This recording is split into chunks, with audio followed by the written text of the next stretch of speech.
You already know this is Pawn Drunk Boxing, aka Mr.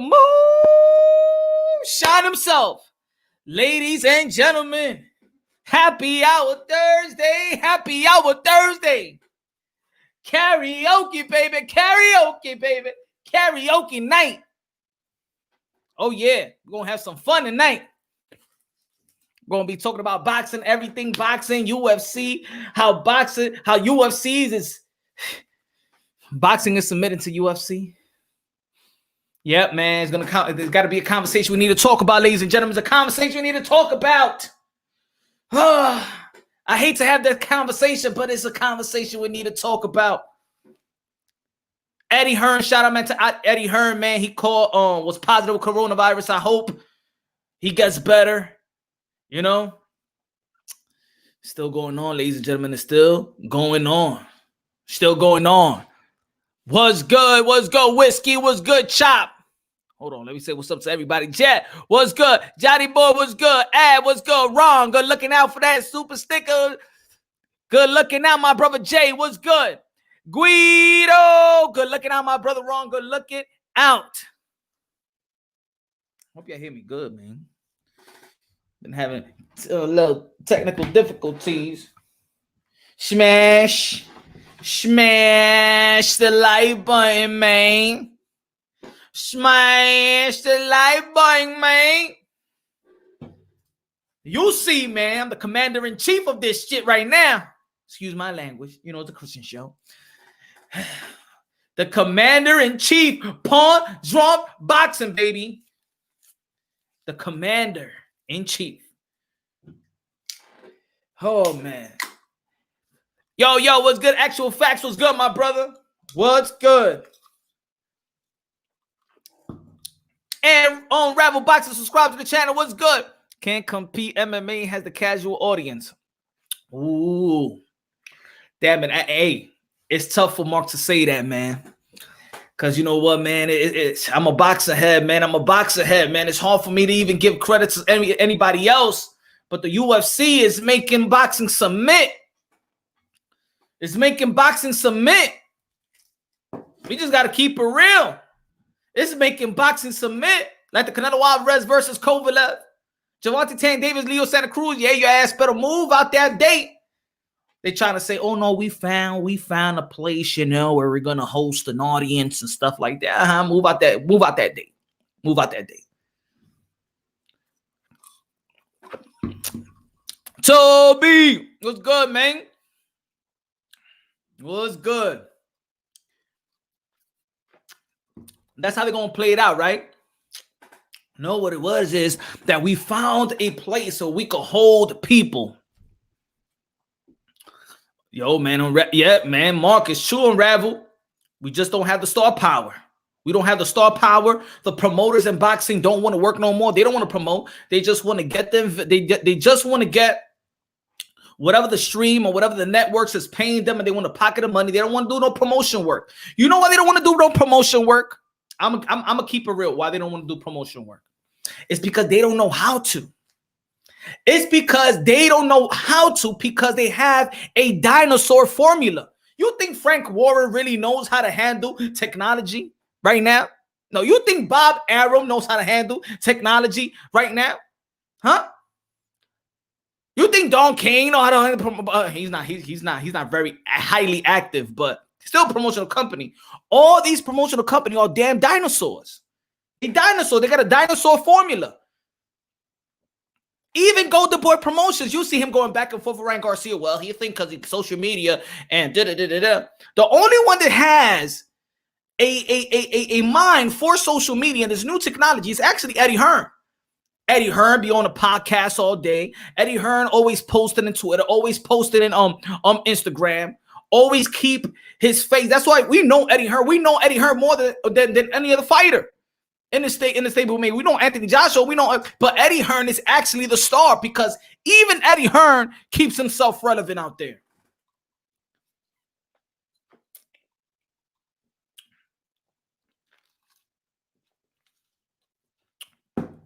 It's the grind, bro. It's the grind. These promoters just don't want to grind no more. Pause. Pride month was June, okay? Pause. They don't want to grind anymore. They don't want to do the work. They don't want to do the work. Calor rosado. Good looking now. ¿Qué pasa, mi friend? Estoy abierto. Ya tú sabes. Estoy listo. Estoy listo. ¿Qué vamos a beber? What's drinking? What's everybody drinking right now today? Let me know what you're drinking. Let me know what's in your cup. Let's go. You already know. Happy Hour Thursday. Punch Wrong Boxing. Let's go. What y'all drinking tonight? State your county. State your state. State your country. Let's go. Karaoke night. Karaoke night. Now it's going to be karaoke night every damn Thursday. World Combat Sports. What's good, my brother? Yes, the commander-in-chief of this YouTube community, boxing community, man. I'm the commander-in-chief of the boxing content world, bro. Content world. Woo! But today, whiskey, Pink. What's good, Pink? All right, tequila sunrise. That's it. Flip that. Who said tequila sunrise? What movie is that? Was it a movie? What is that? Nah. Let me see what you got. Let me hold.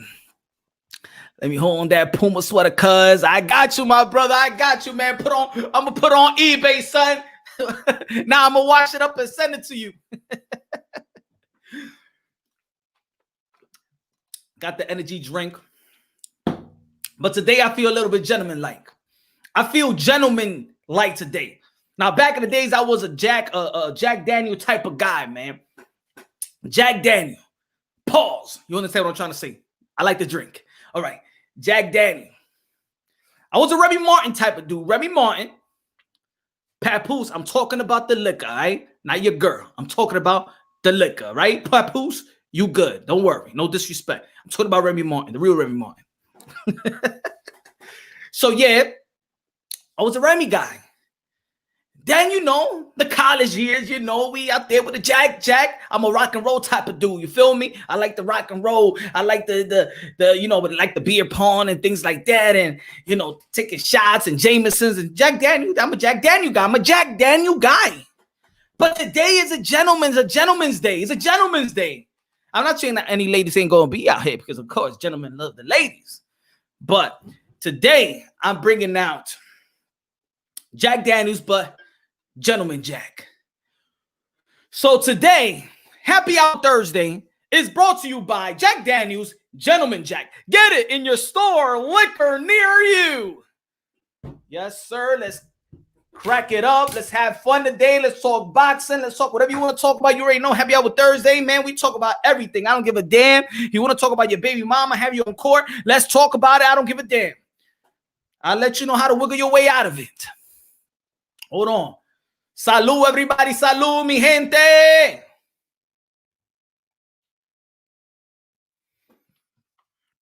Ooh. Oh, my friend. Me and you. We're going to have fun tonight. Me and you. Going to have fun tonight.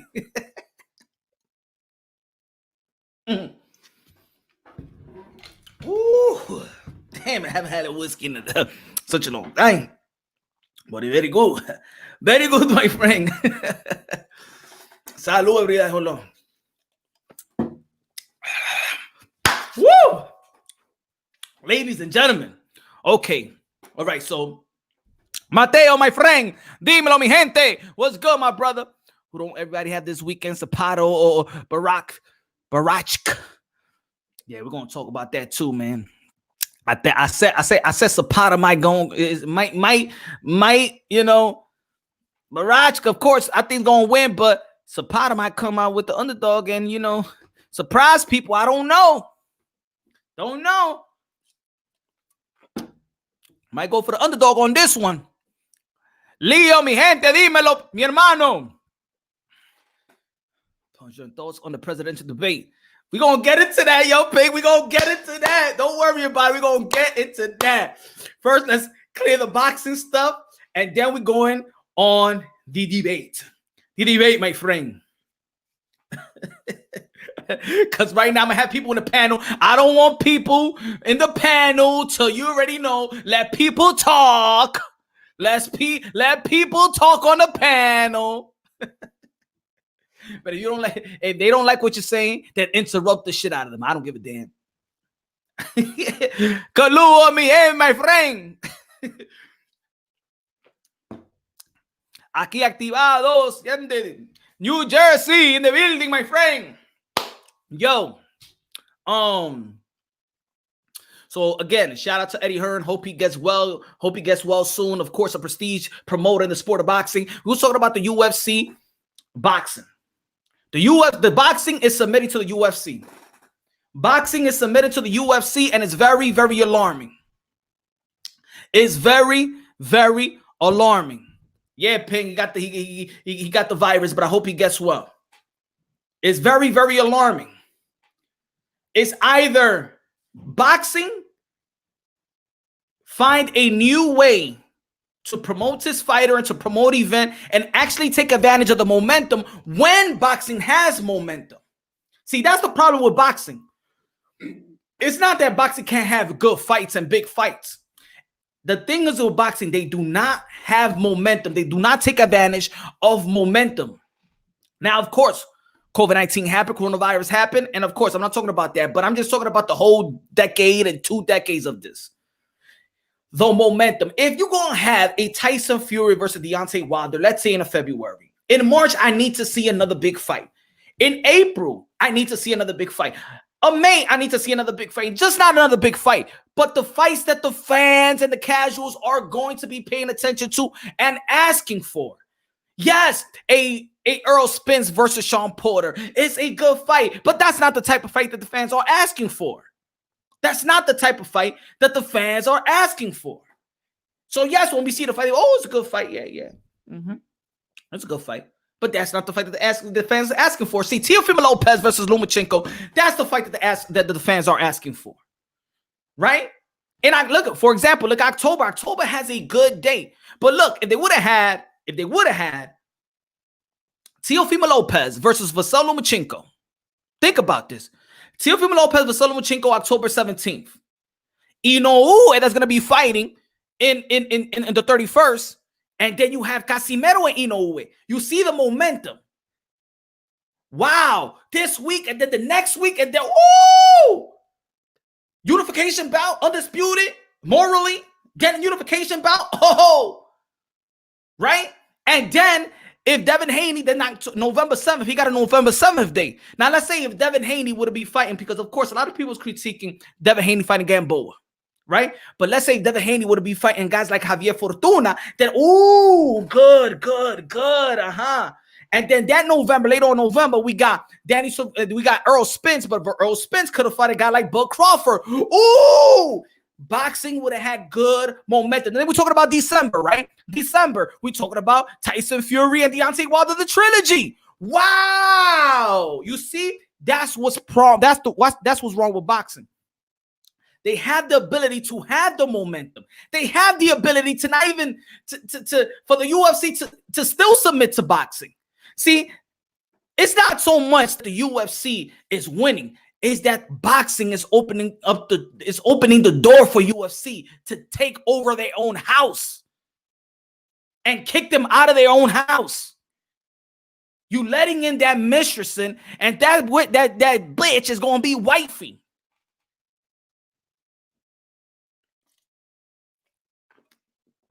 UFC is that good-looking chick.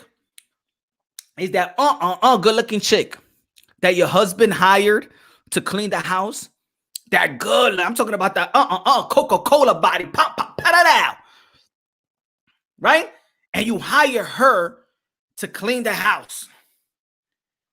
And daddy works from home. And you, the lady, work outside.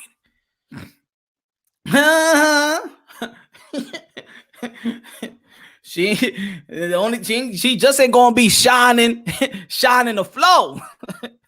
She just ain't gonna be polishing the wood. You know what wood she gonna be polishing. You know what wood she gonna be polishing. You know what type of meat she gonna be eating for lunch. Yeah. That's what's happening to the sport of boxing. It's not that UFC is really taking over the sport of boxing and boxing just submitting it just like that. But boxing is letting it happen. Boxing is letting it happen. Biting somebody in the trump. Oh, yeah. Usyk versus Chisora. Tank versus Leo. Malone versus Inoue. Good. Usyk Chisora. Good. That's a good fight. That's a good fight. Tank versus Leo. It's a good fight. But is it the fight that the fans are asking for? But it's a good fight, right?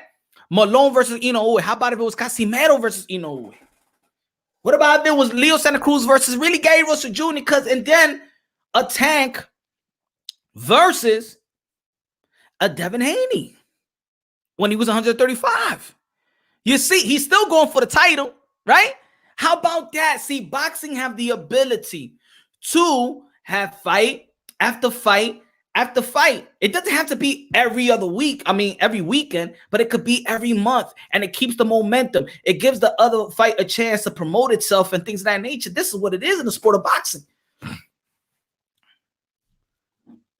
It's not like back in the days. There is no guy out there in boxing that's actually, it's no Oscar de la Hoya. I'm sorry. It's no Oscar de la Hoya. Yes, we do have cash cow of the sport of boxing. Yes, we do have Canelo. Yes, we do have AJ. Yes, we could have more. That shit's going to be a busy day for us content creators, Punch. Yeah, I know. It's going to be a busy day, John. It's going to be a busy day.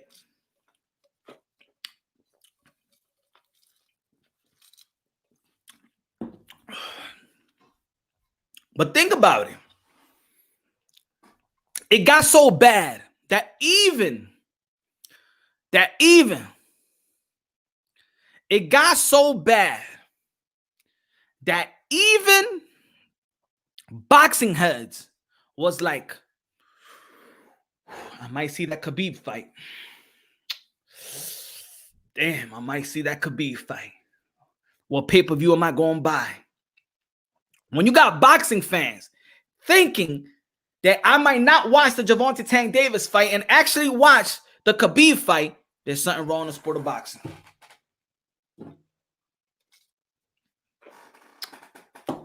So not only did the UFC made boxing wait their ass, sit your ass down and wait for us to finish. That's what UFC did with the Canelo Alvarez and the Kovalev fight. Sit your ass down. Canelo, I don't want to hear it. Sit your... Cove, Canelo, sit your asses down and watch we do what we do. And everybody in the arena gonna be watching the fight in that big screen. Hey, Canelo. Masvidal was telling Canelo, yo, cállate. That's what Jorge Masvidal and Nate Diaz said. He understands Jorge Masvidal. Canelo was tight, still warming up, over warming up. Jorge Masvidal, mira, hey, te vas a sentar ahí mimito, my friend. Cuando yo termino aquí a darle este puñal a Nate Diaz, después tú puedes pelear, ¿ok? ¿Me entendiste, Canelo? Sí, pero huyes, que yo tengo que pelear con este tipo de derrocha. Huyes, cállate la maldita boca, coño, que tú tienes que esperarte que yo termine. It had boxing waiting on the fight. And now you got yo, smash the like button. And now you got, oh my God. Now you got Khabib, Gervonta Davis, and Leo Santa Cruz on the same day, and now they moved. Khabib is like, assalamu alaikum, my brother. I think you need to change the date. What do you mean change the date? What you mean change the date? Tank Davis looking at that. Hey, my friend, you look like you from Halloween. It's time to change the date to Halloween, because that's the way I see you. I see you like clowns. Or you. Go to the Halloween, okay? Do not bother me. This is my day. Yo, Floyd, what he's talking about, Floyd's like, yo, we got to move to October 31st. Money May couldn't change that. Money May can't change that. We watching Khabib, right? Boxing submit to UFC once again. Boxing submit to UFC again. God know what's good, my friend. Small move, though, because they're going to have a gate revenue now with the new date. True. True is a smart move. I know they're going to use that. They're going to use that. But could they had it on October 24th? I'm thinking, looking at the schedule, where they fighting at? They fighting on the Alamo, right? Let's see. Let's see if they really change the date. Let's do a little research, right? Let's go to the Alamo. Let's see what they have on October 31st. Alamo, San Antonio, Alamo. San Antonio. Alamo, Alamo Dome, right? They're going to be fighting at the Alamo Dome, right? Events. Let's see. Let's see. Okay.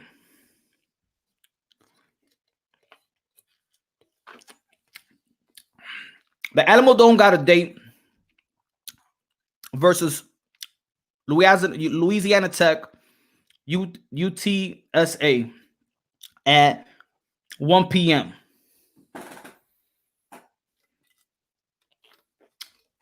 Okay, so they couldn't do October 24th.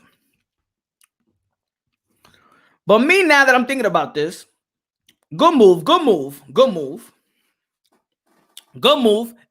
Thanks for Donald Trump for college football to be popping right now. Gervonta Davis and Leo Santa Cruz taking advantage of what the presidente has given to them, my friend. Anyway, good move, right?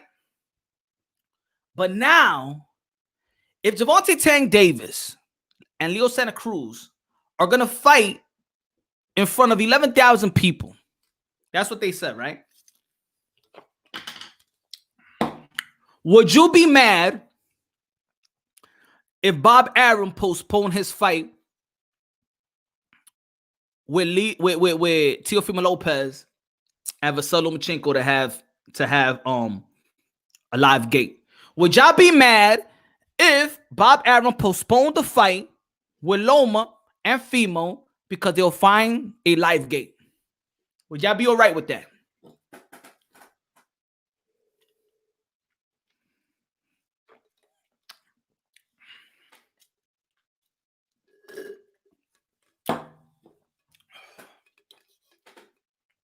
Because now, if that's happening in boxing, they're going to look at it like, everybody going to look at it like, wait, you see all the fights that we had? Whoa, this is a big fight now. Whoa.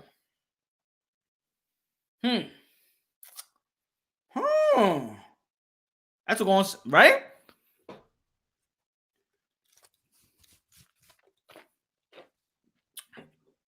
I don't know. But look, again, a lot of good fights look coming on. Smash the like button. He said, nah. Johnny said, nah, fuck that. Well, because I will be there in person. Okay. I'm gonna snap if some shit happens to that fight. See, we don't care. We care about that fight, Johnny, more than the Gervonta Davis. Yeah, the Gervonta Davis, y'all can move because it's not the fight that the fans are desperate to see. Yeah, I will, because boxing has struggled for big fights this year, so we're eager for the fight. Just keep it popping on the 17th. see that fight? We like no, Bobby, no, you better keep that date, motherfucker. You better keep that date, Bobby.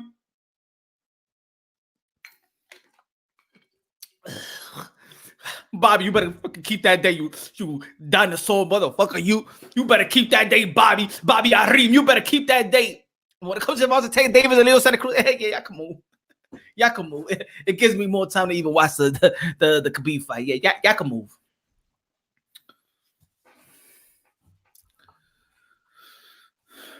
Where's the Charlos and the UFC pay-per-view numbers from last week? We don't know, my ring. I can't really weigh on because I only watch boxing. Hey, Canelo, I'm the same way. I only want to watch boxing, right? But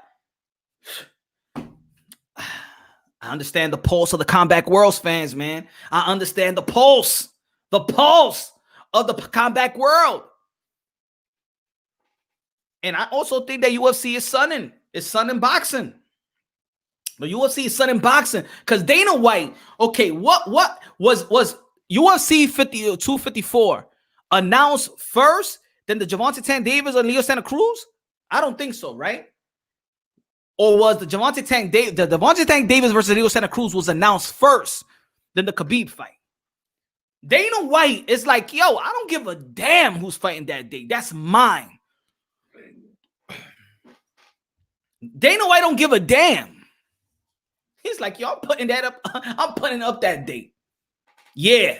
Let's see what box is going. What? They got who?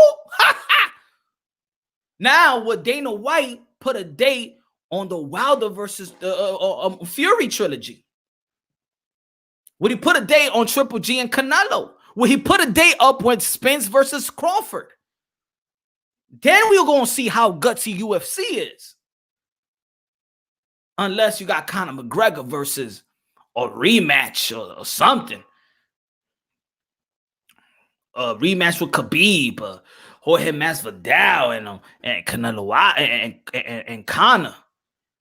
Then you be like, hold on, calling you, my friend. Man.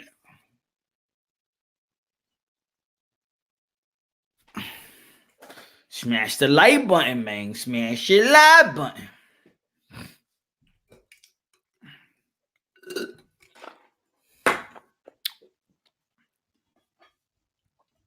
What other fights we got? Of course, we got Usyk Chisora. They're still talking about should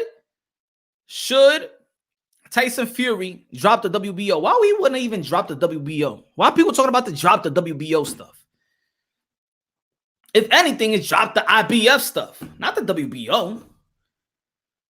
That's money right there for Eddie Hearn.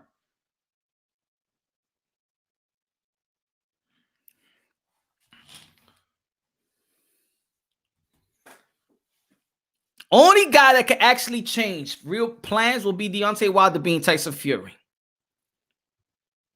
He would change plans. He would change the plans.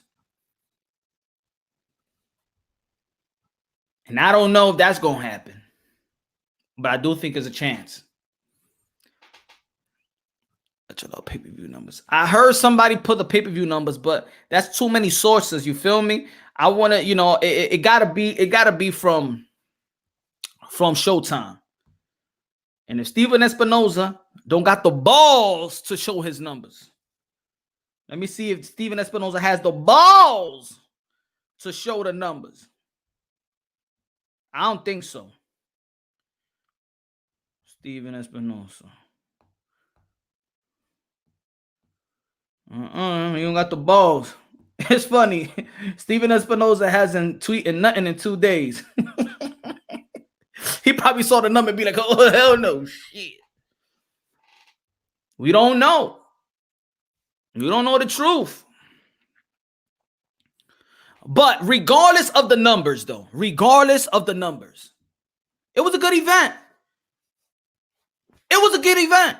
The only reason why I want the numbers, right? The only reason why we want the numbers is so we could shit on somebody. Let's be honest. The only reason why we want to know the numbers is because we're geared to shit on somebody. But right now, to be honest, I really don't care about the numbers because I was happy with the events. I was happy with the fights. I was happy with the day. I was happy the whole day. It was whole Boxing Day. It was beautiful. So to be honest, as a boxing head, I paid for it and I was happy. I'm not complaining that I lost money or I spent this money. I didn't get what I want. So to be honest, and this is what I got to say to y'all.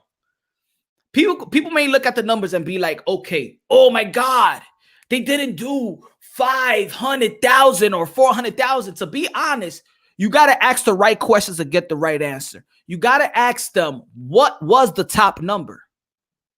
What was the number they was looking for? Because our number might not be their number. If they said that they wanted 100,000, But we're looking at it like, oh my God, that's a failure. But we don't know. It's their business. Think about it. If 100,000 was their max that they wanted to reach, and if they reached it, you don't know if it was 70,000. You don't know. Do the math. You don't know how much they really got paid. What was their purse? What was their purse? The Charlo brothers and Rosario and Sergey Deverchenko. What was their purse?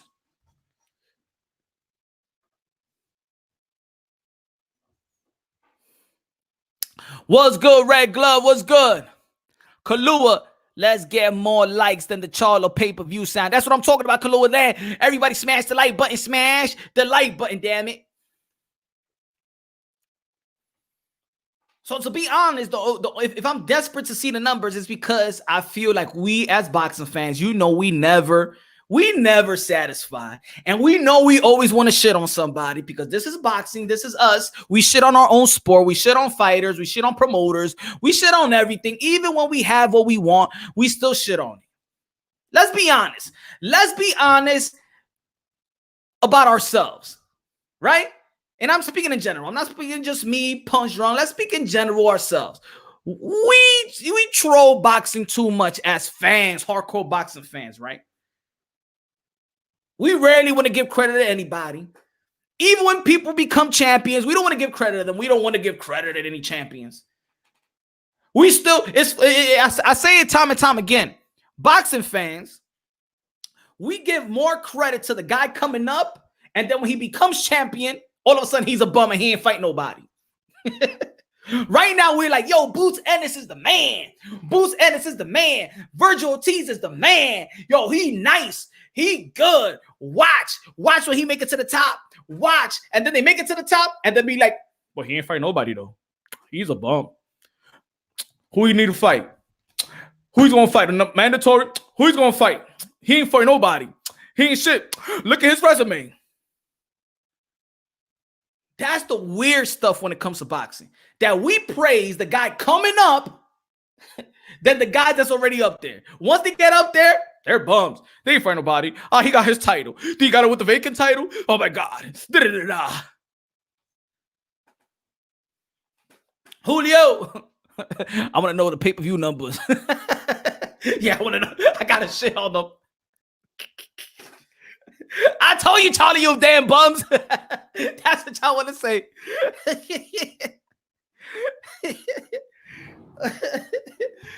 That damn it, give me the damn number. I don't give a damn. Canelo's the B-side. We don't even know his real numbers.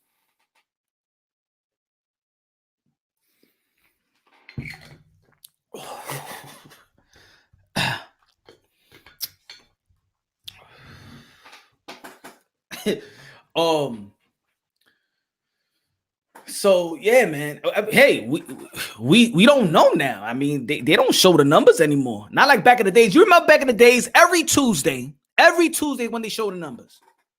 Pay-per-view on a Saturday, and every Tuesday they used to come up with the numbers. Now they don't show them up.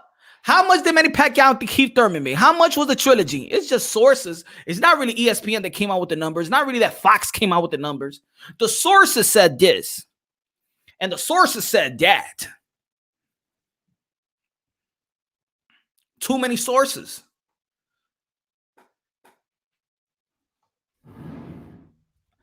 But I'm going to pay for all. Yeah, I'm going to pay for all the pay-per-view because it's boxing.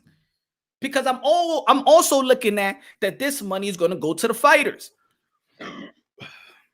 or back to the investors, right? I'm always going to pay for boxing. I'm always going to pay for boxing, but it's getting to the point where now UFC is knocking on those type of boxing dates, and now they got some great fights where, damn it, I got to choose. And a boxing head don't need to, I understand we don't need to choose. We got to stick to boxing. But don't think, when I was watching boxing the other day, when I was watching the Erickson-Lubin fight that was desperately trying to put me to sleep, I wasn't chatting for somebody to tell me what's happening in the Kobe and Woodley fight. My mind, I'm watching the fight, but my mind, but I'm texting him and yo, my people, let me know what's happening in that fight. That's what the UFC is doing to hardcore boxing fans. Got me watching boxing, but I'm thinking about the UFC. Feel me? That's what UFC is doing to boxing, ladies and gentlemen. That you making love to your woman, but you're thinking about somebody else. And you coming thinking about the other bitch. That's what UFC is doing to boxing, y'all. You're making love to boxing, but you're thinking about the UFC and you're coming. Lord, baby, I love you. I know my man love you. Bitch, I ain't thinking about you, bitch. Excuse my language. Excuse my language, damn, it's a Christian show. That's what UFC is doing to hardcore boxing fans. You're like, man, shut up. You're losing my concentration, bitch. Tell you like this boxing. Tell me you like this boxing, bitch. Yeah, but you're thinking about UFC. Are you coming, baby? Bitch, shut the fuck up. Shh. Lose my damn concentration. But why you over this?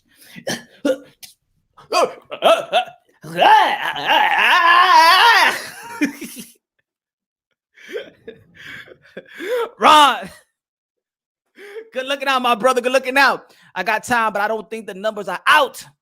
Good looking out for that super chat, my brother. Good looking out, my brother. I don't like watching the UFC dudes be hugging on the ground. Looks kind of weird. Look kind of weird. I'm gonna tell you like this, man. I did not like the last Jorge Masvidal fight. I don't know. That was like toe stomping type of stuff. Like I ain't like it at all.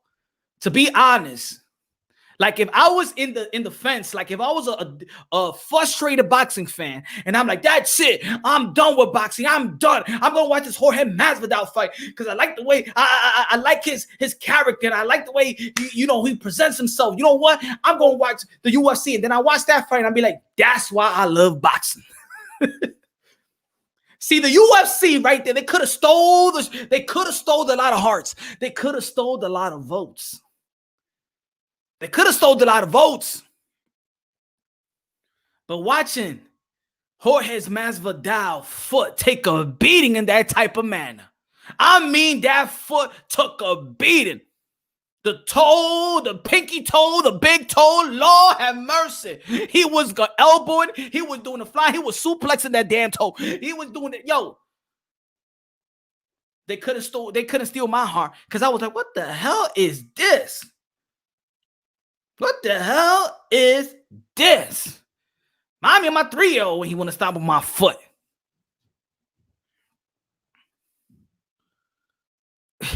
All of the Usman fights are dog shit. That's what he does. Everybody sits on them and it's snooze. Yep. But of course, we're looking at Jorge Masvidal. See, because I'm thinking he's going to bring the excitement. But they hugging, they on the floor, they grinding. I don't know them niggas be coming. I don't know. I know, man. I tell you like this, man. I know them alphabet people would love to go to a UFC fight. Get him on the ground. Get him on the ground. Grind him. Grind him.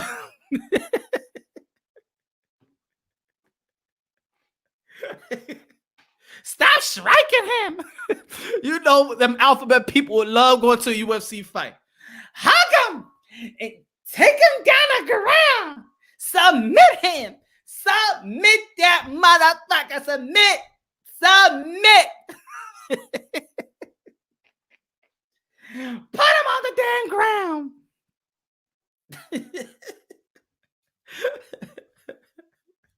He can't even concentrate. Imagine all the alphabet people go to the UFC fight, and you a fan, and you sitting up there. Oh my God, put him on the damn ground. Look at this motherfucker. Put him on the damn. Woodley, get on the damn ground. That's why you losing. Grab him. Submit that motherfucker. Submit that motherfucker. Oh, Lord. Let me get a drink.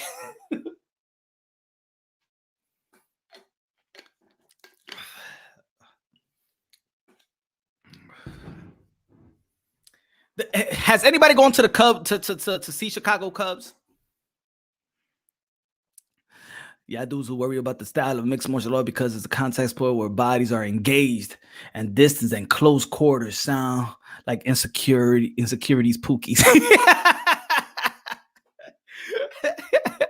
I feel you were comeback, but it's funny though. It's funny. Yo, has anybody been to a Cubs game? A Chicago Cubs? Has anybody been in Chicago to watch a Cubs game? Has anybody? Yes or no? Just it's a simple, it's a simple yes or no answer. Has anybody seen a Chicago Cubs game? Has anybody been to Wrigley Fields? Huh? Okay, Johnny, you know what I'm talking about. So, yo, what's good? Prime fighting was good. Okay, this is what I'm gonna say. I was like, yo, look, and I'm a frustrated baseball fan, guys. I'm a Cleveland Indian fan, so bear with me, okay? Bear with me. I'm a Cleveland Indian fan, okay? I was not happy yesterday, okay? My heart's already been broken. Even yesterday, I was like, we're going to lose anyway. I'm used to this. Come on, we haven't won since 1948. Now, okay. So, why I asked the question is, I used to be like, yo, damn, the Cubs haven't won in such a long time, right? The Cubs haven't won in such a long time. Right? And then when I actually went to a Cubs game, and when you're walking from Wrigley Field, when you walk in, if you get off the train stop, I'm new to Chicago. I just want to, walk around the Wrigley Fields and walk and stuff like that, right? But then before Wrigley Fields, if anybody knows that, before Wrigley Fields, it's Boys Town. And now I'm like, no wonder the Cubs ain't win for a long time. Can you imagine the fans in the Cubs in the Cub games? No wonder they haven't. Can you imagine the crowd? Huh? Has anybody around Wrigley Fields? It's basically Boys Town. So the fans, and I'm sorry, Cub fans, but you know what I'm talking about. Let me get a trick.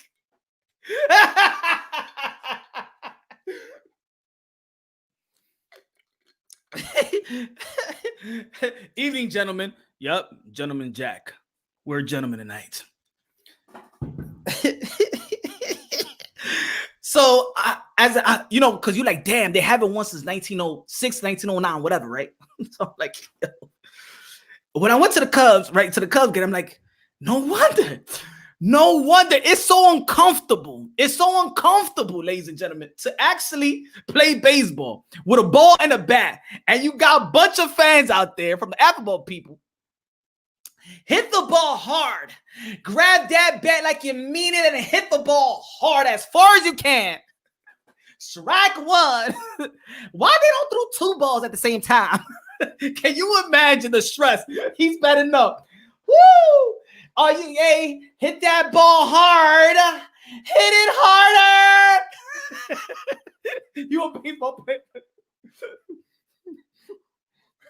Man, I'm uncomfortable here, man. I'm like, no wonder they haven't won for such a long time. Damn, no wonder the uncomfortability that you in Boys Town. Come on, Wrigley Field is Boys Town. Like this. Woohoo! Throw that pitch, throw it fast and hard.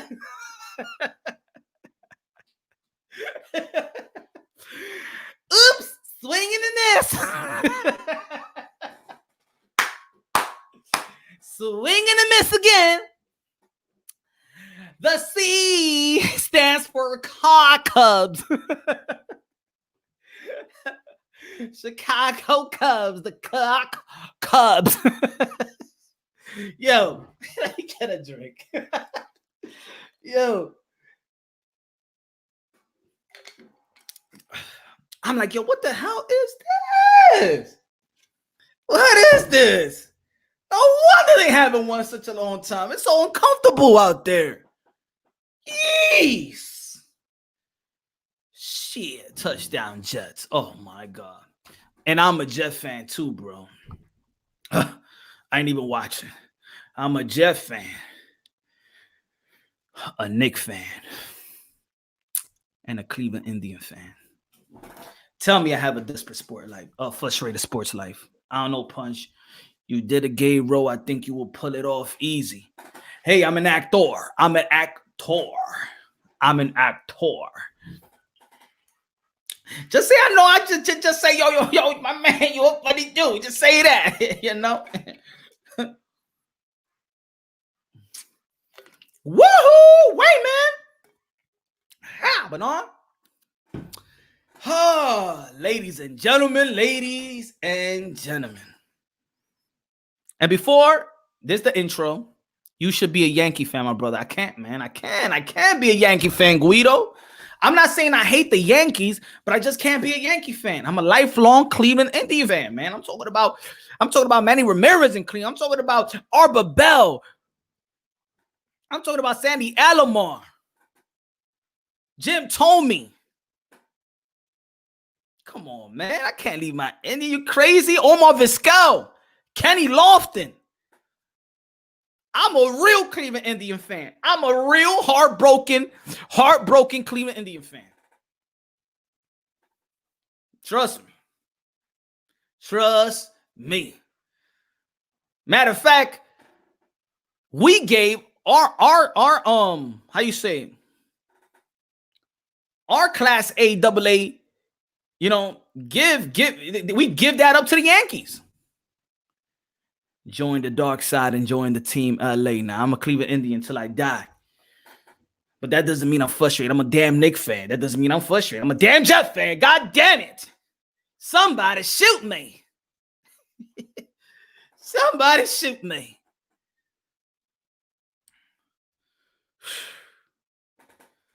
Let's move on to the debate. Now, of course, this is a boxing channel, but of course, anything goes when it comes to Happy Hour Thursday, karaoke night, baby. When you step into the panel, damn it, you sing me a damn tune or a damn song. So the debate with Captain Orange and Sleepy Joe.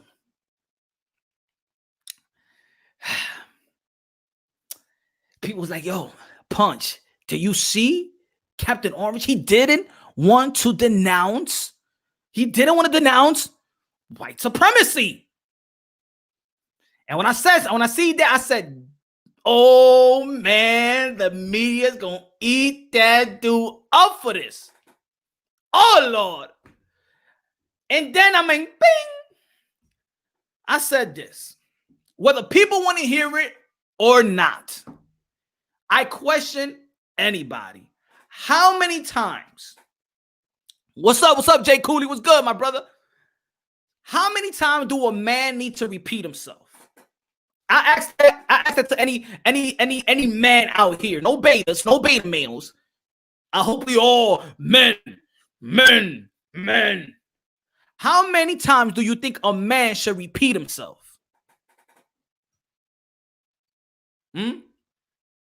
Give me a number, y'all. 0, 1, 2, 3, 4, 5, 10, 11. Let me know how many times do you yourself have to repeat yourself? Just give me an answer. Just anybody right now. I'm gonna give y'all a minute. Give me a number. How many times does a man need to repeat? He repeat himself. If you ask a man a question, how many times does a man need to repeat himself? Okay, boxing history may say 2. Anybody, give me a number, y'all. 3 strikes and that's it. Three strikes. Okay, he says 3. 0, 1, prime fighting champion. I'm actually with you on that one. Anybody, come on, guys. Give me a number right quick. Let's go. Let me take this drink.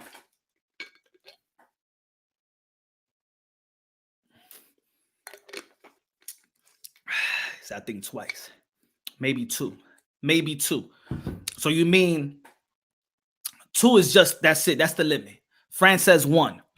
A real man doesn't have to repeat himself. Jonathan, okay. A real man, ooh. Tough right there. One time. Ariel said one time. Come on. How many times does a man need to repeat himself? Let's go. Ariel said never.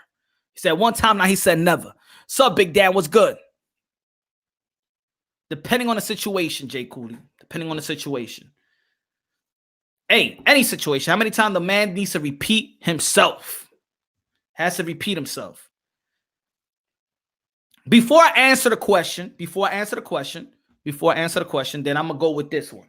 If you're dating a girl, your wifey, your fiance, whatever it is, and she tells you, "Did you cheat on me?"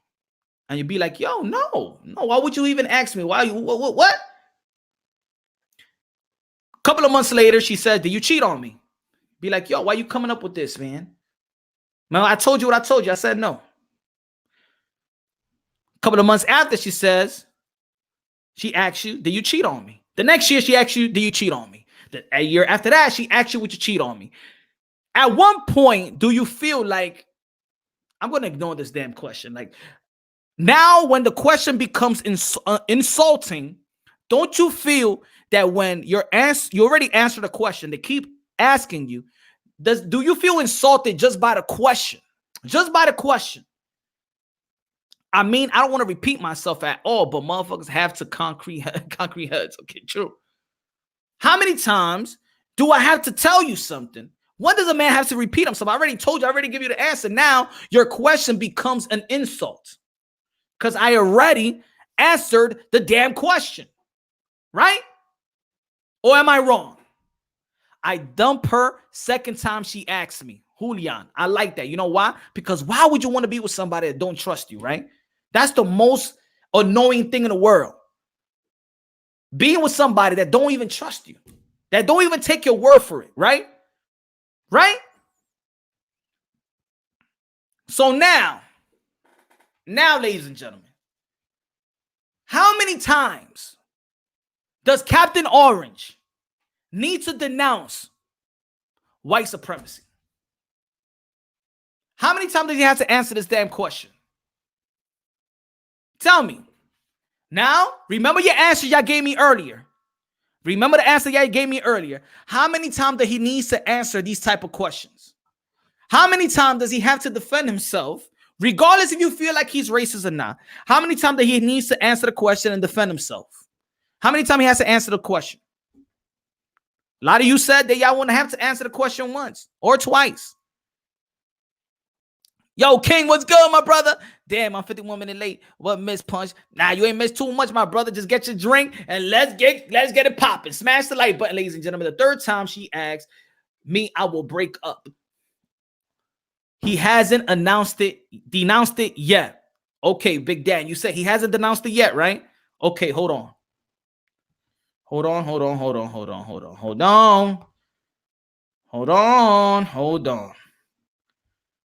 on. You said he hasn't denounced it yet, right? Okay, hold on.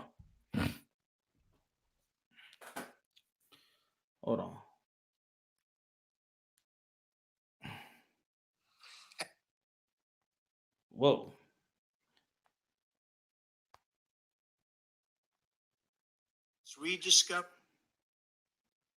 We must rediscover the bonds of love and loyalty that bring us together as Americans. Racism is evil, and those who cause violence in its name are criminals and thugs, including the KKK, neo-Nazis, white supremacists, and other hate groups that are repugnant to everything we hold dear as Americans. We are a nation founded on the truth that all of us are created equal. We are equal in the eyes of our Creator. In one voice. He denounced it. That's number one. This is number two, another interview. Our nation must condemn racism, bigotry, and white supremacy. President Trump denounced white supremacy today. Now, how many times does a man need to answer the same question? That's just 2 times. But if I was gonna put it out in was President ever? It was I was gonna put it out. On IG, and I said, you know what? Let me just keep that to myself. You know what? I've been terminated from IG. I've been terminated from Twitter. I've been terminated from Facebook. Since, you know, if you got a conservative voice, if you're speaking for the right, they will cancel you out. So you know what? I'm not going to do it on YouTube. I ain't going to do it no more. You know what? Whatever people think is your vote. Whatever you do, that's your thing. Okay. So there's people out there that said that he never denounced white supremacy. Now I gave y'all facts. Forget about what I'm saying, right? I gave y'all facts, right? Y'all listen to the man. Now, this was on his first year. The other interview was this was last year. Other time was on Charlottesville. I got an interview that I could pull that one out too. So then here comes the debate. Why would you ask that question and you wouldn't ask Biden the question? Because in my estimation, Sleepy Joe is the one that signed the crime bill that actually hindered the black community and the Latino community. Not only that, the woman that he picked to his running mate, her legacy as a prosecutor is to prosecute black men and and Latino men for 30 years. This is the mass incarceration squad. The man also said recently that if you don't vote for him, you are not black. So this man has the ability in his head to define your blackness or take your blackness card away from you. Now, why didn't that moderator ask him the question if his history tells us that the black man and the Latinos are hindered because of the laws that you helped pass?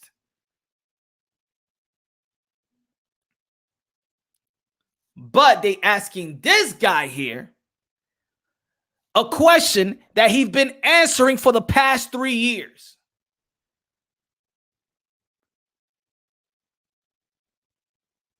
Why doesn't he get that answer? That question? My fault. The question. Wasn't that statement made after the debate sort of control damage? I mean, where was this going? What kind of question was this? I mean, think about it. When you debate, you give a question. You give a question for both candidates of both personnel to debate on. You just don't have a personal question and say, are you going to denounce white supremacy? This guy's running for president too. Are you going to denounce white supremacy, buddy? Or y'all going to denounce white supremacy? What is, no, say it now. No, what? No, say it. Say it like this. It becomes a handicap match, huh? At first, I said, oh man, the media is going to get on Captain Norris for this one, or they're going to kill him. And then I'm like, you know what? You don't got to answer to that question. How many times you got to answer that question? See, the problem is that I've asked a lot of people, and trust me, with this political stuff, I don't want to go too deep in this, but you ask a lot of questions. I asked a lot of people, have y'all listened to a whole hour, an hour and a half, 2 hour speech of Captain Orange? Have y'all ever took the time to actually watch his speeches that he does probably practically almost every other day? 98% of the people would be like, nah, I never really watch him. Nah, I don't want to listen to him. Yet you have an opinion of what he be saying when they edit and they cut and edit it, CNN and MSNBC. That's when you want to hear. That's when you have an opinion. How about you listen to his whole speech? I don't want to listen to him. Nah, I never listen to him. All right, so why you have an opinion? So there's a lot of people out there that be like, you see, he never denounced them. Yeah, he's been denouncing them for the past 3 years. The only thing is, you don't want to listen to it. But he should have said it that day. It was front of America. Mr. President is always in front of America. He's always in front of America.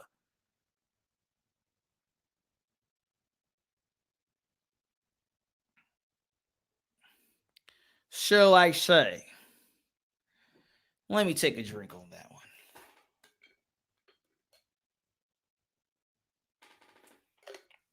So I wasn't like, oh, come on. Come on, Captain Orange. Come on, 45. Say it. No, because I already heard him say it. So I posed the question just now. How many times do you have to answer? How many times do you have to repeat yourself? How many times? For what? How many times you got to repeat yourself? Because that's not a question, a legitimate question. That question is just to put you in a place or to discredit you or to insult you. Insult. That's an insulting question at this point. In my opinion, is an insulting question. Follow up with that. He says, who you want me to say? Who? Biden says, Proud Boys. It says Proud Boy. Mr. Joe Biden is kind of misinformed about that. You know, the Proud Boys actually has all races in this all right group. Western chauvinist, right? The leader of the group is Cubano. And the dude was on Univision. White supremacy, diablo, mi gente, yo no sé lo que dijeron, yo no sabía que yo era blanco, my friend.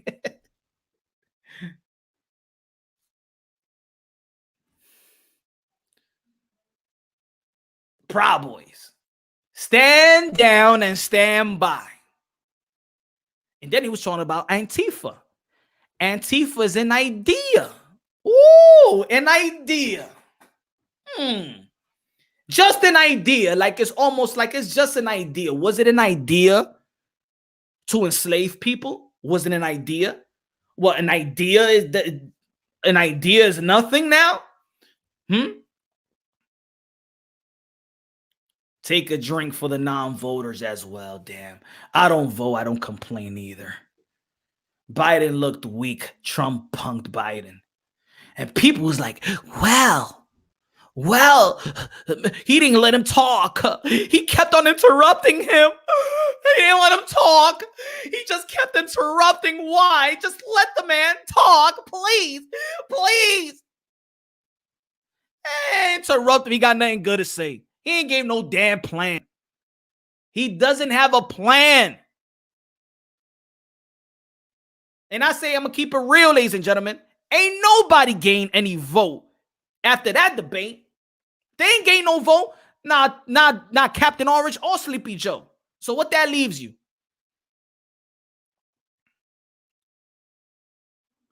If you got a wife she's a shitty wife and she got your kids and she's in your home, and here comes another chick and she's shitty as well, are you going to trade your wifey for another shitty bitch?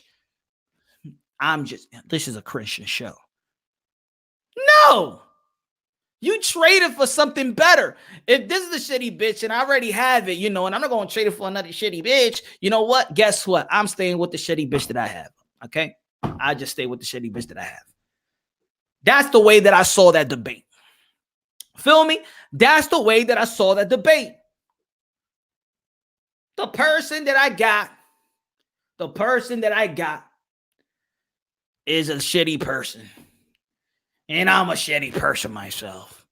And this bitch ain't gonna make my life better, but I got kids with this shitty person. So this new shitty person is not gonna, I'd rather stick with this shitty person. And that's the way it is. That's how that debate went. Because I don't think that Captain Orange won anything. And I don't think Biden won anything either. That's the debate. Saying Antifa is an idea is like saying terrorism doesn't exist.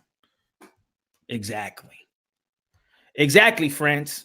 Exactly. Saying Antifa is an idea is like saying terrorism doesn't exist. There are plenty of videos of Antifa committing terrorist acts. Trump was even going to name Antifa as a terrorist group. Yes, he did. And they want to answer the damn question. And neither did Chris Wallace ask the damn question.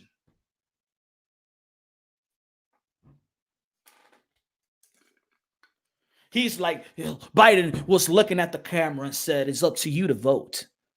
It's up to you to vote. No, it's up to you to prove me wrong. It's up to you to tell me what you're going to do. It's up to you to tell what. You've been on office for half a century. You think I'm going to vote for you? If you've been in office for half a century, then your accomplishment should be 10 pages long. You should have your record, your accomplishment should, you know what? Should just pop out in my eye, pop out like, oh my God. Your accomplishment should fill this room, on the walls, in the ceiling. Like, wow, this man has done so much. I have to put this man in. I have to vote for this guy. Wow.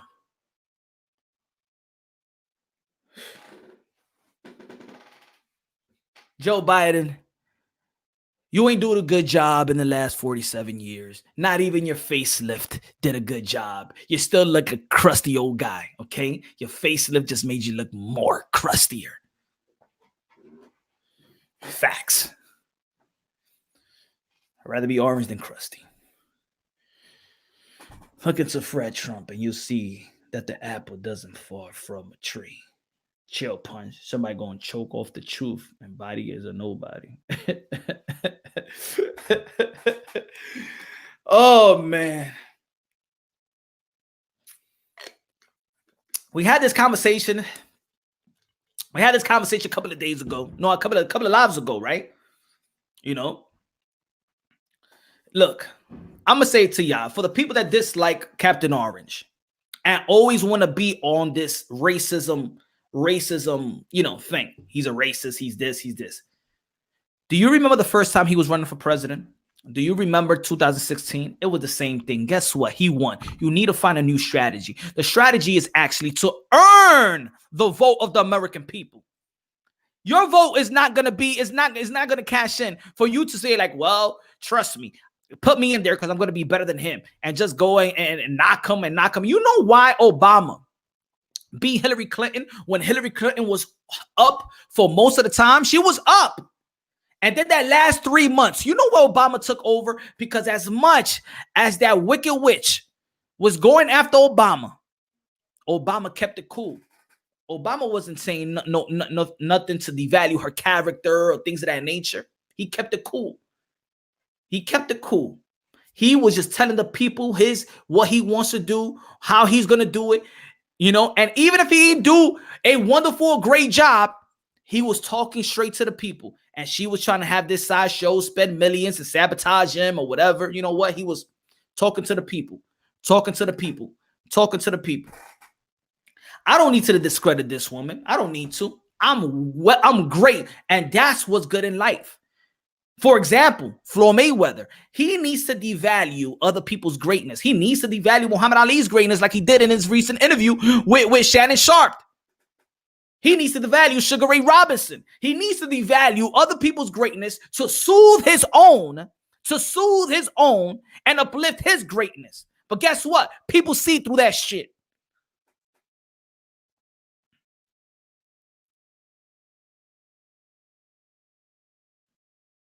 This guy had the audacity, Floyd Mayweather.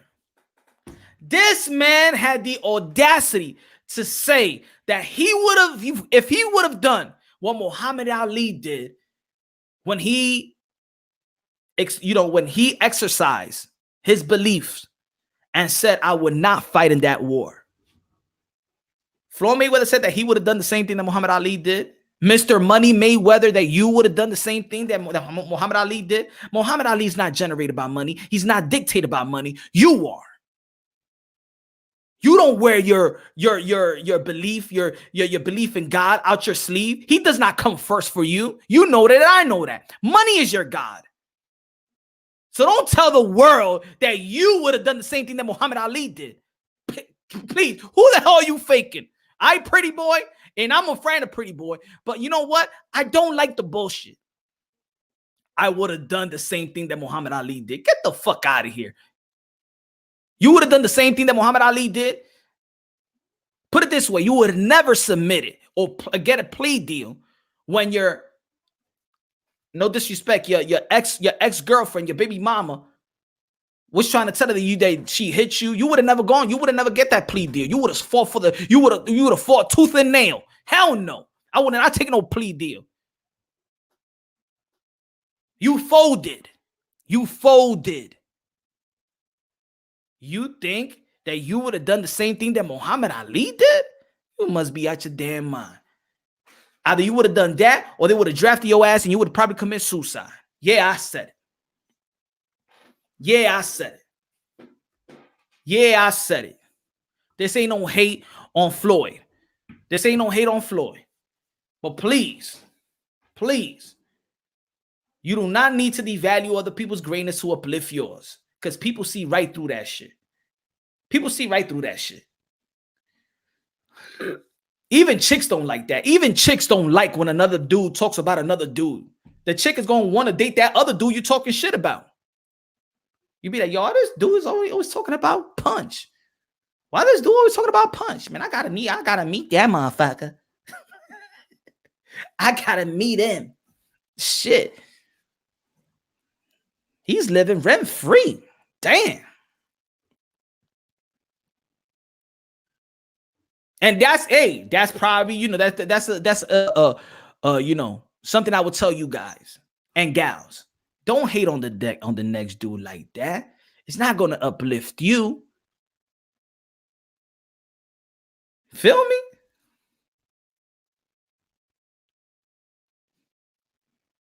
I mean, you could roast dudes, you know, you could roast them. I could roast. Let me take another drink.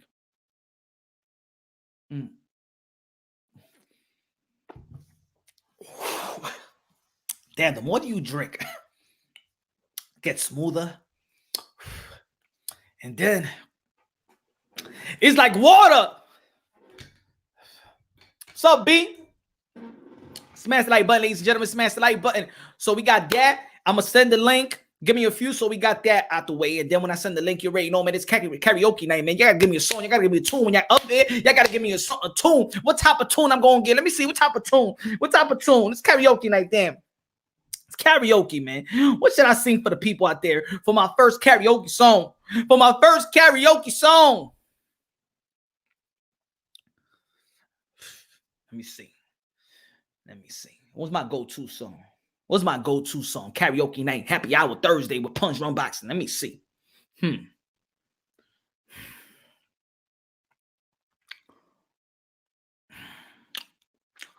I'll think about it. Think about it right now. You can't take to the head, bro. You can't take to the head, bro. I don't know what that means. Only bitches, you know, give me. I don't know what that means. Old school pack. My mind is telling me I can't sing that song. You know what I'm saying? Touch somebody's hands. Make this world a better place. If you can. Reach out and touch somebody's hands. Make this world a better place if you can. Tony, what's good, my brother? Good looking out. Happy hour Thursday. Good looking out for the super chat. God bless you, my brother. God bless you, man. I appreciate that. Let me take a little shot of that. Take a shot. Take a shot. Jack Daniels, Gentleman Jack. Get it on your store liquor near you. If you're a gentleman, cop it. If you're not, cop the regular one.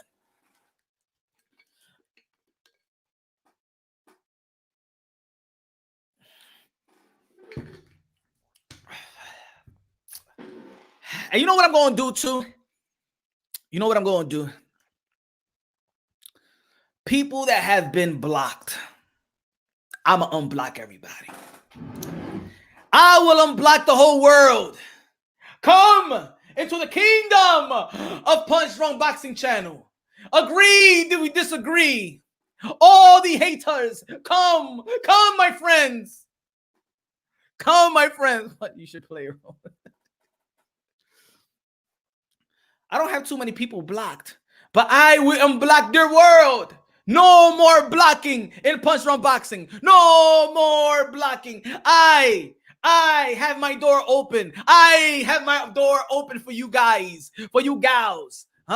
Disrespect the channel all you want, my friend. You have the floor. You will have the floor. No, but you ain't gonna show up tonight. No, I don't think. I don't think, man. You know, I don't know. I don't know, Senior. I don't know if you can handle Happy Hour Thursday. If you're looking on, I don't know if you can handle Happy Hour Thursday. Let's see. Y'all think Senior can handle Happy Hour Thursday? I don't know. I don't know.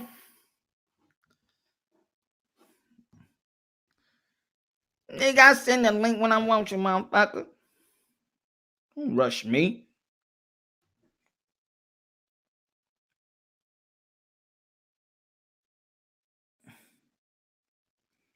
Don't rush your boy.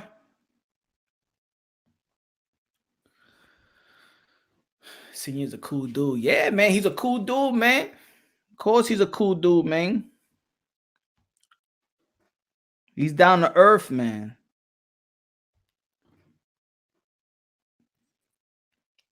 Oh, you said, Guido, I see it right now. Sources, Showtime pay-per-view doubleheader featuring the Charlo twins is expected to generate more than 100,000 buys with a chance to top out at 120,000 pay-per-view debut for Jamel and Jamal. And they went up against the NBA conference final and the UFC 253. That's what sources say. I want to see what Steven Espinoza. He got his own channel. I don't need. You know what? You know what, Guido? We don't really need to listen to Mike Coppinger because Steven Espinoza has been tweeting his ass off for forever. Trust me, I follow Steven Espinoza, so I don't even want to hear the sources. Steven Espinoza be out there tweeting his ass off. I want him to say that. No, sorry, Mike. Sorry, Michelangelo. Sorry. Of course they're going to say 100,000. But who believes that? Not even I believe that. But I don't care. I am happy. I am happy that I paid for it. But it did not make 100,000. And if it did make 100,000, probably a bunch of people just paid for it within the promotion and within the people. I don't believe that. Sorry. I don't believe that. 100,000. Get out of here. Stop. You can't even make 100,000. Yo, put it this way. This is the BS. Anybody out there that got a content, everybody out there that has a content, everybody out there that has a YouTube channel page, name me any channel. And I'm not talking about, that it accumulated over time. Name me any content that you did other from Jamel Charlo that have reached 100,000 in your YouTube page. And people gonna tell me that fight, people bought 100,000 for that fight. You can't even get 100,000 doing the content of the Charlos. And any YouTube content, boxing content creators will tell you that. There is no way that they're gonna have to. Somebody bought 100,000 buys, but you can't even get more than 150,000 views with the Charlo when you're doing boxing content creation. Come on, we know dumbs. We not dummies. We not dummies. Anybody, can y'all vouch for me? Anybody that got a channel out there, when you do a video with the Charlo brothers, let me know your analytics. Let me know your numbers. There's no way they made 100,000. Let's be honest. Mr. Transfer 70,000 from a trustable source. 70,000 buys. Can I bring my guitar? Yes, sir. Okay. 100,000. Okay. Yeah. Okay.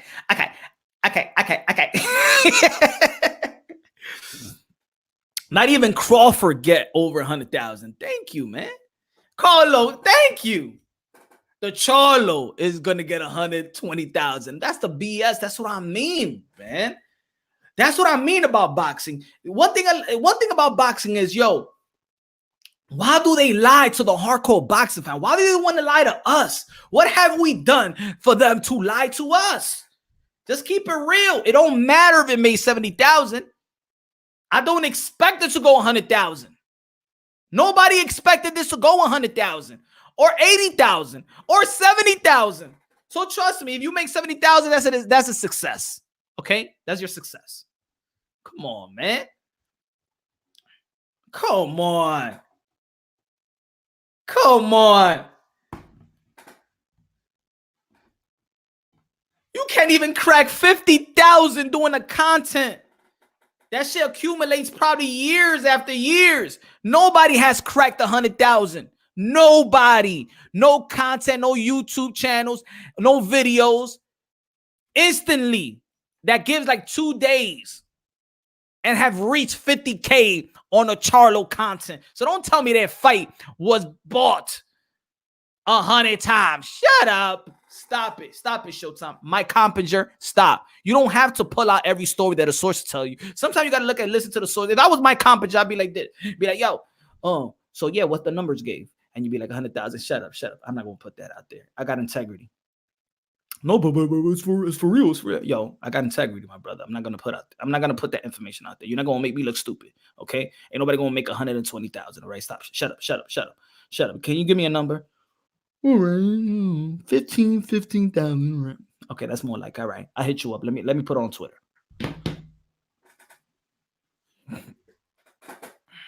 You cracked over 100K. Pun. Deontay Boxing Nation bought 30,000 for sure.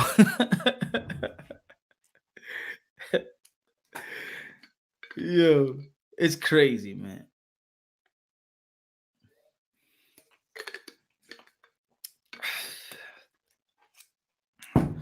Let's go. Okay, let's go to the probably the most subscribed boxing channel. Not like that does commentary and stuff like that. Yeah, live commentary had more views during the fight. yo. Actually, maybe it did. To be, I did 22. I did almost 23Ks on that live commentary. I did 23Ks. 23Ks almost, and that's in the back burner because I'm doing. You know what? Yeah, if y'all saw the whole live show to the end, you know why it's not out. All right, y'all know why it's not out. So, but it actually reached a 23K. But since I'm a cool guy, a respectable guy, an honorable guy, is not out for a certain reason. If y'all saw the whole live show, y'all will understand. Okay. The other channel, I don't want to say the name, but I think you know they said that Charlo hit close to a $500,000 pay-per-view. Oh my God. A side. No. Snitch.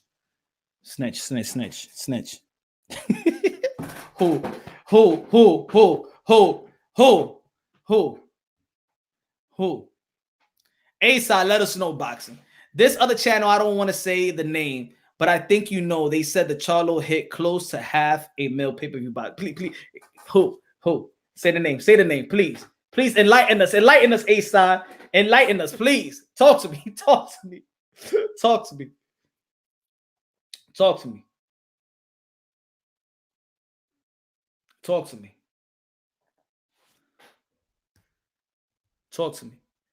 Because if you tell me the name, he wouldn't even pay $40 for it. You know he wouldn't even pay $40. You know who I'm talking about, right? I know you're not talking about him. Because if you're talking about him, you know he wouldn't even pay $40 for it. He would actually pay this. $40. Look, man.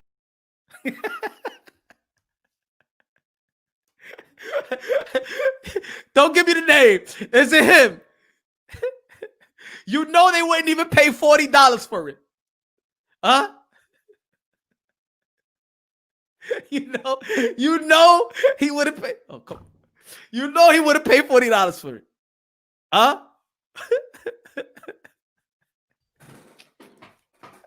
Is it him?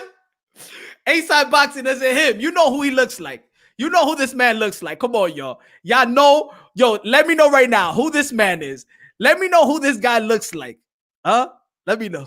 $40. Look, man. $35. That's the lowest I can go. You're killing me.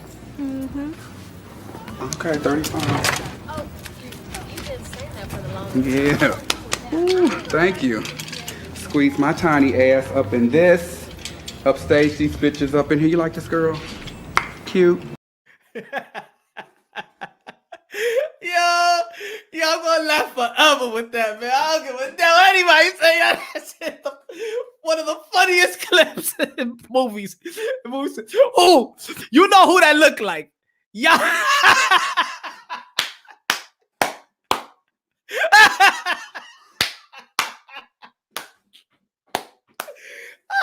That's yeah. Yeah. Yeah. Yeah. Oh man. It's him. Oh. Yeah. Oh Lord, let me get a drink. Oh man. Smash the like button. Smash the like button.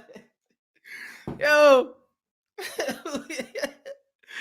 Yo, the breeze is coming. Yo. Yo. A-side. Is it him? Is it him, A-side? Tell her, is it him?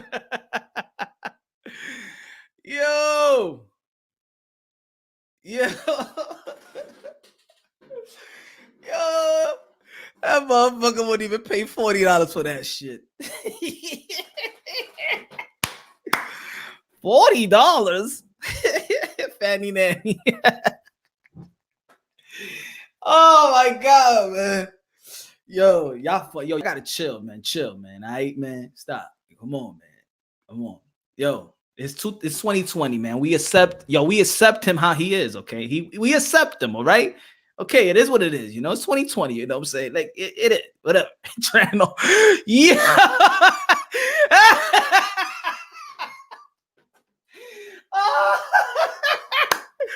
Oh shit. You said channel.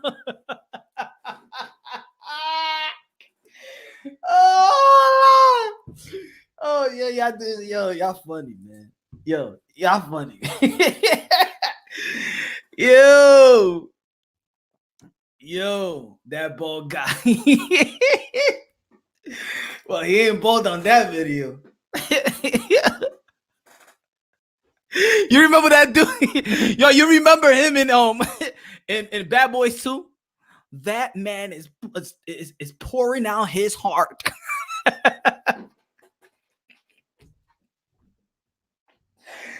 Oh man, I can't, yo, I can't. Woo! Woo! That's such a good nickname, yo. That is, man. We're gonna keep it. Yo, hold on. Yo, you take the KB space. Yo, you take the K. That's the new name right there. I actually had it Fagnon. Fagnon. But Tranon is a good one too. Yo, A-side. Oh, let me see. Is okay. You know, to be like, I'm gonna be perfectly honest with y'all. I never really listened to his content. Like it probably like a blur, but I didn't really listen to what he has to say. Really, I know there's people that talk about him or things like that, but I never really took the time, to be honest, to listen to him. So it was him. Okay. I understand because this guy wouldn't pay for it. He wouldn't pay for it. $40. Look, man. Yo, igualito.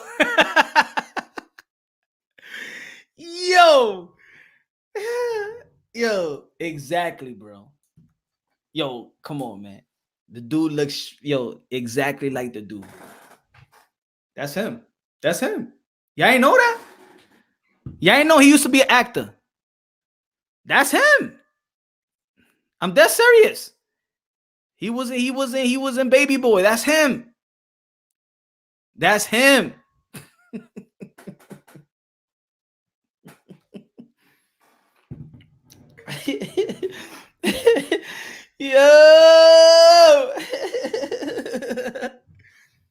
Yo, that's him. That's when he had hair. Yo, I don't give a damn. I'm always going, RuPaul. Drag Race. All them dudes in Drag Race.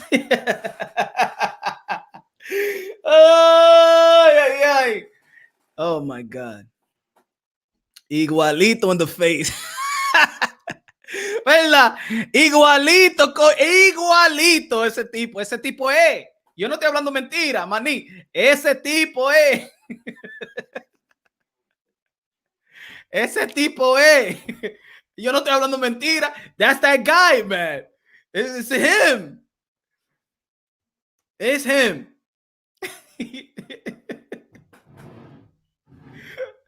Yo, one more time. Yo, should I put it one more time? One more time. One more time, and that's it for the night. One more time. Huh? One more time? Yo, one more time. One more time. Yo, before he made his YouTube channel, this is him. I'm telling you, my brother. Yo, I'm not lying to y'all. I'm not lying. Why would Punch Young lie to y'all, man? Come on. You know I'm an honorable. I'm an honorable human being, guys. Come on.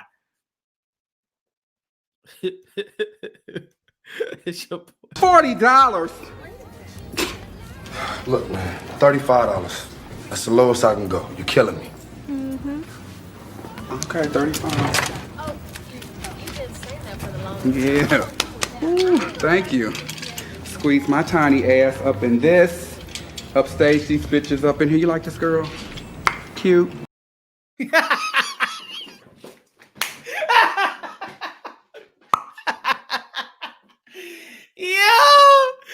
Yo, man. Yeah, it's funny, man. Yo. He said, it's cute. Oh, man, get your stuff out there. What you doing over there, Chano? Chano, what you doing up there like that?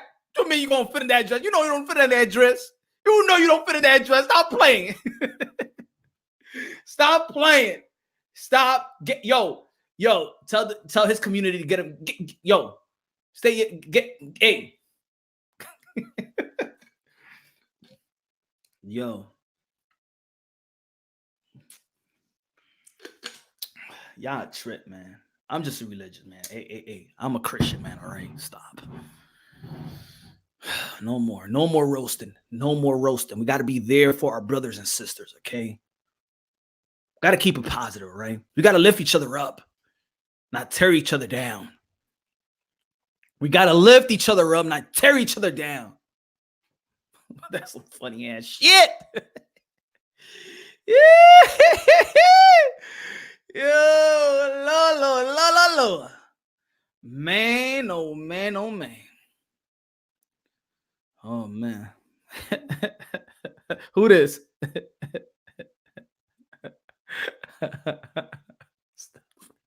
Who's this?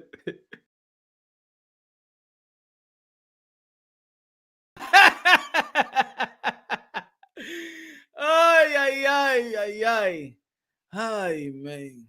Coño, Eddie, man. Coño, man. Aquí sells bootleg El Cana in Canada Street. Who is it? Who are you talking about, my friend? What is you talking about, my friend?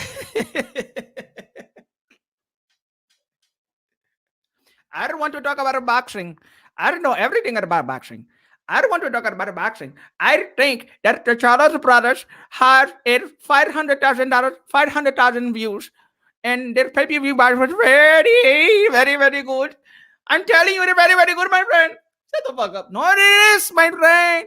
It had my friend. It did 500. It did more than Manny Pacquiao and Keith Thurman, my friend. Yes, it did, Punch. Yes, it did.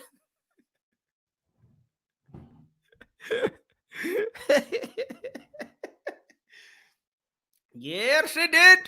Yes, it did, my friend. Their best fighter in the world is Amir Khan. Yes, it is. Yes, it is.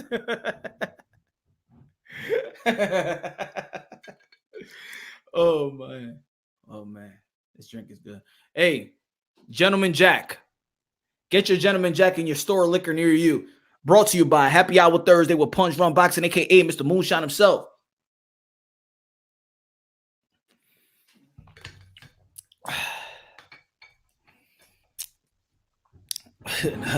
Now, we know who that was, Mr. Transfer. We know exactly who that was. We know exactly who that was. Who's that, Punch? The carpet merchant from Aladdin.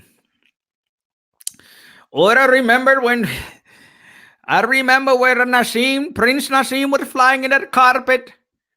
It was an incredible sight to see. Prince Nassim was flying in the carpet like Aladdin. And it was a sight to see, my friend. And he was entering the ring. He was entering the ring. Oh, Lord.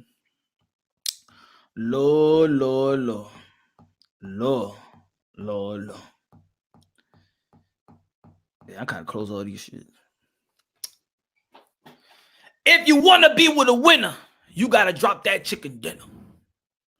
You gotta drop your friends out if you want to hand in a Benzo. Oh my God. Boy, Frank fry chicken head and shoulder Patty K Mark Anthony Mason. Nassim is my favorite fighter of all time, my friend. Carpet, my friend. Hold on.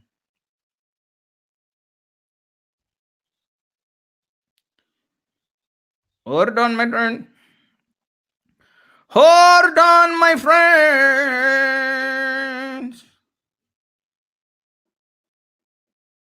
Hold on, my friends. Hold on, my friends. We're going to go to the commercial break. Yeah, man. Y'all will make a fucking song, man. Lick it before you stick it. My new Indian song, y'all. My new Pakistan. Here we go. Breakdown. Come to my next smoke. No. How did it go? This is it. Let me freestyle this. Hold on, my friends. Let me freestyle. Come into my smoke shop. If you really think you can really punk us. I don't wear deodorant. Light it up. I put a bomb in your cigarette. You want to talk about me? You never gonna ride in my yellow taxi.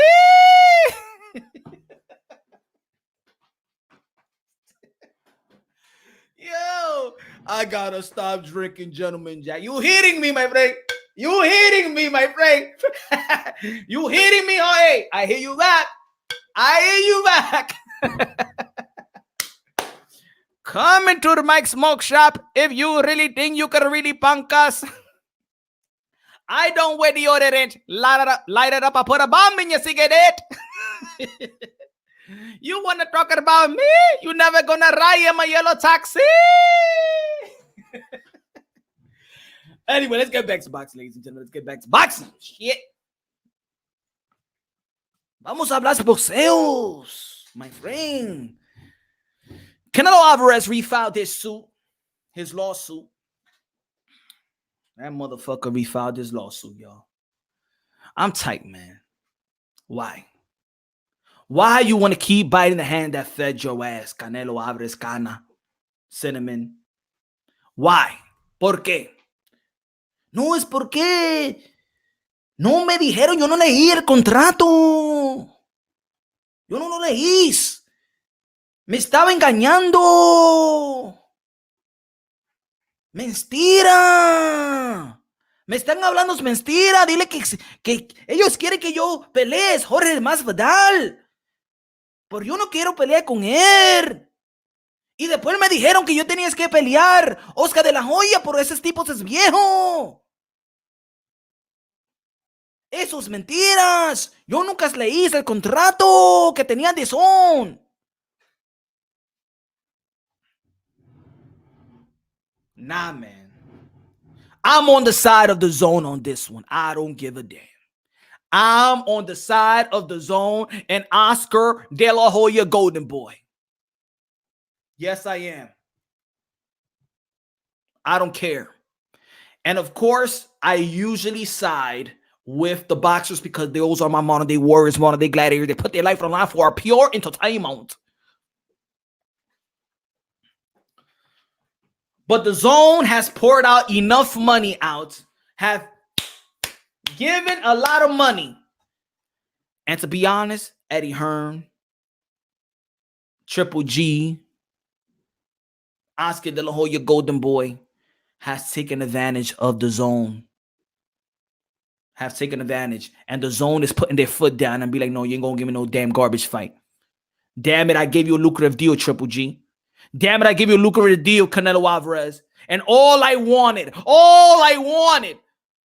was a trilogy. That's all we wanted. That's all we wanted. Anthony Joshua, we did not think that your biggest fight was going to be Andy Ruiz. We thought we could have bring in a Deontay Wilder. We thought we could have bring in a Tyson Fury. But you gave us Andy Ruiz. See, the zone, and look at the price that the zone has put for us. It's cheap. The zone is cheap for us. It's given $100 a year. And the zone just had it. So no, I'm with the zone on this one. I don't give a damn. I'm with the zone. And Oscar De La Hoya, go to both promotions. I'm going to tell you like this. It made Canelo Alvarez. Because you imagine if Canelo Alvarez would have started with anybody else? Can you imagine if Canelo Alvarez would have started with Lou DiBella? Hell no. You asked for something and you got it back. And I said this a long time ago in my couple of live shows ago, but if anybody new here, so you can understand me where I'm coming from. So y'all can understand me where your boy Punch Drunk is coming from with this. Let me find what Canelo Alvarez said in 2010. I know some of y'all heard this before, but for the new people out there, my new amigos, my new hermanos y hermanas. ¿Dónde está esta mierda? ¿A dónde está esta mierda, coño? Que lo tengo que buscar para mi gente. Dime, my friend.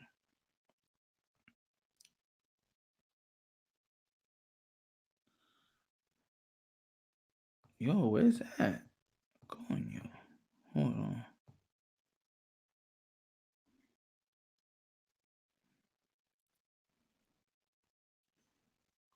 Oh, shit, I got to do this. Hold on, yeah.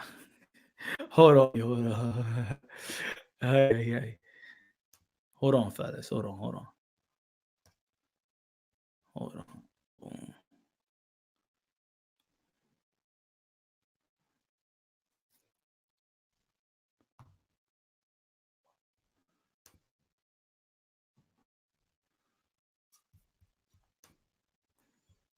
Hold on, my peoples. Hold on. Let me show y'all something right quick.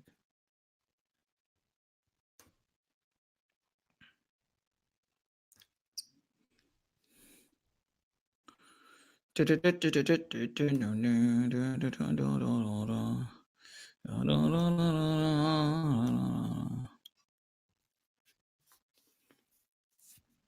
you go. So yeah. So the karaoke, when y'all jump in on the panel, y'all gotta give me a song, y'all gotta give me a rap, y'all gotta give me a jingle, y'all gotta give me something, because it's karaoke night. It's karaoke. And if it's trash, we're gonna give you this. Echa acá. Y fuera.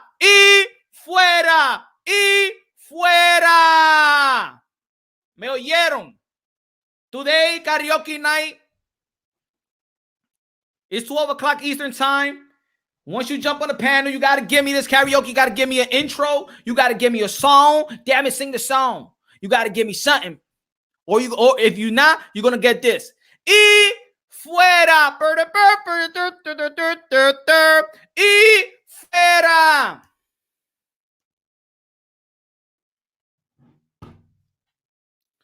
Man, we talk about anything. We talk about anything, man. Promoters need to compromise.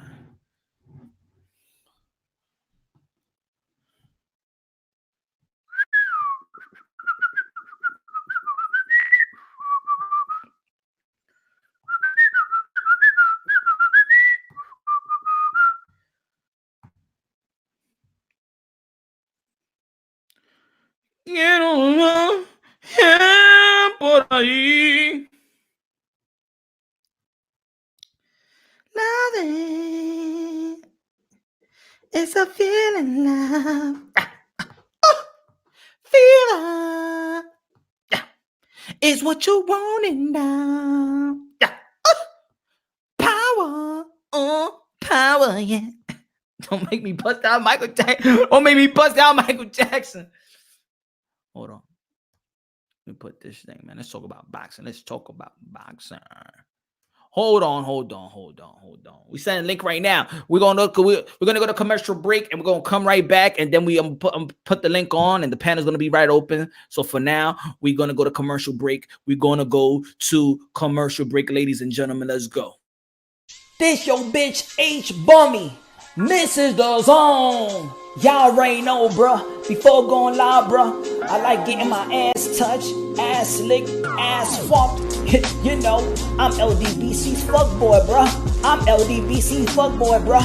H Bummy, baby. You already know who got next. Snatch me up, Fred. Who got next? It's your turn. I got my ass cheeks spread out, bruh.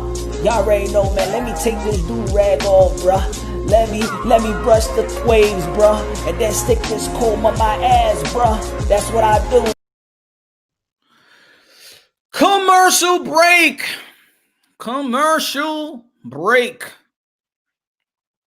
You know what? I need to get some commercials. You know what I'm saying? Need to get some more commercials. Feel me? Some more commercials, you know. We need some pay ads up in here. Hey, come on. Ladies and gentlemen, come on. A little super chat, you know. I'm putting I gotta get my ads up. Gotta get my ads. Not ass. Ads. Everybody glad your glasses. And let's take a shot together before we go to the panel.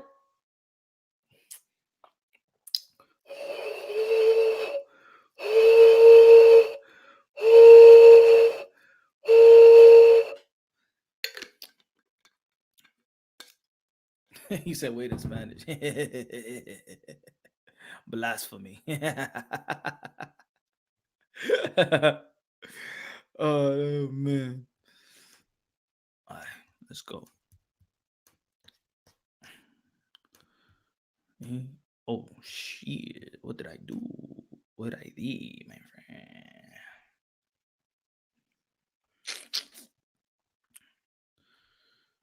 I'm just OJ. Yeah, all right. Lance, what's good, man? God bless each and every one of y'all out there, my supporters, the followers, my brothers and sisters, my haters, everybody out there, man. Everybody out there. Hello? Oh, hold on. I can't hear you.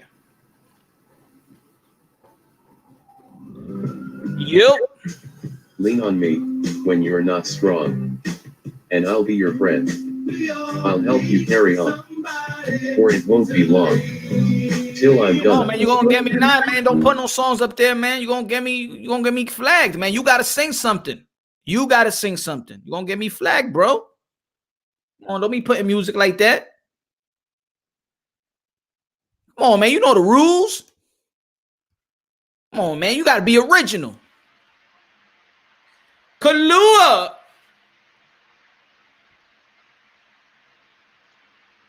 What's up? What's good, my friend? How you doing? I'm doing pretty good, but I'm a little ticked off by you right now. How dare you, man? How you gonna say that to me, man? Hey, it makes it more fun.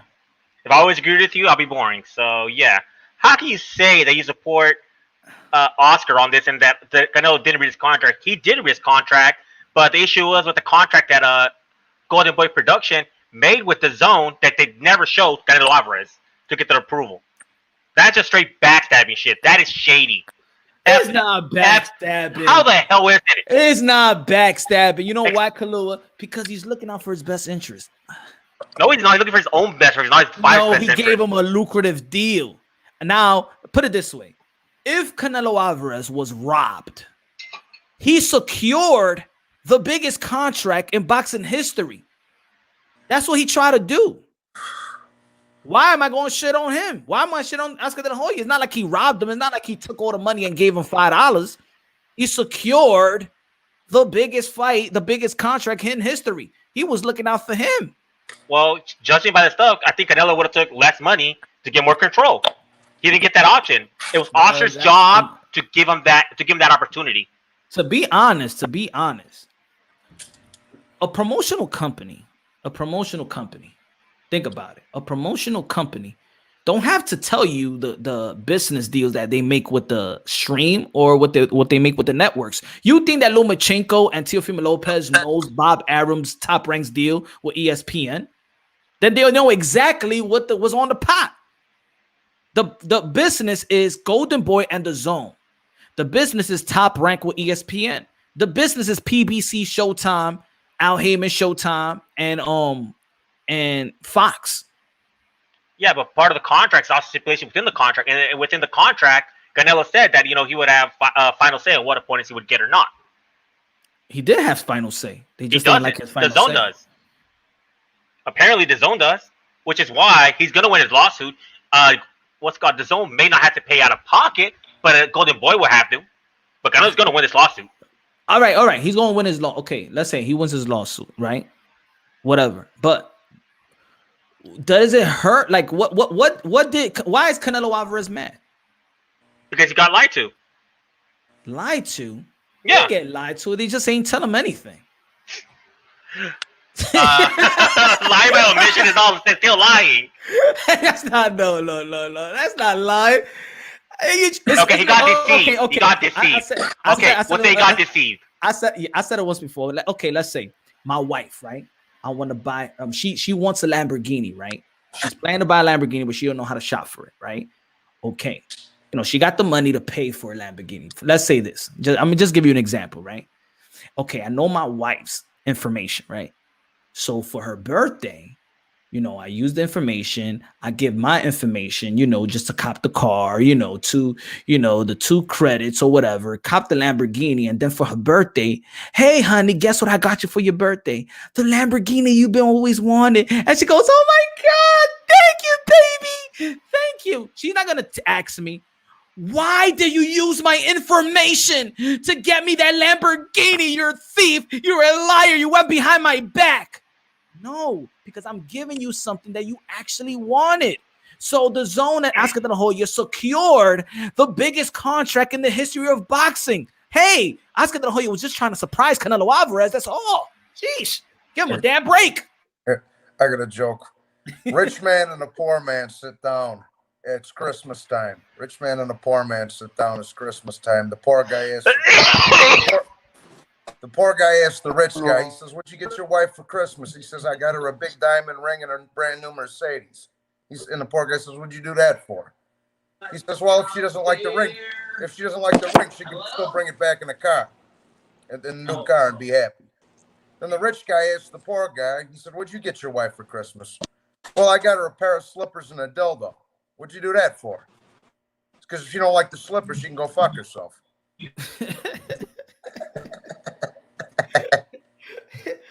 Oldie but a goodie. Hey, but you understand what I'm trying to? You understand what I'm trying to say, Clue, right? It's not the same thing because he actually had a contract drawn out with Golden Boy with the parameters of what the agreement was going to be, and obviously that Canelo's keeping his part of it. It's De La Hoya who didn't keep his part with either Canelo or DAZN which is why the one's going to end up paying out of pocket is Golden Boy, and they deserve it. You know why? You know why? Because remember, they have a friendship, right? That's what Canelo and Oscar De La Hoya. We have a friendship, right? So I'm just saying, okay, I'm Oscar De La Hoya. I'm going to make this deal. I'm going to secure, and let's say, for example, this. Let's break it layman's terms. All right, this is the zone, and this is Oscar De La Hoya, and the zone is saying, yo, I'm going to give you this money, Oscar, but yo, your boy's going to secure us that big fight that we want, right? And Oscar De La Hoya seeing the numbers, saying, yeah, don't worry, yo, the zone, don't worry about it. I got you. Of course, I'm going to talk him into. Don't worry, we're going to give you what you want. All right, we're going to give you this lot of money. All right, Oscar. I said, don't worry, I got you, man, brother. I got you. Don't worry, I'll take care of it. You got that right? All right, boom. He secured a contract, and Oscar De La Hoya is thinking, this is my boy. He gonna fight whoever, man. Like, really? Like, what's Canelo's biggest mega fight? He don't got no mega fight left. He only got one mega fight left. He has great fights, he has good fights, but he has no more mega fight left. He's done. His career moves so quick, and he's fought legendary fighters, Hall of Fame caliber fighters. There is no more mega fight for him. So at least not at the moment. Yeah. Oh, somebody got me in the background. Hold on. How about Benavidez? Huh? That's not a mega fight, though. That's not a mega fight. That's not a mega fight. Okay. I'm gonna try to like do my best IBFP impersonation. I want you to keep that same energy when you talk about other fighters. We have to fight the best. If they're not fighting the best, then they have to step up the competition. So we want you to keep that same energy with Canelo Alvarez. He should be only fighting the best, not just the rest. Nah, you know what it is. This one is, but it's also timing. Am I desperate? Let's be honest. Are we looking at Canelo Alvarez's resume? Are we desperate right now for him to fight the biggest fight? I don't think nobody's looking at Canelo Alvarez because I feel, in my opinion, that Canelo Alvarez has got to a point where his next fight should be whoever he wants to fight. I'm not like, yo, Canelo Alvarez need to fight this fight right now. He's a bum. He's cheating the sport. He's doing this. Nah, I'm looking at Earl Spence and Bull Crawford. I'm looking at that fight. I'm looking at they need to fight. Canelo Alvarez right now. Who we desperate for Canelo Alvarez to fight right now? Who are we desperate for him to fight? Charlo. We're not desperate to see him fight anybody, but I just want to keep that same energy with Canelo Alvarez like you do with everybody else when you talk about how they have to fight. That they should be fighting YouTube stars. They shouldn't be a sideshow because we got to keep that same energy with Canelo. God damn, you loud, bro. Holy shit. But yo. I'm really loud. I'll pop my mic down. Hold on, give me a second. Nah, you good, bro. You good. You just blew my ear off. But nah, man. Bro, here's the thing. If he's gonna be, I'm not desperate to see him fight nobody or itchy, and he's gonna be going to court for a while. But like in the same breath. On what world do you live in where you're going to get $50 million to fight Yevin Madrin or whatever the fuck his name is? Like, come on, bro. Come on. That's just, and not to mention, he's acting like a little bitch, bro. Let's just keep it real. Come on, dog. He's acting like a little bitch. Straight up. Hey, Johnny boy, do you watch any other sport? Kill it. Okay. You've been talking this whole time. Let me just say this. Shouldn't Canelo be professional enough? Shouldn't he be professional enough to realize there's a worldwide crisis going on right now? They don't get no money for tickets. They don't get no pay-per-view buys. They don't get beers from the concession stands and hot dogs and popcorn. You have to act like a professional, and he's acting like a whiny little female, bro. Facts, though. Okay. Hey, Johnny, do you watch any other sport but boxing? I'm a football fanatic. I love baseball. I love UFC. Okay, baseball. Good example. Mike Trout.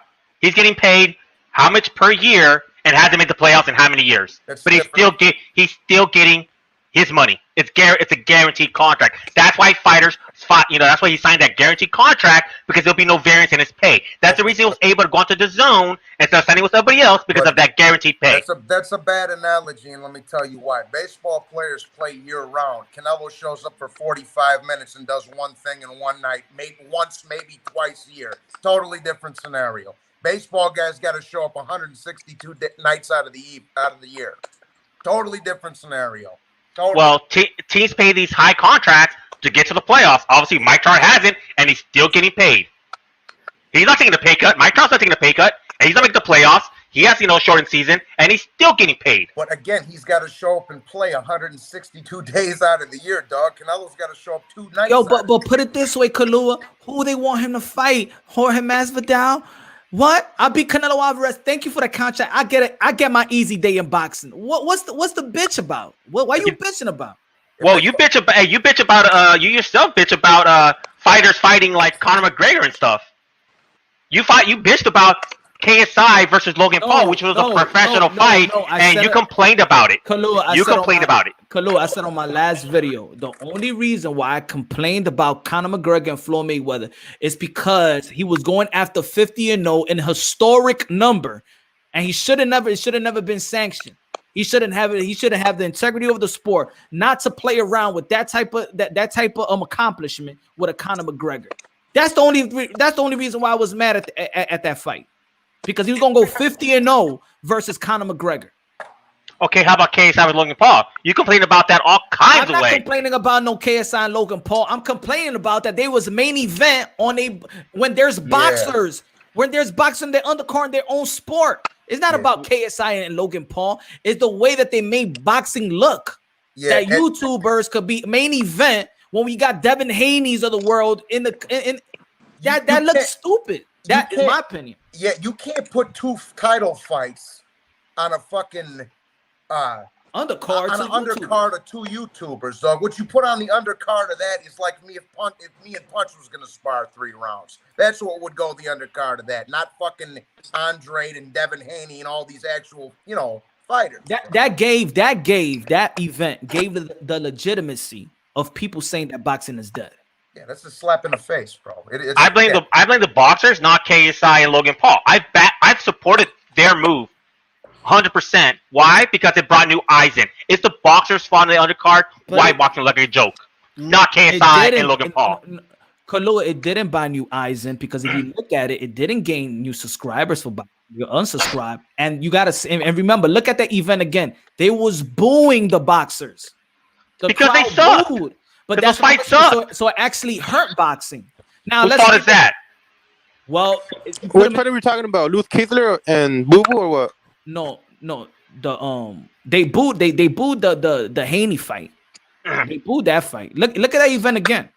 They booed. The crowd was booing on almost all the boxing fights. They should have put exciting fights on. But you put them in a situation. They put them in that situation. Because of course these are fight fans. Fight fans want to see a fight. They don't want to see boxing. They want to see a fight. So these guys was fighting while the other guys are boxing. So boxing's gonna be less exciting than fighting. Look, you would have put something like Teofimo. If a fight break loose in the stands, people will look at the people fighting in the stands and they'll take their eye off on the boxers. It's happened so many times before. Like, you know who would have worked in that pay-per-view? Somebody like Tank Davis who fights nothing but low opposition and a quick knockout. That would have excited fans. That would have brought new fans. But yet they put in boring fighters who nobody wanted to see, and it was their fault that they failed. They failed. It was their job to make people want to watch them. They failed. So I'm putting it on boxing. I'm not putting on KSI and Logan Paul. I'm putting that on Matchroom. I'm putting that on Eddie. I'm putting that on him. The Zone, they just gonna get their money. And if it worked, that's why they thinking about, Canelo Alvarez go fight a circus fight. I mean, y'all not doing it. Y'all not doing it for me. All the money that I'm talking like if I'm the Zone. I'm talking like if I'm the Zone. I've given so much money.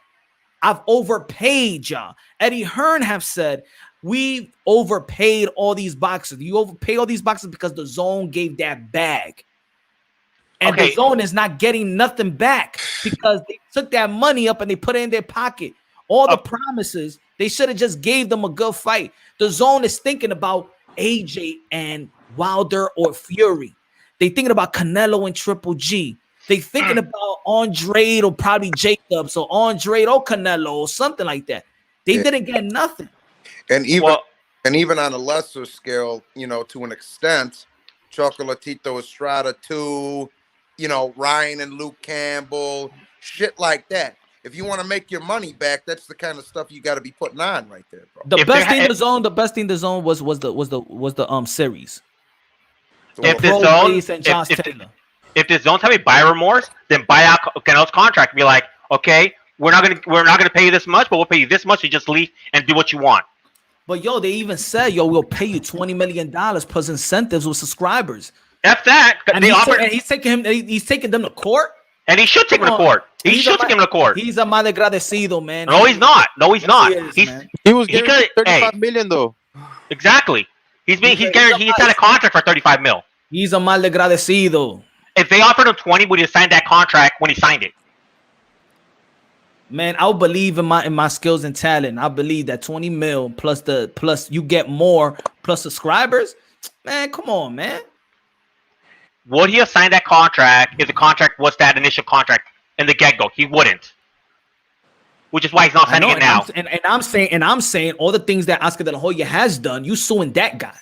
You suing them too. I don't care what anybody say. Canelo Alvarez would not be where he's at if it wasn't for Golden Boy Promotions. That part's irrelevant.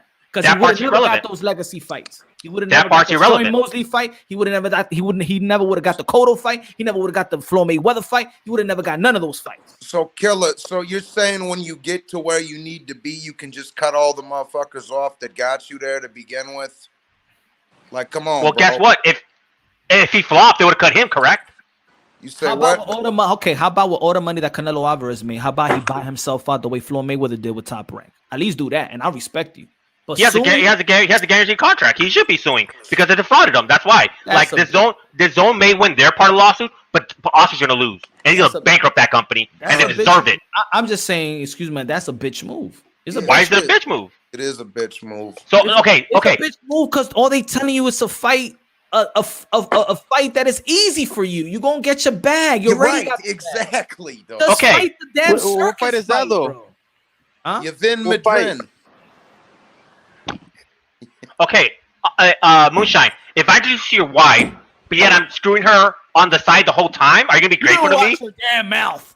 I didn't say a single bad word. I just kept it exactly that wording. Go ahead, give me the example. If I use the rubber. If I introduce your wife, but the whole time screwing her on the side because she was my ex, and you didn't know about that, how would you feel? You'll feel betrayed, right? Even though you're happy with your wife. Come on, that's not.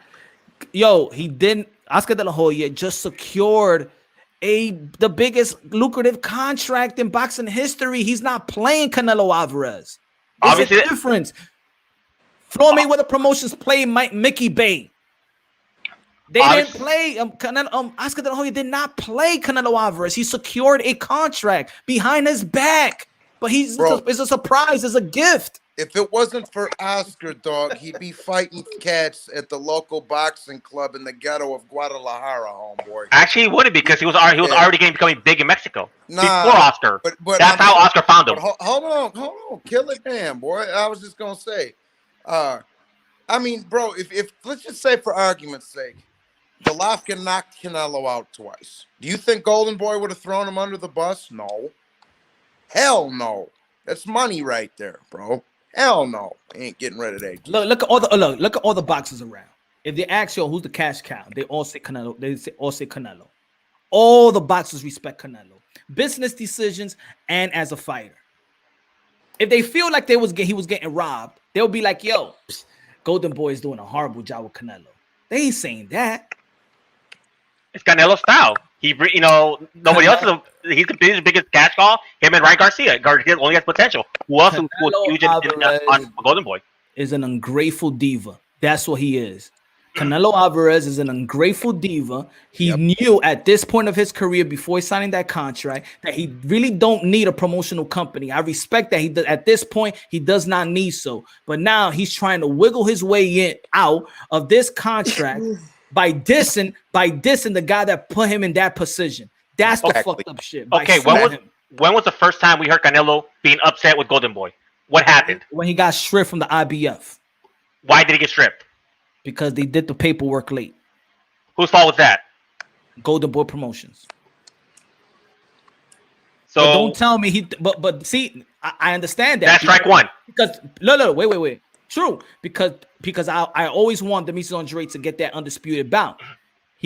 And they prolonged that negotiations between them. They signed the paper late. Yet Don't talk about me with your accomplishment when you also rocking that franchise WBC. So don't tell me that you really care about all the belts. Okay, so we already initiated strike 1. Isn't this strike 2 already? This ain't strike 2. How is it not? They told him one man, thing. Just fight this circus fight, bro. You're going to get your bag. Why you complaining, Canelo Alvarez? It's not like the world of boxing is not desperate for you to fight anybody right now. Everybody's giving you props. You just went to 175 to fight another division and fought Cove. We're not desperate for you to fight anybody like big right now. Here's the thing. Hold on, real quick. If they were trying to throw him in there with Golovkin again, or let's just say Bivol or Beterbiev, and he was bitching about his money a little bit, then I could understand that. But the fact that he's fighting like the fucking 11th ranked 168 pounder, like, shut up, dog. You're still getting 20 some odd $1 million, bro. You being a little girl, bro. You being a Mexican Floyd, son. That's it. That's worse, because at least Floyd bought his contract out. True. Canelo Alvarez, he should have money in that bank to buy himself out that contract. The Floyd situation and Canelo situation are two different things. They're two different situations. He's looking for a way out, man. Probably Al Heyman in his ear and be like, "Yo, my man, do whatever you need to do. Get out that contract. I got you." Yo, Al Heyman, come with me, bro. I'll throw you in there with both the Rell brothers, and you don't got to worry about anything. We already agreed that we heard nothing wrong with Canelo having any beef with Golden Boy until Golden Boy dropped the ball the first time. Now this is the second time. Totally different situation. No. Canelo Alvarez was the one that dropped the ball the first time because he's the one that tested positive. Golden Boy had to clean up the damn mess. He messed up. And the PR of Golden Boy Promotion did a hell of a job in sweeping that shit under the rug. Yep. So he fucked up first. Excuse my language. I'm not trying to be mean, Clue. He didn't mess up the relationship. Plenty of Golden Boy boxers have popped dirty. And it has affected them. Come on, man. But Canelo Alvarez popping dirty wasn't a good look. Not right before he's about to fight the biggest fight in boxing at that time. It wasn't a good look. That was not a good look. They did a great job at sweeping that under the rug. PR did a hell of a job. They said, bro, go sit down for 6 months. We'll throw you right in there in September. Exactly, and people forgot about it. Even though it wasn't a good look, but plenty of boxers popped dirty, and they're not getting punished for it. They popped it, but it's not a good look. They got to do a lot of. It takes a lot of money to clean that shit up, though. Yeah, and it takes money to clean that up. And they're not the quote unquote face of boxing either. And you think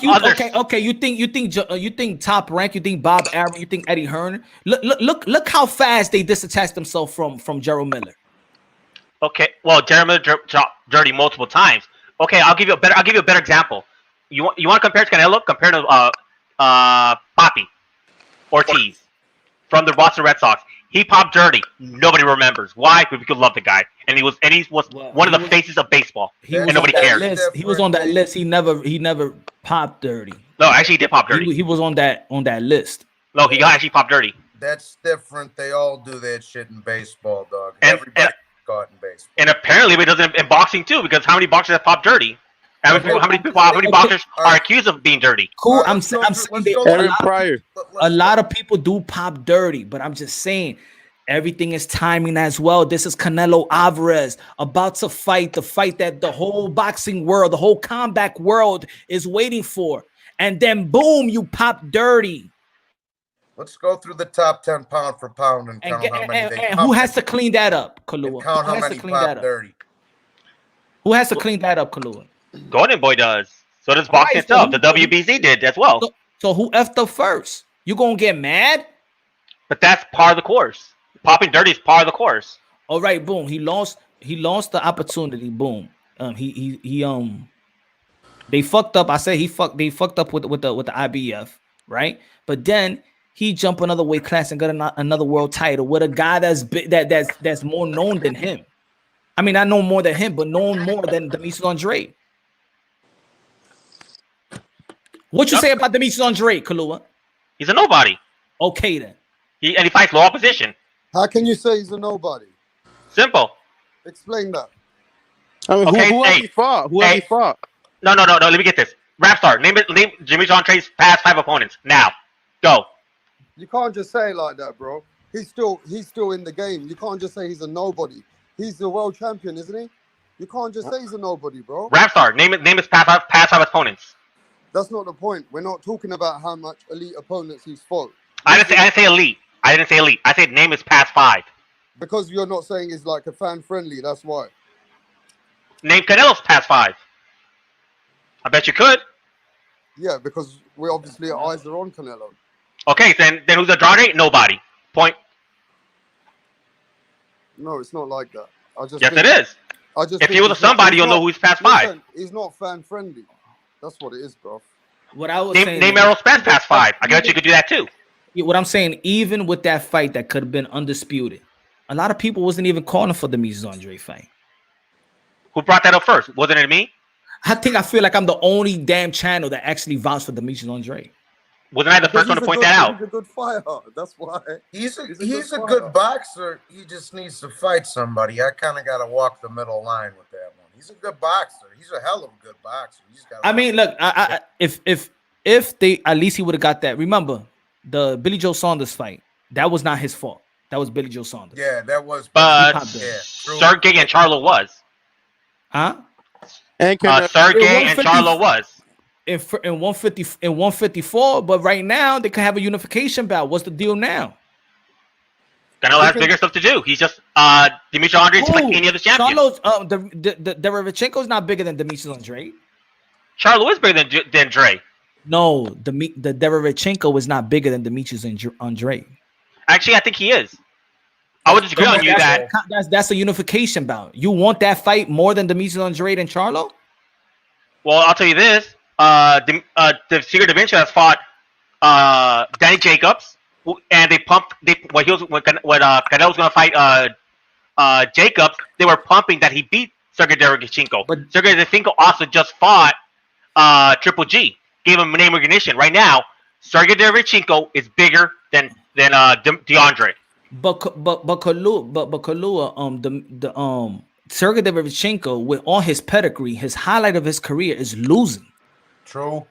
That's the highlight of his career. Anybody that knows Derevchenko right now is losing to Danny Jacobs and losing to Triple G. It's not because he's a winner.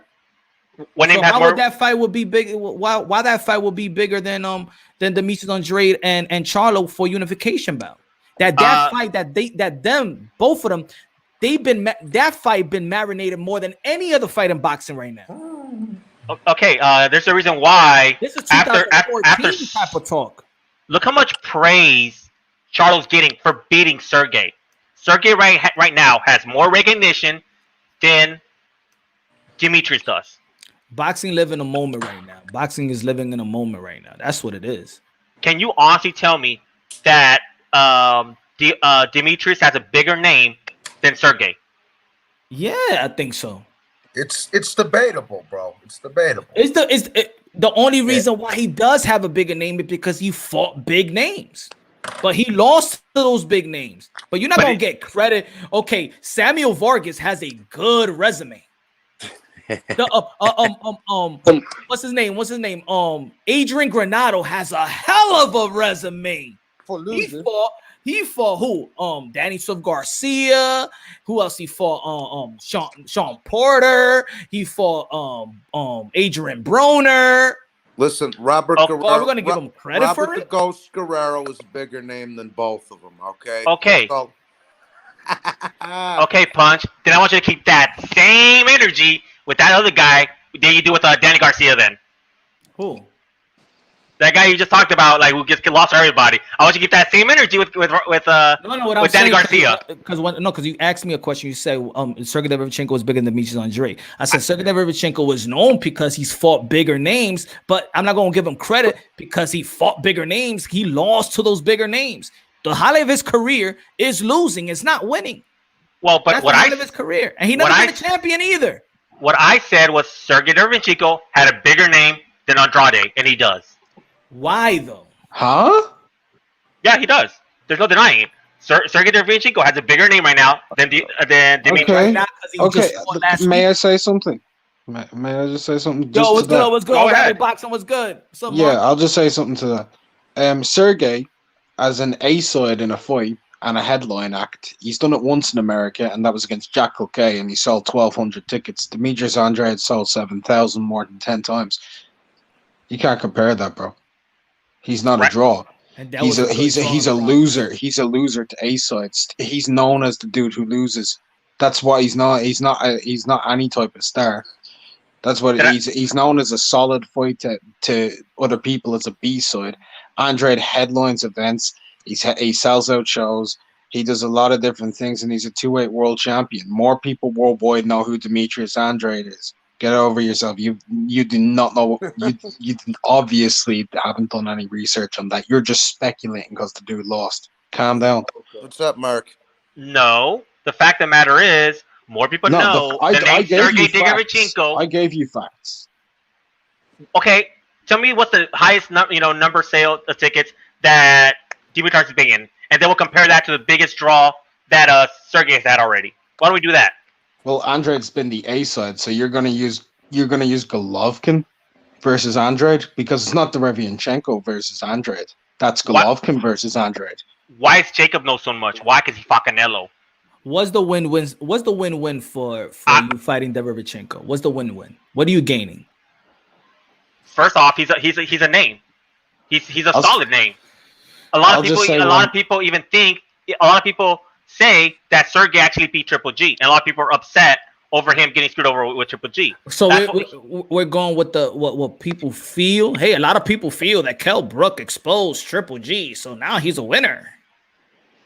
Like I said, I'm not arguing who's better. I'm arguing name recognition. Name recognition. Yeah. Sergey Derevyanchenko has a higher name recognition than Andrade. Listen, let me say this, bro. I thought Derevyanchenko beat Golovkin. So did Mark. Not to put words in his mouth, but and neither one of them are massive names, dog. You're comparing, like, the comparison is dumb. Neither one of them are superstars, bro. They're top contenders. One of them got a hold of a title, and one of them came up the short end of the stick a few times. That's it. They're two dudes in the top 10. Yeah, I really want. I gotta tackle this. I think we need to nip this in the bud. We need to nip this in the bud right quick. Hold on. Robert said that Derevyanchenko has a better resume than Andre, but he is not a bigger name. Oh, okay. Do you have a good resume because you fought big name and lost to them? That's why. Are we engaging that to good resume nowadays? Because Samuel Vargas and Andre Granados have awesome resumes. We're gonna go by that. What is the way they fought, bro? Look, just by that logic alone, Derek Chisora has a better resume than Tyson Fury. Oh, exactly. Because he fought Fury twice. Think about this: he fought Fury twice. He fought against Vitaly Klitschko. He's about to fight Usyk. I mean, he's got one of the best fucking resumes, hands down. Losses is what makes you have a good fucking resume. I'm not even talking about resume, because first off, like, you can't compare Fury to Sergey and the Sergey and Andrade thing, because Fury was in a way bigger fight. There's a reason why, whenever Canelo's talking about a fight, Sergey keeps popping up, because people know Sergey. Look, Killer, all I'm gonna say is, when Andrade fought Coquet, they did 9,000 tickets. When Sergey Derevyanchenko fought Coquet, they did 1,200. You know what it is? Is that there's their sense that people just don't like Demetrius Andrade, because when he got his title outside this country. He didn't get it here. And people give credit to people when they go outside of America to get their title outside of their country. So it's not supposed to be easy for Demetrius Andrade to win his title in Germany. Was it in Germany? Yeah. I think it was in Germany. Yeah. Yeah, when he fought Coquet. Against who? And before you go, oh well, Coquet is from Germany. He's not. He's Ecuadorian. Is he? I thought that. Yeah, he's from Ecuador. I thought that was like he's from Ecuador. And that too. We got to put. You know what? Even now, you know what we're gonna do? I think we need to do this. Can you agree with me or disagree? Because boxing is a world sport, right? Mm-hmm. We have to take into consideration also when these guys travel outside of their comfort and winning titles. Are we going to put that in the criteria of pound for pound? Yes. Yes. It's that's why I rank Usyk so highly, bro. This man went to Germany, fought Marco Huck, went to London, fought Tony Bellew, went to Latvia to fight Bradis, went to Moscow to fight Gassiev, went to did he fight Glowacki in Poland, Mark? He did. He beat him in Poland. He beat Bellew in England. He beat Hunter in America. Yeah. You know what? He's the road warrior. You know what I would have been happy about this when Demetrius with Andre Ward fought Cove, and he lost that first fight. That next fight should have been in Russia. Yeah. Agreed. Andre Ward never fought outside of America. Shit, he didn't even fight outside of Oakland, bro. No, he fought outside of Oakland a couple times, but it was rare. He didn't even fight it was outside rare. of Oakland, son. See, that fight right there, that's when the fans have to call it and be like, you know what? All right, man, he came over here, he fought, he didn't get a good shake. You know what? Now, Andre Ward, you're world champion. Go in his background. Go in his backyard. Yo, Punch, imagine how much Canelo would be crying if they made him have that second Golovkin fight in Kazakhstan. Canelo wouldn't agree to it. He'd been crying the blues. Canelo would never agree to it. Huh? Canelo would never agree to it. King Arthur, can you fix your mic and mute yourself if you're gonna get backlash? You say what? Whenever I speak, it comes off of what's coming out of King Arthur's. Something is something robotic or something like that. Yeah, it was on King Arthur, but he fixed it. King Arthur. Nah, it's still going on. Still going on? I don't hear anymore, but I don't hear shit. All right, we go. But yeah. For him, Like I said, the number 11. Canelo would never agree to fight outside of wherever he wants. He's the A side. Well, why He not? calls the shots. I mean, he calls the shots. Yeah, but I mean, Golovkin came over to North America for the first fight, so why wouldn't? I mean, come on, bro. He doesn't have to. He came over to North America for most of his career. That's where he's promoted. Yeah, well. Hey, you know what? I'm one of those guys. You know what? I seen Canelo fight here enough. Vegas fight. If you're gonna fight a guy like Billy Joe Saunders, I would like to see Canelo Alvarez go to the UK. I'm pretty sure Canelo would love to go to the UK to fight him. Just like he wants to go to Japan. People always say they would love to go to the UK, but they don't go to the UK. For Mayweather said, I would love to go to the UK, but he never went to the UK. I bet you that if he fights Murata, he'll fight in Japan. Yeah, he'll do that, but not a real professional fight. I want to see Loma make Tank Davis go to Kiev, Ukraine to fight him. Loma can't get Tank Davis to fight him, period. Huh? Loma can't get Tank Davis to fight him, period. I know. This is true, Killer. That's what I always tell people.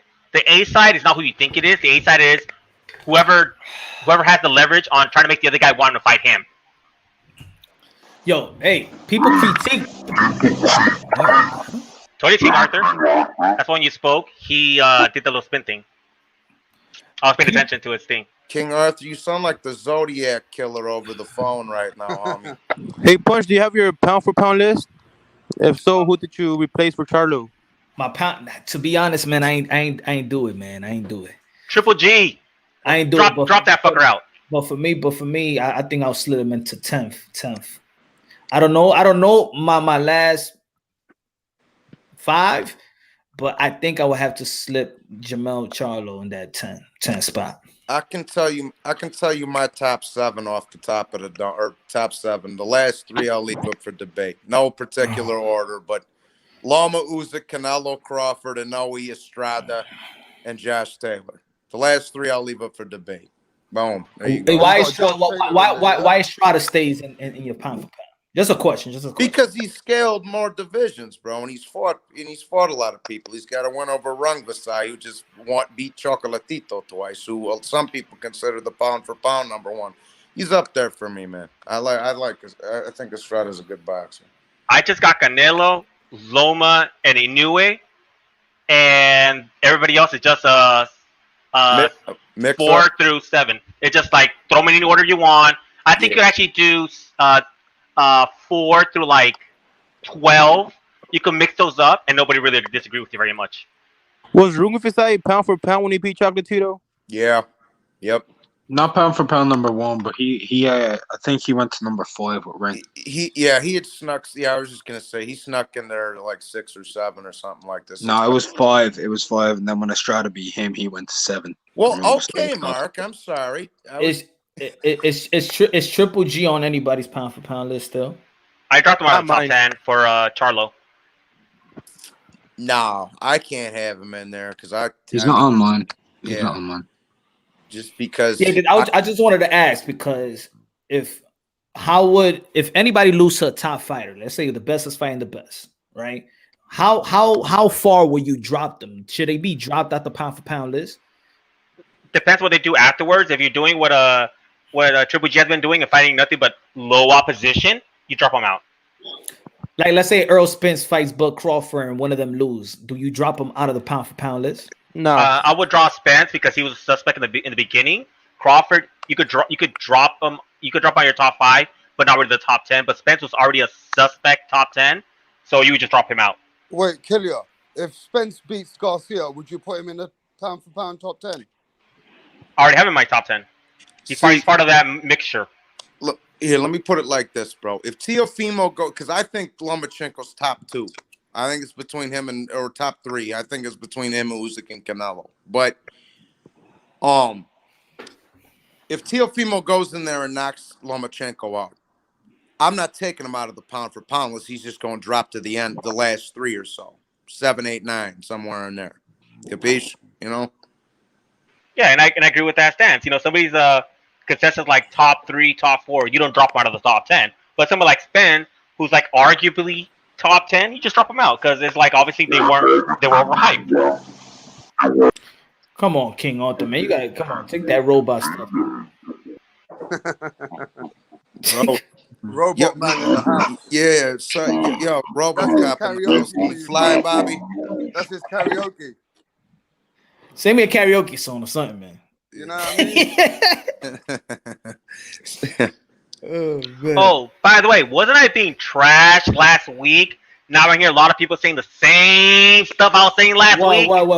It looked like you've been going to certain channels, Kalua. Wasn't I being trashed when I said UFC has surpassed boxing, and now somebody who I'm very fond of did the exact same video today?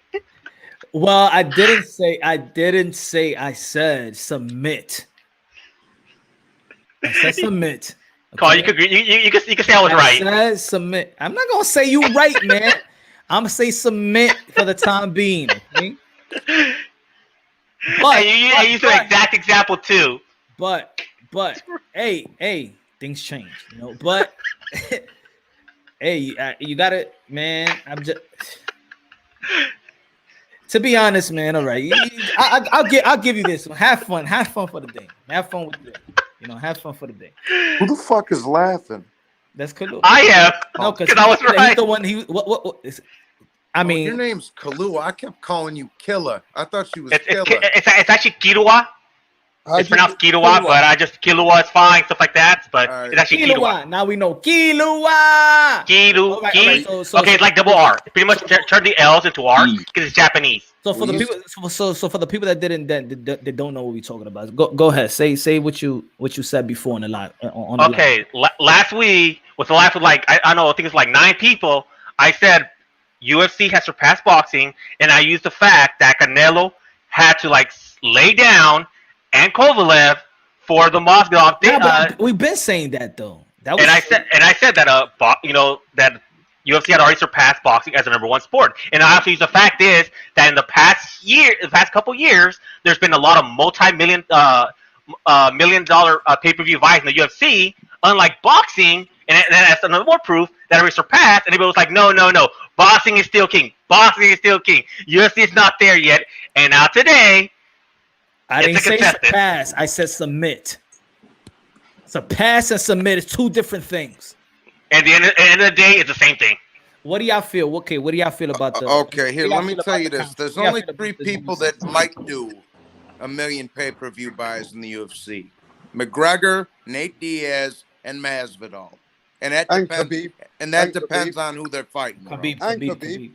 And Khabib versus Gaethje, Johnny has a good chance of doing it. Okay, very, very true. So we have 4 or 5 guys who could do a million pay-per-views. How many in boxing? All right, One? give me your biggest fight in UFC and give me your biggest fight in boxing and put them on the same date. What will happen? I think right now actually UFC would win. Just give me your 2 biggest fights in UFC. I'll give you my 2 biggest fights that could be made in boxing. I'll give you 2 because I know the UFC, Mark. Here, Masvidal Covington. Okay, we'll say that. And second, we'll say Conor Khabib too, just because they're both huge. Okay, names. okay. I'll see that and I'll raise it with I'll raise it with Canelo versus Manny Pacquiao at 154, just for fucking shits and giggles. Murders. No, I'm saying we're talking about for views here. What's going to do the most in boxing? Then the other one is Joshua versus Fury. Yeah. Now we're talking. Now we're talking, Mark. Yeah. Who's that, Mark? Yeah. I think the only boxing one that would actually have a chance is actually Canelo versus Mayweather 2. No way. There's a backstory. People know Mayweather. People know Canelo. There's a black versus Hispanic boxing rivalry. It's America versus Mexico. I'm not. Forget about Floyd because that's cheating. He's retired. You can't say maybe Canelo versus Floyd. Floyd could fight any of these boxers or any of these MMA guys and wash them all out of the park. It doesn't matter. He'll wash everybody. Floyd washes everybody. How many pay-per-view buys you think he's going to get for Logan? So Floyd is cheating. Name active, and that Pacquiao and Canelo will surpass anybody. Pacquiao and Canelo would do crazy insanity. So would Pacquiao versus Crawford or Spence. You're going to have hundreds of millions of people watching in the Philippines. You're going to have hundreds of millions of people watching down in Mexico, son. That shit. And United States, you have. And the United States. Look, I agree with you that would be like the biggest fight in boxing, which is why people are talking about Manny Pacquiao should fight Spence. I'm like, if he's gonna fight somebody as a sayonara fight, where he's just going for a cash out, just cash out with Canelo. And why would he bother with Spence? That's why I knew Spence was never a legit. Pacquiao Spence was never legit. The only thing is that it's too much for Canelo to come down. I'll say this. I genuinely think on pay-per-view, there's a possibility Manny Pacquiao versus Mikey Garcia could outdo Khabib Gaethje. Oh, hell no. No, I think there's actually a possibility. You're underestimating the fan base. How much you want to bet Khabib Gaethje doesn't crack $1 million? Let's do $10 to Punch, Brock. Loser gives $10 to Punch. Okay, you're on. You're on. If it doesn't crack $1 million, you got to give the 10. If it does crack $1 million, I'll give him the 10. You're on. Congratulations, Punch. You've just made $10 for doing nothing. That's what I'm talking about, baby. Hey, that's what I'm talking about, baby. Hey, for me, jump in as well. For me, it's a win-win because I support my favorite content creator. Either way. Good looking out. Good looking out, Kalua. Good looking out. Kilua. So, yeah. You're on. Don't tell me the morning after the fight what it did either. I want to wait 4 days till the fight. All right, not one fight, but on a regular basis, on a regular pay-per-view to pay-per-view events. Will UFC beat boxing or the other way around? It depends. If you're looking at the American market, yes. If you're looking worldwide, no. And Punch, here's the thing. If you put Amanda Nunes on pay-per-view, she's only doing 70,000 buys, dog. You put Katie Taylor on pay-per-view, she's doing 450K. Exactly. It depends the fighter is. It depends who it is. Let's hear. I'll use 2 not bigger names, but not too big names. Like let's say they did Gaethje and Dustin Poirier 2 on pay-per-view. Okay. That's gonna do Spence and Porter. It's gonna do a couple of $100,000, bro. You know what I'm saying? It's only listen, bro. There's only 3 or 4 dudes in each sport that's gonna crack $1 million, bro.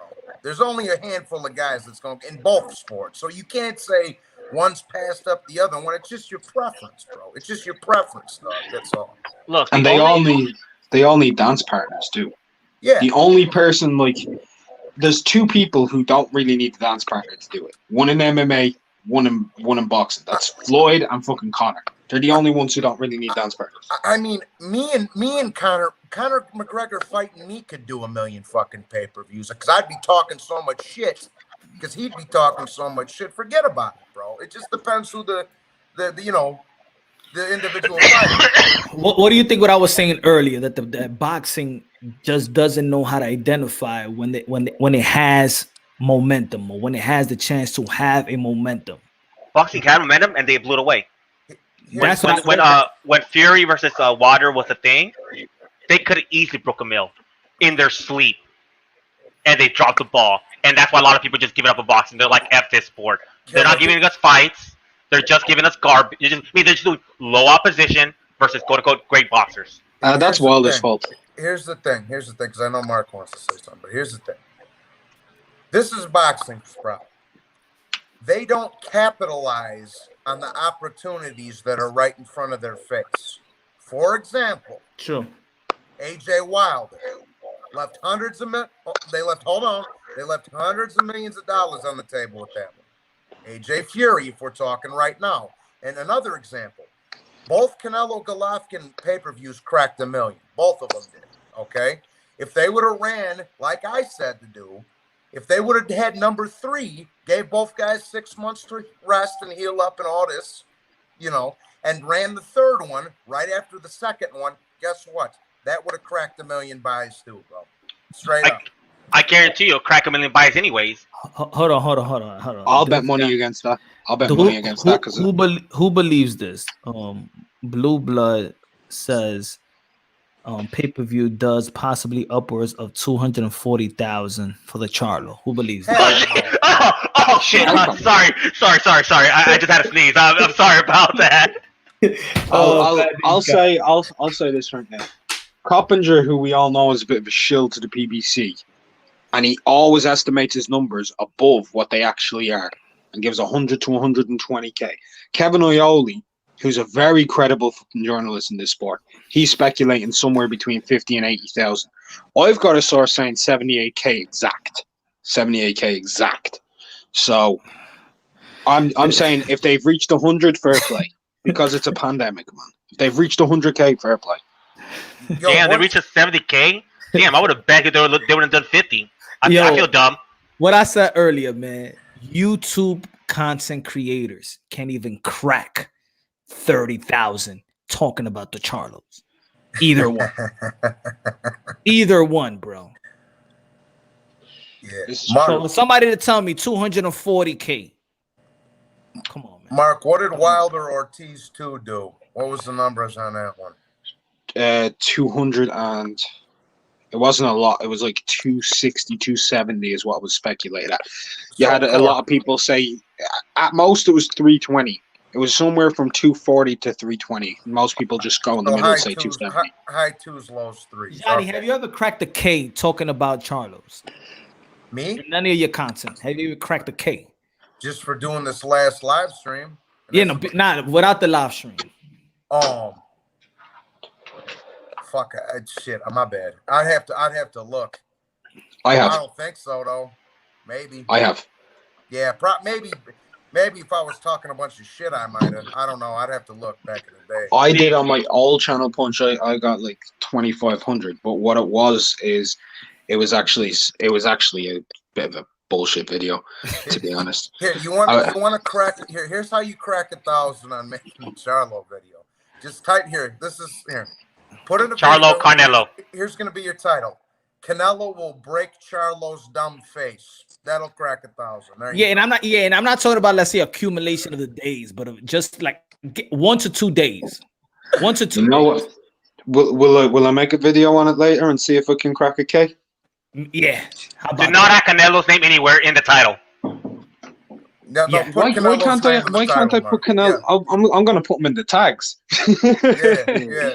Yo, I'm gonna put him in the tags. I'm gonna put McGregor in the tags. Man, not even Crawford and Amir Khan could have cracked 100K. Mark, all you got to do is put Charlo versus Manny Pacquiao, a bunch of question marks though. Shit. Not even, bro. I'll tell you the video that could do it. Is Charlo above Manny Pacquiao pound for pound right now? There you go. There you go. Wow, that would crack it instantly, and you would get just flamed. Oh man, you would get unsubscribed. I know, bro. I'd get so many people just like fuck you. We thought that you was on our side. Hey, you put that, you might unsubscribe to yourself. The major catch is gonna be like, oh, it's like that, Mark? It's like that, bro? That's how you feel, Mark? What the fuck, dog? I'm saying like this, yo, Philippines, they loyal, man. But you go against, but if they listen to the if they listen to the video, which they won't, because of the title, they'll unsubscribe and call me a cocksucker. But they hate me. Filipinos hate me. Ask Johnny, man. They hate me. Oh, dude, Punch, dude. And you can ask Mark this as well. I gotta walk on eggshells every time the fight between Floyd and Pacquiao comes up because I gotta be like, nah, he might have not lost. It was tight, you know. Hey guys, I got a question. Do you think Jermel is being hurt by being PBC? Because just because he's PBC and because of those other channels, a lot of people don't like him. But if he wasn't part of the PBC, he would be a bigger name right now. I like the Charlos. I don't think he would be, and the only reason I say that is because he wouldn't have anybody to fucking fight in his division. I like the Charlos, man. I'm not crazy about him, but I gave him their props after the other night. I mean, if we're gonna go by personality and character, I like Jamal Charlo. Jamal Charlo's better than Jamel. I don't know, bro. I like Jamal. He comes across as kind of bipolar. I like he comes across a little bit crazy. He's the type of guy who can be like, yeah, I love my brother. Next minute, he'll make like a 27-minute rap video and go off on Blue Blood. So no, but I love the way they took their wins yesterday on that pay-per-view. Very respectable. It's like that with all the fighters basically. But Jamal Charlo's always bigging up on family stuff and his kids and wife, and I mean, they ain't nobody that you could look at and be like, oh man, these guys are like, I don't know why people want to put them in the same like when they're trying to compare them and then put the Broners of the world, and nah, man, they not that. Nah. That's Broner. Broner can get his ass beat till the end of time, and I'll never stop enjoying it. Nah, that's a dead horse, man. But you got to give prop to Broner that the guy can sell a fight. I always get even if you want him to get knocked out, but he'll sell the fight. He'll fight. I'm not on that ganging up on Broner. For me, that's like old content, and that's like that's weak content to me. That's easy. Like anybody could do that. I don't give a crap about Broner anymore. I just don't care. Yeah, I'm in a Steam box right now, y'all. But yeah, no, you know who's got the best personality is Usyk. That motherfucker's great, bro. Yeah, man, I love Usyk, man. Could you imagine if Usyk could speak fluent English properly? Like that dude, he'd be just as good as Tyson Fury. I don't want him to speak proper English, bro, because he sounds funnier with the broken English. Yeah. He is funny. And also Lomachenko got good personality. The thing he just can't come across it in English. But you follow Lomachenko, he got great person. He's a funny dude too. One of my favorite things with Loma I've ever seen was he was asked in an interview about different fights like that he may have. This was about a year ago on IFL TV. And he kept putting his hand up to his face like he was deep in thought and like rubbing his chin. And then the dude would ask the question, then he'd be like, I destroy him. Yo, but Usyk is funny. He looks funny. It's true what Johnny said. He don't need to talk English. He's funny, like he's naturally funny. That's like, Usyk to me is like Mr. Bean. like he don't even gotta say shit, and I'll laugh. You know who's like Usyk that? Looks crazy, dude. You know who's right? like that? He got crazy eyes, man. You know who's like that with me, Punch, where I can just look at the dude and I start laughing. Is that dude Danny? You ever seen Eastbound and Down before, bro? Punch Drunk down, man. Danny McBride, dog. Every time I look at that dude, I just start laughing because that dude's funny as hell. You didn't even get to say nothing. Usyk is funny. Matter of fact, I was in Chicago. I was supposed to go to that fight. He did 15,000 in Chicago. Yeah, dude, because they got a lot. I mean, I'm sure they probably got quite Ukraine, yeah, you got a Ukraine community, but he did 14, they got a big Ukraine, they got a big Polish, and they got a big Serbian, bro. They're all, but that's what I was gonna say. As long as you I was in brought that- Chicago that time. Yeah, I didn't go to the fight though. Yeah, but Punch, you know what's funny, dog? When you was talking about the Cubs earlier, yo, listen, and that's why everything you said is why I'm a diehard White Sox fan and have been since I was in diapers. Okay, yo, Punch. So we drove down. I got tickets one time, and there was like a dozen of us, or I got some of the tickets anyway. We drove from Milwaukee to the north side because all these little females were Cubs fans, and I'm wearing my sock shit like, go to hell. I'm go to hell, bro. And I'm like, I was like, I don't want to be crude, but I don't want to be crude, but I was like, all right, after this baseball game, I don't want to see no weirdo shit. We go to the party. I better see some boobies flying around and shit like that because I don't want to see none of That's the problem. The thing that you can't even pre-game around it. Nah, bro. You gonna wind up. You gonna wind up in the Steve Stifler Club on American Pie over there. Yo, we was walking. We was walking because I'm like, I don't know Chicago, so I'd rather walk, around, see the shit. I didn't even know it. So my boy was laughing. He was laughing throughout the shit because I'm like this, and we walking, and we, I'm like, yo, what the fuck is this place? The fuck is this?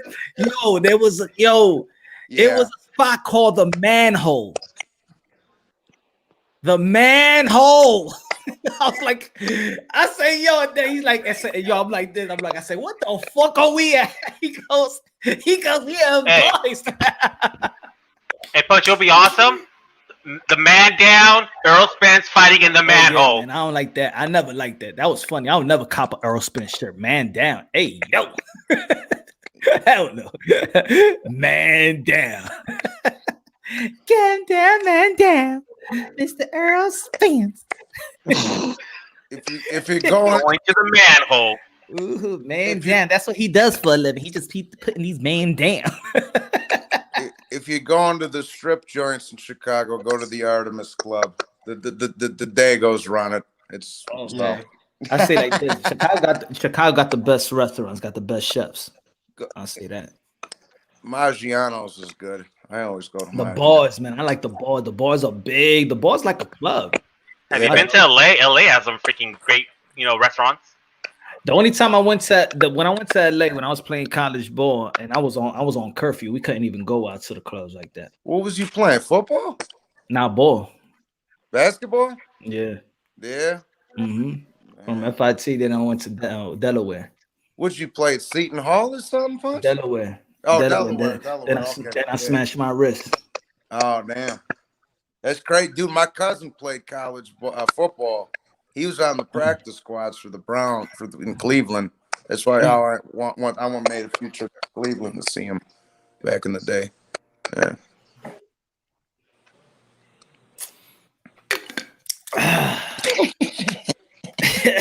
What y'all drinking on, man? Y'all got me all on here drinking like what y'all drinking on, man? It's Happy Hour Thursday, man. What you drinking? What you drinking? Oh, Johnny, you good?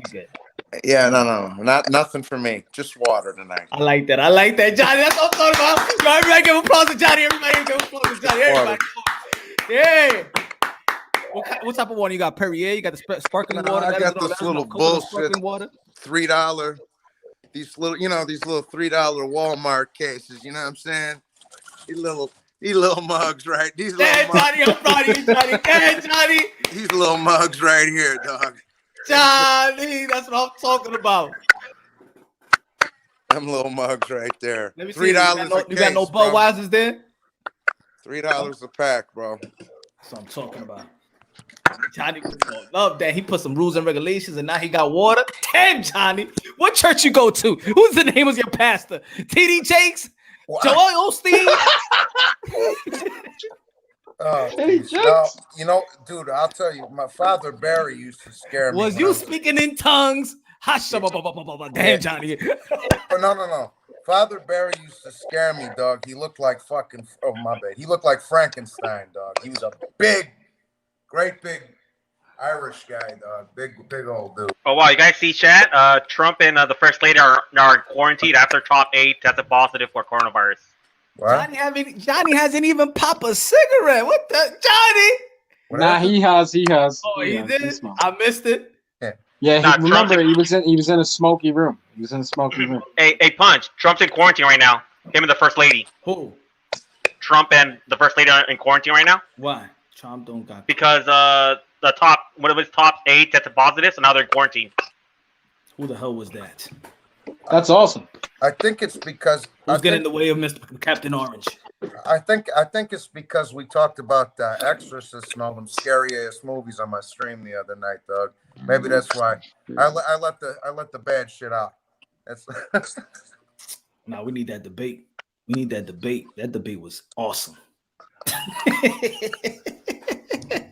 Do you know what words were said the most during that debate? More than anything, Mr. President. It was said like 1,000,000 times. I didn't watch the shit. My pops told me, he's like, dog, they kept interrupting each other, and dude in the podium kept being like, yo, you know, chill out and shit. I didn't Look, I'll be honest. I felt like Wallace was trying to like gang up on Trump. To be honest, yeah, he did. That was a handicap match. Oh. And Trump still won, just like a boss. He still punked both of them like a boss. Tell him, Kalua. Tell him. Yo, man, that was comedy hour, bro. Dude, they made it. I'm still a little kid at heart, bro. They made a South Park last night making fun of all that shit, bro. Oh man, bro, they was making fun of Trump, the police, the virus. I was laughing my ass off. You know these comedians was writing them skits, having a ball in that fucking boardroom. Comedians can't write shit no more because everybody gets offended by shit. Like, dog, if you threw George Carlin or Dice or Sam Kinison out, right, like from the 80s, right, or 90s, right now, they get ostracized, bro. Yeah, well, more and more comedians attempt to go F themselves. They're like, here, have a dildo. Hey, have fun. That's the beauty of boxing, bro. That's the beauty of boxing. They almost did Billy Joe Saunders wrong. But in boxing, that's when you could say whatever you want. You could do whatever you want. You could hit your baby moms and still get a pay-per-view fight. People don't say shit about you. Nah, you fuck up in boxing, they tell you, don't do that. Now, walk 3 steps, I'll sign this contract, and we'll have this big fight. We good. Yo, imagine if Dice Clay went up in the middle of a basketball game like Tank Davis, yoked his baby mama up by the throat and threw in the after making all them women jokes, like right after. Yo, and you still got chicks be like, I love Gervonta. Yeah, that's all right. Yo, that's the power of boxing, bro. Yo, Billy Joe Saunders was just talking. This guy actually was doing. And he ain't getting nothing, not even a slap of the wrist. Nothing. He ain't getting nothing. Well, the reason they lost Gervonta because actually he's a real man. Hey, you know, he's dangerous. He's like, you know, they'd be liking that. Isn't that black privilege? Nah, that's called being alpha privilege. That's called alpha privilege. Nah, backseat, look at Bernard Hopkins, what he did to Trinidad and Puerto Rico. Listen, you got Ricardo Mayorga slapping the ass of Shane Mosley's wife. Yeah, I love boxing. Dude, listen, bro. I grew up with a bunch of old school Sicilian cats, bro. I've seen some crazy shit. I've seen some crazy shit happen with some wives and girlfriends, and you know, I know how to treat them and now how not to treat them. That's all I'm gonna say. That's all. Yeah, the worse you treat them, the more they love you. And then the Tell that to Jake LaMotta, dog. But you know what I like about them old cats, them old fighters, is that they talk trash, but the type of trash that is not even vulgar. It's not even like curses. They had the gift of talking trash. Like Muhammad Ali had the gift of talking trash, and you could listen to all his trash talk. There ain't no curses. It was just pure gold, bro. Yeah, Ali, talk is pure Ali gold. would just be like, you ugly dumb ape looking. You know, that's what he would say. I'm saying, you know. Yeah. Hey Johnny, I could prove to you what I said is true. What's the most common thing a single mother always tells his son? Don't be like your father. Well, he must have done something right because she wanted to have his baby. Yeah. What was I just gonna say? Or he did something wrong to be with a dumb bitch like that. Go ahead, Johnny. Yeah, exactly. Well, you know what? I'll tell you something real quick. This broad I know, and this former friend of mine, they got married, right? Like a couple summers ago. And this kid, this individual, he cheated on every one of his girlfriends. I know. I was there. I'm like, well, woman, you know this kid's reputation. You know this kid's reputation. Would you think he was going to turn into a different person as soon as you got knocked or as soon as you tied the knot? Come on. Have some common sense over here. But, you know, and I'm not saying it's right or nothing, but it's, you know, so you got to have a little bit of common sense there. That's all. And, but I'll tell you something about the trash talk, bro. See, the thing about the trash talk, when it was with Hagler and Hearns and Ali and Frazier, I'm not saying like later on, but like when the fight was popping, they genuinely didn't like each other. And that's the same kind of vibe you get with Loma and Teofimo. Them boys don't like each other. Straight up. Straight up. Yo, Major Key, Glenn, what's good, my brother? What's going on? Nah, I think they actually do like each other. They're just putting a show to sell those pay-per-views. Respecting each other and liking each other are two different things. Killer.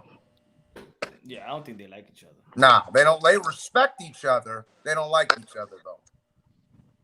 I like that in boxing. I don't want you to like them. I hate this friendship. When Bud and Spence, when they say, "Oh, we call each other," I'm like, ugh.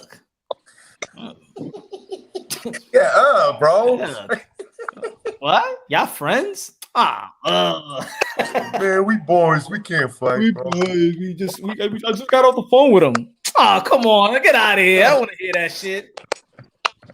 Just telling me what he had for dinner and all kinds of stuff. Yeah. Don't care about that shit.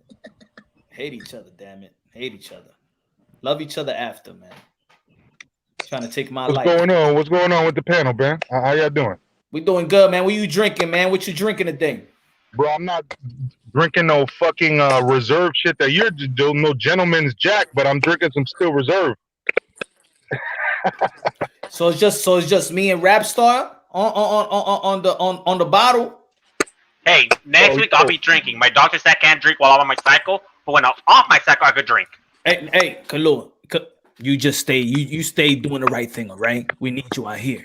Listen, my still reserve is 8.1%, and I could go through like 16 of those in one day. So I don't know what y'all talking about, because your bottle, you've been tapping that for like 2 hours, Punch, and that shit barely looked touched.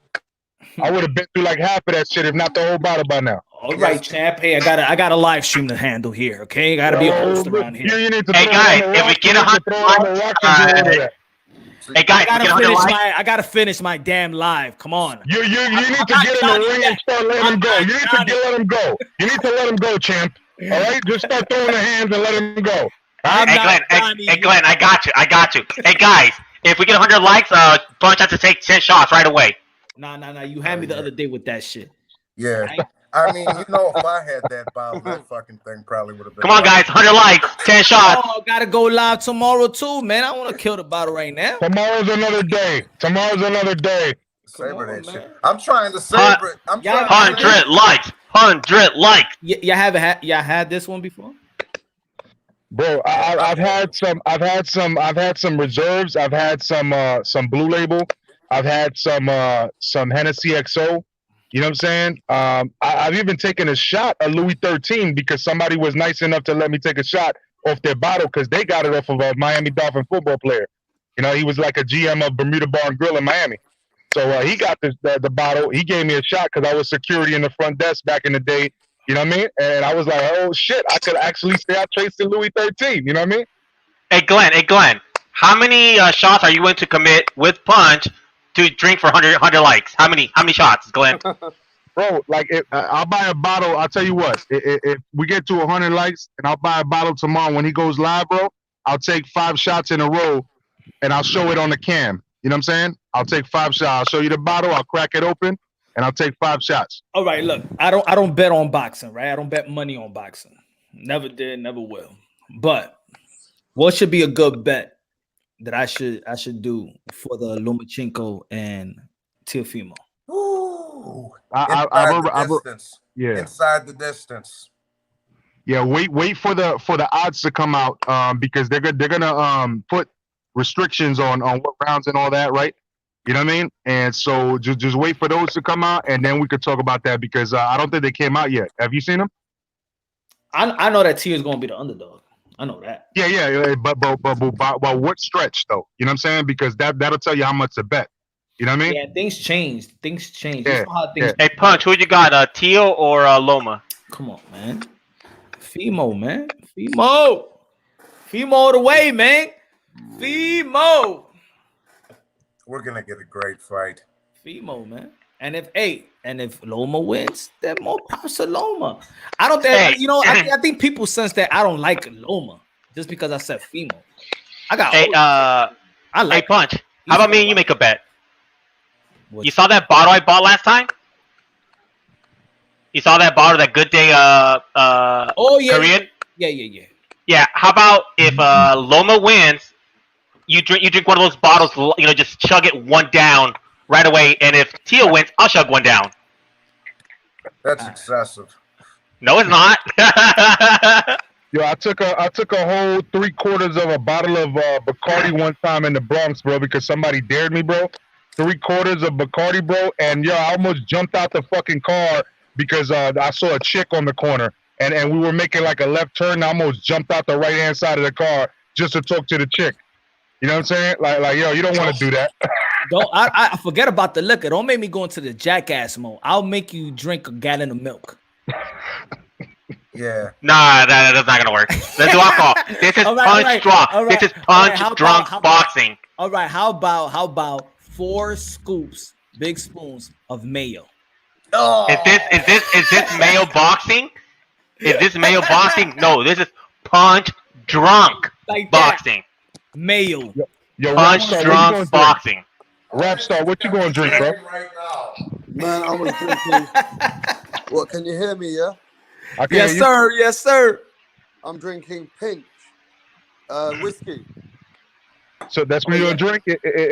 All right. So if Loma wins, or if Teofimo wins, what you drinking?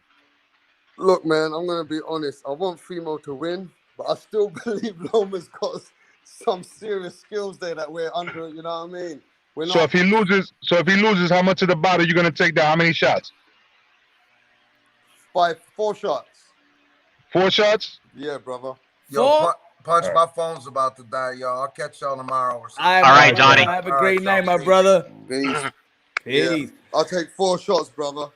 He said, Jeff, it's proper 12 decent. It's okay. Oh, you've drank it, Punch? Yeah, I drank it. It's okay. Okay. It's okay. It's like it's okay. Hey, Punch. It tastes like a little watered down, like a Remy, like a cheap Remy. Right. Like it don't even taste like a whiskey. Yeah. Hey, Punch, why do people not understand that all because you root for a fighter doesn't mean you're gonna bet on that fighter? Like a lot of times I bet against my Lakers and they played against the Celtics. Why? Because the spread was just that better to bet on Celtics than to bet on the Lakers. Why? Because even though my team would win, betting on the team still wins you the money. Hey, Killia, are you a better? Do you bet, Killia? I do, depending on the stakes. Well, let's have a couple of bets. What's coming up, and we give the winner gives the money to Punch. I'm up for that.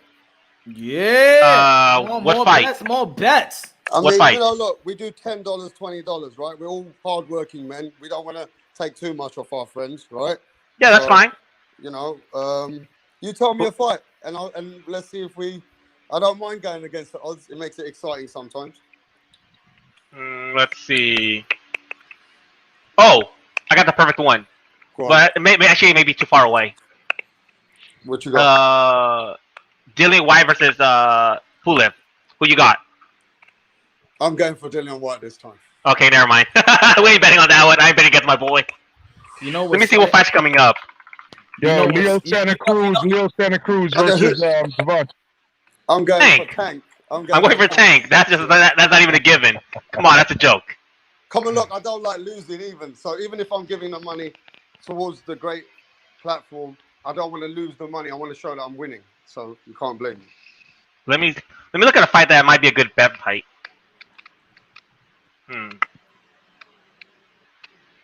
Yo, it's funny. It's funny. Oh, It's funny that it's funny that COVID becomes a joke when Trump's wife has it. That's when you see the evil of people, right? Well, it says Trump and First Lady test positive. No, I was just reading a couple like man, people are joking about it. Oh no, this is not good. Yeah, what's going on, guys? What's going on, Punch?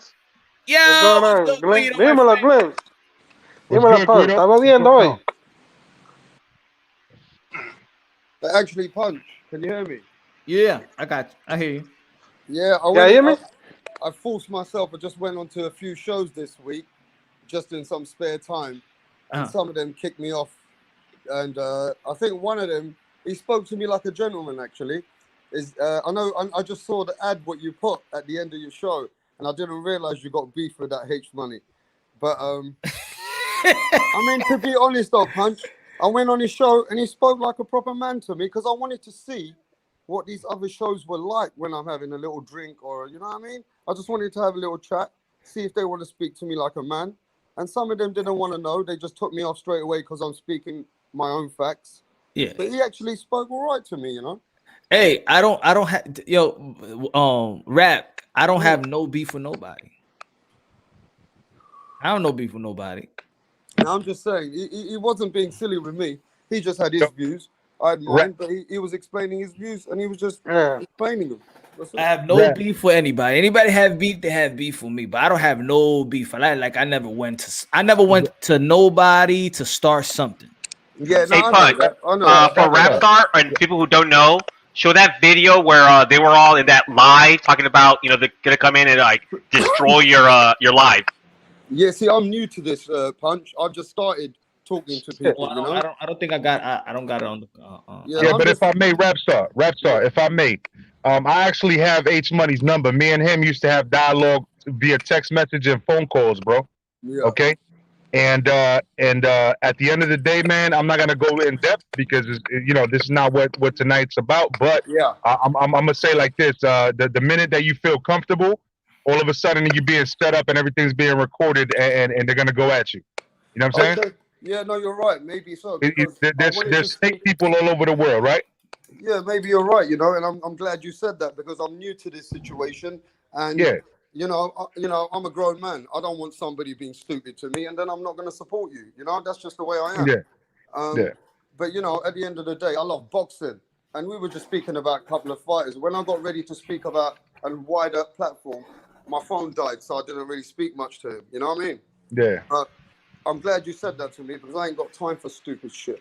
Yeah. Hey, Rapstar, I think I may have a bet for you. Go on. Who do you got? Tank or the scale? Oh, you want me to bet on that one, yeah? Shit. That's a good bet, you know, because I don't even think he's going to make weight. Who you got? We'll bet 5. Who you got? Tank or scale? I'll let you pick. I'm going to say he's been training so hard he has to make weight. And if he doesn't make weight, he's losing credibility. So go on, I'm going to go for it. He's going to make weight. All right, $5 on. If he doesn't make weight, you get 5. If he does, I get 5 to Punch. Deal? He looking man slim right now though. Listen, to be honest, I think you're on a good bet there because he's not been making weight lately. He's gonna make. Trust me, man. They're gonna make sure he makes weight on this. Well, anyway, I go 10. Hey, Punch. I'm getting 10. Hey, Punch. Hey, 5 shots. 5 shots. You bet on the scale. I mean, on Tank. You bet 5 shots on Tank. I bet Tank wins. Okay, 5 shots then. Good. All right, good. You got the scale. I got the scale. I got a scale against both these bets right here. I got Tank. Oh, hold on. What's another fight? So let's better yet, Kilo. Only the first time, because the second. Yeah, the first time. Yeah. Automatically. So yeah, not the first one. The first one. That's what I'm talking about. So first one. That's a good. I got the scale. That you missed the first, but then make the second. I give you props. You put me up on that bet a long time ago, Punch. Hey, It's a good bet. I got Tank. All right, so I got scale. I got I guess $10 and 5 shots. Hey, does anybody know the undercards on Tank's fight yet? Does anybody know? Michel Rivera, the Dominican kid, he's gonna be fighting that on the card. I know that. But I do. Real quick before y'all continue, I'm gonna go into the store real quick and put myself on mute, and I'll be back when I get out the store. All right.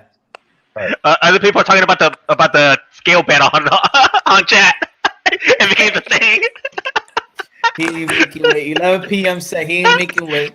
He has a 6-pack. He's looking right now.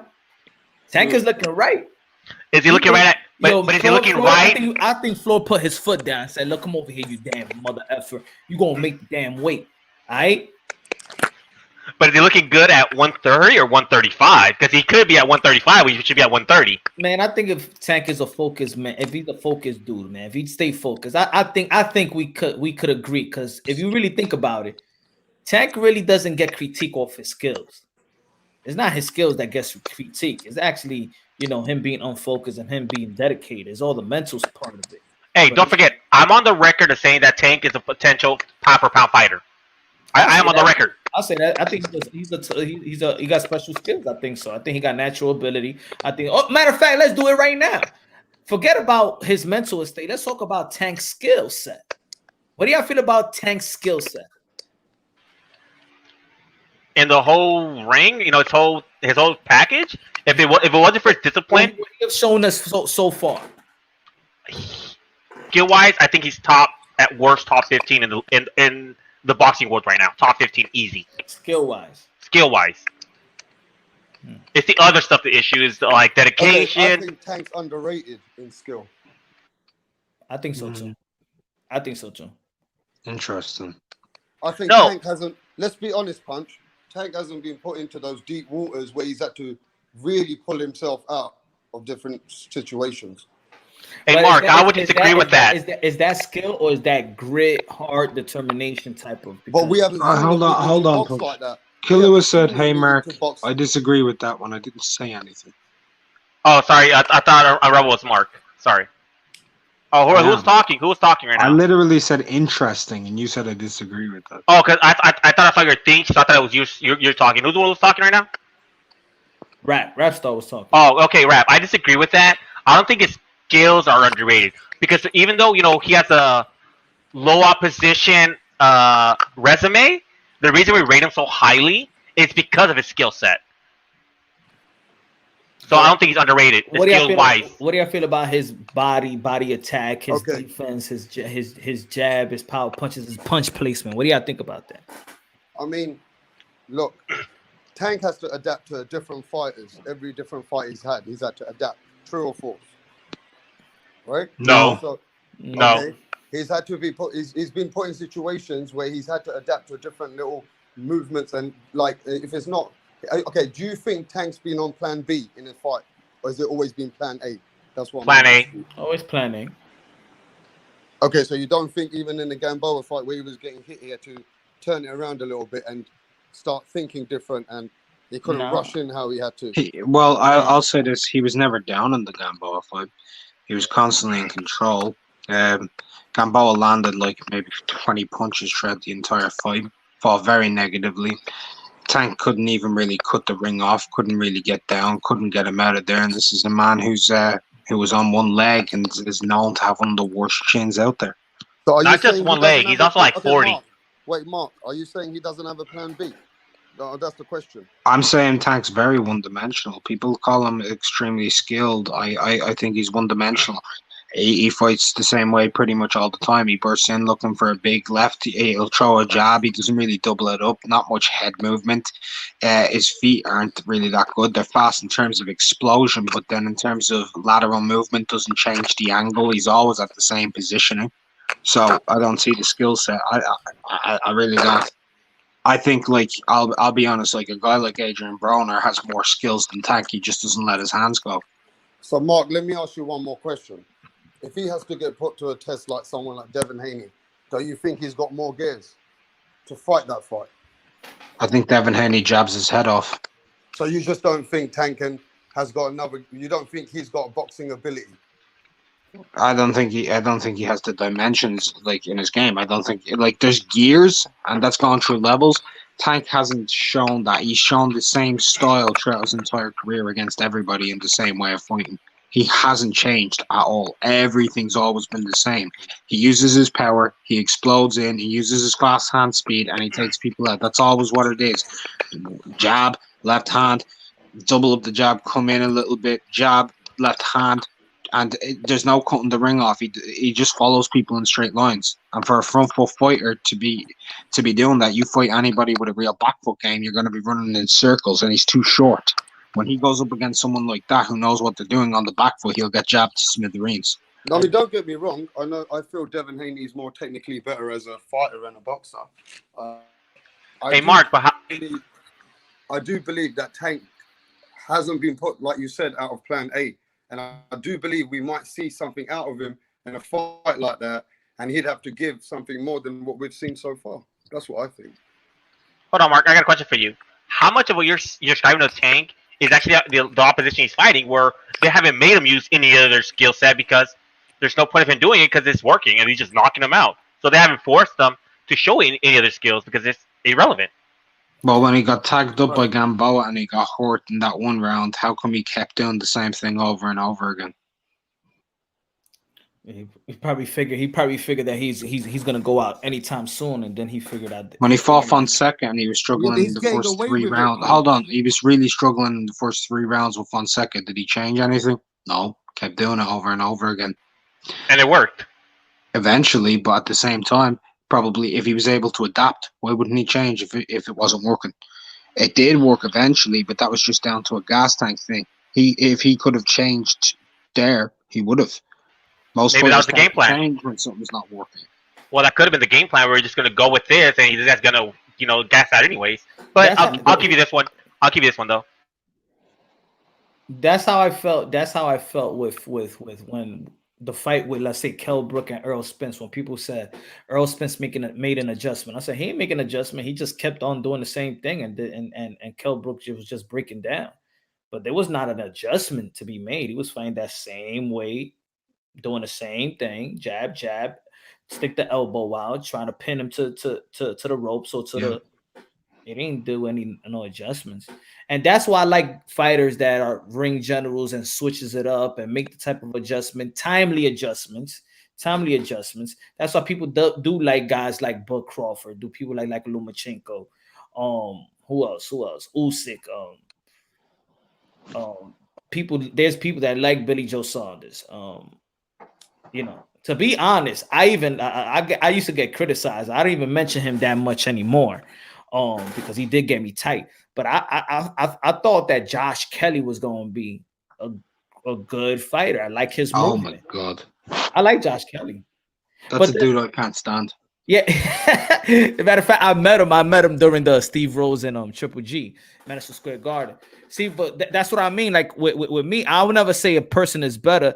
But there's a tip of a style that I just like watching. I like his movement, but then I hated his last couple fights. I ain't like that Ray Robinson fight, and I said I don't know what this guy trying to be now. He lost to Ray Robinson. I don't care what nobody tell me. He lost that. Yeah, I was like, you know what? I don't know if this guy's really taking boxing all the way serious, man. I don't know if he's doing that modeling stuff too much. I don't know. Yeah, I just jumped back Punch, in the whip. Sorry to cut you off. Hey, Killer, I just jumped back in the whip, so I'm just gonna catch up with you guys. But I'm here, this is a case. There's a question directed at me. Okay. All right, Punch. Sorry to cut you off, but can you find out who keeps muting everybody? Because I constantly have to keep unmuting people because people are getting muted for like silly things, and I'm like, and it's a little annoying where I have to keep unmuting people because they're just muted all the time, and it's like not even right that they're getting muted so much. Who, me? No, I'm saying, but somebody, one of the wrenches keeps muting people like crazy because I'm constantly muting some people that shouldn't even be muted. Like, what's it called? Who was just muted? Like Ronald Finkel was just muted, and I had to unmute his last you should be able somebody muted. Khalil, if you have a wrench, you should be able to see who's doing it. It will say was like, not approved by blah or whatever. Oh, okay. I'll start looking at that because it's like getting a little irritating that I see regulars constantly like their thing is like needs approval. I'm like, why does this person's thing's being hidden when it said nothing wrong. Sorry. All right, back to what we're talking about. But anybody, don't mute nobody. Don't take nobody out, man. That's not what the wrench was for. Just show love and like and subscribe. Exactly. That's right. Hey guys, don't forget 10 shots for Punch. We hit 100 likes. Come on, guys, we can do it. Oh, how many likes has he got right now? We're at 59. We need 41 more. Come on, guys, we can do it. He doubled your shots, Moonshine. He went from 5 to 10. No. Our bet is 5, and the 100 likes is for it's 10. Okay. We'll do 5. Okay, we'll compromise. 5 shots for Moonshine if we get 100 likes. Come on, guys. If we get 500 likes, then you'll do 10. Yeah, I mean, I wasn't gone that long, Kaluwa. I wasn't in the store that long, bro. But yeah, yo, Punch. Yeah, yo, Guido. Dímelo. Yo, Senior's coming today? The female senior? Oh, I don't know, man. I think they got him. I think, man, they're gonna have to put him on a. Oh. What you call the shit you put on the dog? Yeah. Punch. I made a video about Jermell Charlo, man. Let's see if we can break 1,000. Let's see. I uploaded it, bro. Where do you see that title, bro? Maybe I will. Let me see. Yo, and straight up, I was so surprised when you was doing the live the other day that I came on. There was like over 300 people. I was like, "What the fuck is going on here on Punch's channel?" Hey, Mark, link your channel. Huh? Nah, almost. My top was 583. Oh shit! Well, yeah. Was it in the first part? Nah, during the fight. Yeah, I'm saying because there was 2 parts of the doubleheader. That's what I'm saying. Yeah, the second part. It was the second part. Damn, like so I must have came in late because I was trying to because I saw the first one myself, and then and I would remember I came in, I chimed in, I was like, hey, listen, man, I'm gonna be bouncing around showing people love, you know what I'm saying, people channels that I support, and then I started watching it myself, and then I came back to your channel to watch the whole stream for the doubleheader. I had 20. It was 23K, and I did if y'all saw the end, I did a favor for somebody already. If y'all caught the ending of that live show, y'all understand what I'm saying. Y'all understand why it's not up right now. No, I caught it, bro. Hey, Mark, have you unsubscribed to yourself yet after posting that title? Have I what? What was the title? Hold on. Have you unsubscribed to yourself for posting that title? No, because it's a very fair title. Have you read the full thing? Hold on. Jermell Charlo, pound for pound, above Manny Pacquiao. Manny destroys both on resume. Nah, but when you first see the title, you can see it's Jermell Charlo, pound for pound, above Manny. Cool. Bro, exactly, bro. Clickbait, bro. Yeah, I read the whole thing. I was half tempted to Photoshop Jermell Charlo, like Jermell Charlo punching Manny Pacquiao. I was so tempted. Yeah. Do it. I'll get you like 50,000 views. Yo, I'll tell you now, that would get 1,000 if Punch shared it on his community page, and he knows it. He got booked on the Manny Pacquiao fans. He doesn't have to. People are gonna like swarm to that really soon. Now you'll be surprised, dude. Like, I don't know what it is. Manny Pacquiao fans don't like me, man. Nah, it doesn't matter. When they see that, they're just gonna crush. They're just gonna go into your thing, crush you right now. If they see it. Hey, yo, Punch, I want to ask you something. I like that, Ron. I like that. Punch Trump. I wanted to ask you something. There's a thing in my group, right? They're arguing about who would have won, the Roberto Duran versus Mayweather. Who you thought would have won at 135? Mayweather. Man, 135?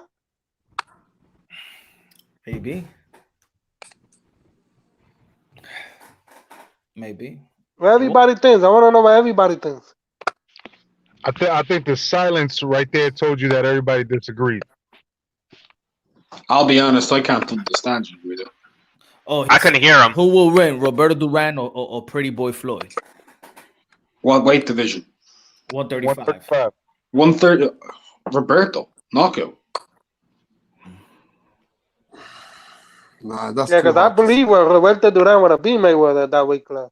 You know what I mean? Oh, I know he would have beat Mayweather at that weight class. He probably beats everybody at that weight class. Perfect Yeah, setup but a for lot him of for people Prime. really think that Mayweather will win. That's the thing.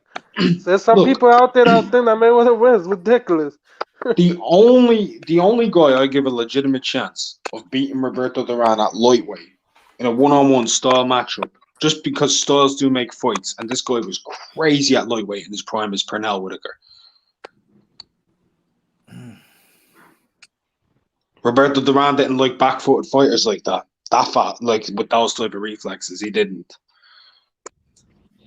Yeah. I don't know.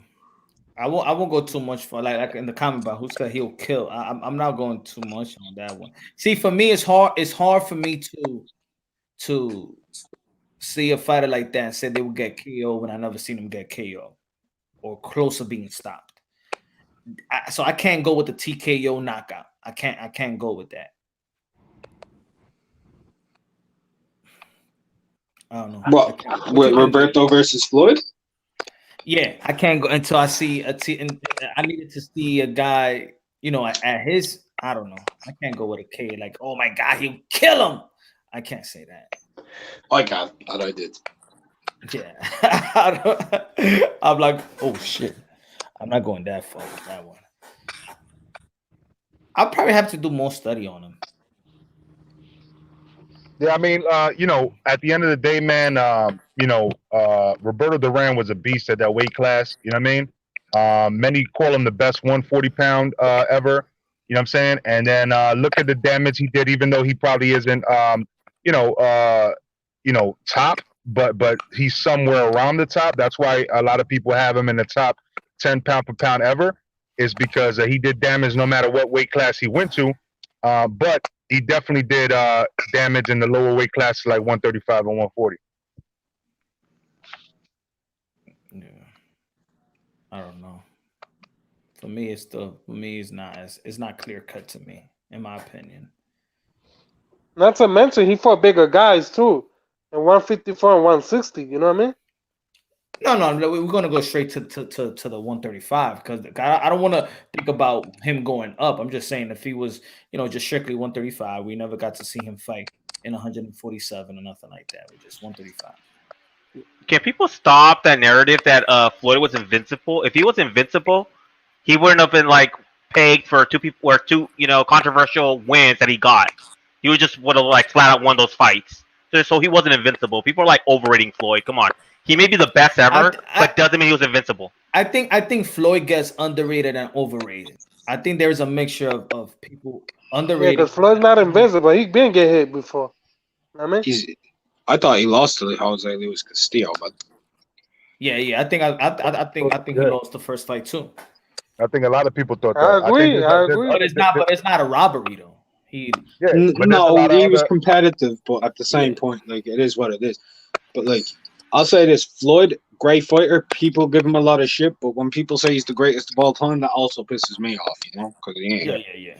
Yeah, but at least that's debatable. When he says that he's better than fucking Sugar Ray Robinson and Muhammad Ali, what the fuck is that about? Yo, I feel it's jealousy. He's very jealous, insecure. That's why. You see how Mike Tyson felt when he hears shit like that about Flo, when he's like, man, he's a scared little man. You see Mike Tyson's eyes and his emotions when he hears some bullshit like that. That's how I felt. Like I don't want to be on that train, on that the hate Floyd Mayweather train.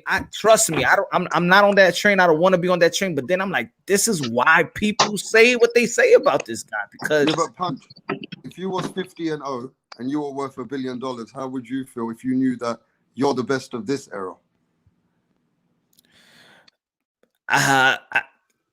I will be smart enough. I will be smart enough to understand other fighters. Don't you think it get to you though? Don't you think it get to you though? That you are the fucking special? I don't think it's a part of getting to you. I think it's part of his gimmick at getting people to buy his fights. Yeah. I think it's the character. I think it's the gimmick. For me, in my opinion, that he doesn't need anymore. He doesn't need that gimmick anymore. Like in my opinion, he don't need it anymore. Look, Floyd's the closest to a wrestler that we have in boxing. You know, he's all about, you know, his lip. He's all about talking. It sells his fight. It sells his boxers. It gives him an aura. But one thing we know about Floyd, he loves boxing, so he will never actually disrespect boxing in the real. So I doubt he thinks he's the best ever. He says he'll probably say, you know, if you ask him honestly, you know, outside with cameras, he'll probably say he's one of the best, which is true. But I don't think he'll ever say he's the best, because I think he respects like Muhammad Ali and the greats that came before him. No, he to say that has he's said the best. no, Killer. He has said he's the best of all time. He has said he's better than all of them. He has said he's better than Ray Robinson. He has said that he's better than Ali. Yeah. How much is that his character? How much is that, you know, his true feelings? I think He said he'd never say it, and he has said it. No. I said in private. I don't think he would say it. I said it is private without the cameras on him. Yeah, but why? I mean, why? Why capitalize of devaluing another greatness? Why? What is it to you to devalue a guy like Sugar Ray Robinson, Muhammad Ali? Well, it's more of the fact that it gets a persona. I mean, even but why? Why? Like, what do you? I mean, I just don't see it. I just don't see why. You know what I'm saying? Okay, let me ask you this way then, Punch. Do you think when LeBron James is done and he gets asked, do you ever think you're better than Michael Jordan? Do you think he's going to say no? And how many fights did Sugar Ray Robinson like actually win between losses? Like, I know he lost, of course, but how many fights did he win without a loss? Like that's like memorable right there. And how many times he fought in a year too? My bad, Punch. I think LeBron James wouldn't say what Floyd says, because LeBron James is paying homage to Michael Jordan each and every game because he's wearing the number 23. So that's humbling in itself. And he's constantly praising Kobe. You understand what I'm saying? So LeBron James. You don't think when he retires, they're going to ask him? They're going to say do you think he's going to say he wasn't better than Jordan? I think he was still. I think his humbleness would still give it up. He'll give it up to Michael Jordan. Look at Mike Tyson. Why Mike Tyson dresses the way he was dressing in the ring? Who he was trying to emulate? No socks. He says it himself. Jack Dempsey. He wanted to be him. He gives the props. Mike Tyson. Look at his interview with Sugar Ray Leonard when he's crying. That's no ego. That's nothing. That's just being pure real. You know what I'm saying? You could be great, and even Mike Tyson could say, you know what, Sugar Ray Leonard or whoever is better than me. And Mike Tyson been saying this since he was young. That time in Arsenio Hall show when he's like, he's the greatness. You must bow to Muhammad Ali. People still see him as the baddest man of the planet. Even if Mike Tyson says I could beat Muhammad Ali, people be, in the crowd probably no. And Muhammad Ali is looking at Mike Tyson. No, he'll beat me. That's like humbling, and they both greatness giving it up to each other, and the old respecting the young, and the young respecting the old. That shit would have been real humbling though. Right, it would have been real humbling if Mike Tyson would have whooped Arsenio's ass though. You see, he wanted to get at him, bro. I think that clip will always live on. Like that clip, just them two and the old fighter telling him I'll beat you, and the young fighter saying no, he'll beat me. Ain't nothing like that's humility. That's humbleness. Not saying when you look at Mike Muhammad Ali beat, he lost to Leon Spinks. He fought only 7 fights. Like yeah, he lost to him. That's a way of disregarding it. I mean, that's just trying to disregard. Like you could do that with anybody. I mean, I can say this right now. I know a fighter who's fought more Hall of Fame fights than Floyd's even had fights. So it's not even a conversation. Preach, Mark. No, I'm not gonna get too much into it. I'll bore people. You know what was funny? When Floyd said he'll do the same thing Muhammad Ali did. That shit was a joke. That shit was a joke. You know damn well Floyd Mayweather wouldn't do that. You know Floyd loves money so much. He wouldn't do what Muhammad Ali did back in the day. That was another slap in the face. I would do if I would have done the same if I was in Muhammad Ali's position. Get the fuck out of here, you money loving motherfucker. Get out of here. You must be bugging out your damn mind. You don't love God like that. Get out of here. You don't love no religion like that. That's what I mean. That's what makes me like, come on, Floyd, shut up, bro. He's got money. He got money, a lot of money, and all the people around him are yes, man. They can't tell him the truth, but he has a conscience, though. He has a conscience. I always say why he hates Floyd, why he hates Oscar De La Hoya so much is because that's the only fighter that his daddy feels like he beat him. And that shit irks him to death. He irks that his father look at Oscar De La Hoya like a son that saved his life and bought him a house and car when you threw him out the house. And you can never. He made him $1 million trainer. You can never. He should praise Oscar. He actually should praise Oscar because after Oscar, he made his name. Exactly. He got all of the fame and he made his own promotion stronger. Not even that, right? You know, I just look. I could hate. I could probably dislike a person, right? But if you treat my parents with the ultimate respect, and then my parents love you. Thank you for being like that to my mom, my pops, man. Hey, I won't even have beef with you because you that cool with my pops. Yeah, but you know that Floyd holded a grudge against his dad because at his prime, his dad went to jail. He can't. I mean, he's feeding him. He's out there in the street doing his thing to feed you. At that point, when you get older, you got to realize, you know what I'm saying, the sacrifice that he made. And all Floyd these got shot. Remember, he got shot and Floyd was in his arms. Yeah, but he don't remember that. That's a story that they told him. Yeah, but what I'm saying is he put all that grudge and he made that into something with his dad. That's what happened. Really. I think Floyd Sr. is the only person probably in his life that would tell him the truth to his face, to his son. But did he not take care of him afterwards? Oh yeah, I agree with that. Afterwards, in the last few fights, he took care of his dad. No, yeah. I mean, when he got out of jail and he said, you know, this is what I've thought a lot about, you know, his relationship with his pops and stuff like that. But I'm just saying, before that, look, he can never turn back the hands of time on that part when his son kicked him out. No, that was wrong. And Oscar De La Hoya came for the rescue, got him the job, got him a house, and got him a car, and made $1 million trainer. Meaning that his son was the one that was supposed to hook his father up, and Oscar De La Hoya set Floyd Mayweather Sr. And you can never go back. You can never go back. That's it. It's like he was the one that did everything that you were supposed to do. I was living in your house. You ain't buy me a house. I was living in your house. That's why I got kicked out of your house. Oscar De La Hoya bought me my own house, bought me my own car, and made me the highest paid trainer in boxing. That was supposed to be your job, son. Punch, all I have to say is say something bad about Oscar in front of Floyd Sr. and see if you don't get punched in the face. I'm telling you, he owes and Senior says I owe a lot to Oscar, and the thing is he knows it. Floyd Mayweather Jr. knows it. That's why he hate Oscar, bro. Because if he needed to prove anything to anybody, if Floyd Mayweather Jr. needed to prove anything to anybody, was his father.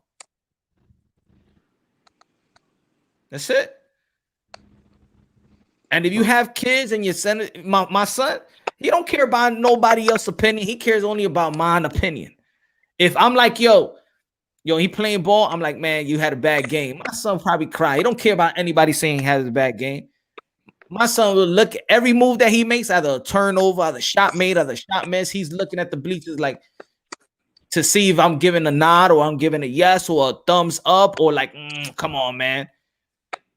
Let's face it. How many trash parents are there in this world and their kids still love them and worship them, you know, to the day they die? Because they try to always prove the one of the most when you have that type of bond with your child, the one thing that they never want to do is to let you down. That's what they scared the most, and that's when they'll get down the most. They want you to feel like you're the best, you know. Look, at the end of the day, if you're a father, what your son or your daughter can do with you, no one else in the world can do. Even if they're wrong, you forgive them because that's your flesh and blood, you know. So as a father, a man will take something from his son and daughter, even if it's disrespectful, because afterwards, that's his blood in it. I think his anger was never that he went to jail. I think his anger was always attached to Oscar De La Hoya. Because you remember, because Floyd Mayweather Jr.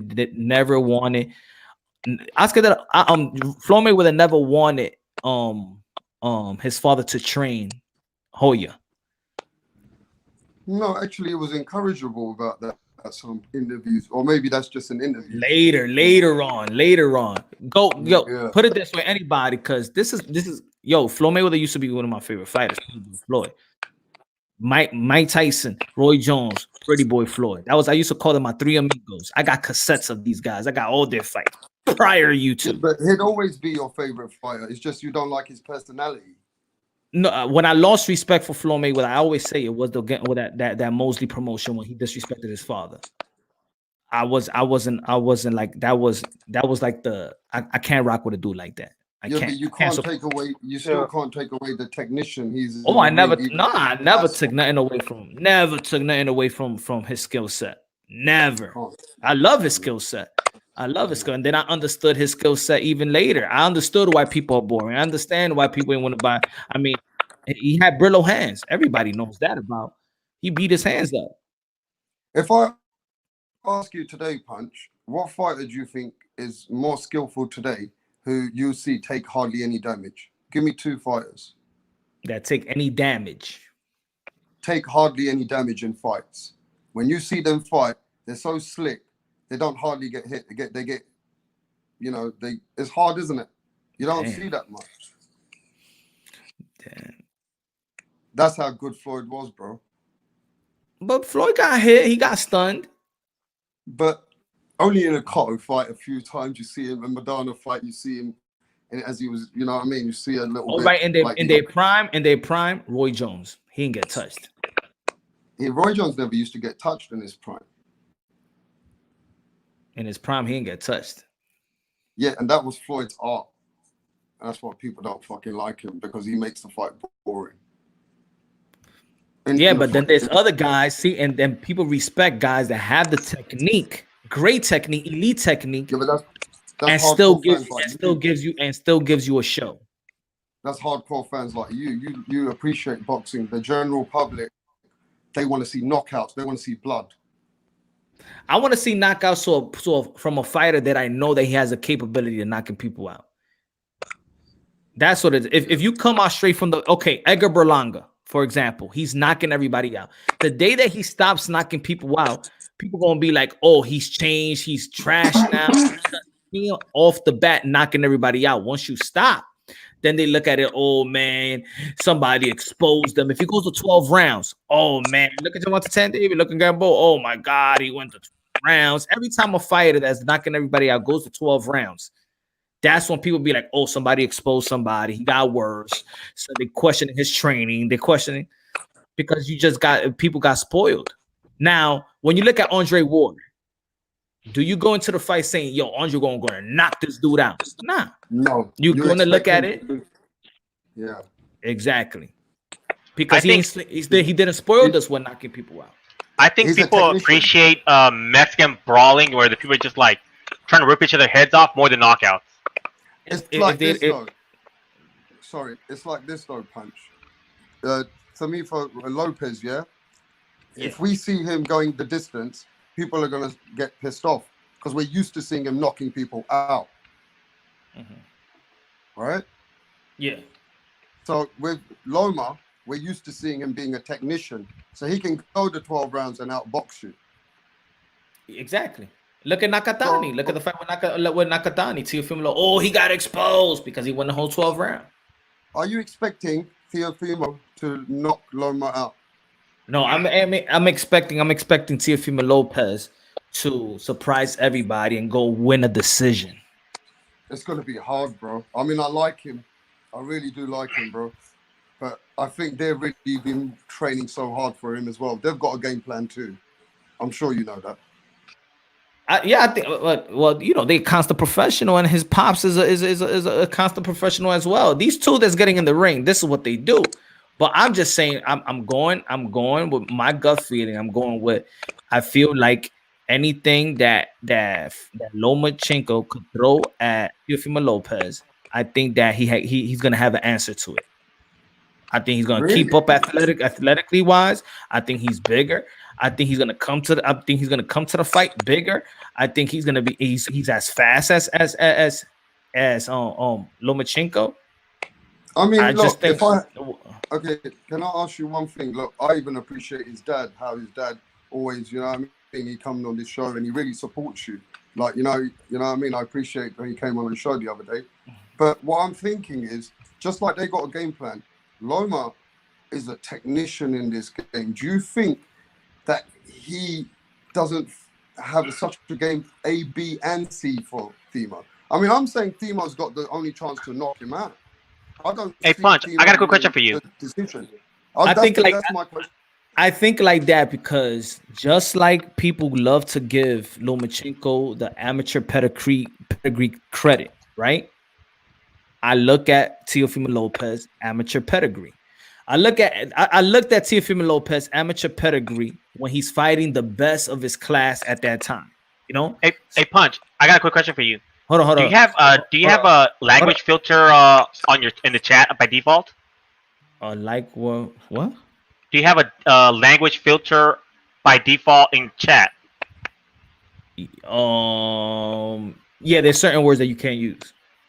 Because like I'm looking at somebody who just said piss and it pretty much auto blocked them. I guess it's not a mod doing it. I think it's your chat filters actually blocking everybody. Like you can't say the word piss.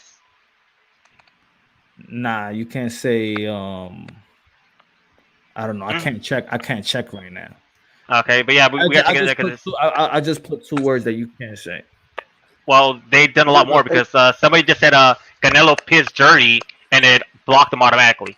Oh, I don't know. Maybe YouTube is regulating stuff. I don't know.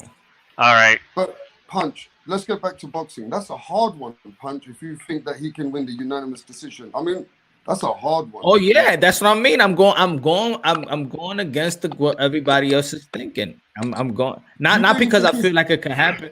If I make I feel like he has the capability of stopping Lomachenko. I think. Hey, yo, Punch.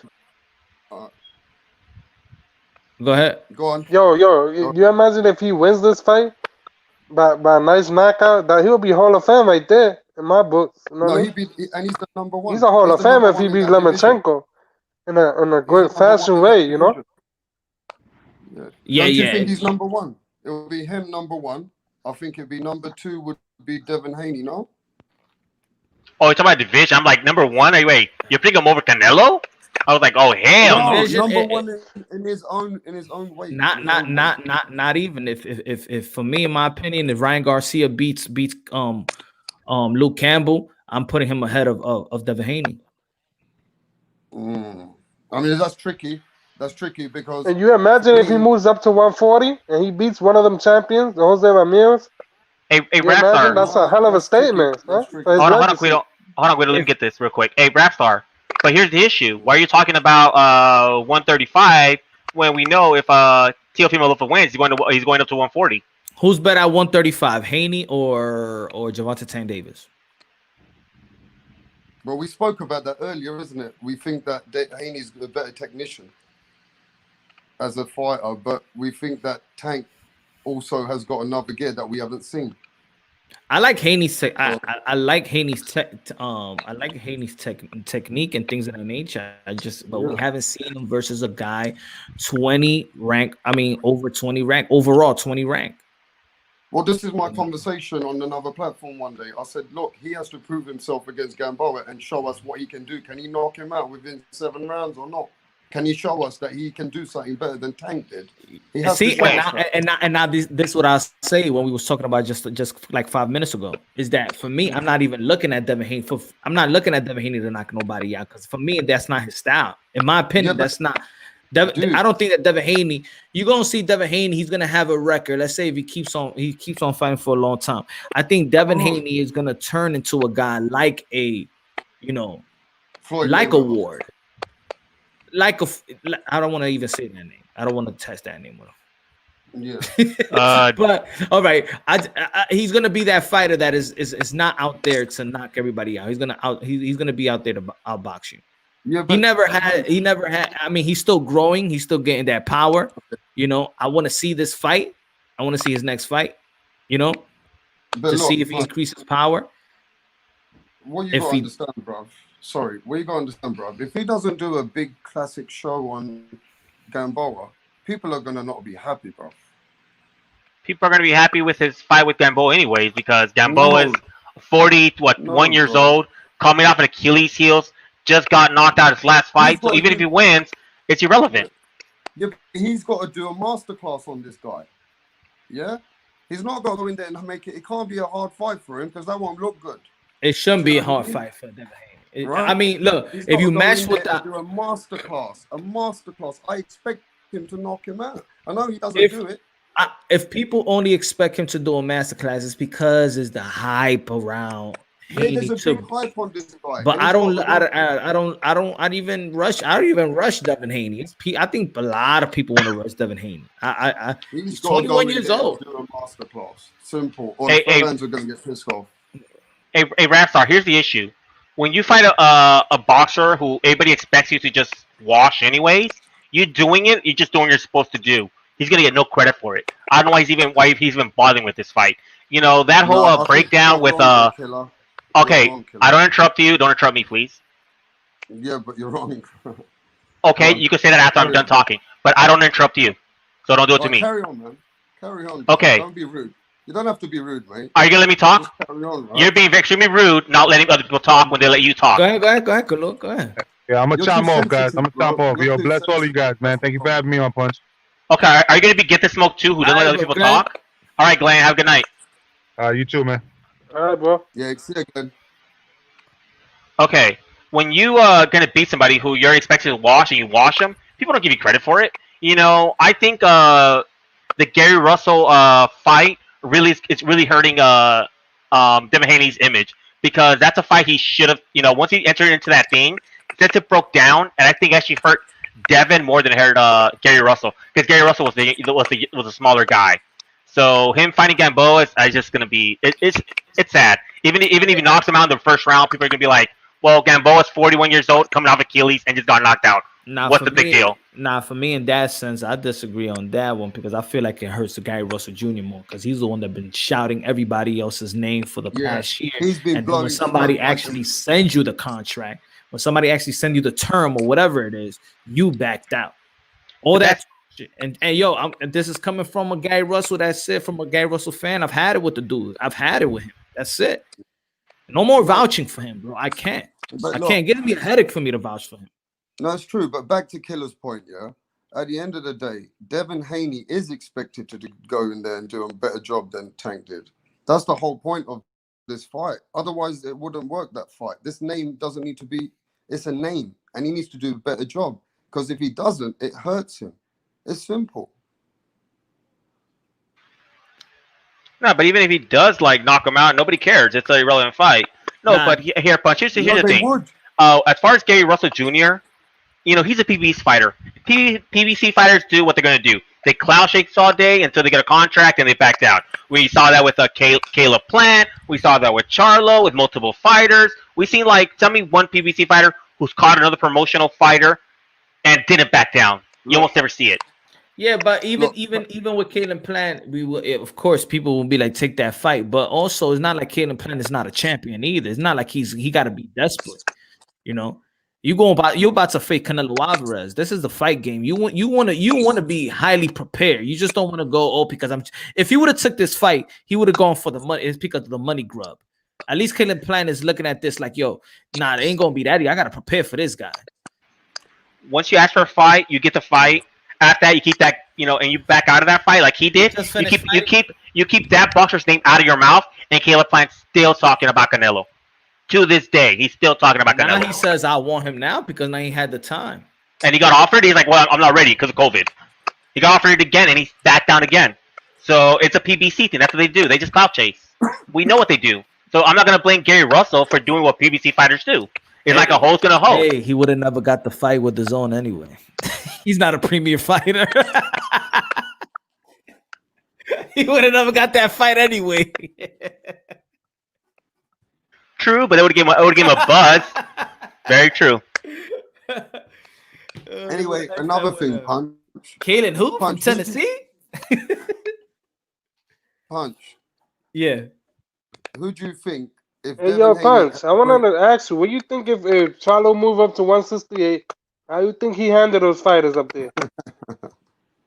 Who? Jamal Charlo. If he was to go up to 168, how you think he does over in that weight class against those fighters up there?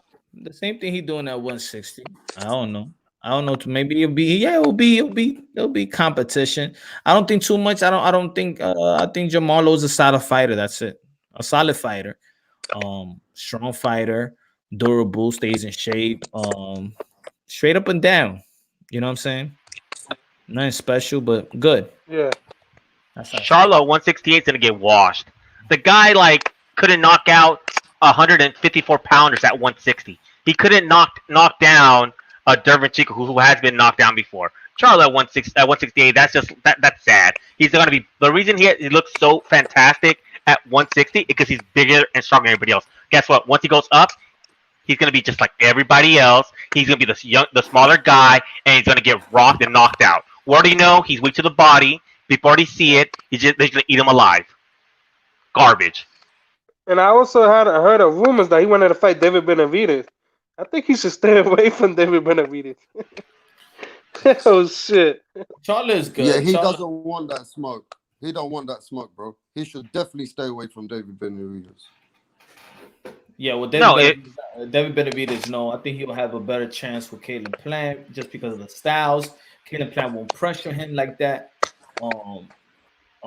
So that Caleb Plant will be a better style, but Benavidez, he'll put that pressure. He'll come like 20 pounds heavier, rehydration.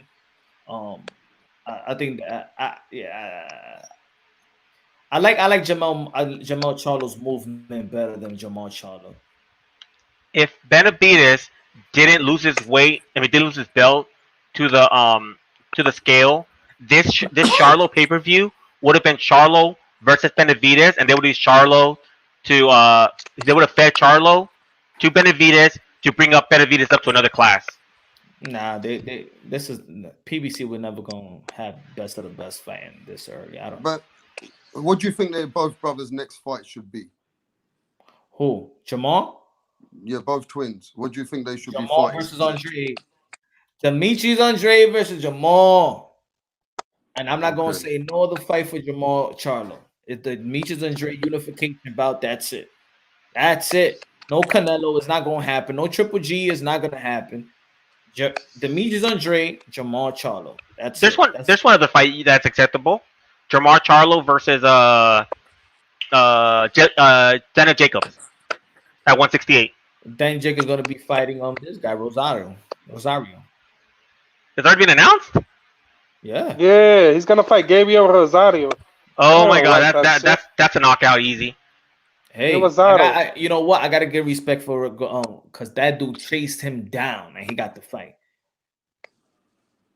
Is Rosario trying to end his career or what? Is he going up to 168 or is he going to be at 160? Nah, I to be honest, bro, at this point, does Rosario should get that type of fight? Nah, but the thing is, he chased him down. He barked and barked and barked. Everywhere Danny Jacob was at, he was doing actually almost what Shannon with Shannon was doing a fucking Klitschko. He was going after that Danny Jacob fight. He kept on talking about Danny Jacob and going to the fight all day long. That's what we got to get a fight. That's where you got to get a fight. I got to give him props for his hustle. What weight's going to be at? It's going to be at 160 or 168? 168. Danny Jacob was already at 168. So Rosario's going to move up from 154 to 168. Nah, he was already on 160, 168. Didn't Rosario just fight at 154 against Charlo? Nah, that was a while ago. Wait, what Rosario talking about? We're talking about banana? I guess it was not banana then. I heard Rosario. I thought it was banana. I think he fought Jamel Charlo.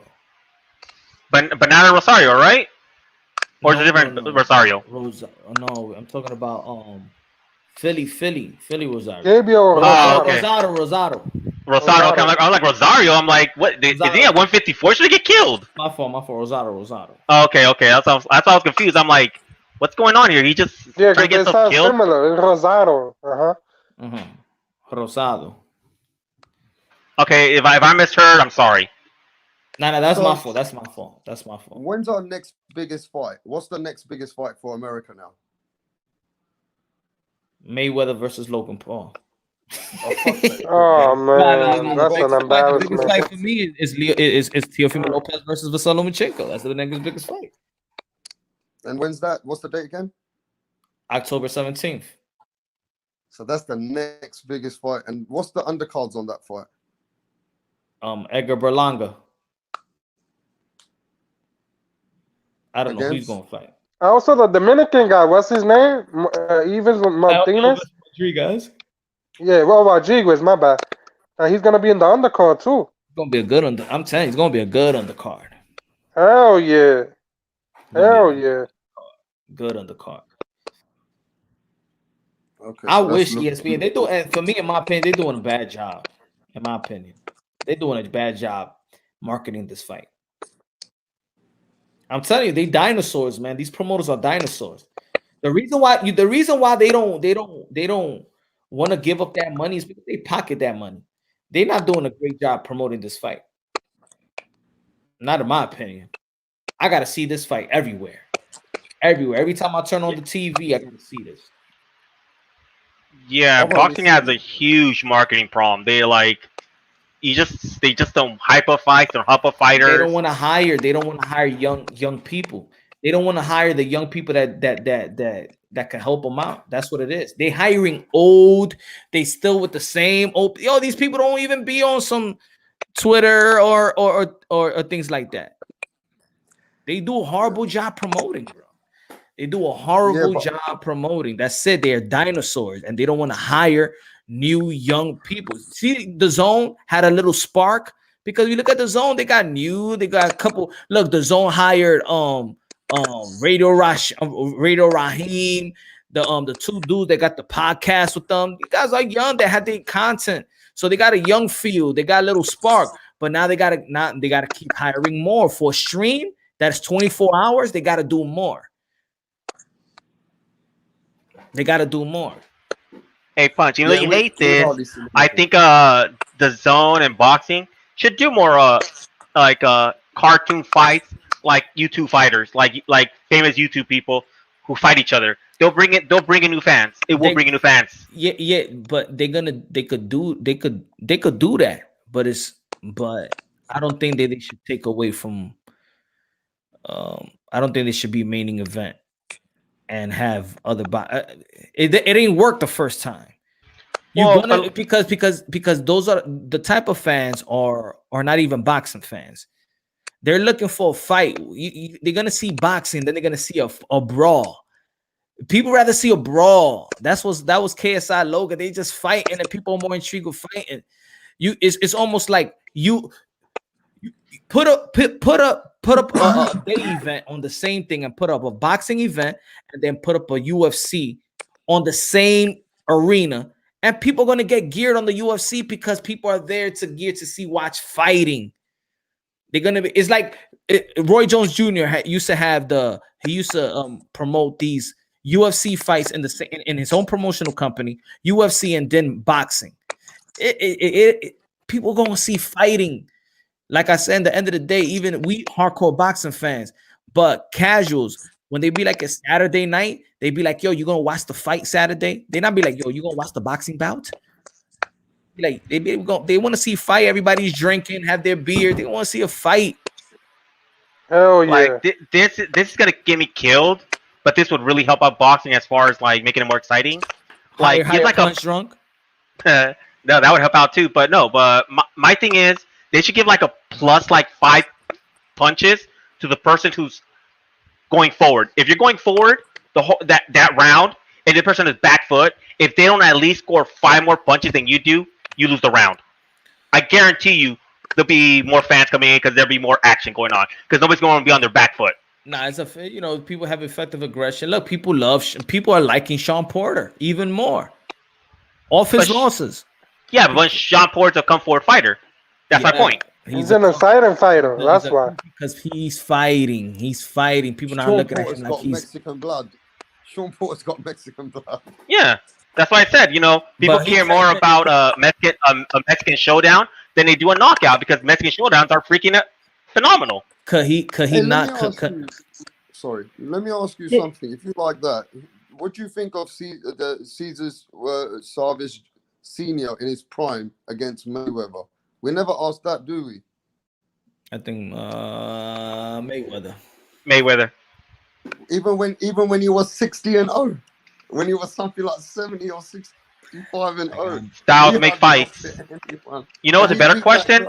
I'll give you a better question.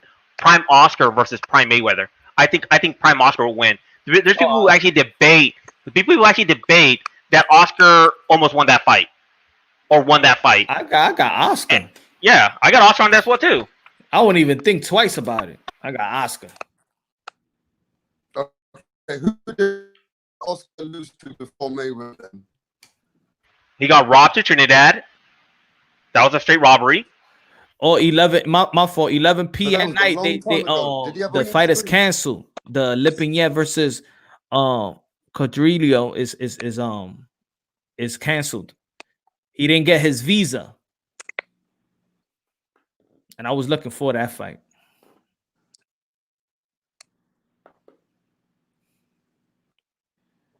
That sucks for you. Yeah, Abdul Kokorov. I was looking forward for that fight. Damn it. So you've only got Loma and Lopez to look forward to now. Oh yeah, that's the big fight right there. I mean, that's the fight. There's nothing in between now over in America. No. Nope. Then after that, then you move to you got in October 31st. It's gonna be Jason Maloney, Chisora, Usyk. And you So got Gervonta. Not Gervonta. And Punch, this is gonna be the hottest month for boxing. We have a lot of great fights coming up. Yes, sir. On the October 20th, I believe you got Roman Chocolatito Gonzalez, Francisco Estrada, Julio Cesar Martinez fighting the undercard. Yeah. They're all fighting, you know what I mean? And then you got Jaime Munguia fighting the 28th, am I mistaken? But that's when the fans really gotta appreciate the boxers that's fighting right now. Hell yeah. The fighters that went. Sorry, go on. Sorry. No, go ahead.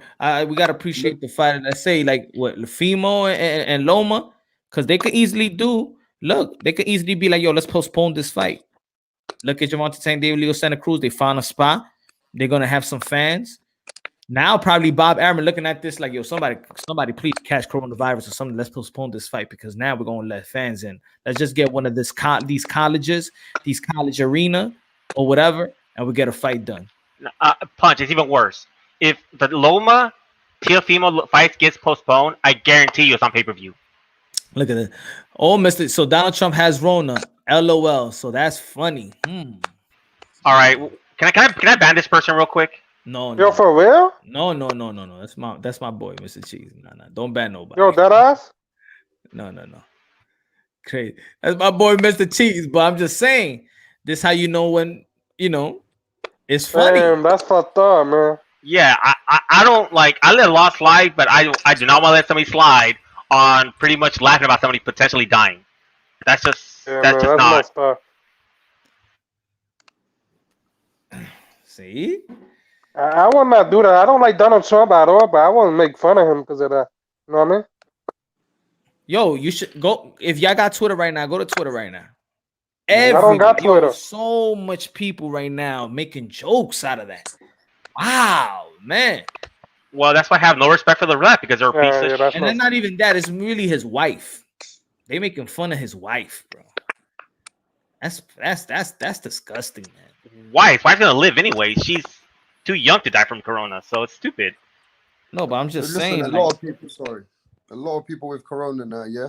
There's 98.7%.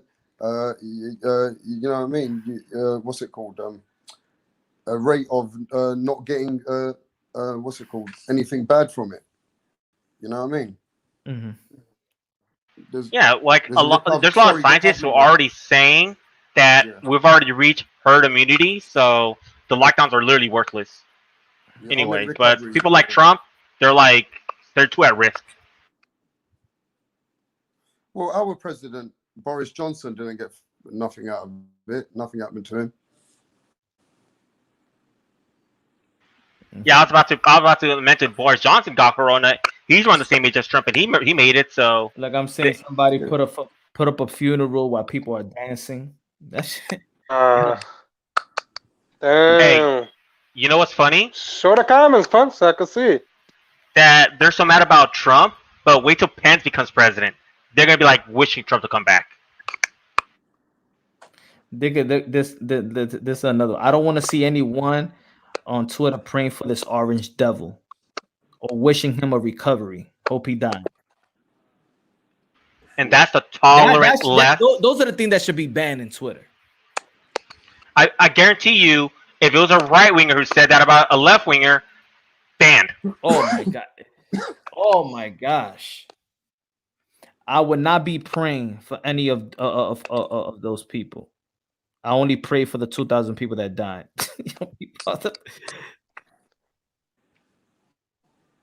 I mean, I've never seen Trump wear his mask. You know what I'm saying? He should have wear his mask that day against Biden. You know. Mm-hmm. So can I ask you guys something? Is there anything going on with Deontay Wilder and Tyson Fury, or are they still waiting for a date? Because this is ridiculous, guys. Nope. It looks like I'm going to be right about that one too, because I said I don't think this fight's going to happen like 6 months ago, and I got crushed for it. I'm like, I just don't see it happening, and it looks like every day goes on, the more right I am. So we're not even going to have a heavyweight fight from them now. Hold on, guys. Hold on.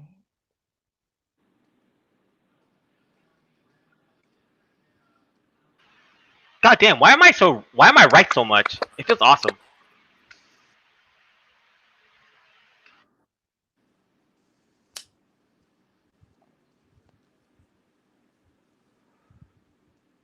So that's November the 7th. Yeah, it's Devin Haney and Gamboa now. Yeah, on Halloween. Yeah.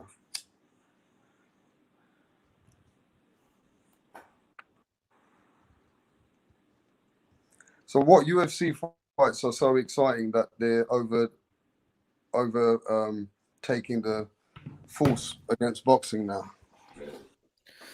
The UFC is October 24th.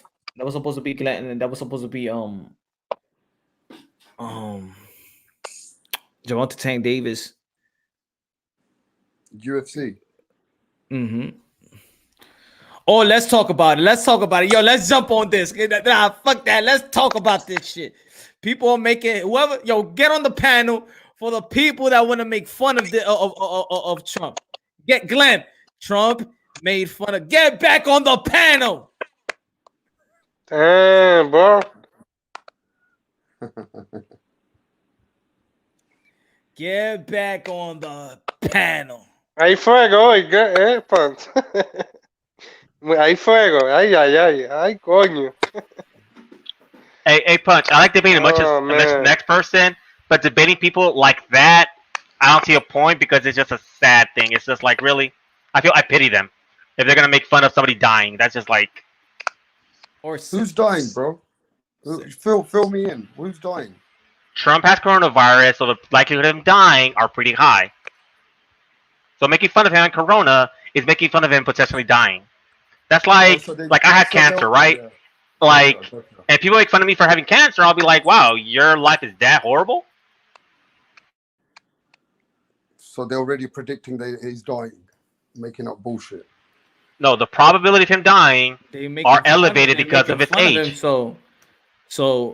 But all right. So you see, this is what I like. Not what I like, but this is how people they contradict themselves. So now he's all right. He's not gonna die. Nothing's gonna happen. It's not that serious. But when he said it's not that serious, then oh my God, Donald Trump is not taking it serious. People, yo, make up your mind, guys. Make up your minds. Is this serious or not? If it's not serious, then when Donald Trump says it's not serious, Don't get on him. Glenn said, drop the link. Ay, ay, ay. Get on the panel. Anybody got a problem with Captain Orange being where he's at healthily? Get on the panel. Hey, yo no quiero meter problema, ¿oíste? Déjame aquí, ¿oíste? Oh, man, yo. Has Trump got underlying issues like diabetes and all that stuff? I don't know. Well, he's 70 some years old, and that's a huge red flag when it comes to corona. So just the age then. He said it's karma at its best. Yes, the age is a huge one. So someone requested the Egyptian god to Get return to the on panel. the panel. What was that? Let me find your. I'm here. Well, what's your question for me, Punch?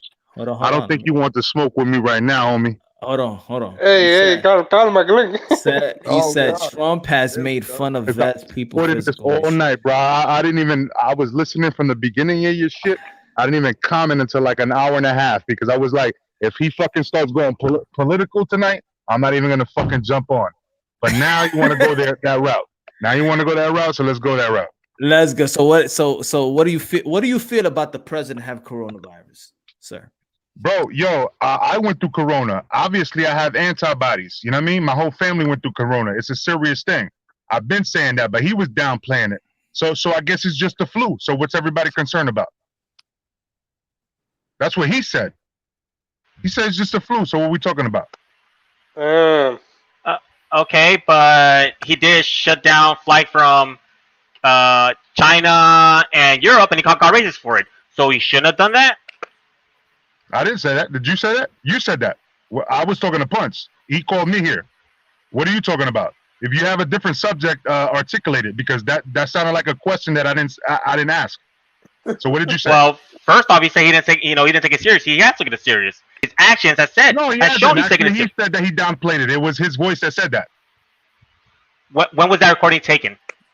It doesn't matter. He said. Yes, it does. Yes, it does. He's been downplaying. We all downplayed it. Until somebody got it, we all downplayed. You want me to downplay cancer, bro? Because I wasn't gonna go there with you, but that's like. Go ahead. You brought it up. Go ahead. Go ahead. No. Go ahead. Want to downplay that. That's the point. Because my grandmother died of stage 4 liver cancer. Okay. So I know what it is. Okay. So I'm not downplaying it, but that's the point. The point is when something's serious and. Hey, Glenn. That's the reason I'm asking you. When was that tape you're talking about? Tape? Because that part really matters. Because depending on when stuff was said, it changes everything on context because the information evolved within time. So that recording you're talking about, when did it happen? They're gonna leave? No. I think so. I think it froze. Time back on. No, there's some people have had a bad time with coronavirus. They have. Come back in, Glenn. Come back in, Glenn. You know, we don't know what they've gone through. You know what I mean, Punch? No, but one thing irritates me when people talk about stuff. Look, I didn't downplay, but I didn't think it was gonna be the way it is right now, and I don't think the whole world felt like that because then the whole world would have been prepared for it. Yeah, like I think everybody downplayed it. Like Glenn is dragging Trump for something he said in February. People look at CNN, look at all these news outlets, look at Dr. Fauci said in late February. Dr. Fauci blamed it. You don't even need a mask. Yeah, in late February, early March. People are going for Trump for something he said in February. It was February, it was early to mid February. How are you gonna say Trump's downplaying something in early to mid February when everybody was downplaying at that point because nobody knew what it was? Yeah, but his answer to that question was that he don't want to make the public scared, so he can't upscale it. He has to downplay it a little bit, and he doesn't want to shake his own country. That's how. Yeah, and I agree with them, in that point. But yeah, but either way, people are bringing up tapes from February. Really? Of course, yeah. Let's say, of course, man. Please, man. Nobody. Oh man. Hey, if Glenn comes back on, I want to explain to me why his representative. Oh wait, no wait. Glenn's in San Francisco or is he in New York? Florida. Oh, never mind. No, because like Nancy Pelosi in March was telling people, "Hey, everybody, come to Chinatown. Let's celebrate." Man, nobody thought it was going to be like this. Nobody. Exactly, and they're dragging Trump for something said in February, early to mid-February. Like, really? Nobody thought it was going to be like. Everybody was saying, "Yo, it wasn't." Yo, this is what I think. This is what it is, man. Everything that Trump said, man, most of the shit is prepped, man. You think he's not a scientist? He ain't no doctor. He was getting prepped. When Fauci was saying you don't need to wear a mask, and he said you gotta wear a mask, he's just going. He's being prepped. Mr. Cheeseburger, hop on, Mr. Cheeseburger. Come on, hop on. You know what? But you know what, though, Punch? There's a lot of people. Yeah, a lot of people said that they never even had symptoms when they got this virus. Right. He had the information before he got it. He's the president. He had the information before he got it, man. Everybody here was a president. Everybody had the information across the world. Everybody failed. All the leaders across the world failed. Everybody, because we know this shit was gonna be like this. Come on, Mr. Cheeseburger, hop on. Blaming it on somebody. Come on, man. Not even the doctors. Even the there's doctors that don't even sound the same. It's crazy, bro.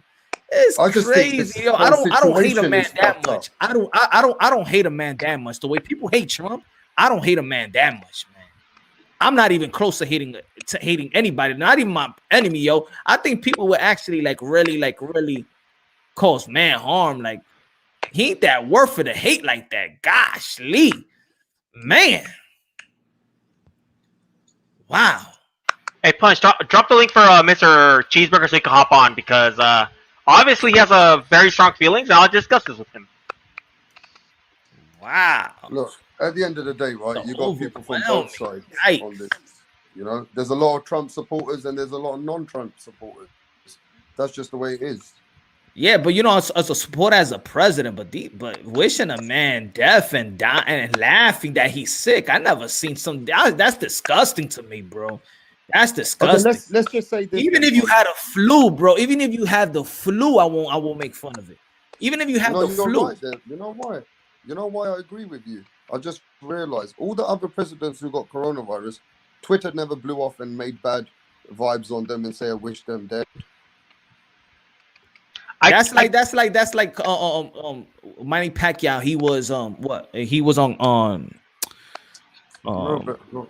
The Canadian president had coronavirus. Nobody wished him. He was quarantined, right? Because one of his political officials or whatever caught it, right? You and let's say boxing fans that don't like Manny Pacquiao be like, he got something. That would be disgusting. Just because you don't like the way his style is, boxing, and just you want. It's funny now. So you know what? If it's funny, and you can find that humorous, then you actually do like Donald Trump's characteristics. I don't. You are Donald. You the people that hate Donald. The people that hate Orange, Mr. Orange, it's because you're just like him, and you probably hate what you are. Not hate what you are. One thing. Not hate what you are. What is it? What's the saying? You are what you hate. What you hate. You are what you hate. That's what it is. What I don't understand about some Americans is they're so easy to be hypocrites. That's not American. That's an everywhere thing. Yeah, but they're very hypocritical when it comes to even this Trump situation. You know what I mean?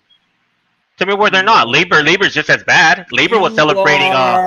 You are what you hate. That's what it is. It's almost. Look, even with my Filipino, I love my Filipino people, and I love the Manny Pacquiao loyal fans. But if you say something against Manny Pacquiao, they sound quick like Floyd Mayweather. Hold on, Punch. I got to respond to Rapstar real quick. Rapstar, when Boris Johnson got coronavirus, Labor was celebrating. Explain that one to me. The public. I'm talking about the public. That's politics. Like I'm talking about labor voters, who is the public, was doing the same thing. The public. So the public. Yes, they were. Yes, they were. All over Twitter.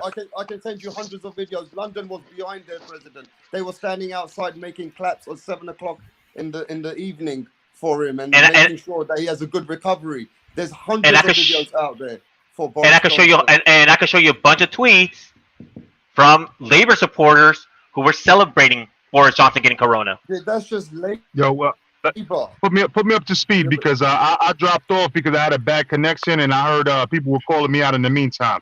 Let's get back on the subject.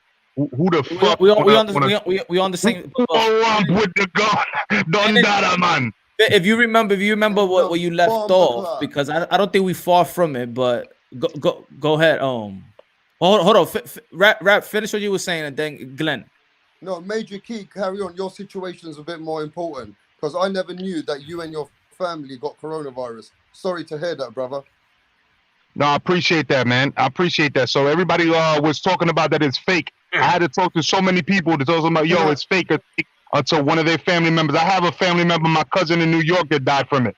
You know what I'm saying? Everybody want to talk about, oh, it's the flu. It's just this. It's just that. You know what I mean? We got family members that never, like, they caught the flu and never died from it. They caught the flu their whole lives and never died from it. All of a sudden, people die from it, and you want to downplay it, right? And then because you downplay it, you admit that you downplay it, right? Because you care more about your economy, because you care about it. It's a presidential season, and then you want to go ahead and say, oh, you know, we did the best that anybody would have done. No, that's bullshit. That's straight up fact. It's bullshit. Hey, Glenn, that recording you're talking about, do you know when that was recorded?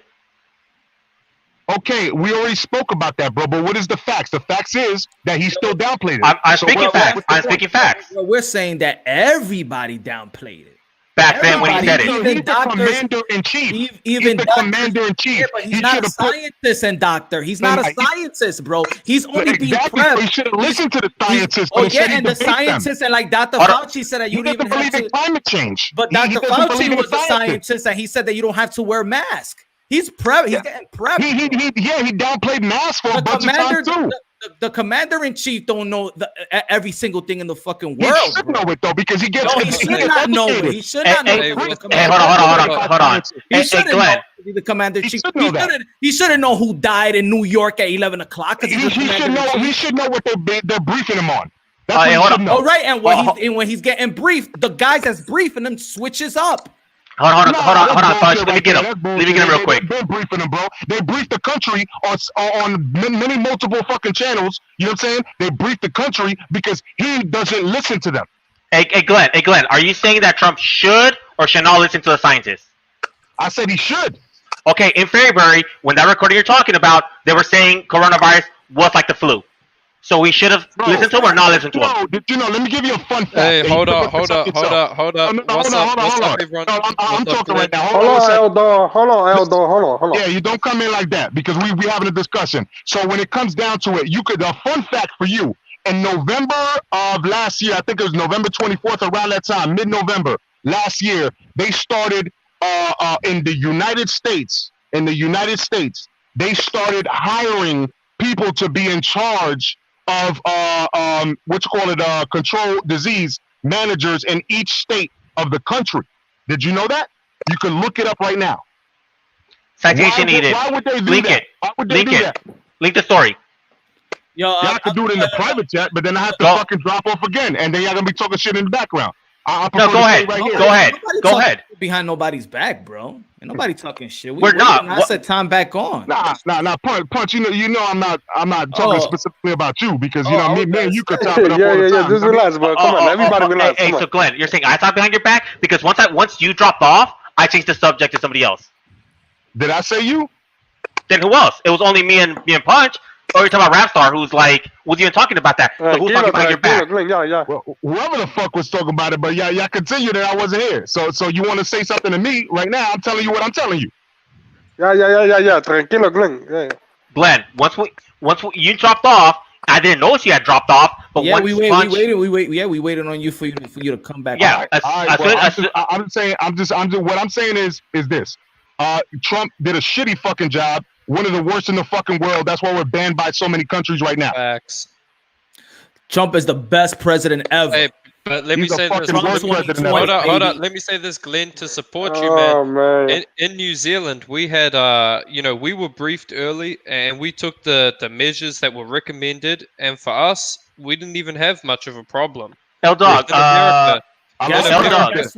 Guess what? I went through the procedures or whatever when I heard it in January. When the president of the United States in the White House said in January about this coronavirus, why he was being impeached, and nobody gave a fuck what Donald Trump was saying. Nobody gave a fuck about what Donald Trump was saying because y'all was so fucked up, all hooked up on impeaching the fucking president when we about to face a fucking coronavirus. And not just that. What he did wrong was wrong. That's it. That's what fucking happened. That's what happened. Not going to cover that up. And then Trump had the nerve to say, have you seen what's happening in New Zealand? We had 8 confirmed cases. America had 45,000 that day. Come on, man. The guy, I'm not going to say he's an idiot, but he's manipulating his idiotic supporters. That's for sure. Okay, Glenn, let's see. In January, I'm saying a lot of people that support Trump are poor white people who have a low IQ, in my opinion. Really? You're a fucking moron. You're not from America. How do you know? Why? See, this is where it goes, though. When you disagree with Trump, they start calling names. Don't call names. He's starting off calling people names. Dog, when I said everybody, I wasn't meaning the media. Because the media's job is to report us the fucking real news, not to play fucking political games all the fucking time, 24/7. The problem is, if you look at the media from January and the whole February, they mentioned coronavirus once in 2 months, while our president was mentioning coronavirus, while the White House was mentioning coronavirus. But when Donald Trump mentioned coronavirus in the fucking State of the Union speech, and Nancy Pelosi ripped it off, and when she was in fucking Chinatown acting like the shit wasn't shit, that was the whole media was on impeaching about a bunch of people except Trump. He's the commander in chief. Exactly. You're not listening to me. When the president was mentioning coronavirus, the whole media was not up on saving people's lives. Also, the media has a responsibility to report shit to the fucking people. They have a responsibility. What about the commander in chief?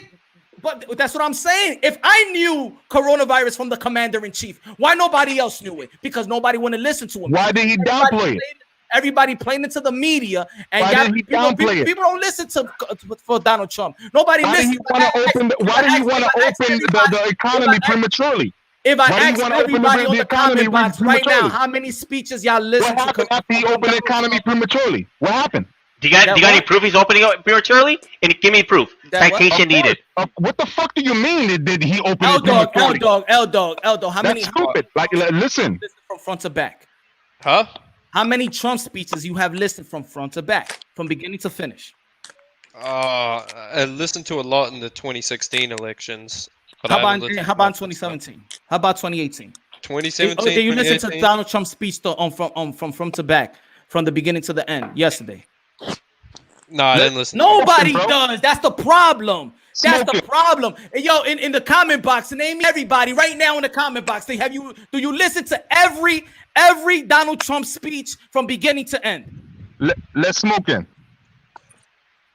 But by the same standard, do you listen to every Biden speech from front to end? No, I listen to my president. Biden ain't shit. Hey, guess what? Okay. Hey, guess what? I do. I do. You know why? What Biden is doing? Hey. Why do I have to listen to Biden? I'm listening to my president, bro. I'm listening to my president. I listen to Forget that debate. Biden, bro. Forget Biden. But here's the thing. Dog. Hold up. Let me finish. Kalua Z. What I'm saying is, you got to know the opposition because you have a choice I'm not to listening vote. to opposition. Forget the opposition. I'm not listening what if to it's a Biden better in alternative? 2016. I'm not listening to Biden at 2017. I'm not listening to Biden 2018. I'm not listening to Biden in January. But what if he's I'm a better listening to alternative? a president, the commander in chief. The people that love to critique him all day don't care to fucking listen to him. But yet want to critique him all the fucking time. Nobody wants to say this, a liar, bro. Huh? Let me say this. Nobody wants to listen to a liar. Man, the media's a liar. Fucking liar, bro. Hey, he's a liar. Hey, Punch. Hey, Punch. Hold on, give me a sec. Man. Hey, Punch, give me a sec. Hey, L Dog. During the debate, did Trump condemn white supremacy? I already put the audio, he said from memory, he said, name a group and I will condemn. You're wrong. You don't pay attention. Hush and sit down. He said sure, so he did condemn it. Sit down. You don't pay attention. You don't pay attention. Here's the thing. He said sure, name a group and I'll condemn them. No, you're wrong. They asked him, "Will you condemn white supremacy?" He said, "Sure." Then they asked another question. Again, but he did condemn it because he said, "Sure." I'm listening. Sure. Period. Is that what he So said? sit down. You don't pay attention. Yes. Look at the transcript. Get the smoke. Look at the transcripts. There are transcripts out there, and it clearly says they asked the question. He said, "Sure." The end. Stand by. Proud Boys. So sit down. Sit down.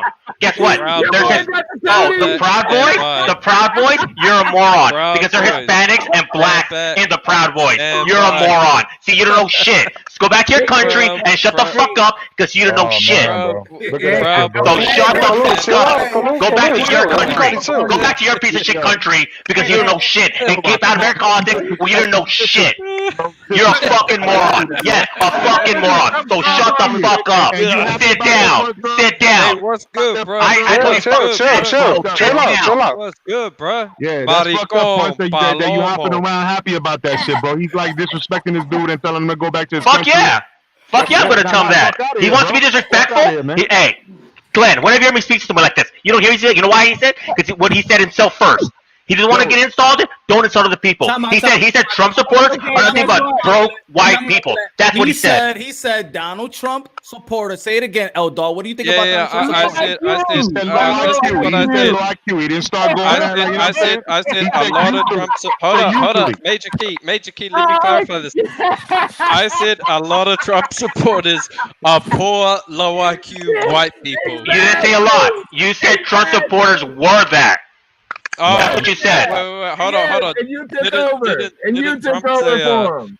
Didn't Trump so exactly. you took the place of poor, white, low IQ people. You feel good about yourself? Hey, you know what? I got a question. Who's got bleach shooting to their veins? Maybe they'll get rid of.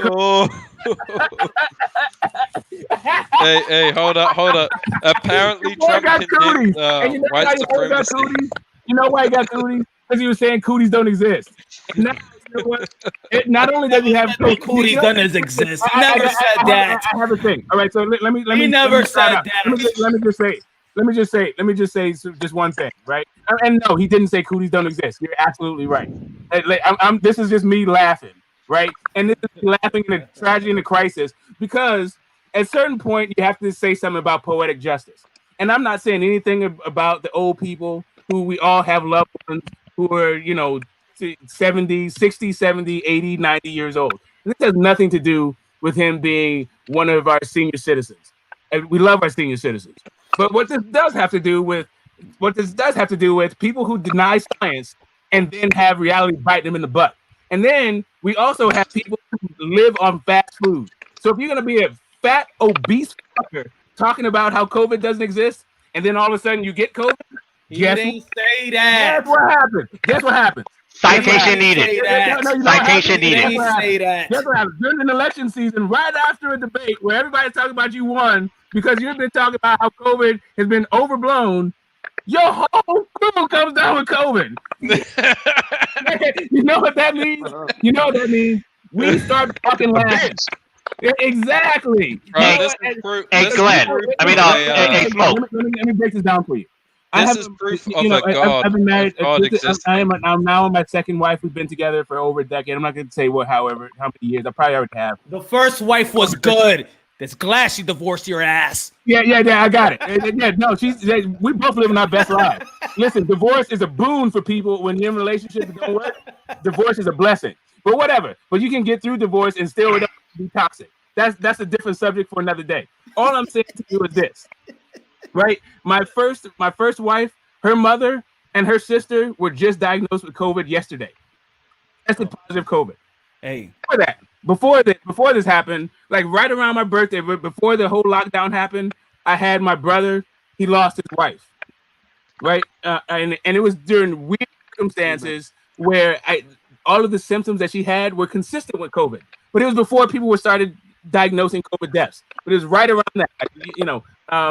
It was in the beginning of the first week of March, right before the quarantine happened.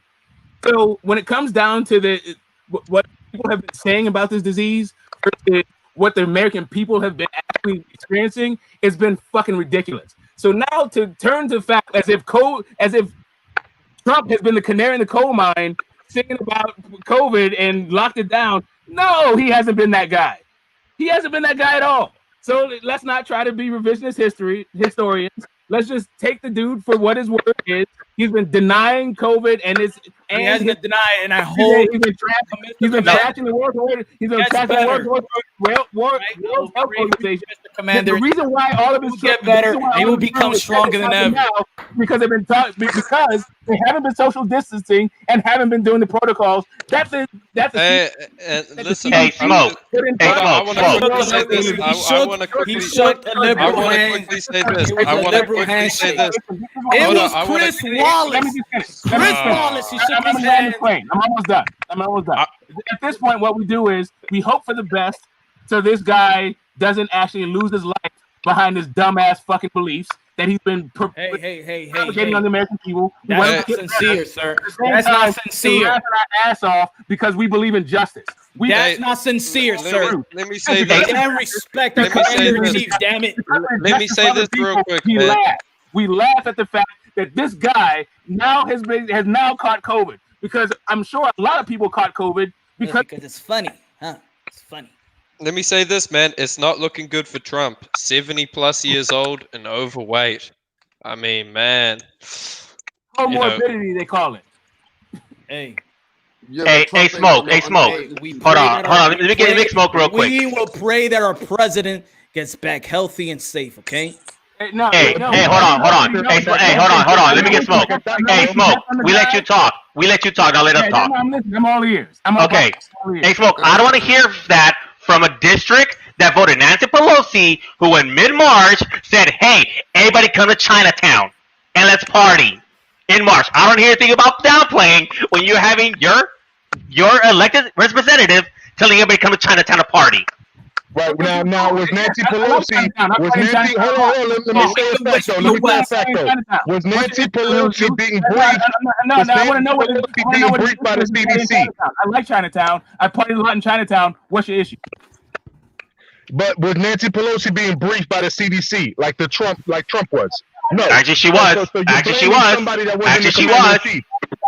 she was. Yeah. Hey. Who doesn't want to party in Chinatown? Chinatown. I bet right now, if you could, you'd go to a party in Chinatown. Guess what?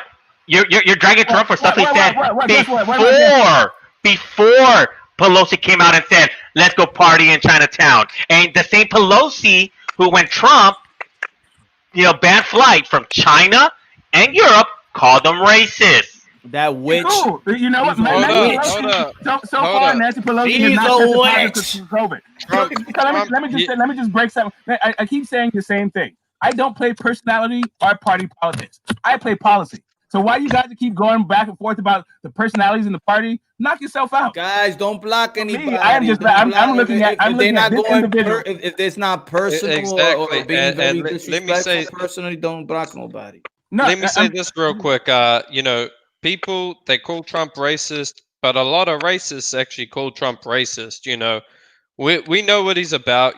Richard Spencer, one of the leading white nationalists in America, a neo-Nazi, he said that Trump is actually a racist. And I mean, coming from one, I think that's an interesting thing. I mean, listen, at the debate, I heard some bullshit about him saying, "I've done more for African Americans than any other president in history, except for maybe Abraham Lincoln." Maybe. Hold on. Hey, Punch, I got this one. Hey, Punch, I got this one. I got this one. Pretty simple. Hold on, Smoke. Your side just said something. Hold on. Let me respond to L Dog. Real quick. L Dog, if you didn't know, Richard Spencer just endorsed Biden because he said Trump let him down because Trump wasn't racist enough. No. Look at this. Okay, so we put it this way, right? So Biden was trying to say that, look at all the African Americans that have COVID-19. Maybe Donald Trump, maybe then Donald Trump caught coronavirus because he's rolling with the African American community all day long, baby, having all the African American community in his White House. Maybe Biden don't chill around African Americans too often. this is what I want to say. Is like whenever I mention something Trump says, like Kalua Z and Punch, they just deflect on something a Democrat said.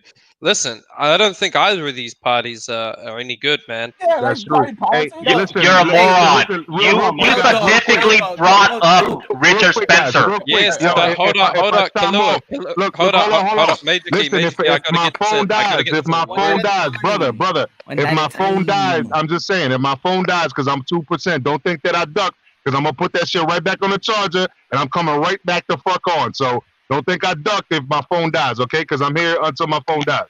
Hey Glenn, hold on. Kalua, I gotta respond to him. Yes, Richard Spencer has endorsed Biden because Trump is not racist enough. He said Trump is like your racist uncle who will say stupid racist shit and holds his beliefs, but you know he's not really going to be willing to support black people in that. But he has claimed he is a racist. Played out. It's played out, exactly. ladies and gentlemen. Donald Trump is a racist. He's played out. Find a new. You know that's played out. No, Biden's a racist.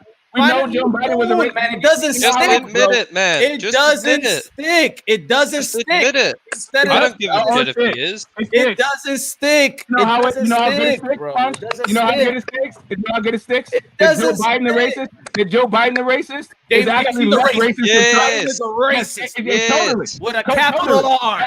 You know Trump, he's Trump is like. It's hard to be racist in New York City, buddy. Joe Biden racist gets to fly into the race. It's hard to be a racist in New York City, buddy. Let me say this. Part of the world, man. I've never met a racist. These Republican supporters literally believe that Biden is a racist, but Trump isn't. Just call it what it is. They're both fucking racist. Who gives a shit? No, it's not. Racist, right? Why is he racist? Why is he racist? I got you. L-Dog, why is he racist? Why? Here's the thing. No, not you, Smoke. L-Dog. L-Dog New Zealand. Where do I start? Why you asking New Zealand dude? Have you heard of what he said, man? He said they're rapists, they're murderers, and some of them are good people. Like, this guy is obviously. I know a rapist when I see him. What do you need more? That's your racist. That's being racist. What else do you need? What else do you need? L-Dog. Do you need him to say? Hold on, L-Dog. Hold on. Let me respond to him on this one. L-Dog, what's the full quote? Do you know the full quote? Go ahead, read it to me. I'm sure you know. He said, Mexico sends the people. They don't send their best. There's a bunch of rapists, murderers, and stuff like that, you know, in that group. Some of them are good people. Some of them are good people. Some of them are good people. Let me ask you. Oh yeah, some of them are good people. Let me ask you. But I'm saying this. Let me ask you. In the 80s, when I say something like, if I say something like this, hold up. If I say something like this, oh, black people, man, yeah, they're criminals, but you know, there's some good black people. Am I just everyone's gonna call me a racist, and rightfully so, because I'm revealing my true colors. No, L-Dog. No. They will call you L-Dog. They will call you racist because you have a pale skin. That's why. No. Come on. No. Let's keep it real. Let's keep it real. You gotta be black to be a racist. You gotta be black to be a racist to some people. Let's keep it real. We could be as racist as you want, but we're not going to be called the racist. You got a pale skin and you say that, then you're the racist. I wonder why that is. Hey, Punch. Why? Maybe because white people enslaved a bunch of people because of racism. And black people did it. Black people didn't have slaves. Okay, everybody had oppressor. Don't give me no sad story. Don't give me no sad stories. No. Let's get on. No, this is a real subject. Don't give me no sad stories. Everybody has been oppressor. Every race has been slave, and every race had their slave masters. Don't give me this little divide stuff with me. It doesn't play. Let's talk about it.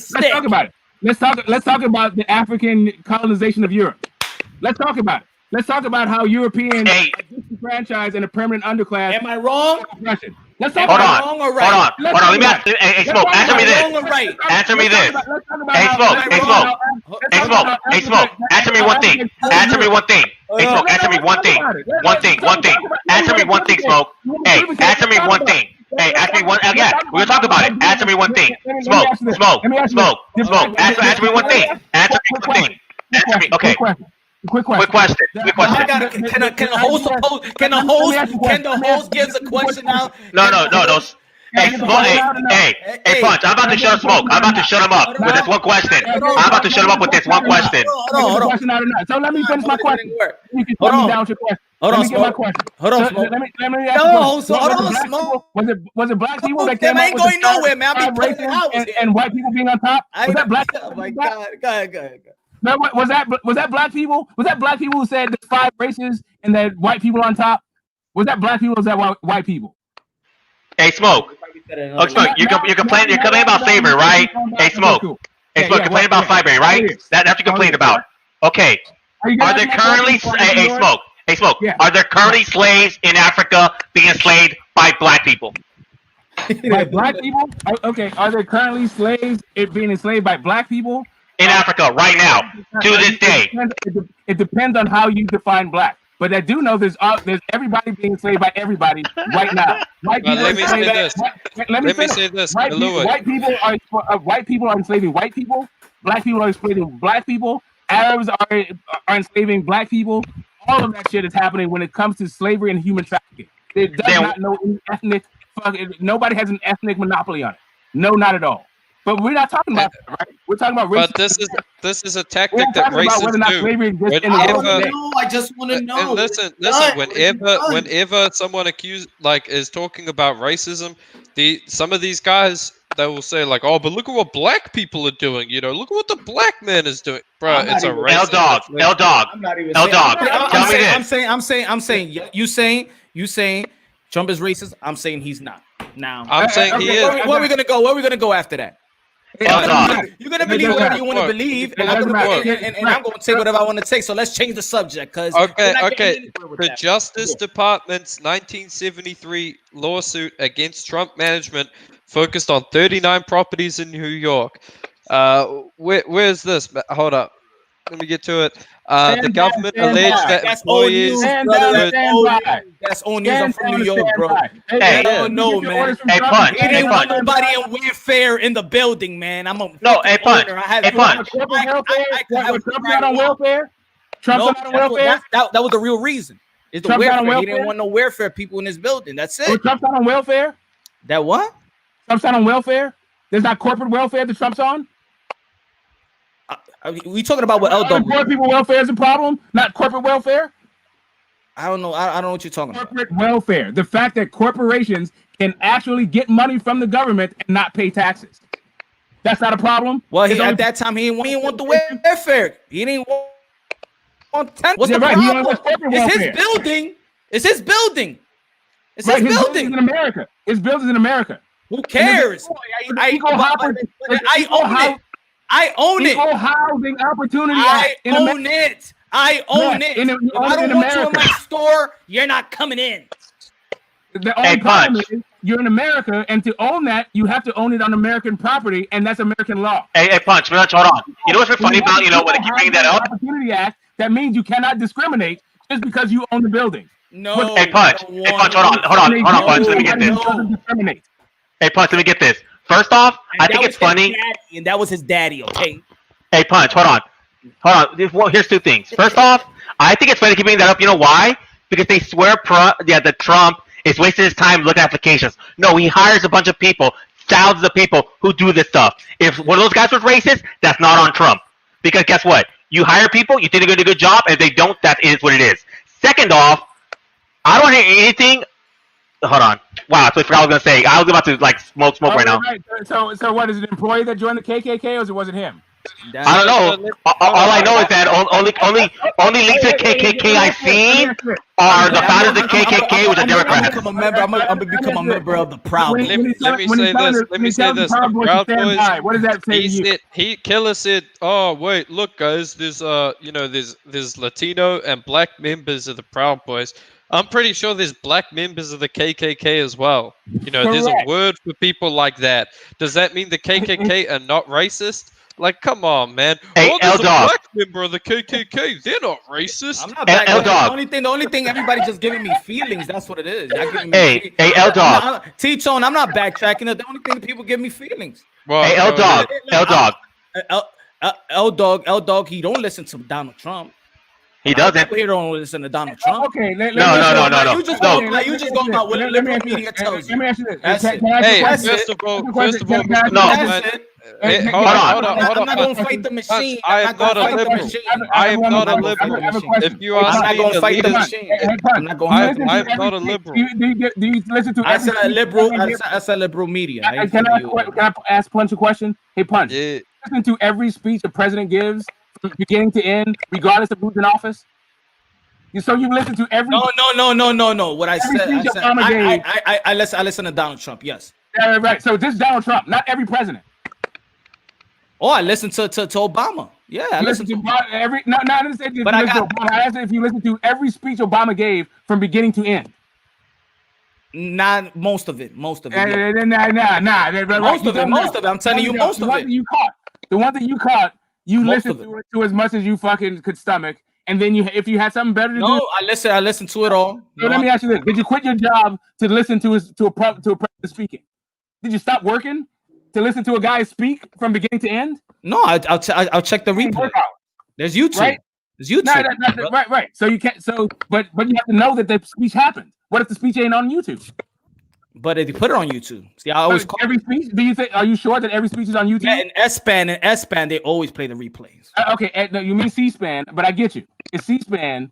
But do you think the speech? So you're not correct that every speech is on C-SPAN, but I get you. So what you're saying is every speech that you caught on C-SPAN, you caught everyone that was. That's actually what you're saying. I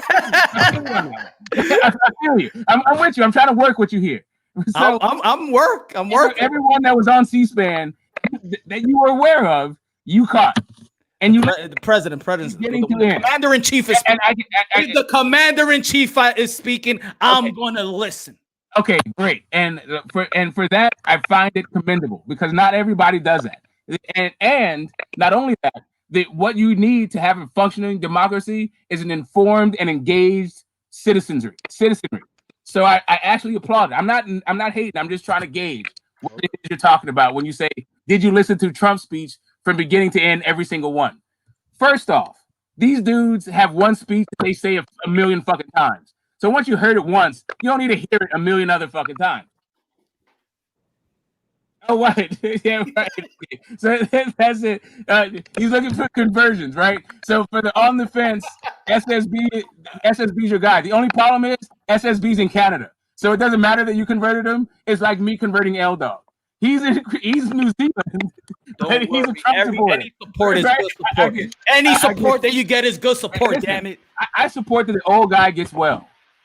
But as far as the fat guy getting well, hey, you're on your own. You like McDonald's? That's you made your bed, you lie in it.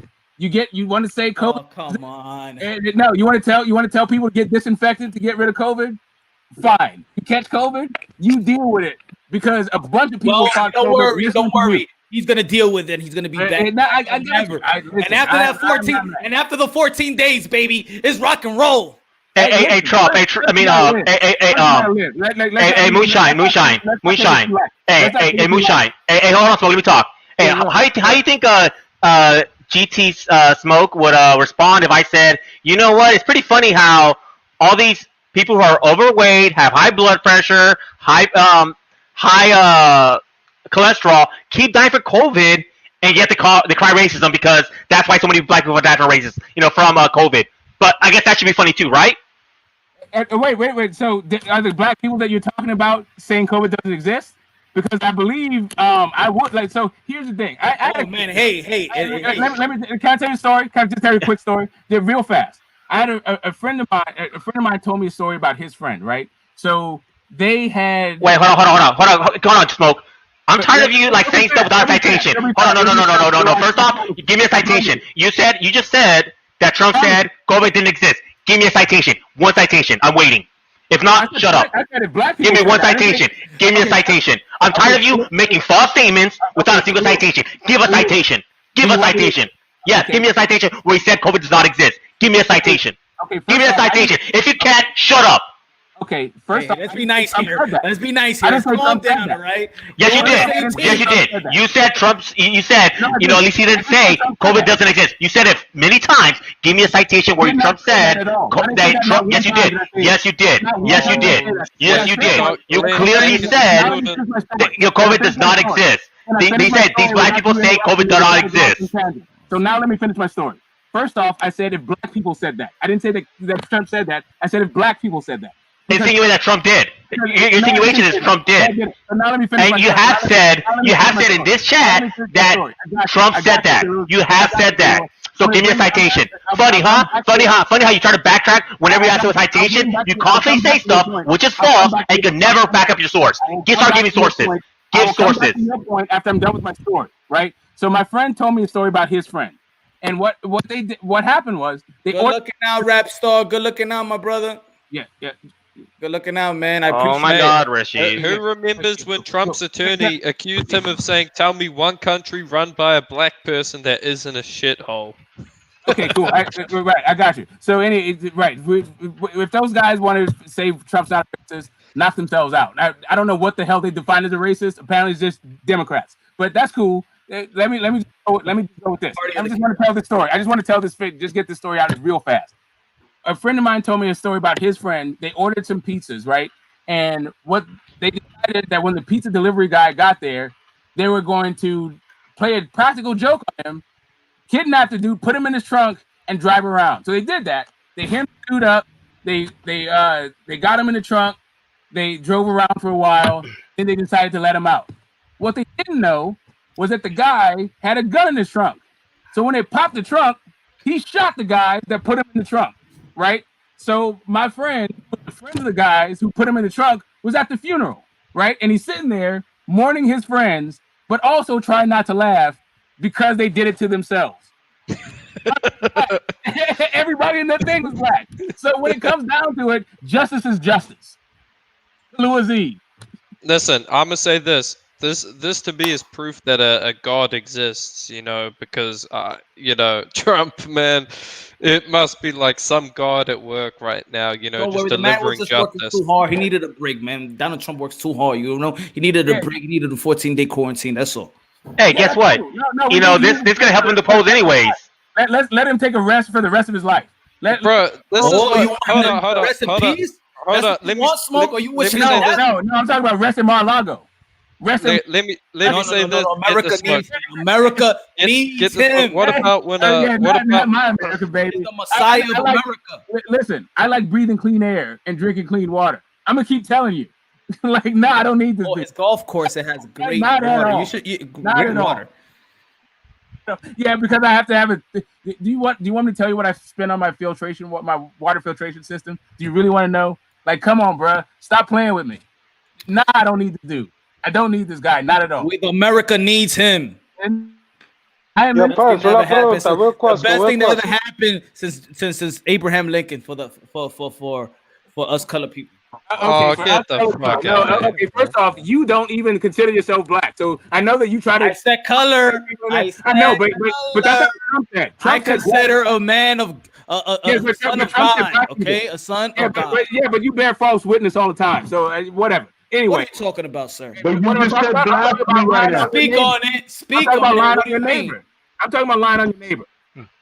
Lying on my neighbor. I'm talking about spinning narratives and spinning falsehoods and mistruths on your neighbor, being disingenuous about your neighbor. You a damn liar.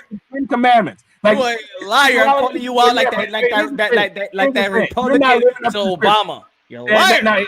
Okay, Obama, that's what you want to do? You want to blame it on Obama? Oh, I said that. I'm calling you a liar like the political because Obama called him a liar. Obama is the worst president ever. For your spirituality. That what? Obama is the barometer for your spirituality because Obama was the worst ever. You didn't He's a cool dude. He could shoot some good hoops. You don't have He's a good baller though for his age. He got a nice jump shot. Hey, let me say this real quick. Trump, he's a fake, bro. Trump, in the art of the deal, talks about how he's okay with, gay marriage and whatever. Then he comes and says he's a Christian.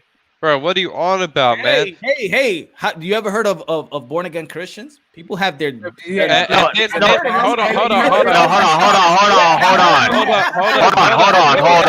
I'm not gonna disapply. I am not gonna disapply from a stupid L dog. Hold on. We'll let you talk. Hold on, L dog. Hold on, L dog. Hold on. Let people talk. Let people talk. Come on, L dog. Let people talk. L dog, come on, let people talk. I'm gonna keep interrupting you. Let me talk. I'm gonna keep interrupting you. Let me say You're not gonna get a single word out. You're not gonna get a single word out, L dog. I'm not gonna let you out. Nope. You don't let people talk. I'm not gonna let you talk either. Trust me, I can do this all night. Ask Smoke. I can do this all night. I'll do this all night. I'll do this all night long. All night long.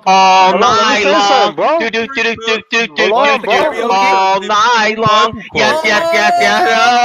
All night long. Let's do this. All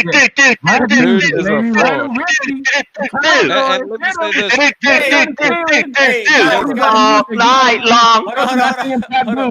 I can't even talk here, bro. Hold on. Hey. At least he was singing the song. At least he was singing the karaoke song. It was supposed to be karaoke, but thank you, Kalua. At least you read the thumbnail, you read the title, okay? Woo! All right, L Dog. Hey, L Dog. If you didn't know, okay, all night long. Okay, L Dog. If you didn't know, the very first president in United States history to be pro LGBT was Trump. So what is your issue? He was the first open one to be pro LGBT before he became president. No other president before him had ever done that. Not even Obama. And I'm against that.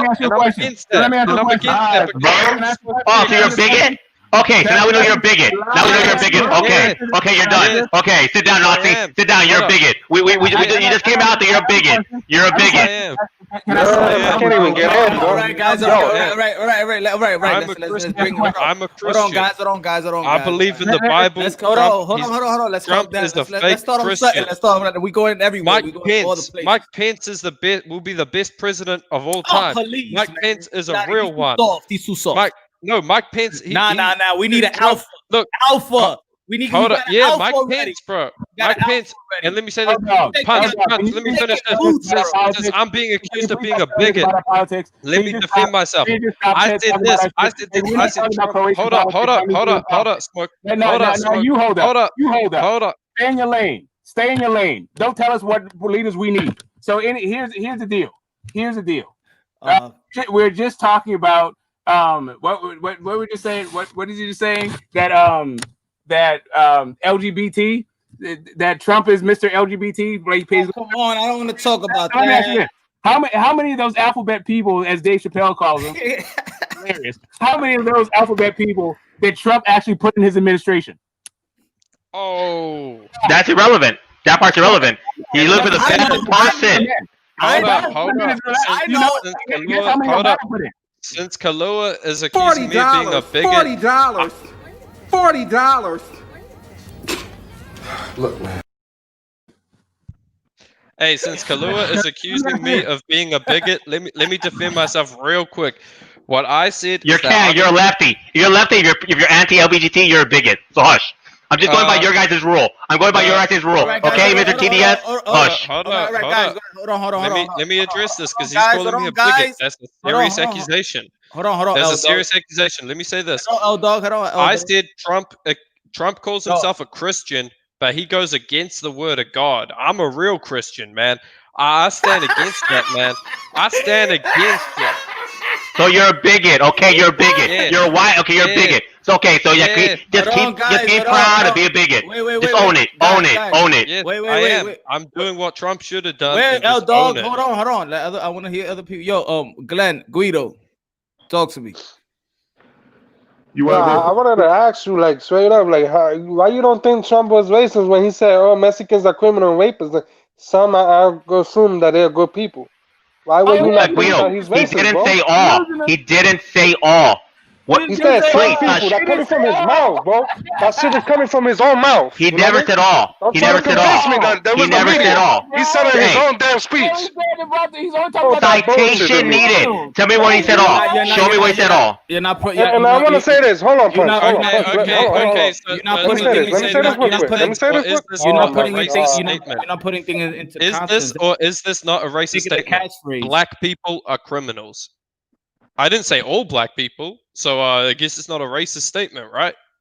Like, come on, dude. We can read between the lines, and that's what some of Trump man, that's supporters weak, do. man. Read That's between weak. the He called Latin lines. America a shithole country. What about that?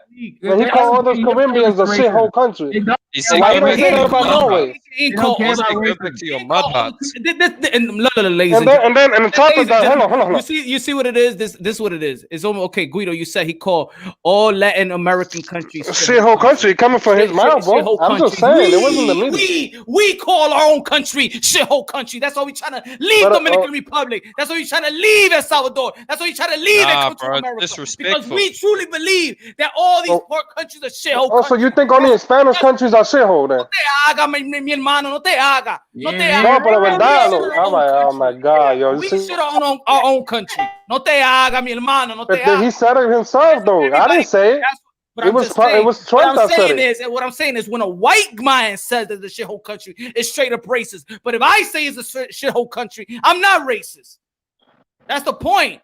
It's the bully point that I we get what you're saying, but he would never say that to a European country. He would never dare to say that shit. Yeah, bro. All he needs to do is take one look at you. But anyway, it's not about that. It's not about that. It's more than that too. Wait, Guido. Let me talk. Hold on. I'm gonna correct you. I'm gonna correct you right now. You said he'll never say that about it. He called Detroit, which is in America, a shithole city. Isn't he called places in the United States shithole places? Predominantly black. Oye, una pregunta. No, serious shit though. No, for real. I'm not saying yeah though. Oh, so he called predominantly black states shitholes. So he called predominantly black states shitholes.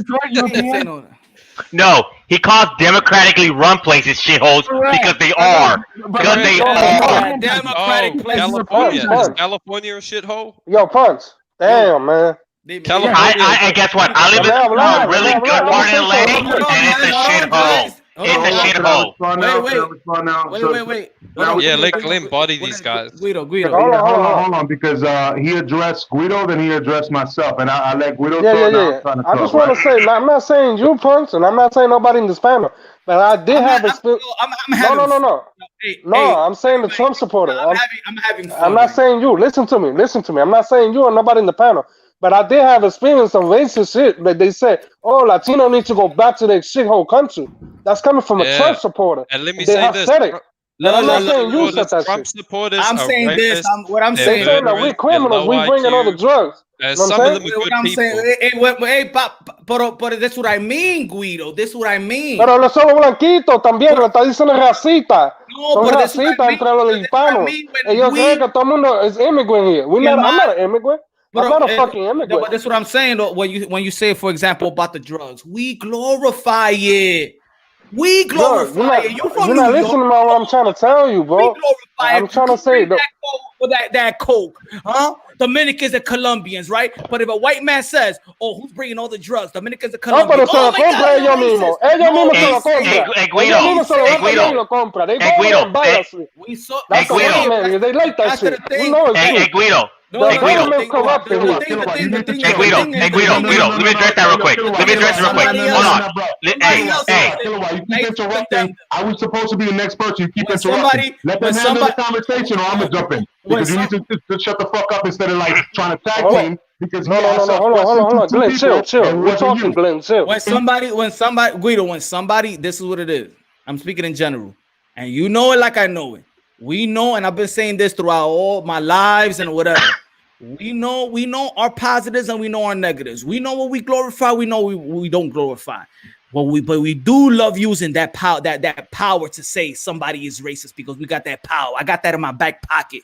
I could use it anytime I want. And everybody here that's color like me, black Latino, Afro-Latino, we got that racist card back in our pocket and we could call anybody racist anytime we want. Including when they're being racist. Hey, including when they're being racist, including when they're not. Because you know what? Including when they're being racist. Let's talk about when they're being racist. Let's talk about when they're being racist. Hold on. Let me finish. Hold on. Because what I'm saying is not fake at all. What I'm saying is not fake at all. I could bump into a white man right now and say, "Yo, why you bumping into me? Yo, he's racist," and the whole crowd will move and look at him. Yeah, and I got that. We got that power. Every day of my life, we got that power. Let's be real. Let's be real. I'm also being real. Let's be real about it. Let's be real about it. Let's not be fake here. Let's not be fake. I'm not going to pander to no race. I'm not going to pander. I'm not going to pander to no white race. I'm not going to pander to no black race. I'm not going to pander to my own race. I'm not going to pander to nobody. That's what we fucking do. We pander that shit. Let's keep it real. Let's keep it honest. Let's keep it real. We the one that glorify being fucking thugs. We the one that glorify selling drugs. And when some other race says that we sell drugs, now they the fucking racist. Get the fuck out of here. Y'all crazy. It depends. We glorify everything that's wrong in our community. We the one that we glorify that shit. Get the fuck out of here.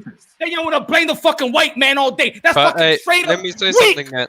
White people glorify bad things. I hear what you're saying, but you gotta hear me though. Yeah. White privilege is there. White privilege is there. Black privilege is there. Latino privilege is there. Get out of here. I don't want to hear that bullshit no more, man. All that race shit is funny to me. All that race shit is funny to me. It's a bunch of fake that's going on. It's fake. Now forget it. You're not hearing me. Lay down, bro. If I talk, so nobody want me to talk. Go ahead, talk. Go ahead, go. Damn. Segment 35. Okay, yeah. So when we talking about, when the white man, who the fuck are we talking about? Fucking Trump. That's who the fuck we talking about. Yeah. Don't start going left and right. Don't start swerving around the corner, going around the block, diverting questions. I'm talking to you directly. I'm talking to you. Why you not letting me talk? You scared? I ain't scared of nothing, bro. I'm saying you're not racist. We're gonna be going back and forth. I said that a long time ago. Your fucking president is fucking fake. He's a fucking racist, bro. All right. That's what I mean. So you're gonna say he's racist. He was fucking telling people to not let people into the fucking condos over there in Manhattan, where they have to put a little mark on the condo. In the condo, he had a bunch of African Americans homeless living for free in this condo.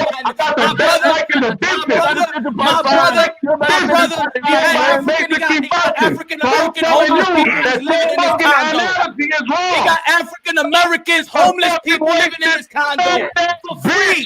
He's a fucking con artist. And if he cons you, let him con you. Don't con the whole fucking stable ain't here. This is all community, and you con it down because he cons you. Fuck that.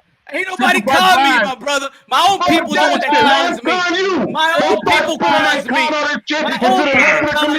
My own people cons me. What you talking about? My own people cons me. My own people cons me. You and your own people cons you. With that bullshit. People cons you, bro. My own people cons me. My own people cons me, and our own people cons you.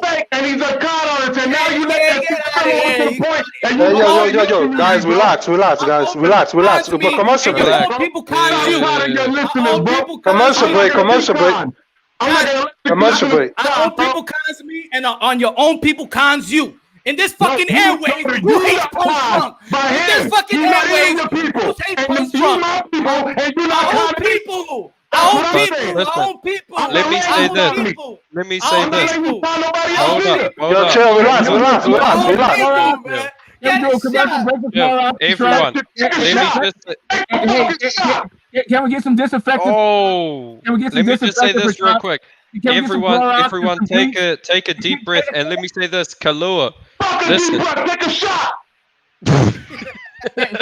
Yeah, chill. Everybody chill. Commercial break. Yo, Punch, commercial break. Can we get some Windex IV for Trump? HBO, no commercial. Yeah, can we get a Windex IV for Trump? Take a shot, motherfucker. He's feeling under the weather. He's feeling a little bit. He's not feeling like himself. Hey, Punch, I think we need a commercial break. Let me say this, Kalua. I mean, you're calling me a bigot, man, but I just said, bro, I'm a Christian. Trump claims he's a Christian, so doesn't that make him a bigot by your own definition? Which one is it? Is he a Nope. hypocrite? Nope. Why? Nope. Guess Why what? not? Hey, you're the leftist, and by leftist definition, if you're anti-LGBTQ, I'm not well, a you're leftist. anti-Trump. You obviously have TDS, so enough said. So Oh, you're a bigot. dude, You're a dude, bigot. hold on, You're a hold bigot. Bigot. Bigot. Bigot. Bigot. Jesus Christ, you sounded like a leftist. He needs for you to But anyway, he needs for you to be a bigot to make him his own bigotry. yeah, Be okay. hold up. Let me say this, Kalua. Since you think I'm a leftist, bro, you know who my favorite politician or like dictator of all time is? Pinochet. Yep, I've had conversations with about the dude. This dude is far from being a leftist. Yeah, so I guess I'm a Either don't like leftist. Trump. 'cause Anybody that don't like Trump must be a leftist. They can't Dude, be smart. I'm They right tend with to you. go hand in hand. They tend to go hand in hand. Dude, I'm yeah, but you're you're stereotyping people. Just like your moronic fucking president who you support. He stereotypes people, man. Everybody stereotype everybody. Oh, wait a minute. I get what it is. Who doesn't stereotype somebody? That's what I mean. That's a beta. That's a beta comment. Oh my God. Our president, he stereotypes people. Shut the fuck up. Everybody stereotypes everybody. Come on, man. But let me say this. Let me say this. You know, I would have a lot more respect. So let me ask you a question. Why Are you looking for a politician when you look at Donald Trump? Why you so mad when black people do it then? Why you so mad when black people do it then? He's a politician. Yeah, why do all these white people who You support think Trump he got always voted cry with in it? because we wanted him to be presidential? You think he got voted in for that? That's what you was looking for? You think he won the popular vote? Huh? You think he won the popular vote? You think he won the popular vote? What? Listen, You think he won the popular vote? Listen, this is the problem No, I he have. didn't win the popular vote. We didn't vote him in. Period. We voted him in. Voted him in. Well, there's a lot of millions of people No, that voted him. So exactly. at We least didn't respect your damn We name. actually looked at him and said no. States a lot of This is millions what I don't get. your neighbors. Kalua, is Trump a liar or is he a bigot? Because he said he's a Christian, but he said he supports the LGBT movement. L-Dog, why are you asking a stupid question? There's a reason why people say, how do you know a politician's lying? Their lips are moving. Politicians lie. What's your point? So he's a liar. Politicians lie. What's your point? The Trump is a liar. Tell me a politician who's not. He's a liar. You're a liar. Okay, no, I just wanted to get that because fucking lies. you know, in Kalua's eyes, man, in Kalua's eyes, you know, Trump is a fucking So now role we throw model the character citizen. test out of the window and just talk about the ability to do the job. Next, he's doing a great That's all I care about. He did a great job. That's all I care about. Because all politicians lie. Let's talk about the great job he did. What are you going to point to? Oh, come on again. We're gonna point it out all the great things he's done. It gets boring when I say all the great things. Apparently, but I wasn't here apparently, yo. So smoke those out because I got probably more to add. Let's talk about one thing great that he did. What's the one Hey, thing the best economy in one of the best economies of all time was during Trump. Unemployment was lowest during Trump. Okay, so let's talk about it. Pre-COVID. All right. No, guys, no. I'm not going that route. No, I'll tell you on right quick. No. I'm not going that deep. No. Hey, okay, no, because it's not true. I'm not going. Because, yeah, Come on. Fair. Let's be fair. How many times we've gone that route? Let me say this. I actually have I'm not going. I'm not going to go down the route with his incredible accomplishments. I actually have an undergraduate. Hold on. Let me finish this. Yeah, hold on. Get the smoke. Hold on. Guys. You know what? Guys. Ask the other day, what does Biden mean for you? Right? What does Biden mean for you? So now what I want to know is Guido has something important to say. Guido. Go ahead. No, I'm just saying, like, the experience that I got with Nike, I'm not saying you, like I told you, but of the Trump supporters, they said some horrible things, you know what I'm saying? They say we taking over the job. Meanwhile, you know damn well they ain't going to work in the farm. You know damn well the Americans are lazy. You know it's true what I'm saying. Okay, Trump supporters, in your... Is it true what I'm saying or not? Your experience, you have said terrible things. You know what I will do, Guido? I'm gonna send you all the things that that has gotten to me towards. No, I doubt that shit. You know what I'm saying? I believe you. You know what I mean? But I'm just saying, the Trump supporters, they think all Latinos are immigrant. That's what I'm trying to tell you. Hey, Guido. I've gotten things that. Nah, I don't want to hear Kalu. I'm talking to Trump. Hey, let me get Guido real quick. I've gotten messages. I've gotten messages to say that they wish my kids would die. I got messages like that from left. I could show you a whole bunch of messages, brother. Listen, man, there's fucked up people on both sides. But one thing I want to say, hold up, get this more. Hold up, man. Hold up. I want to address something Kalua said. Kalua said the greatest economy, or one of the greatest economies of all time, record low unemployment.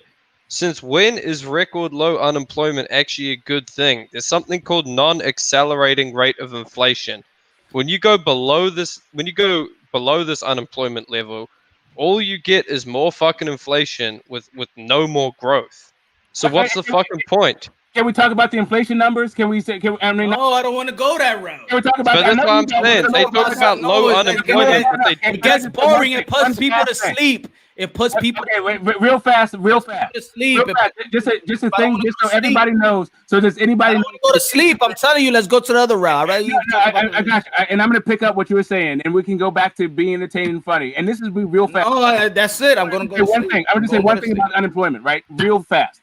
That at a certain point, you are dropped off the unemployment rolls, right? At a certain point, that doesn't mean that you got a job. You're no longer participating so in the labor thing about the unemployment rate and the real unemployment rate because of the way that unemployment numbers work. That's it. You know what I like? Now let's go get back. You know what I like? You know what I do like about how Trump got the cooties. You know what I do like about Donald? You know what I do like? You know what I do like about Donald Trump though? That he makes people that thought that it was like assholes and thugs. He make them switch up and make them. He humbles them. Because there's only people that be like, oh my God, I don't like the way he talks. The thuggish dude in the street. Yo, it's the way that he talks, man. I'm like, damn, all right. Straighten up, buddy. Now, I like this guy. Hey, Guido, hermano. Like, I can tell I'm just trying to say, like, y'all was complaining about the immigrants taking over the job. You know what I'm saying? The immigrants, they do anything for less. You know what I'm saying? They are hard workers. People always crying about the immigrants. Oh, the immigrants is this. We can't get a job because of them, you know what I mean? Then again, who's going to do the job? You know what I mean? Who's going to do the job? Y'all let me know. Órale. Tú eres latino, ¿verdad? ¿Tú te creíste? ¿Había muchos negros? ¿Cómo? Donde tú te creíste, había muchos negros. I know negros, sí. No, I'm saying is... No. ¿Sí o no? ¿Sí o no? Okay. ¿Sí o no? Yes, donde yo me creí había muchos latinos, muchos negros. ¿Quién era? Yo no he mirado más racistas. Yo he mirado. Hold on. Smoke, relax. Say it again, bro. Hey, donde yo me crié en East Long Beach, donde es puros negros y mexicanos.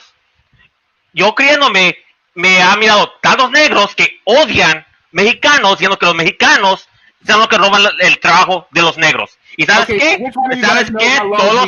Por mucho, los negros son demócratas. ¿Y eso está bien para ti? Tú dices que los Trump supporters son racistas, ¿verdad? Contra los latinos. ¿Y los negros qué? ¿Y los negros qué? Dime, ¿sí o no? So this is black and Latino in Long Beach? ¿Sí o no? ¿Sí o no, Guido? ¿Miento? Sí. Ok, y no te espero con eso, ¿verdad?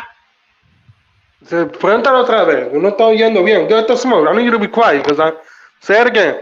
Ok, yo me creí había puros negros y latinos. Yo soy latino. Ok, yo criéndome, yo siempre escuché a los negros decir que mexicanos nos roban los trabajos de ellos, éramos drogadictos, éramos lo peor. Y ¿sabes qué? Los negros, el 95%, votaron por demócratas, pero tú tienes problemas diciendo que los republicanos son racistas porque unos pocos güeros hicieron algo malo, pero los negros que te dijeron toda tu vida cosas malas no son un problema. ¿Tú estás diciendo si los negros son malos?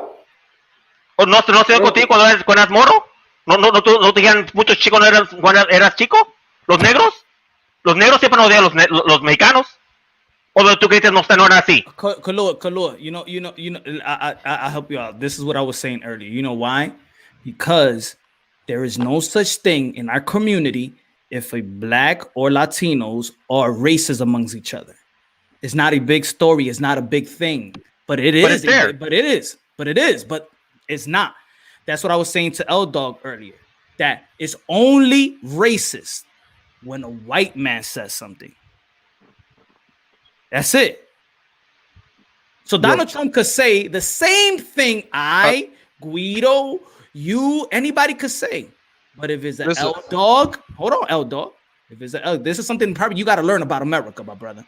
If it's an L dog, if it's anybody white, then it's racist. We could be racist all we want. Can I ask a question? It has to be. He don't gotta be a white guy. It could be anybody too. He doesn't gotta be a white dude. Guido. If one quick question. What happened to Jesse Jackson's campaign? Have you heard Dominican slurs of that they racist towards black, vice versa? Have you? Yeah. How we take it? Well, there's a bunch of Dominicans that are nothing. But the question is, what happened to Jesse Jackson's presidential campaign? How did it get derailed? You guys remember? Let's talk layman's term. A lot of people don't know about the Jesse Jackson. Okay, this is just community shit. This is, you know what it is. You know, he went to New York and said Hymetown. There's a black man who went to New York and said Hymetown. And you know what happened to his presidential hopes? They disappeared. He was actually on his way to become president. He goes to New York and says Hymetown. Yeah, and listen, what I'm saying is, when it comes to this racism thing, I'm looking at the real racist, man. I'm looking at guys like Trump, man. I think he is a racist. Why? All right, so you said the real racist. Why is the real racist? Okay, now this is what I'm trying to get. What is the real racist? What is the real racist? Man, I can tell Trump doesn't like minorities. I can tell he clearly prefers... Hold on. So it's only if somebody disses minorities as racist. Nah, let me say this. I can tell Trump clearly prefers white people. He clearly, wants to live around white people. He envisions America as a white country. The dude clearly has these tendencies, man. The only reason he can't just full out say, I'm an ethno-nationalist, I believe in a white America, is because it would cause too much trouble. But slowly but surely he's implementing policies that are affecting minorities. He's not implementing. No, he's not. Hold on. The net worth of he's not. See, is that's what I mean. No, he's not. zero. Don't tell me that bullshit, bro. I'm living this shit. Don't tell me that he's doing things to affect us in a bad way. Oh, come on, man. That's when I say fuck you. Fine. Mentira. All right. Okay, fucking mentira. Okay? So let me ask you this. Let me ask you this. Straight up lie, bro. His stance on the BS, bro. Stop. Here's the facts on the post office affects who? It affects black people voting. Yes. Yeah. Do you know what gerrymandering is? But what L Dog is saying is correct. The black in America. It's always affecting them. And not only am I live here, but I'm also very engaged. So when you say fuckers act like shit never got better, it's always affecting the African Americans. It's always affecting the African Americans. It's never. You just said that. You're living in 1870. No, we're talking about Trump. Trump is not around in 1870. This is always good. We're talking about Trump. We're talking about Trump. We're not talking about 1870. We're talking about Trump. I wanted to go back to the rates. I wanted to go back to Guido and then you came with the Jesse Jackson and already lost. It already lost that what I wanted to say. What L Dog said was correct. You tried to He's gerrymandering to make it harder for black people to vote, man. He's flooding the courts with these white Republican judges. All of that thing, man. Oh my God, you're a moron. You don't even know how gerrymandering even works? You're a moron. Shut up. You know nothing about American politics. Shut up and sit down. You're a moron. Shut down and sit down. You don't know how much gerrymandering works. I can't identify. I'm gonna say like the Elder. I can't identify nothing of what you say. I can't. But gerrymandering. And I live in America, bro. I can't identify what you say. I can explain it to him for you, Elder. I can. Yeah, go ahead. I think you're doing a good job. I'll tell you. They're trying to marginalize you. All I'm saying, we're gonna go back and forth. We're gonna go back and forth. So let's move on, because if L Dog and Major Key and Guido think he's a racist, then he's a racist. I don't think he's a racist. Kahlua don't think he's a racist. Let's move on, because we're not gonna convince anybody here. We're not gonna convince anybody here. Hey, no, Kahlua is a racist. He was actually on OV's stream. Let's move on. So, Punch, a real question. You think the immigrants are taking over? You really believe that? If the immigrants, which immigrants? They're taking over the jobs and shit? You believe They're that taking shit? over. They're here to kill all the white If they people. take over jobs, I say illegal immigrants drive down wages. That's all. Okay, so hold on. Let me respond to that. Hold on, guys. I haven't been able to talk for a minute. Yeah, go ahead. So when it comes to that, Punch, they're driving down the wages. Who's paying them the wages? Business owners. From where? Anybody, any race that has. From where? From where? They're over here driving down business owners where? In America? In America, everywhere, yeah. Okay, so they're the ones that are paying less, right? Yeah. Okay, so let me ask you this. Because when it came to the South going to a civil war because of the cotton industry and the fact that they felt like it was a loss for their well-being, and they went to a civil war because of it, because they didn't want to lose that income, right? That was considered racist because they had slaves. Now you have white business owners on farms paying lower wages, right, to these Mexicans, and they're willing to do the work. Imagine you did take out 11 million illegal immigrants. How long do you think that they would catch up with people taking those jobs? And how long do you think that we will be recovering from that with food in the stores from those farms? Moonshine. Hey, Punch. Hold on. Hey, Punch. Can you pop out Francis message on chat? He never lets people respond, bro. He never lets people respond. Hold on. I say I'm gonna give you the example and how I break things down. I'm gonna give examples of what I'm saying. Would you agree with that or not, though? Not necessarily. I agree with that. Okay, I've spoken to a lot of people that have worked on the farms, and they actually agree with that. Okay, that's what I mean. Like I want us to give examples. I want to give examples of. Punch, I gotta go. Hold on. I want to give examples. So what we experience, not stories, not nothing like this. I want to go by what we see. Like not no story. The same life everybody's living.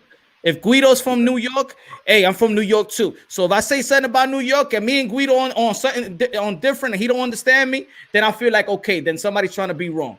If I gave you the example of does black and Latinos have these racial slurs towards each other? Do we have it? Guido say yes, because we know we live in that life. It's in New York. Glenn, you've been in New York. You know. I'm not gonna lie about that. You know, I'm gonna tell you the truth. Okay, so now I say this. When I say it doesn't matter about race. If I got a backyard and I want my backyard to be fixed, right? I'm not gonna go and I know a guy that could do it for cheap, no tax. He's off the books. But then across the street, there's what do you call it? Landscaping company. I'm not gonna go to that landscaping company. I'm gonna go to the guy that's a legal immigrant is gonna do it, and I'm gonna pay him off, and I'm gonna do it for cheap. It doesn't have to be. I don't have to be white, black, or anything, and he doesn't have to be. If he knows how to do it for cheap, I'm not gonna go to the landscaping company that actually build their business, pay taxes, and things of that nature. See, that guy is taking jobs away from that citizen right there because I am paying him because he could do it for less. That's not fair for the guy that has built his business and pay the taxes for his business because this guy that I just hired is taking his job. It's taking his money. You know what? And I feel that, and I feel your pain, and we should say that the same thing about the first lady. We shouldn't have an illegal immigrant be the first lady. She's taking a job from real Americans. There's an anchor baby in the White House, and we have an illegal immigrant as our first lady. Taking American job. No, it's not because she's paying taxes, bro. But she wasn't before. She wasn't paying taxes. She's paying taxes now. When she was an illegal immigrant, but we don't know what she was doing before. What she was doing? She was modeling. She was traveling. Being a sex worker. We do know what she was doing before. No, that's your opinion. That's if it's a sex worker. That's your opinion. That's your opinion, bro. Let's talk facts. That's your opinion. That's your opinion. That's your opinion. That's fucked up. Your opinion, bro. Your opinion. A lot of people has done that. A lot of people has done that. A lot of people has done that. That's not being that somebody get in love and getting married. That's somebody from another country.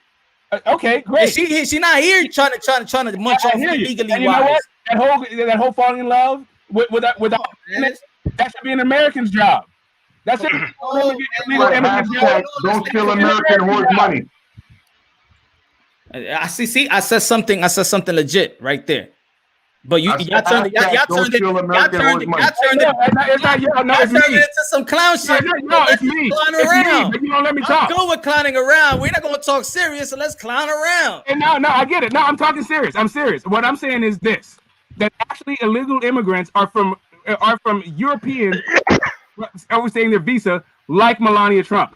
And not only am I saying that, but what American standards where we have an actual sex worker as the first lady?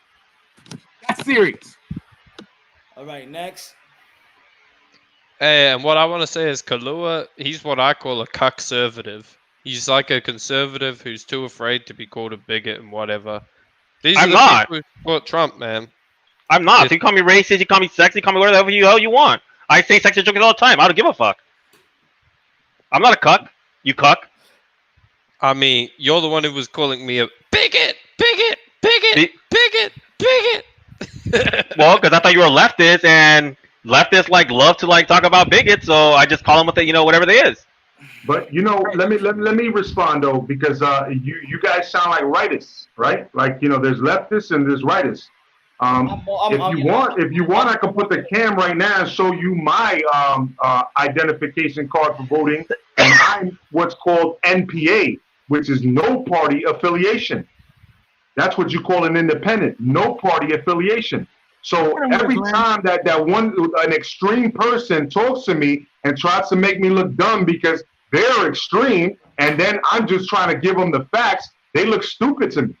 So I don't call people stupid, though. I try to have a conversation. But at the end of the day, what I'm registered as is NPA. And you seen John Kasich really disavowing Trump just yesterday based on his performance and the way he was acting. You know what I'm saying? Acting like a fucking big-ass child. You know what I'm saying? And John Kasich was the one that I said before on this channel that if it was him versus Hillary, I would have voted for him. But I voted for Hillary instead because it was Hillary versus Trump. And Trump, to me, is the bigger con artist. And that's facts. And he's been nothing but that. Okay, Glenn, you're taking all proud because you're quote-unquote unaffiliated. Guess what my card says? I'm proud because I actually think about what I'm saying. You the other day just started burning yourself in the fucking hole talking about there's no fucking elite people at 147. So I don't really trust your judgment right now. Well, see now, other people are starting to agree. There's not many elite fighters. That's because Kalua realizes the best fighters at 147 are black, so of course there's no elite fighters there. Exactly. They're black, of course. Oh, you want to go on? Go on. Hey, L-Dog, is it a surprise to you that blacks and the Mexicans don't like each other? Is that a surprise to you? Do you describe yourself as a racist? Who, me? Yes, you. I think everybody's racist. Okay, oh, for fuck's sake. I think everybody's racist, even you. Do you describe yourself as a racist? I say, if I'm saying all people are racist, that means of course I do. So then why are you talking? So why are you arguing so hard against Donald Trump's racism? Because everybody's trying to make it seem like only Trump is racist, which is why I was picking up Biden. I pick up other people. Listen, I'll be the first person to tell you. There's a long record of Joe Biden's racism. I don't need to deny Joe Biden's racism to acknowledge Donald Trump's racism. Everybody's racist. But then why are you saying you're racist yourself? Why are you saying Donald Trump isn't? I'm not saying he's not. I'm saying everybody is. First off, everybody isn't racist. But yes, they are. Yes, they are. The president right now is. Everybody's racist. As soon as you see somebody, you look with they dress, the color of their skin, and you judge them for how judge them in a certain. You put them in a certain box. That's racist. Everybody in America or everybody on Earth? Everybody on Earth is freaking racist. Okay, not everybody on Earth is racist. Who's not?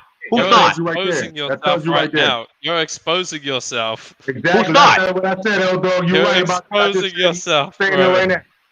Who's not racist? That's another good question. Dude, Hold on. when I see someone, I don't put them in a fucking box, bro. I'll talk Bullshit. to them before I put them in a box. Bullshit. We all do.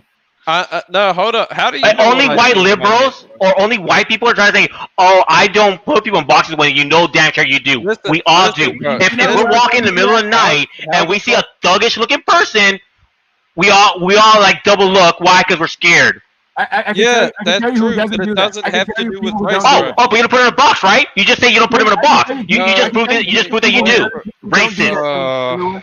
You just proved my point. You proved my point right now. You agreed. Hey, L-Dog, you agreed with my statement. No, I did not. Yes, you did. Yes, you did. You agreed to my statement when I said that when we see a thuggish person, you know, in the dark, you know, we double check. Why? Because we're scared. And you agreed.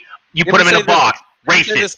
If I see Get the Smoke walking down the street at the middle of the night and the other guy is fucking Johnny Boy, bro, I'm across the street to Get the Smoke side, man. No, everybody's racist. Everybody's racist to a degree. Can I tell you, people who aren't racist, people who actually spend a bunch of times, a bunch of different, don't turn out to be racist. A bunch of people who do this don't turn out to be racist. Also, say it again. Hold on. Say it again. And I'm just saying, I'm just bringing a counterpoint. Everybody is racist, right? Oh, another group of people who aren't racist is combat vets. There's a whole bunch of combat vets who aren't racist because they had to actually rely on each other to live. Darius Clark says, "What does a thuggish-looking person look like?" Go on, Kalua. Since you're connecting thuggish with racism, are you saying that thuggish people are like black people or Latino people? I'll give you an example. I'll give you an example. You asked me? Okay, you know, if I see a bald Mexican with tats all over his head and all over his body, wearing some khakis and a white beater, I'm gonna assume he's a cholo. And most people will too. I'm gonna tell you this: if I see a bald, okay, so what's the black guy got to do? Does the black guy have to have tats, or does he have to be black? Yeah, exactly. But if I see a fucking bald white dude with you know tats and like fucking a wife beater, I'm assuming he's a skinhead, and I'm gonna walk over the street, bro. Listen, man, you're saying thuggish people and connecting it to racism, so obviously you think specific races look thuggish or display thuggish tendencies. That's not how I operate, man.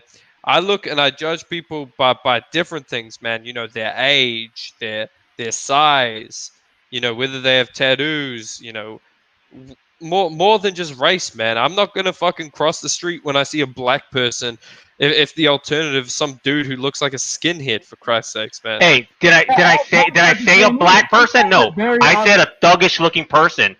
And guess what? Yeah. We all associate certain races with certain attributes to being thugs.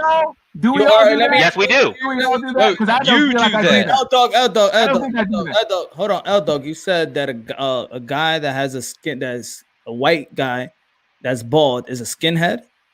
No, I said like if I see a white guy, wearing, with some like shitty tattoos or whatever, shaved head, like in a wife beat or whatever at the middle of the night or something, some fucking what do they call those boots, like jack boots or whatever, I'm across the road because listen, if but you said that you call him a skinhead. If he looks like a skinhead, bro. The alternative is some black dude. Then I'm gonna just cross the road. No, but you said that you call him a skinhead. You said I'm gonna think he's a skinhead. Yeah, I'm gonna think he's a skinhead. So you would judge him. You would judge him as being a skinhead, a guy that's racist, or you because a skinhead is what?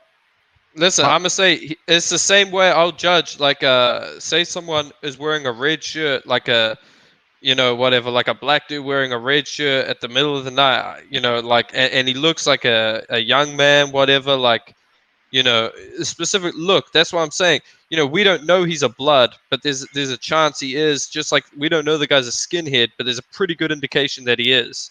So you put him in a box. It's kind of true. It's kind of true. And hey, listen, what's his name is in the background, El Dude, and he's a cholo. So I want to hear from him. But listen, I ran into that situation in the middle of the night in Miami at like a stop sign. This fucking guy had what do you call that shit? The dye, like what the fucking hippies used to wear, the tie dye, right? And he was flicking off the stop sign in the middle of the night, standing there, and he was looking at us in the car like, what the fuck? Like he thought the stop sign was for him.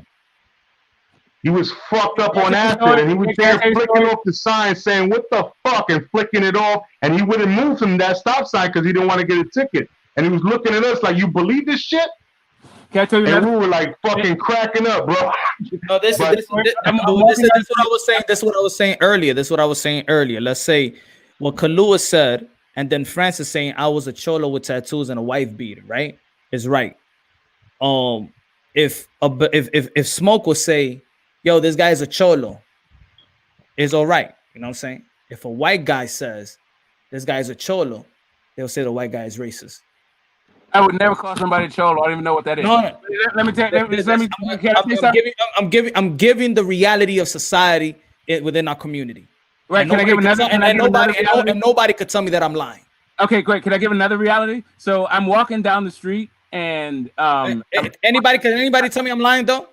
No, I will address exactly what you said. If I could just tell this thing, if I could just get this story. I want everybody else. It's very fast. I'm gonna come back to your statement, right? So, my brother, Smoke, I got you. I just want to listen to everybody. If I'm lying, telling the truth. Huh? What did you say? And I said, look what Kalua said earlier, and look what France said. I was a cholo with tattoos and a wife beater. Kalua is right. And let's say Smoke, which is black, if he says this guy's a cholo in the hood, it's all right.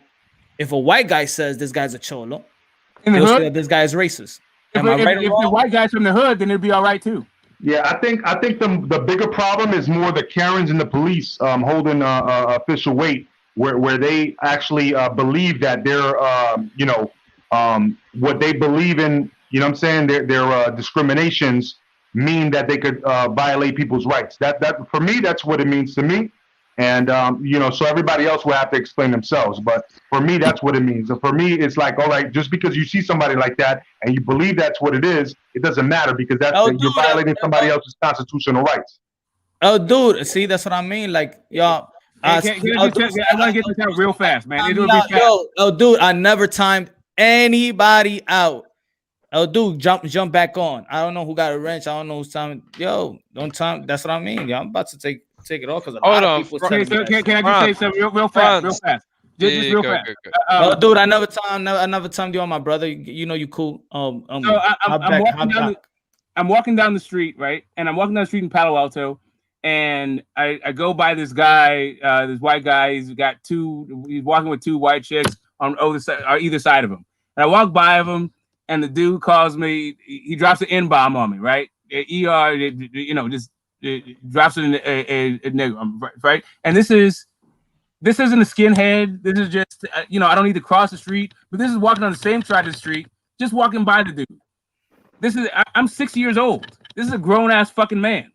This is the very first time I've actually remember in my experience being called this by a stranger. Same side of the street, not a skinhead, none of that shit. I think there's between feeling like you are going to be attacked by somebody versus whether or not you're going to come across a racist, right? Well, I would like a single Mexican to tell me a time where a black guy didn't tell them that they have never heard a black person tell them to go back to their country, even though they were born here. I've literally never said that. You haven't, but guess what? You're pinning all white people because of your one experience. Guess what? Mexicans have the experience where black people tell them to go back to their country, even though they were born here. Do you think I've been called? Did you think a Mexican has called me the N-bomb before? Hold up a second. You told me to go back to my shithole country earlier, bro. That's what you said. What's your point? I was born in America. What's your point? You told me. I mean, that to me sounds like a Listen, I ain't gonna call you a racist like that, even though you did admit to being one. It is what it is, man. But you wouldn't say that to my face. Hey, Kalua, you know what? And it won't even stick in this country. Because I'm gonna say this, bro. If you said that to my face, or if you said that in my hood, bro, it wouldn't go well. Look, I would say it to your face. Hey, L Dog, you know what? And this is what I was saying earlier. Even if you were here in person and he says, and a Latin dude tells a white dude, go back to your country, they will applaud Kalua. What do you mean? Oh, you don't get it, right? If a white dude said, if the Latin dude tells the white guy in this country to go back to his country, Kalua will be applauded. Bro, you know why? He Why is that, Punch? Face. Why do you think that is? You know why? I'll show you why right now. Why that would happen. I would let you guys fade, bro. I would be the bouncer of that shit. I'll let y'all fade it out. Start cam. Hey, no, I'll tell you why. Because of all of the because like you were saying, sorry, not you. I was having a conversation, and this is sorry, I didn't mean to actually, because what I just said was disrespectful, and I don't mean any disrespect. I was having a conversation with some racists, right? And their whole thing was go back to Africa, go back to the country you came from. And even Abraham Lincoln was talking about go back to Africa, right? That is why, if you say it to a white person, other people would applaud. Darn it, my cab's not working. But I'm just saying, man, you gotta watch your mouth, Kalua. L-Dog, do you understand what I was saying? Nah, I'm saying, like, why would people tell me to go back to my country, man? Like, that don't fly down here, man. Like, no. But yeah, I'm telling you about. We all talking about this country. So, but I'm asking, do you understand? Do you think that it's right? Because what I'm saying, that is still fucked up. But this is the thing that I'm telling you, that whatever Kalua even told you in person here in America, and he tells you and you pick and the pale skin, you will get applauded. They wouldn't call him a racist. And if you tried to do something to me because I told you that, they would arrest you for a hate crime. Do you understand what I'm saying? Bro, get the fuck out of here, man. I'm dead serious. And why do you think that is? Listen, guys? I'll be taken to fucking Burger King on my way to getting, arrested for this hate crime. Oh, you know nothing about America, boy. Hush, you're from a different country. You know nothing about America. Yes, why do you think that is? Why do you think this so-called double standard that you guys are trying to illustrate, why do you think it exists? Didn't they take fucking Dylan Roof to Burger King? Man, I think you watch the liberal media too much, L-Dog. Nah, bro, I don't even. That was the dude that shot the people in the church. Yeah, they took him to fucking Burger King. Put it this way. All right, right now, L-Dog, you could jump off on YouTube. White cop beating up women or white women. Just put it up, and you're not gonna see whatever shows up. You're not gonna see in your 6 o'clock news here because it doesn't fit the bill. Y'all keep acting like y'all don't fucking live in the street. That's the fucking shit that bugs me out. Nah, I agree. Y'all like fucking the media, everything the news tells y'all, but y'all fucking live in the hood and y'all don't know what the fuck is going on. Because the media benefits from these riots, man. That's the shit that bugs me out, bro. It doesn't have shit to do with Trump. It's not that Trump is forget the Trump shit. Let's talk about the community shit. Okay, so let's talk about Who's y'all that doesn't understand, Punch? So I can explain it. Anybody would try to justify what I'm saying. Anybody would try to justify what I'm saying. Which is what? Like, because I could explain myself for whatever topic you want to talk about. What I'm saying is that we got our privilege as well. Who's that? People. We all Latinos and blacks got privilege here. What's our privilege? Well, our privilege that we could throw that racist card anytime we want. We should have our own privilege. No, we don't. We should. Nobody should deserve to be racist. Nobody has that. No. You just said privilege. Nobody said racist, bro. Like, what the fuck are you talking about? I said that. Listen to me. I said that we all racist. Black Latinos. I said that. Bro, I responded to what you said, bro. Cord in their back pocket to throw at that race that you. No. Nobody's throwing racist, bro. I got fucking red kids. I got red kids from fucking black females. I got fucking white kids with blue eyes. Who the fuck are you talking about racist, bro? I got my little brother's way blacker than you, bro. Bro, you're not listening to me. I said that black and Latinos, listen to me, bro. I said that people for no fucking reason. I said black and Latinos, black and Latinos. Bro, don't yell at me, bro. Black and Latinos. So listen, my brother. So listen. Hey, relax. Glenn. Tranquilo. You give me a feedback that I never said. I said black and asked the question, I answered it. Black and Latinos. Well, I'm gonna say it again. Black and Latinos have a racist card they could pull out on anybody, anytime. We got that privilege. That's what I said. What does that give us? What does that privilege give us? What you mean that privilege give us? Yes, what does that privilege give us? You said it's I could get anybody in trouble with that shit. That shit ain't who got right. in trouble? That's Who got in not right. trouble? That's What's not the right. trouble that you get into? That's not right. That's not right, though. No, I'm saying no. It's his question. That's not right. That's not right, bro. That's not right. That's not right. That's not right. Here's what I want to know. Blaming everybody else, man. Get out of here, man. We got fucking privilege here too, bro. Can I ask you a question, bro? The privilege, man, and none of y'all fucking disagree with me. I said Kalua to tell this white man, Dog, to get the fuck out of here and go back to his country, and I said everybody would applaud it. Bro, but let me say this. And there's a reason for it. And I'm asking, and L-Dog at the same time saying, and L-Dog is saying at the same time, it's not right. Is it right? Cool. Let me say this. Let me say this. I have the privilege. Question, bro. I'm going to ask you a question. Don't give me explanation, man. I'm going to right or wrong. Can I answer right or wrong? No explanation. No. Can I answer it? I can't answer until you stand done talking. Fucking easy ass question of fucking answer. Okay. Yes or no? Is it right for wrong. Kalua to tell L-Dog to go to the fucking country? Is it right or wrong? That's not right, bro. It's wrong. That's not It's right for wrong. nobody to say that. You know what I'm saying? It's disrespectful. Okay, and I'm saying if he does say that he was in person, he will be applauded. Yeah, and let me say this.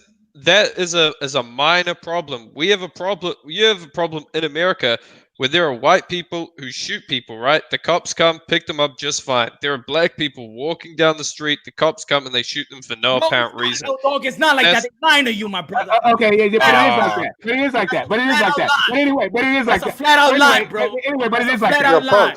Don't believe that shit. Don't believe that shit. Don't believe that shit. There's already cases of it. There's plenty of cases of it. My biggest threat coming out the fucking building every fucking day of my life been a black and Latino man that would get me. That's what it is in the fucking hood. Stop playing this white bullshit. Stop playing this white bullshit, motherfuckers. Stop playing it. Your biggest threat, your own race in your own community. If you living in a white neighborhood, the biggest threat is that other white man. And if you white, if you black or Latino, you live in Harlem, your biggest threat is that black and Latino. Shut the fuck up. Let's be real about it. Well, there's another demographic that you forgot. I'm taking a break. The black guy living in a white neighborhood is right. Yo. Just relax, everybody. You know, Why you living in that black and Latino neighborhood? Why you living in that black Latino neighborhood? Because you're being a fucking as a white person in a white neighborhood. The biggest fucking the biggest worry I have is a teenage fucking white girl, man, trying to tell me what the fuck I can and can't say. Y'all, I'm gonna go into the background, guys. I'm gonna go into the background into the chat because I hate arguing with points about this shit. That's why I wasn't even gonna fucking jump on this panel tonight when I knew that he was talking about politics, bro. I hate this shit. So I'm about to the back, bro. I got a question for Punch when he's ready. When he's ready for it. All right, well, I'm L-Dog. Hey, L-Dog. Love you guys. L-Dog. Hey, can you explain to me why white guys try to tell black and Hispanic how is it in our neighborhoods? Can you explain that to me? When have I said that? Well, you keep on trying to talk about, our issues when you're white. Why are you speaking? Hey, did they teach you to shut up and listen? You're a white guy. You're supposed to shut up and listen. I have been shutting up and listening. That's your job, to shut up and listen, because you don't know what we've been through. You have no idea. And Smoke, you weren't raised in the hood, right? You weren't raised in the hood? So I don't know what goes on in America? Obviously you don't. You weren't raised in the hood. You weren't raised in the hood. You weren't raised in the hood. You weren't raised in the hood. You don't know how it's like in the hood. Hey, Smoke, if you were raised in the hood, you would know what's going on in the hood. Just like L-Dog, who was raised in a totally different country, is trying to tell me how's it like in my country and in my hood. Kalua, you're brainwashed by white people, bro. How am I brainwashed by white people? You're telling me a white person to tell me that other people whitewash me, not the experiences I've lived growing up. Your Punch. The question is, we're not talking about the hood, but first off, we're not talking about the hood. But I got a question for Punch. Punch, you're saying that we have a privilege to pull out the race card and get people in trouble. Can you please tell me who got in trouble from a black person pulling out the race card? That actually resulted in that. I've gotten people. I've gotten. Let me finish my question. Let me finish my question before you answer. Let me finish my question. Let me get it all out. I would like to know the black person that accused a white person of being racist when they weren't being racist on purpose, and that it negatively impacted that white person? I did. I got a manager fired when I was working in the Jordan store. I was coming in late all the time. And then he said, yo, he sent me a racial slur and he got fired. There you go. Right. I've done it too when I worked as well. I've done it as well. But he was being racist though. Huh? But he was being racist. No, he was not being racist. So it didn't send you a racist slur? I said I was coming in late all the time. The dude wanted to cut my hours, and I made up a story saying he's a fucking racist and called me a racial slur, and he got fired. I pulled the race card on that dude. Okay, wait. I've never heard you say that you're black. Who? I could say whatever I could say. Nobody knows what I'm at. Straight. If you look at me, I've never heard you describe yourself as black. But that's what I mean, Smoke. I said Black and Latinos have the race card in their back pocket, and they could throw it anytime they want. That's what I said. Doesn't matter if I'm black. Or does it matter just about Latinos? Because even most of my life, everybody think I'm straight African American. So it doesn't matter. It's how I look. Well, listen. I gotta go, fellas. You know, I'm head off back to my shithole country. You know. Yeah. All right. See you later, racist. Bye, bye, racist. You know what? Bye, bye, racist. We're gonna use your flag to play checkers on, or like checkers. Your part. All right, Nazi. Hey, Nazi. We'll see you later. Okay. Go say hi to Hitler for me. Hey, bro. For now on, whenever I see you, I'll be like, I'm gonna call you a Nazi. Hey, L-Dog. No, but I want to say this, man, you know? Hey, L-Dog, I want to, if you can. Hold on. I'm about to head out. I just want to say something to L-Dog right now. I was just say something to L-Dog. It's 4:20 in the morning. Hold on, Smoke. Let me talk, man. I gotta get out of here, bro. Can I just say peace Hold to on. L-Dog and one love? Can I talk? One love to L-Dog. Can I talk? Bro, I just want to say I'm about to head out, you know what I'm saying? It was good talking with you know what I'm saying, brother? You know what I mean? This shit is passionate as fuck, this topic, you know what I mean? But, you know, I'm about to head out, man. Good night, bro, you know? Hey. Yo, Glenn, I love you, my brother. you know it's all love, brother, you know what I'm saying? I hate talking politics, you know what I'm saying, guys? I really hate talking politics. I moved away from the politics. I'm just moving away. Yeah. I gotta say, I've never heard. Don't get me wrong. I hear your perspective. Don't get me wrong. I like to hear everybody's perspective. You know what I'm saying? I give y'all my opinion, you know? And how I see it, how I feel things. And now I know what this is what it is. Okay. I'm going to jump on the politics and I'm going to jump right back out, right? Same people. Let's say for you, I'm going to give you an example, Guido. I'm going to give you an example. You will say Donald Trump is a racist, right? Right? No, I'm saying the comments that he says, you know? Okay. You say anyway, Trump is a go racist. ahead. You say Trump is a racist. But we heard racist shit all through our whole lives in the hood. What is that gonna? You running for president? I give you the right to do that shit. You know what I mean? How much you want to bet, Guido? Anyway, Let me ask you. How much you want to bet, Guido? Now, and we know each other from these airways. Yeah. How much you want to bet that the most racist person you ever met in your life was black? And let me tell you, and let me tell you something. Yes or no? The Spanish and the black have been more racist towards me too. You're not lying about that. You'd be the worst one. The Spanish cops and the black cops, they are the worst one. Why? And I'm gonna tell you that too. And that's true. But I'm saying the guy that's the race that's been the most racist to you has been black. I mean, they all could be racist to me. You know what I'm saying? White guy could be racist. In your experience, the race that's been more racist to you was black. Yes or no? Well, you saying if the black's been what? The most racist to you, all the experience that you had in races has been black. Yeah. Kalua, the race that's been the most racist to you, what race is it? Of course it's been black. That's why I brought it up. Okay, now why is that? Because I dealt with them more than anybody else. Exactly, and Guido too, right? Because we're from New York. If you're Hispanic, you're gonna get it from black. Black is gonna get it from Hispanic. There's a lot of people that will blame the white, a lot of black and Latinos that will blame white men of being racist, and they never probably in their life have came across a white racist man. Because all we live is with black and Latinos. But our emotions are with other people's emotions from the past, whether it's history. We adopted an emotions. And this goes out to my Latin brothers let's speak about this racist stuff. We have adopted an emotion from African Americans that we have never experienced. There's a lot of people that never experienced a white man being a racist to them, but they will call white man racist and will say all of this, but they never experienced, because many Latin people and many people have adopted the struggles of African Americans. You know what? You've also you know what you also adopted? The code words without actually having the experience, right? Because the racism that black people are talking are not taught. It has nothing to do with our experience with Latinos, right? And even with Latinos being racist, like you're saying we're racist to one another.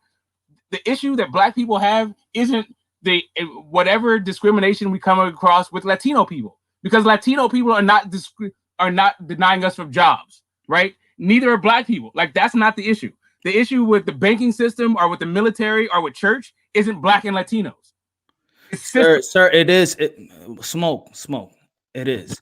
If you're in the inner city, right?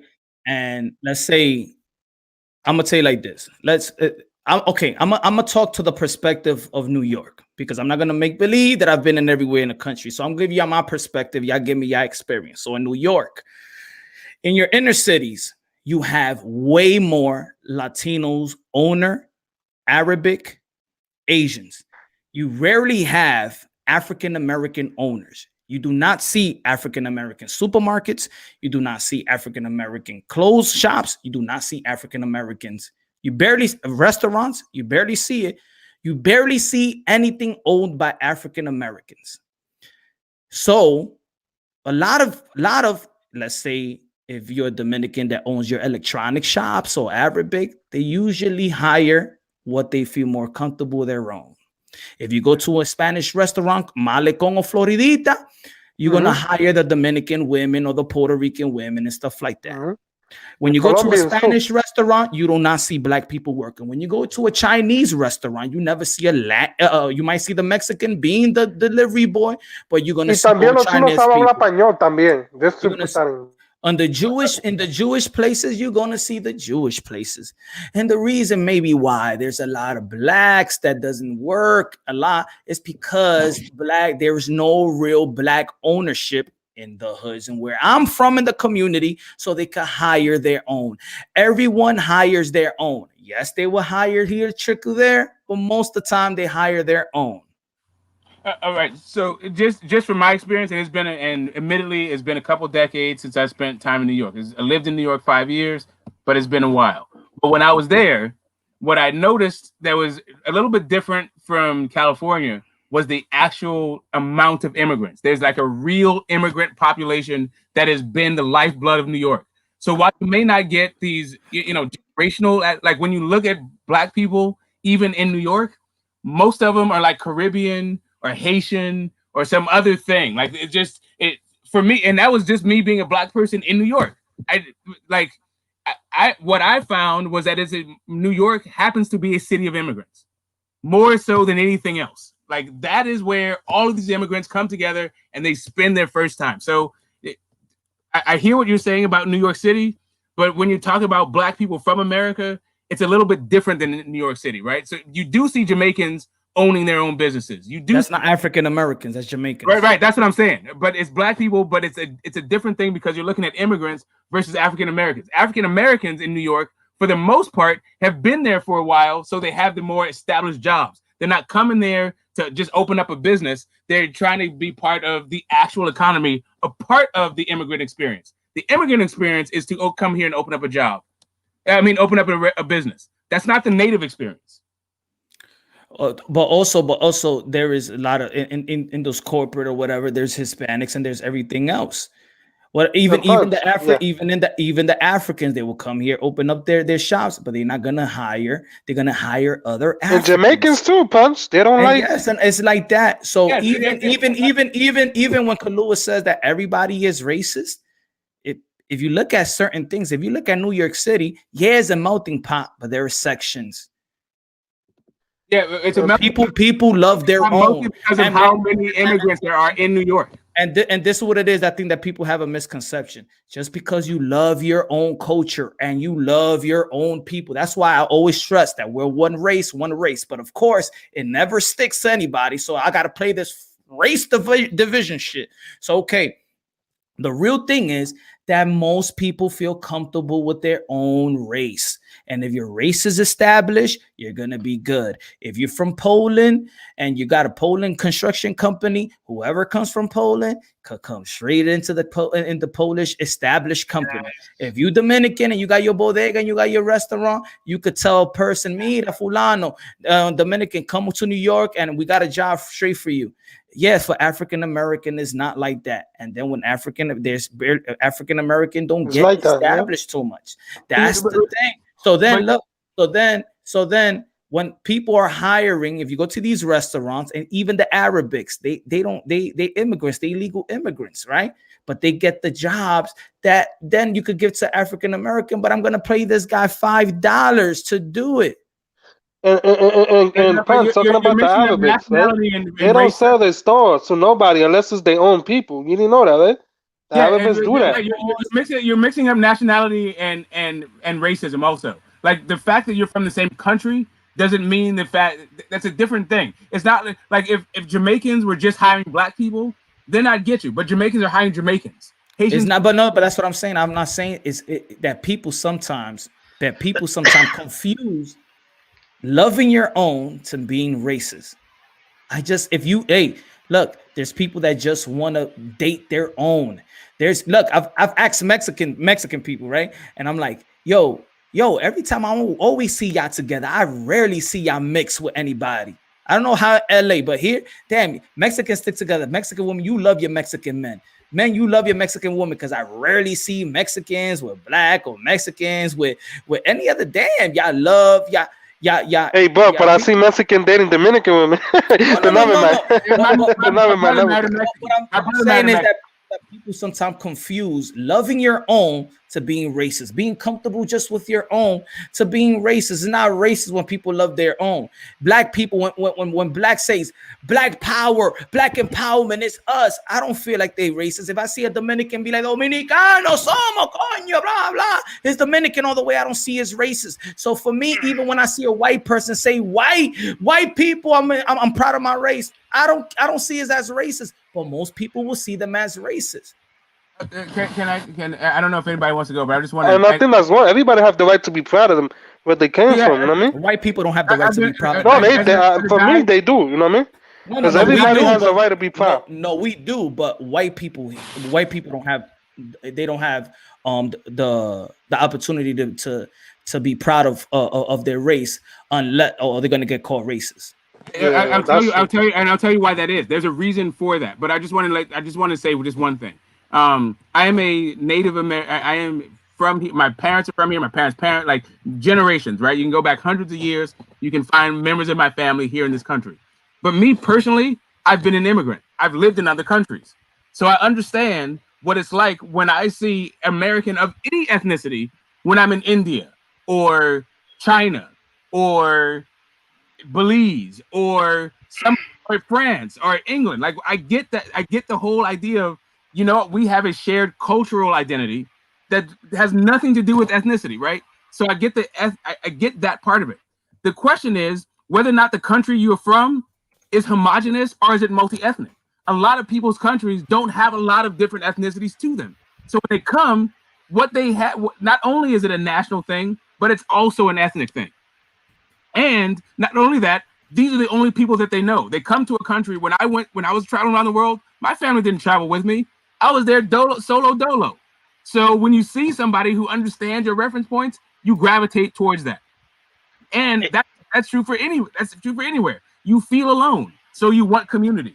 You want that substance. That doesn't actually make you a racist. The problem, though, when you're talking about with white people, especially white people here, that whole pride about race has been closely aligned to not just being proud of who you are, but taking the rights away and the life away from other people.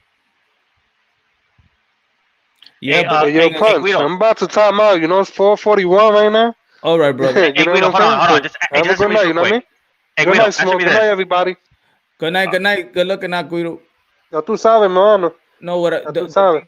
the thing is also this that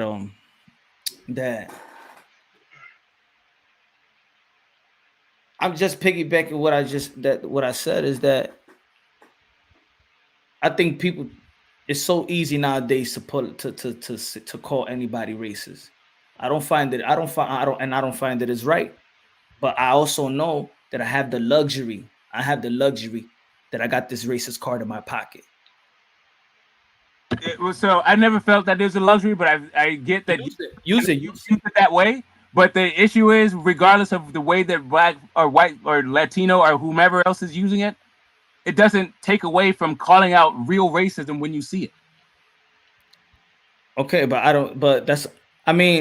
what's a real racism or a feeling of racism is two different things. Because I could feel it. I felt most of my life when I was young that white people was racist.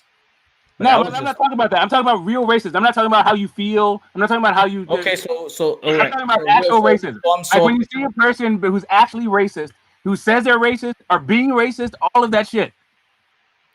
Yeah, and I could see it, but and then I could say that he's being prejudiced or he's being something else, or I'm not gonna say straight. I get you. I get prejudice, and bigotry is not racism.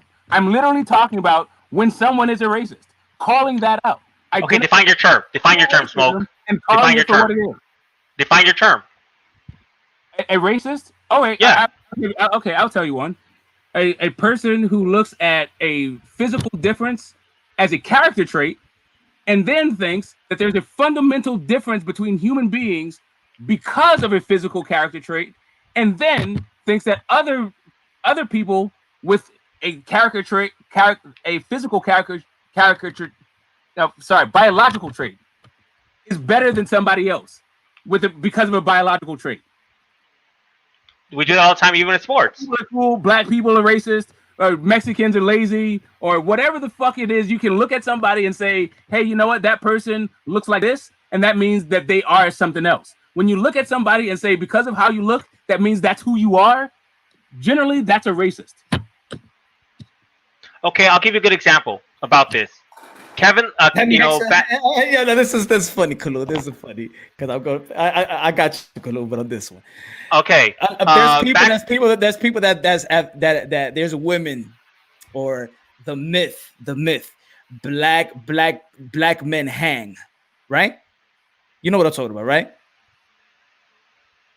We all know that too. I don't know what you're talking about there. Black men hang? What are you talking about? Hang. Oh, black dudes have. Okay, yeah. Right? Is it racist when somebody says that? Is it racist? Yeah. If you think that all black dudes have big ones, that's a stereotype, not a racist. That's a stereotype. Okay. That's what I mean. So earlier you were saying how people look and how people this, that they could be portrayed as a racist. And right. But you can say, but you can differentiate, right? When somebody says that, you can say because it's a positive, right? Because it's a cool thing. The difference is between a stereotype and a racist thing, right? So because listen, when you can say, yeah, all black people got big ones, and so they all hanging, right? So then you go home with this black dude, and he's not hanging. Then what? Right? Oh my god. Okay. So how is that less racist than saying all black people are lazy, but then you meet a non-lazy black people, and you're like, oh, he's not lazy. Is that the same thing? I'll tell you why. Because one thing is you're still talking about a physical characteristic. You're saying because he has blue eyes, then there's another physical characteristic that is also true. That's a stereotype. But to say he has blue eyes, then you can now extrapolate a character conversation. Because he has blue eyes, that means he's a liar. That's a racist comment. Okay, so because he's black and you see me as a big schlong, that's okay. But if he's black and you think he's lazy because he's black, that's wrong. Who says it's okay? Who says it's okay? I didn't say stereotyping is okay. I said one is stereotyping and one is racist. They're both racist. Either one was okay. By your definition, they're both racist. No, one. Which is why I asked you to define your term. The same thing.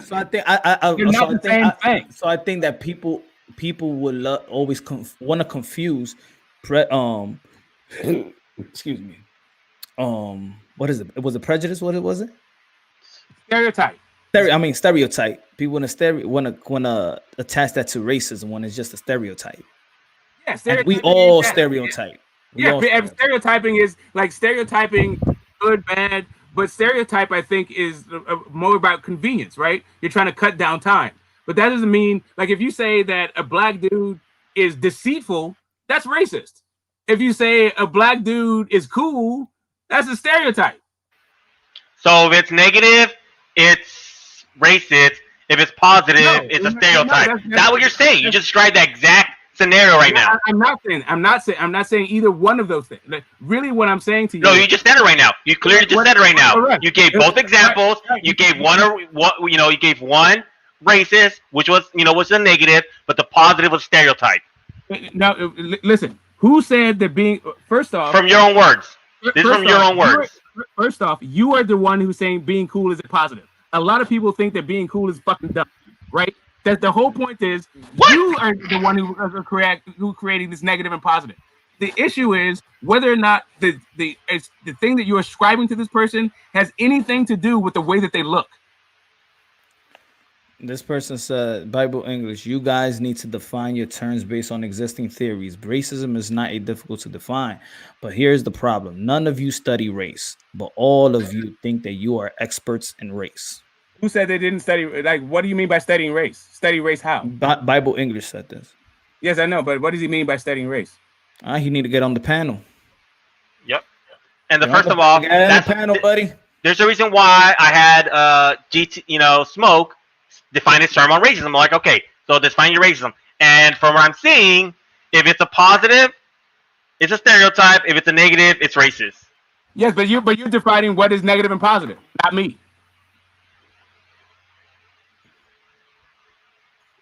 But it's a common understanding on what's a positive and what's a negative.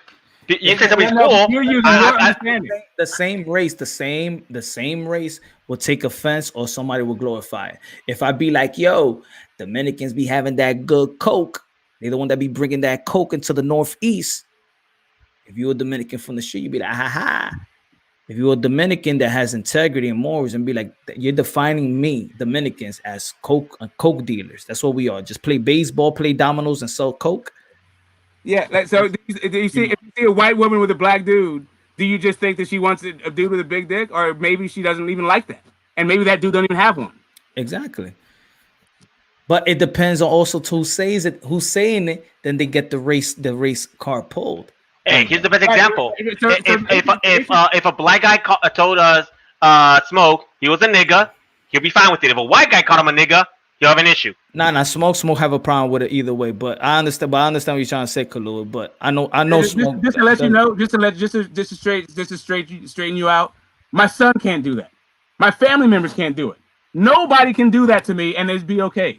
So just kill that fucking noise. No. But about me being a hypocrite and it being ethnic based, that I find it okay for other people. I am not into negative stereotypes of black people. But no, we know that about that, about you, Smoke, about that. But let's use it in another how there's blacks that use the N-word and stuff like that. We talked about the other day. But Kalua is right. Kalua is right. But on you personally, you Smoke, no, because we already know you already explained yourself in the past about it. But there's a thing like here, like black people are not a monolithic group. Not even all black people like black people. Like some people, like some groups hate their own group, right?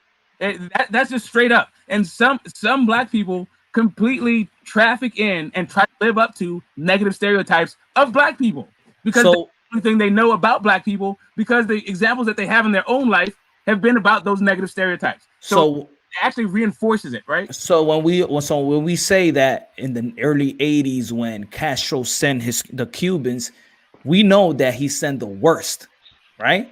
Well, I could say that. I'm not gonna get the racist card labeled. Everybody knows that. When those boats came, Fidel Castro sent the worst.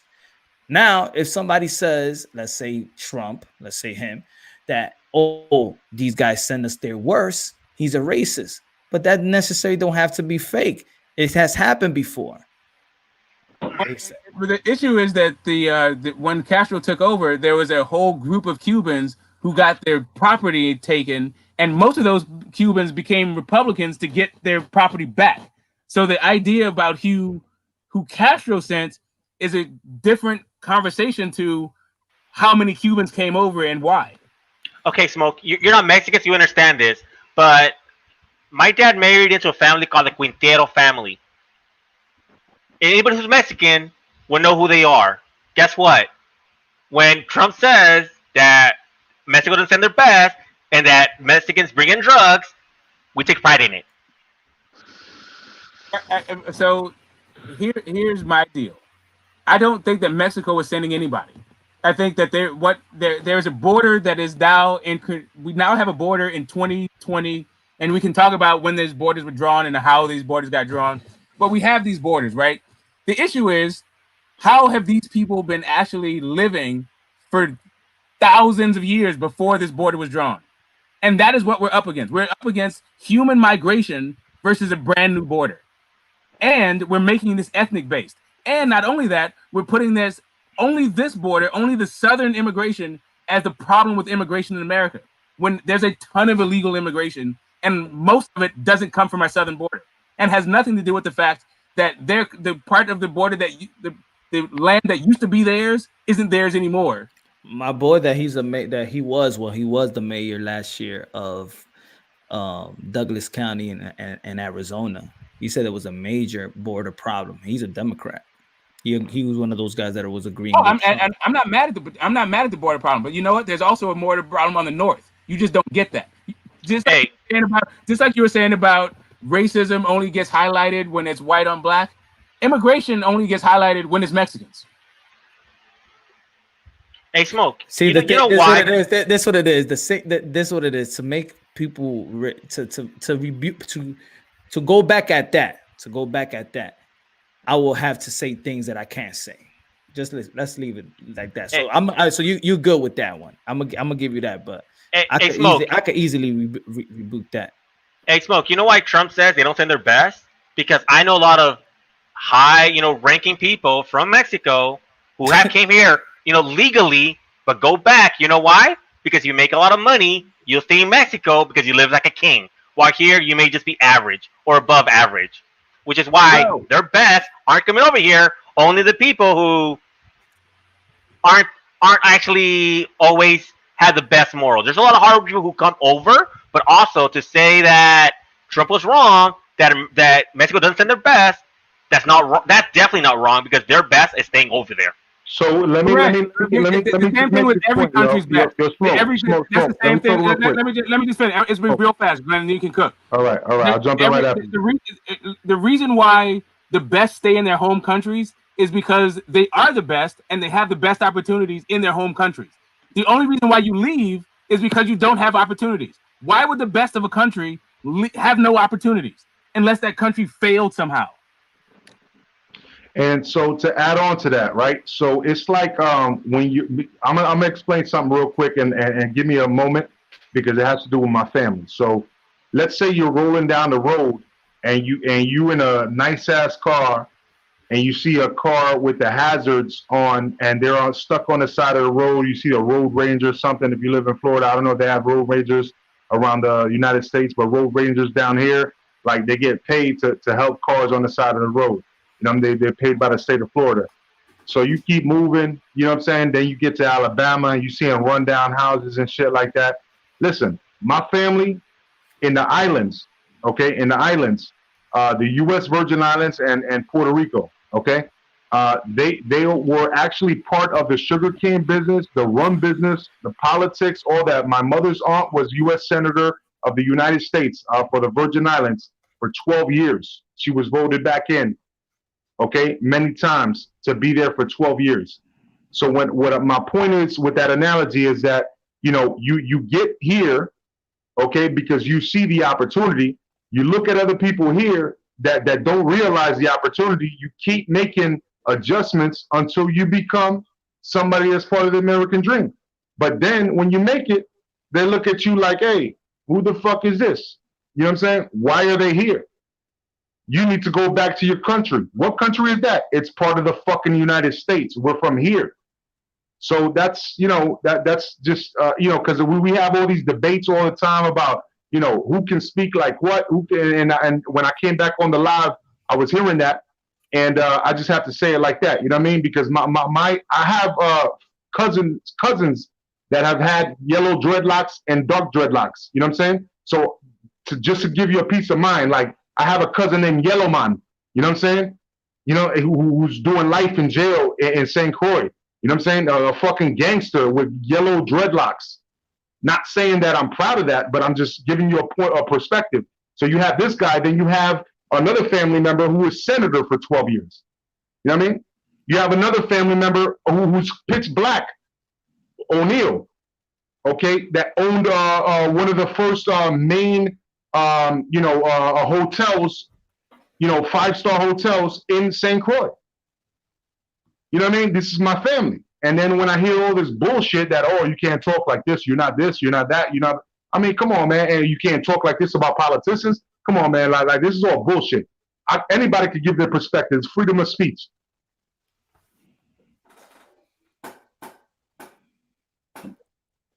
I agree. That's why in the beginning, you know what I'm saying, I would talk and it could be about politics and then it gets serious. But at this point, it's like when you learn there's people that just gonna feel what they feel. And you know what? In the end, they got their vote. Don't matter.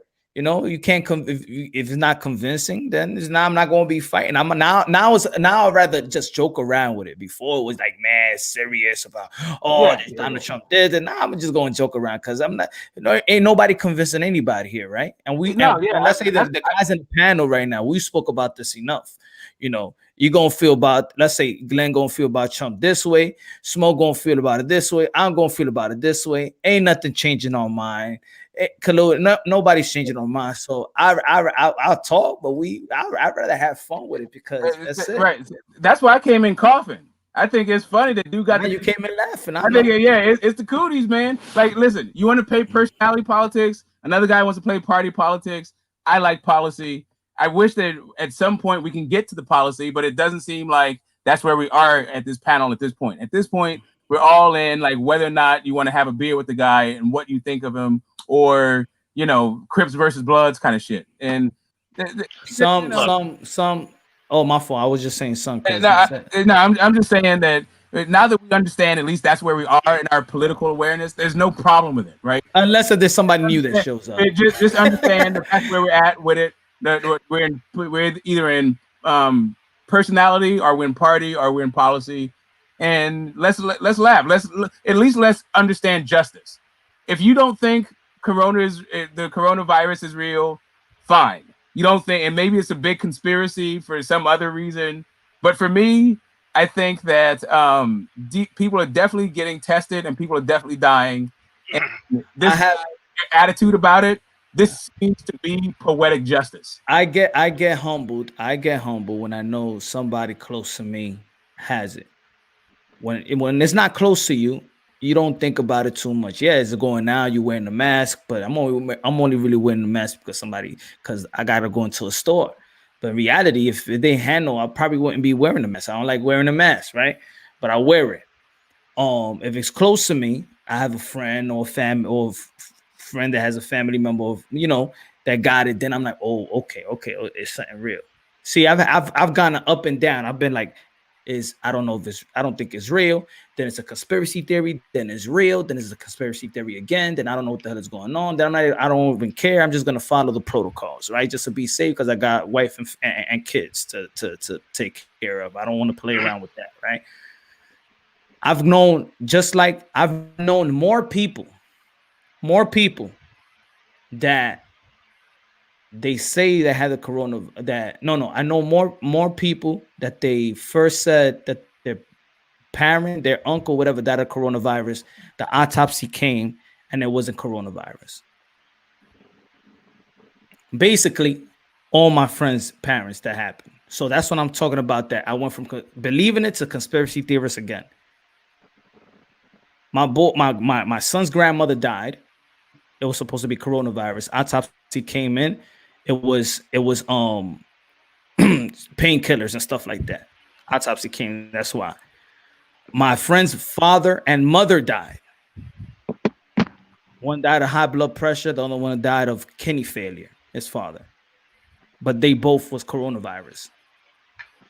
My boy Al, his pops died. Kidney failure too. He was going to the dialysis and stuff like that. And they said it was coronavirus at first, and it wasn't when the autopsy came. So I'm gonna just say all, because I said most, but all of them, the autopsy came. So then I'm like, okay, now they're saying that everybody got coronavirus. If everybody catching coronavirus, really? Now, anybody close to me? No, I haven't met really that had the coronavirus, but I know other people that know other people that caught the coronavirus.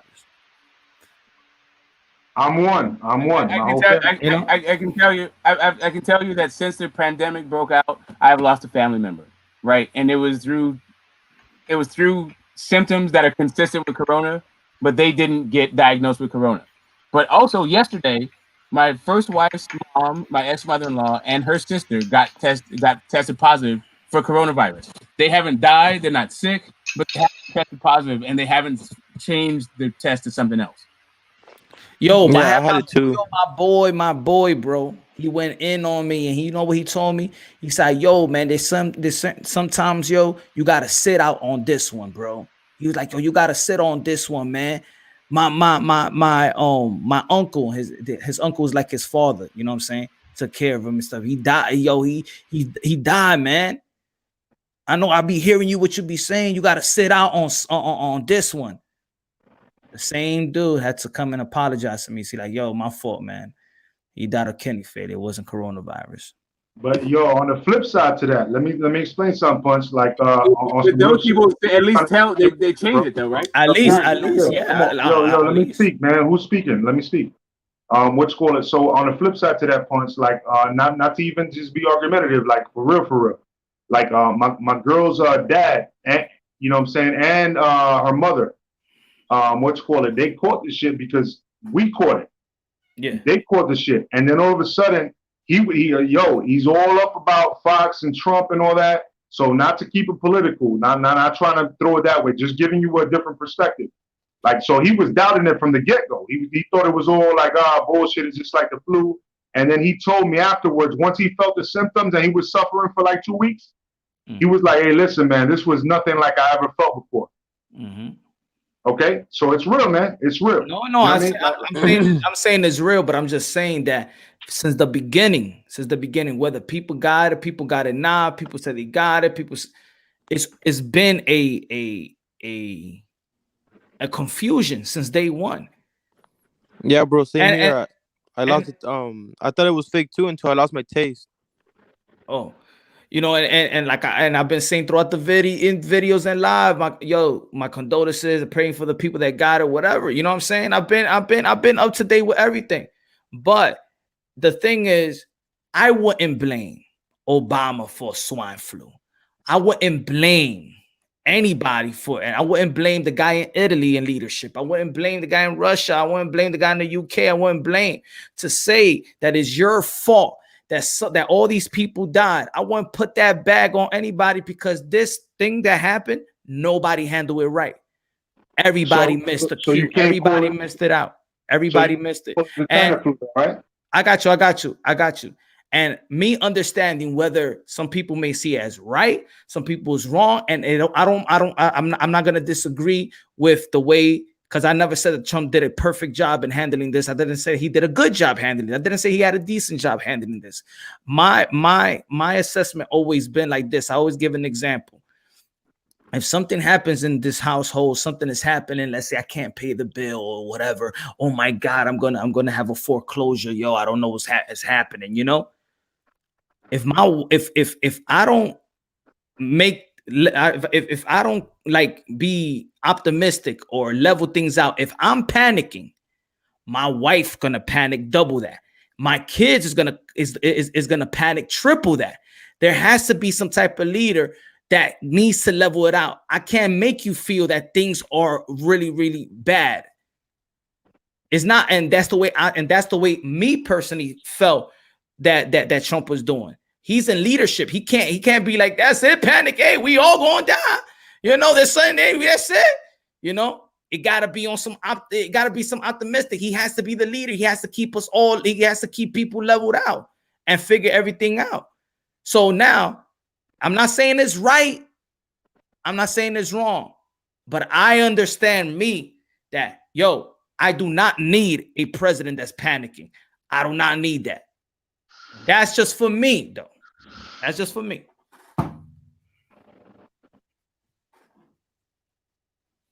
So, yo, I forgot what I was saying before, but you know what I mean? Like, look, I'm glad we got to at least this point where everybody's calm. You know what I'm saying? So, it got boring. Nah, I mean, how long you gonna stay, motherfucker? Hey, listen, man, I'm out, bro. Like, fuck that shit. Trying to go to happy hour Thursday, man. If we drinking, it's happy hour Thursday. You know, man, it's all love, man. You weren't drinking, bro. If you take a traguito, bro, I'll stay on. I need to see a big traguito right now. If you take a big traguito, I'll take a big traguito with you on my still reserve. Go ahead. And we continue. Go ahead. That was hesitant, but I'll take one. Hold on. Smoke. How many screaming battles we have? How many what? Shouting match we have. Shouting? What, today? No. I'm saying that's the middle of today. Yeah, like in the first quarter of this year or last quarter of last year? What do you mean? Hey, man, I'm trying to tell you, you need to give me a time frame so I can actually quantify something. But I can tell you, I got off of a live when you first were going live. I dropped a couple of like pieces, and then I had to do some stuff. Yeah, like 100% of my lives that I've participated today have had shouting over one another. But at the same time, you know, it's been about religion, it's been politics, it's about boxing. The pay-per-view numbers came out today. You know, Trump got the ick. Like, today is a shouting day. It is, man. I mean, if there's other new people and then you shout it with new people and they don't know, then I don't know your characteristics. I never went back and forth. Then I probably, you know, be like, hey, what the fuck this guy talking to like that or whatever. All right, guys, I'm gonna time out. Like, sorry, I got like so emotional. I'm just tired of people from other countries trying to tell me, try shit on my president, whether it's Republican or Democrat. I'm gonna let some a-hole from a different country ever try to talk about my president, no matter what party he's in. That's the only reason I got so heated. I feel that, but the truth is the truth. Like L-Dog, I'm always banging on him for the stuff like that when it's some bullshit, right? But what he was saying was not bullshit. I hear you with him not being the right messenger. I'm definitely with it. But hey, the truth is the truth. Don't matter. Your truth doesn't mean it's the truth. Because you think it's truth doesn't make it a fact. Oh boy. No. What you're saying is my perspective. I'm not talking about my perspective. I'm talking about the unassailable, inarguable facts that L-Dog was kicking about your president. He's not just my president. He's your president too. As long as you live here, he's your president. No, he's the president. He is your president, Smoke. No, he's the president of the United States. No, he's the president. No, he is your president. No, he's the president. He is your president, Smoke. Okay, no, he's your president. No, he's your president. Here's a fact. Here's a fact. He is your president. I agree with both of you guys. He's your president. It's a fact. He is your president. You agree? No, I agree with you. He's your president. Hey, it's a fact that Trump is. President. It's definitely a fact that he's your president. It's definitely a fact that Trump is Obama was my president. president. Obama was my president. You know, I wasn't happy with him in the last 4 years, but he was my president. And you know what? I wouldn't let nobody talk about my Oh man, if you would have known me, Smoke, before, when that politician says that you a liar, oh my God. My God. That's the difference between me and you is that I actually didn't vote for Trump and I actually didn't vote for Obama either. So that's your president. No, I say this. I don't look once. Let's say Biden becomes president. You know what? I'm not. If I vote for him, I'm gonna be tight. But at the time, I respect my president because millions of people also voted. Respecting the president is also respecting my country. my fellow citizens in the country. They got their vote. They got their vote counted. Their vote counted. They voted, and they got their president that they wanted. And I'm going to support my other fellow Americans. That's the way I see it. It's fair play. So here's the deal for me. And this is it's a nuanced thing for me personally. I find it uncomfortable to have centralized authority. I'm not that guy. I don't like to give my power away to somebody who's going to tell me what to do with my life, to tell me how to think, act, and behave. I'm just not into that. But so Obama wasn't your president either? Let me finish. I actually understand that is our political system the way it is today. And so I'm very careful about the kind of person that I'm going to back. And in my entire voting life, I always vote every cycle. But in my life, I'll be 50 in February. I voted for president twice. I've casted 2 presidential votes. Only one of those guys actually won. So that when it comes to my president, it's actually only happened one time in my life, and I'm embarrassed about it. So I still don't even call that person my president. He was just the president. But that's the guy. At least I voted for him. You can put that guy on me. Otherwise, he's just the president of the country. Well, I say this. I understand people might not like my president's way, but I back my president, and I will back him up come November 3rd. Free Sean, MAGA 2020. Good night, everybody. Hey, I got my mail-in vote right now that I was looking over today. I've been doing all type of investigations on people in my so I'm gonna make sure that I vote correctly. Hey, yeah, that's what you got to do. You know, yeah, that's what you got to do. I don't vote, so I say like this, man. We were looking at debate, and sometimes you got you could say, okay, I got this person, but I'll tell you this last debate, nobody gained anything. Donald Trump ain't gained anything. He ain't gained no new voters. But for me, Biden ain't gained nothing either. That's true. I'll tell you what. I know where I'm voting. Yeah, so a bunch of I think everybody on the panel already went into that debate knowing who they're going to vote for anyway. So what's the point? But I will say, I feel like we have some real. We do. You want to talk about Mexico not sending their best? I don't think we're sending our best to the White House. Forget Mexico sending their best to this country. I don't think our best to the White House. But another note, on another note, I will say that I felt like Trump's his point on the Supreme Court justice. I felt like he won that point, right? That his rationale for why he gets to put a Supreme Court guy. I don't like it. I don't want his pick up there, but I understand that point that he made. To me, that carried it. But that was the only thing that he said to me that carried it. Really, I want him to shut up, man. Or no, he would never shut up. Never one word for me because my man got foot in the mouth, and he also has dumbass syndrome. So which one works? He can keep talking and talk himself out of a victory, or he's gonna shut up and let everything. He ain't gonna let the other person talk. Fraud he has been as president. Hey, I'm proud of him. Yo, Smoke lost me a hello. That one. Hey, I was Punch, I have a agreeing with question, him bro. 1,000% at the beginning, then he went left with it. Like, I don't know about that one. Hey, man, listen. I can appreciate a guy who gives a good argument. His argument he gave for picking the Supreme Court, I can't matter. You're not president for 3 years. You're president for 4 years. A Supreme Court guy came up. That's what you're supposed to do. And that is good team baseball too. To play team politics, you got to get your guy in there. I don't like his appointment, but I appreciate that he's like, yo, I'm getting my guy in and I'm stuffing the court now. No doubt. Legal right. No doubt. So, Smoke, let me ask you a question. Based on the last nomination, right? Had it been John Kasich, right? Would you have voted John Kasich versus Hillary Clinton? John Kasich, no, the guy, the sloppy dude who's like eating with his mouth open. Sloppy? What are you talking about, bro? You talking about sloppy compared to Trump? No, I'm just trying to make sure that's the right guy. That's the John. No. You talking about John Kasich? Like he actually won nominations, and it was he was one of the finalists. No, but I think he was like out of Cleveland or something. He used to be like a stockbroker or something like that, and he ran for politics. Yeah, but he was very much about that.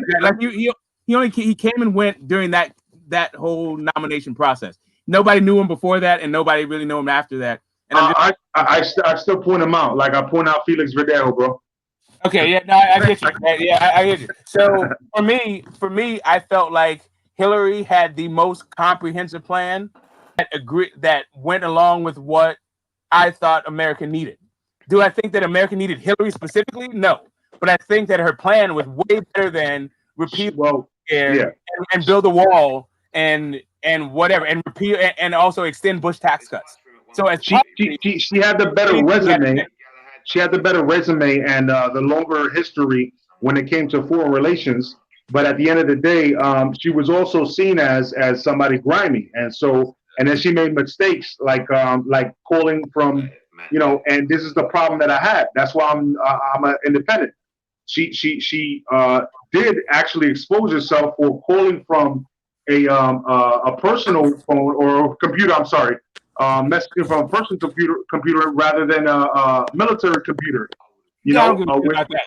That doesn't disqualify you for president for me. That's like whatever. That sounds like but that sounds like it should show you that there's a little bit of a lack of intelligence of the office after so many years. Listen, here's the deal. If all Trump did was use a wrong server, I wouldn't give a damn. Right? I don't care about the server thing. For me, the thing about Hillary was she was a terrible campaigner. She was elitist. She didn't go and meet with the common people. She thought she had it. So instead of going and do the retail politics that you need to do, go show up, shake the hands, and meet the people. She did the same mistake that she did against Barack Obama and felt like she just had it and that it was hers. And she did it. So do you think that meet the people? Do you think that meet the people fairly? Should I say meet the people of Russia? Meet the people. No, I'm talking about. Listen, the people of Russia is not what elected. Here's the thing. Here's really the deal. Here's really the deal. The people of America did not elect Donald Trump. The Electoral College did. He didn't win the vote. He won in the Electoral College. So let's get the process correct. So the people of Russia. No, don't say that because I wasn't disagreeing. I understand the electoral vote. I'm not saying that. I'm just saying let's get that part of it right. The actual people of America voted for Hillary Clinton. If the people had the choice, then Hillary would have been president. Okay, guys, it's getting too deep. We could leave it off at that because he made a final point that was great. What do you think about that? Now we're going to flu season. Or you think there's going to be a lot of cases that they're going to say it's coronavirus, but it's actually just the flu? What do you think? I think that obviously we're going to have flu season right now, especially with the change of weather, especially in Florida, like going back and forth. It gets cool in the night, then gets hot in the day. You know what I'm saying? People. My son already got sick. You know what I mean? But he didn't catch no flu yet because he already took his flu shot. But for a lot of people, man, it might happen, But at the end of the day, is it going to get worse because it's not just flu? So this is something that we've never dealt with before. Mm-hmm. So if it is, will people give credit to the fact that scientists have been warning us of this already for the whole year, and will people give credit to those scientists and doctors, or will people just say, "Oh yeah, it is what it is"? Yeah. That's my question. I mean, man, it's. I could honestly say that for me, it's like man, when you have that power and leadership and you feel like everything is going well. For example, okay, I'm gonna give you an example. And this I gotta give an example, but my sister-in-law, she goes, because she see, let's say I'll be in the YouTube and I'm doing videos and stuff, and they see and they like, oh, what are you thinking about? And I'm like, oh, I'm thinking about some content, or I'm reading on some boxing stuff. And then she said, don't you think like you feel like you should take a break? Because she's visiting, right? And she's been here for like 10 days, right? But she just see me on this boxing stuff. It's like even when I'm not doing a live or I'm not doing a video, when I'm researching, I'm watching a boxing fight, I'm watching this. So it's like, hey, you should take a break. And you know what I told her? I said, right now I got momentum. I feel like I got momentum. I feel like, I'm gaining more subscribers. I'm getting this. So I feel like if I stop or take that 1 or 2 days, now I feel like I got momentum. And there's a lot of, and October is coming. So there's a lot of there's a lot of things to talk about in boxing, right? I don't want to lose momentum. Hey, Punch, I have a question. Do you do this for a living? Hold on. I got you. And then I look at if it was something else, if it was running a business, if it was running anything, a big corporation. It's hard to stop. Even let's say if I'm sick, even if you playing ball, I've played ball in games where I shouldn't be playing and I got the flu, but you know what, man, this is a good game. I can't miss this game. Is against this team, this school, this player. I can't miss out, even though, it's not good. So sometimes I think he probably made bad decision not going about it the safest way. And I think it's collectively, but he is the commander in chief, so he has to take number one accountability, right? But maybe he didn't want to F up momentum. I think we all could agree that he probably, was looking. I think that, when Biden said that on the debate, he was looking at the stock. Yeah, he was looking at the stock. I'm not gonna say that, of course, because it's the momentum. I feel like America was doing the best. That's how I feel. And a lot of Americans feel like that. And a lot of Democrats feel like America was in a good place when it came to that. So losing that momentum and shutting things down. Ooh, wait. I don't know. Let's see if this is, was it right? Was it wrong? It wasn't right. It wasn't. He didn't do a good job. And I feel like New York, where I'm from, was the last big city to close down, and Cuomo was getting a lot of respect. And I said, this guy ain't getting no type of respect coming from me because he was the last one to close down. And that's why in the beginning we was the major city that got hit because it was the last one to close down. So did you hear that New York City got their the Moody's credit rating downgraded? So in case you guys know, you guys know I play the market, right? So I just wanted to just let you know. You want to buy New York bonds. You're going to get your credit rating back. And once you do, that bond is going to increase in value. And while you're sitting right there with this downgraded credit, you'll still get interest back and you can get a tax break. So buy New York bonds. Got you. It's messed up. You might want to, it's a tricky time because it's election time. Yeah. That's what's up. That's the play. I got you. Thanks, man. You see that? You see what we get it? This, you know what I'm saying? We help out, man. Thank you. Good looking. Like I said, man, I ain't mad at the market doing well. The issue is not whether or not the market does well. The issue is whether or not there's more agencies. Everybody around you. Where there's also more agencies. That's what I'm saying. My man is head of a bunch of different agencies. And the way that the Justice Department has been run this entire time has been abysmal. It's appalling, actually. It's fucking embarrassing. Sorry. It has been an embarrassment from for as long as I've been looking at the Justice Department. Yeah, your smoke, Punch. I'm gonna let y'all go. I'm about to go to sleep. I appreciate y'all, brothers, though, man. Glenn, what's up, man? So we find ourselves on the same side of an issue again. Yeah, I know it's rare, bro. Fuck you. I'm just kidding, bro. I love you. No, fuck you, it's Verdejo. No, we good. Like I know when it comes to this shit, bro. Like your politics. I feel like I know my shit, man, and I don't mind getting into any debate on this. You know what I mean? Yeah. Me and Glenn, meet Glenn. This is our disagreement part. That's like as me. As much as I love you, Punch, I don't give a fuck to go at you. I ain't scared of you, motherfuckers. That's like me and Black and Brown. When it comes to this politics, now we on the left side of the street, man. You top rank, I'm PBC. Yeah, that's all right, brothers. Peace out. Peace out, my brother. Kemal, my fault to cut you off what you were saying earlier. Oh no, like if you do that, you do this for a living, like YouTube? Nah, man. I do this for like a hobby. It's like it's fun, but then you get into To be honest, I like doing live commentary, like breaking down fight. Like I judge fights for fun. Like when I'm not doing a live, like I love scoring it like with piece of papers and counting all the punches and stuff like that. Nah, man. There's a lot of things I do in my life, my brother. But this is fun. Yeah, I was just curious. I don't know how YouTube works, so I'm just asking.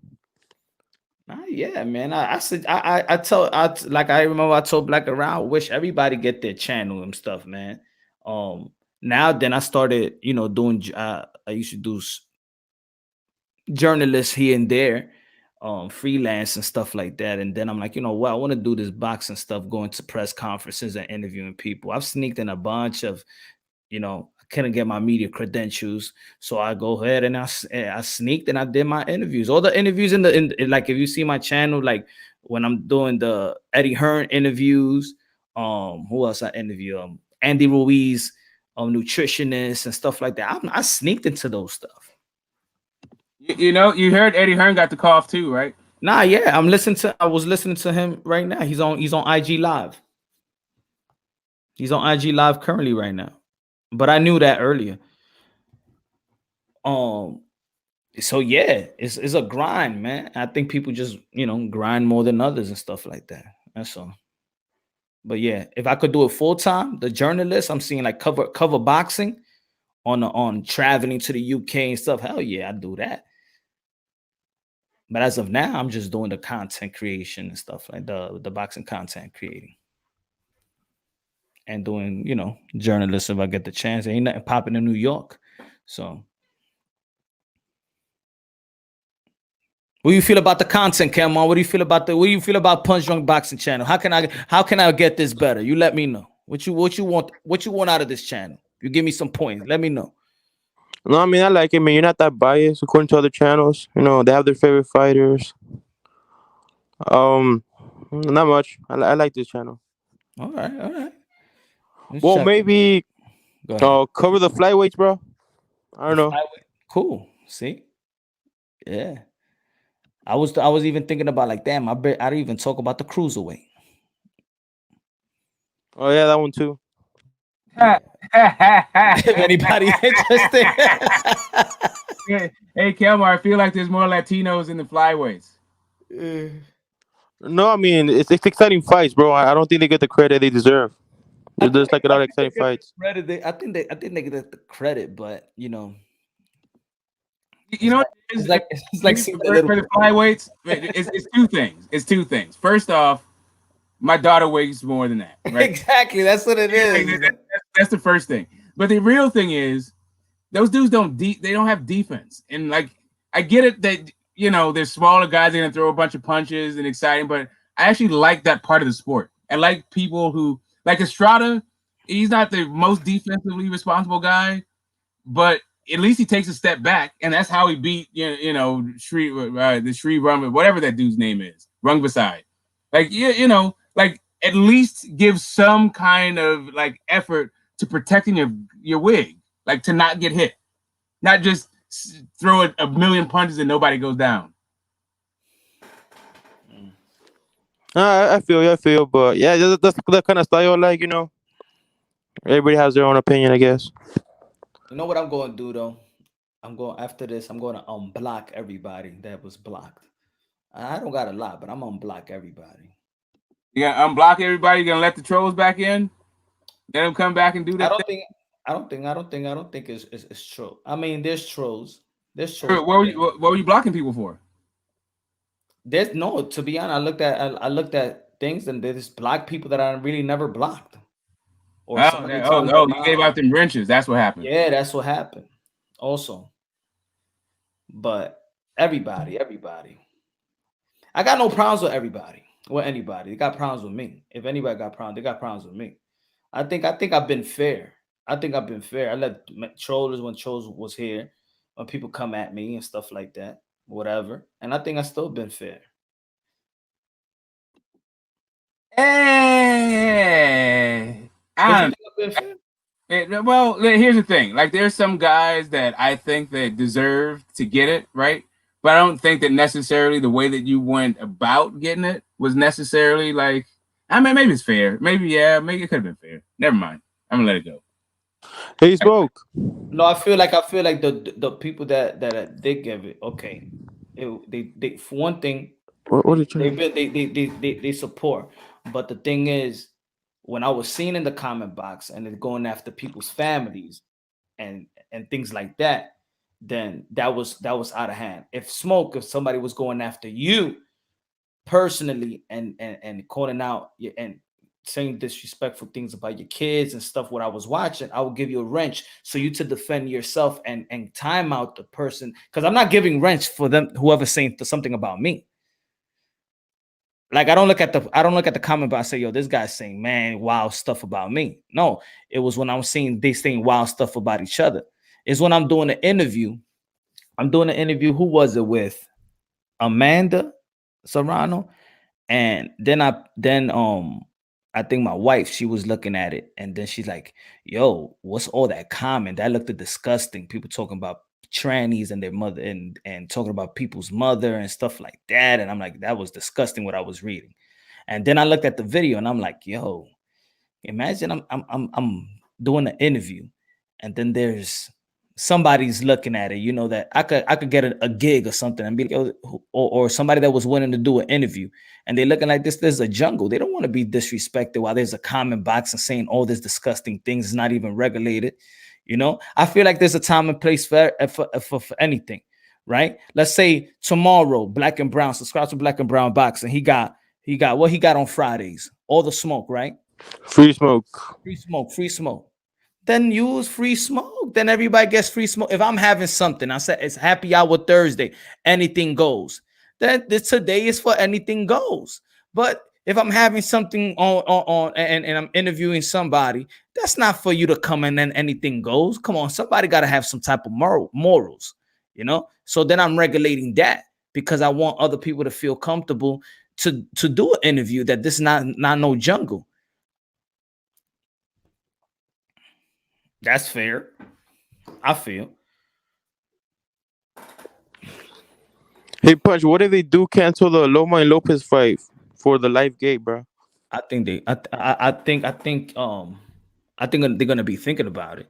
I won't be surprised if somebody be like they got a coach or somebody got with the coronavirus. I will not be surprised. But well, I think this is the last week. Yeah. This is the last. I think this week, Loma and Teofimo Lopez, that's it. They go into the bubble. So they can't get out of it. If nobody got sick now, nobody should be getting sick later. I think this is the week that they go to the bubble. That's it. They away from their family, they away from everybody. Yeah, you got me thinking that's why. Because they enter the bubble 2 weeks before fight night. So I think, 17th, they're gonna enter the bubble probably this weekend or after the weekend. And that's it. They isolated. I think it's very weird that the first sporting event we're gonna have with crowds is Leo Santa Cruz versus Tank. For some reason, I just don't buy it. Like I don't know, maybe I'm just a cynic or something like that. It just seems like something else is going on. Push it back a week for crowds in this environment. Crowds, like the debate got COVID. There's like 15 people in that room. You want to charge people for the pleasure of possibly getting COVID and spreading it to their loved ones? Like what is? Yeah, let me answer this. Bible. I think Tank Davis needs more time to make weight, if you ask me. Bible English. I already debated that guy. He blocked me and timed me out. He couldn't take it. What else can I say? There's your answer. Tell him to come to Punch Drunk Boxing if you want to debate.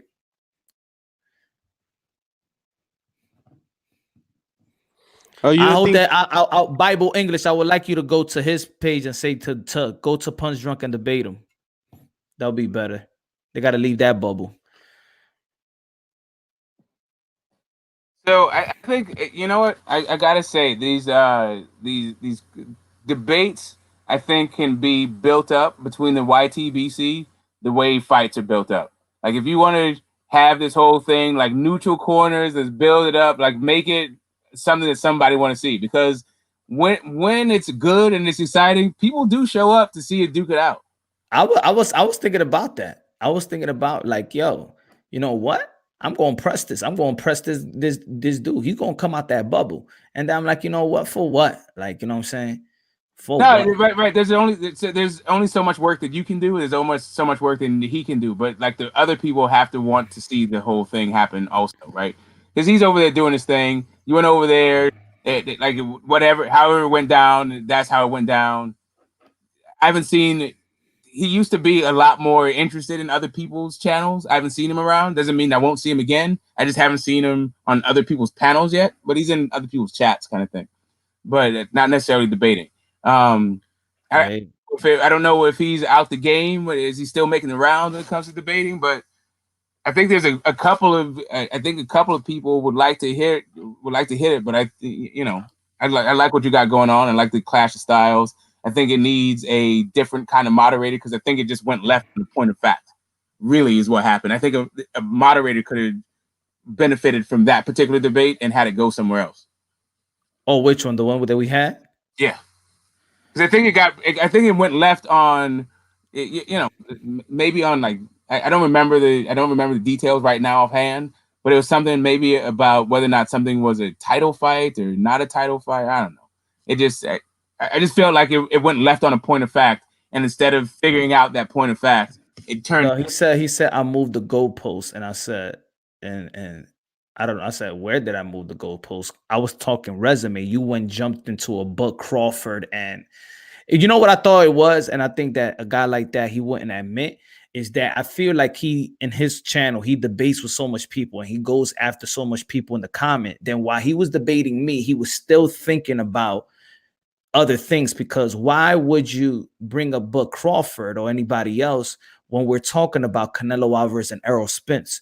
The only thing that you should bring up is Errol Spence's resume and Canelo Alvarez resume. That's all I bring. Right. The issue I think got devolved with Rocky Fielding, if I remember correctly, like Rocky Fielding being called the champion, and then that point trying to get made and figured out. And then it was just like, okay, you're interrupting. Let me just put you backstage. And then it became less about the substance of the debate and more about the actions of the people.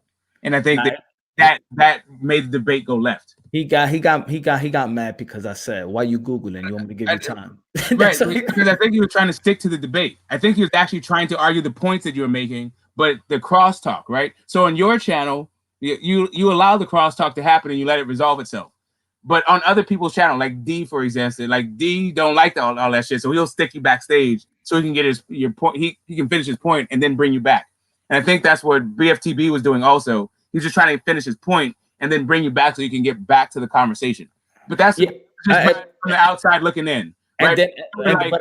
But the way that you work, you're like, nah, now you're ducking me, and now you can't deal with the pressure, right? Because it's a different. But I think, and whichever one, I just think that at a certain point you're just talking past each other, and where a third party moderator might help with getting the actual substance of your points across. What it would have been good if the dude that was there wasn't a puppet, because before I got on, he was going that saying that Canelo Alvarez was, and then I'm going when I said, "Yo, ask the guy," because and the guy was keeping his mouth shut because he knew I was just saying it what he was saying in the beginning, but he didn't want to say anything because it looked like they boys and he goes to that channel or whatever. That's the things I sensed it. But so I don't remember that part. So then, okay, so when he timed me out and he took me off, because that's when I sensed his attitude changed. When I'm like, time out in the debate, you're gonna have go ahead, and then I'm saying, oh, I'm gonna give you your 5 minutes. But this is a debate, though. This is not a segment or something like that. This is a debate. Imagine can you imagine if Donald Trump or Biden and they answer the question and you'd be like, hold on, I'm gonna bring you the facts right now. Secretary, hold on, I got you right here. Hold on. Bring me the statistics. Hold on. No, and that say Donald Trump or Biden said, but no, say you should know this. You should hold on. Don't worry about it. That's not this is a debate. It's not you're supposed to know your stuff because it's so easy, in my opinion. It's so easy because we're debating, right? We're debating. So it's so easy if you say Smoke and we're debating the cruiserweight champion. I'm like, Smoke, so tell me who's the cruiserweight champion right now? And you're gonna be like, hold on. And then you find the cruiserweight champion. Okay, tell me who he beat. Hold on. He beat such and such and such. You just Google it. Right, but that's not really. But that's not what the deal was, right? It's not that you asked him a question and he needed to go Google it to find out the answer to your question, right? It was a point that he was trying to make, and not only that, the format of his show wasn't a debate. It was really, you can even make a point counterpoint, and when you have a Biden Trump thing, you know that's going to debate. It's going to be a debate, and it's it's at a particular time, and it's a particular style. Anybody get over? I think there's a point when you came on the show. No, but the issue was when you came on, he didn't know that it was going to be a debate. He had no idea what you were going to come with. You could have agreed with him, but then it turned into a debate, right? But he's in the middle of a show, right? So now the issue is whether or not the audience is getting correct facts versus whether or not two guys are just shouting back and forth at each other. He sent the link to say for me, like I am into the information exchange more than I am into can you argue better than another guy. Exactly. So when I said let's debate about the resume, why are you bringing? But who said anything when he timed me out? I said who said anything about Bud Crawford, bro? And then when he timed, and this is what I said that he was emotional because when he timed me out. And he timed me out. He took me out, and then I got on the comment box, and he timed me out on the comment box. He blocked me from the comment box. I checked it. I checked the video later on that night, right? And he timed me out, and then I see every time these Mexicans, every time you say something about Canelo Alvarez, these Mexicans got to come out of nowhere. Who said I was Mexican? And who said what? Every time somebody gotta come Canelo, some Mexican gotta come on. Everybody always got something about Wilder. Everybody got something about Canelo Alvarez. They all the same. What? Bro, when I was saying that the lightweight wasn't undisputed, what did I get? Devin Haney fans just need to prop him up and blah blah blah. Really, I'm just talking about undisputed. That shit ain't undisputed. You can say whatever the hell you want, but yeah people want to marginalize your opinion and say that you're heard or whatever. And not only that, sometimes Devin Haney fans are like this. Sometimes Mexicans come out to root for Canelo Alvarez. Regardless, like I haven't heard any Mexicans defend Canelo's latest pick for a fight. Like most people are just like, yeah, Canelo's tripping with this one. But for the most part, people get like what you came on saying that Rocky Fielding was a 3-weight champ, like that kind of thing, like where you just gloss over. I said nobody's champ. I said that.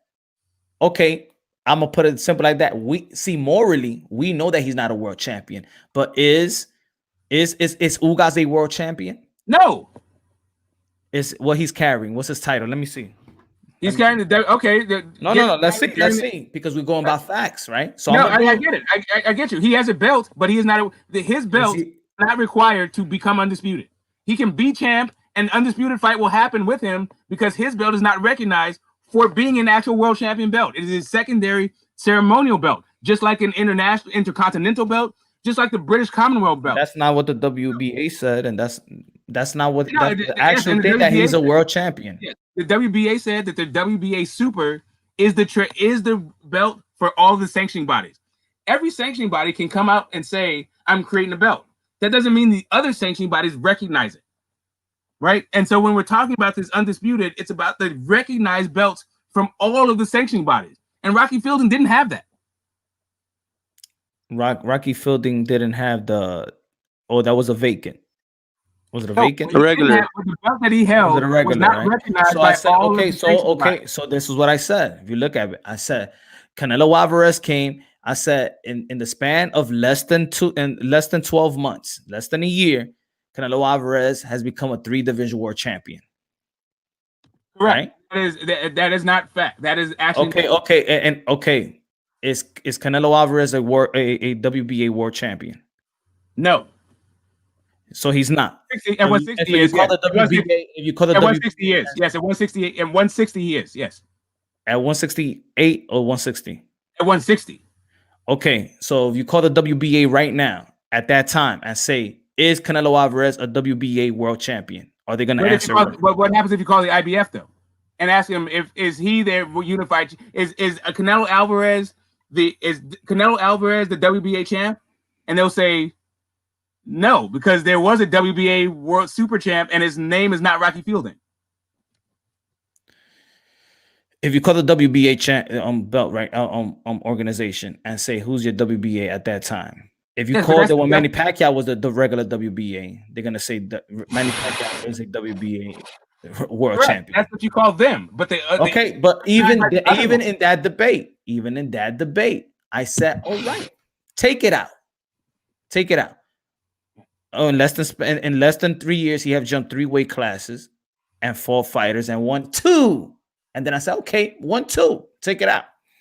Yeah, no, I got it. Listen, and I got that back and forth. But during that whole contention thing, there was a lot of over talking. So I think he was trying to get control of the over talking, and it just went left. The process of it went left. I think that the substance of the debate was going somewhere, right? You were like, all right, I'm conceding this point. And I think that you had other points to see about this whole pound for pound thing. And then I said, personally, I don't think there's a lot to arguing somebody else's pound for pound list. Ultimately, it's just subjective anyway. It doesn't mean anything, right? It's like just because I didn't argue. See, I didn't argue the pound. That's stupidity to me. But yeah, but whatever. But other people have it. You can say it's stupidity, but that's just kind of rude and judgmental, right? Like, no, it's not. It's not. Everybody has an opinion, but there's some valid opinion. If I tell you that Roberto was the best welterweight, you're gonna tell me no. Everybody has an opinion, but you got to have a valid opinion. And what I'm saying is that you don't. Am I gonna say no smoke? But that's my opinion, though.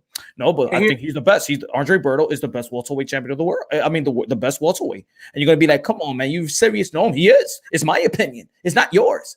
Okay. That's not an actual. Come on, it's not. It got to be some validity to it.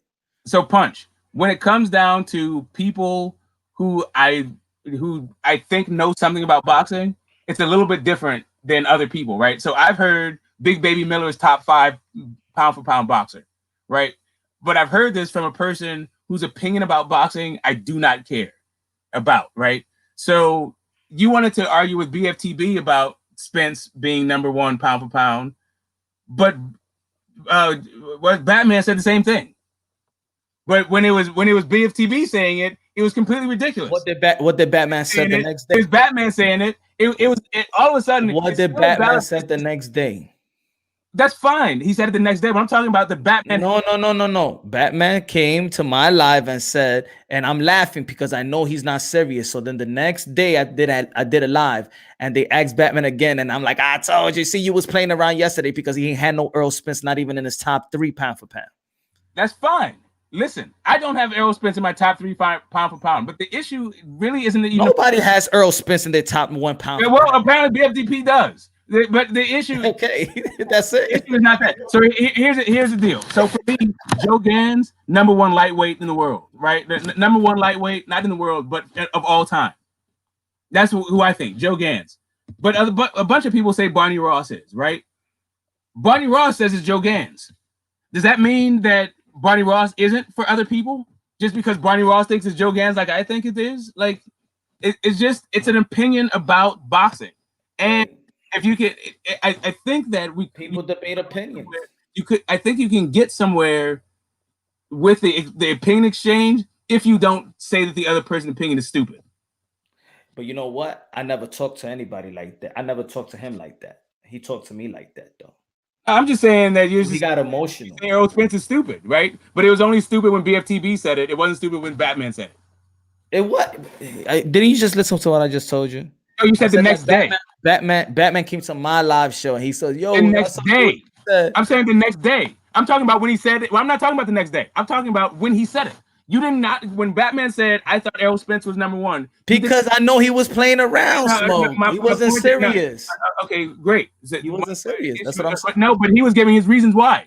He wasn't serious. Smoke. It was #1, and when he was breaking down his reasons for why he thought it was #1, regardless of what happened the very next day, he was giving his reasons why. Smoke, he wasn't serious. Why? That's why they didn't take him serious. Okay, great. So you're saying that when he gave his reasons why he wasn't serious. But Batman wasn't serious about it. Okay, but anyway, what he was doing was giving his reasons why. But Batman wasn't serious about it, Smoke. You know, okay, he wasn't serious the next day, but in that conversation, you didn't know what was going to happen the next day. No, what conversation he was talking about his guy. Smoke, you understand what I'm saying? I know that you're saying that you knew that you had a crystal ball, that you thought he wasn't, that you knew he wasn't serious. On my live show, when Batman came on, and he's like, "Yo, you know who has? Oh, I think that Earl Spencer's powerful." I said, "Shut up, you playing it right." Yeah. On the next live show that I did the next day, we was talking about pound for pound, and he didn't have Earl Spence, and then we was all, you was lying. I told you he had no few. He didn't have no pound for pound. He was laughing. That's what I'm saying. That he was, right, but that doesn't mean that he's serious. On a troll because he understood the dialogue that I had with the other. No, but that's not what it was. Really, what it was for me, what it was he didn't actually have a pound for pound guy. So when he was going through, he just said Errol because he thought Errol, right? So he was trying to work it through. Like on your show, he was like, "Man, I don't go for narrative. I don't try to. He's trying. No, you're saying that you're going for narrative. You're saying that he wasn't serious. But I'm saying that this entire point, the point of it was he thought Earl was good enough in that moment when we were talking about number one, and he was going through his idea. It's not like he already had a top five. He was trying to figure it out in that moment, and he was thinking in that moment that Earl was the guy. Now, later on, after doing the whole thought process, he's not my top five guy. But anyway, all I'm saying is he coward. He's a coward. When it comes down to a debate, I think that there should be like some, I don't know, it should be something better than pound for pound. That's it. If you're gonna actually debate, let's not debate I wasn't even debating that, but on the thing that we debate, he cowered out. I don't know, whatever. I'm just saying, like, if it happens, I hope you guys pick it on his own channel. I didn't expect it. That was easy work, in my opinion. Yeah, I don't know, dude. I think you're doing a little bit of spin, but whatever. It is what it is. I mean, why am I spinning? And then I get time. I know why you're spinning. Why are you spinning? Why don't you tell me why you're spinning? I'm not spinning anything. I'm telling you exactly. Are you saying that he gave up and all that? Like, dude was just trying to get a point out, and you're like, you can't use box rec. First off, you said that the dude got his pound for pound for box. And then I said on the comment like, you're a box rec nerd. Right. You're not a boxing guy. Anybody that never followed boxing, you don't even have to watch a boxing fight. You could go to box rec. That's not knowing. Correct. But it's not like box rec is not an excellent resource for even hardcore fans. It's not. No, it's not because box. Let me ask you a question, Punch. Box rec doesn't show you. Let me ask you a question. Do you remember all Jamil McCline's opponents? No. You know where you can find them? Box rec. No, but you're not. But when you're critiquing pound for pound and you go by performances as well, box rec is not going to give you performances. It's not going to give you performances. You're absolutely correct. So that's what I'm saying. So anybody could go to box rec. I could go. I could go. Yeah. See right now. Look, I'm not into the cruiserweight division. But then I could just go to box rec and tell you everything about it. This person fought this one and this person fought this one, and then last year that's when he fought this one and that's when he fought this one. But that's not me knowing boxing. That's just me reading on something. Right, but that's what you can learn on. But you illustrated the limitation of box rec. You can find out certain things, but there's things that you can only find out by watching the fights. So then I'm like, okay, who's the last? Who's the last? I don't even remember all the fights that happened this last weekend. So I said Canelo Alvarez. Then we step after that. Then Canelo Alvarez. He had Kovalev, Fielding, Jacobs, Triple G Jacobs. Compared to Earl Spence is Sean Porter. He did not fight Triple G after Rocky Fielding. All he had. I said once we went away from the Fielding, I said, okay, in the span in less than a year, and then I said 14 months, it was Triple G, it was Jacobs, Triple G, Fielding, Cove. That was not 14 months between Triple G and then, and I know. But you want to check? You want to check? Between check right now. I'm gonna give you time. Okay, so the Triple G was a back-to-back, right? So I believe between the first Triple G fight and the second Triple G fight, something happened. What was that? Between triple what what Clint happened? Buterol? And okay, we're debating. Did he mention computer rule? And I said that on my live. You know how he could have easily went at me just by naming that. Yeah, I mean that's what I do. That's the reason why I don't have number one. That's really the only it. But I said that on my. Canelo would be my number one. I said that on my live when I was going. Yeah, but I mean, he wasn't on your live. I said on my live. I said, you know what could have been easy for him to do, but he's so stupid he couldn't even say it. He could have just bring the meat. He just could have easily said that. But hey, listen, it's not my job. It's not my job. And but the issue is not. But the issue is not. It's also not his job to say why is Spence over Canelo. If he just has Spence, he can just argue why Spence. Wait. He has this boisterous attitude and says, "Hey, if whoever says that, come, I'm sending the link right now. Prove to me that I'm wrong." All right, then okay, I'm smashing the link up, and I'm going to tell you he's not. Well, right. You're sending links. So anyway, so here's the thing. Here's really the thing. I don't have Canelo as my number one because of Clint Buterol, but it's not. I don't have Spence as my number one. Right. I don't think that Spence has done enough yet to surpass either Bud or Loma or Canelo, even with the meat. Oh, Inoue. Say again? Oh, definitely. Inoue ain't done that, but you tripping with Inoue. Oh, Inoue. Inoue will get knocked the fuck like nah. Oh, Inoue. What do you rank Canelo? Oh, Smoke. Third. Now my top three are the same as everybody's top three, but I just have Canelo as third because of I think that regardless of the intention of Canelo, neither Loma or Crawford have popped dirty, so I just can't put him over those guys. If Loma loses, does he go up? If Loma loses to Teofimo, yeah, he's sliding down the list. Put it this way, Put it this way, Smoke. Put it this way. I'm even wrong. He did this in a span of 12 months, not even 14 months. Triple G, September 15th, 2018. Then he fought Fielding. Then he fought Jacobs. Then he fought Kovalev. 2019, November 2nd. In the span of a year, Canelo Alvarez beat Triple G, Rocky Fielding, Daniel Jacobs, and Kovalev. And I said 14. Now this is a year. In a span of 12, in a span of 4, yeah. For matter of fact, I'm crazy right now. I'm crazy. My mathematics, I don't drink it too much. Yes, it's 14 months. I was right. 14 months. And then I said, I'm gonna help you out because let me see. The 14 months. The first Triple G fight was in 2017. No, I'm talking his last 4 wins. No, I got you. I'm just backtracking. So the first one was 2017. Right? Yes, sir. So then he got busted. There was 6 months later. I'm imagining that the next one was in 2018, maybe like around the fall or there's the winter of 2018. That was the rematch. So then you got Rocky Fielding, which was how many, but Rocky Fielding is not anything. Like, I don't know why the hell we put him at Rocky Fielding. We got to put Rocky Fielding because at the time that he fought Rocky Fielding was top 5 and 168 in the rankings.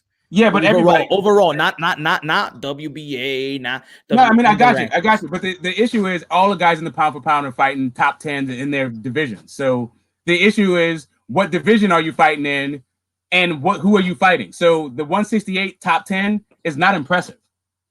Okay. The fact that he's a 168 top 10, that's almost. But the issue is so is Loma. Loma is also fighting top 10s. So is Crawford also fighting top. Let's stay on. So is Errol Spence. So Errol Spence is also fighting top 10s. Okay, top 10s, right? Okay, let's see if he's fighting top 10s. Whose last fight was Sean Porter. His fight before that was Mikey Garcia. Mikey Garcia is not no top 10 welterweight. But not no top 10 pound for pound. Huh? He's a top 10 pound for pound. You do not get credit. You do not get major credit for being Mikey Garcia. No, what you get is what you get. They never fought in 147 and never. This is where we go with performances. He went a distance with Mikey Garcia in 147 that he never knocked out. He never stopped anybody in 140. He came from 135 to fight Earl Spence. Again, we go by performances. Right, He won the whole distance with Mikey But he Garcia. did stop but he did stop at 140 and pick up a belt and knock out the 140 guy. Yeah, and then he went back down to 135. And that guy's competing at 147, right? So the And guy at 140 is he knocked out who at 147? Say again? He ain't knocked out nobody at 147.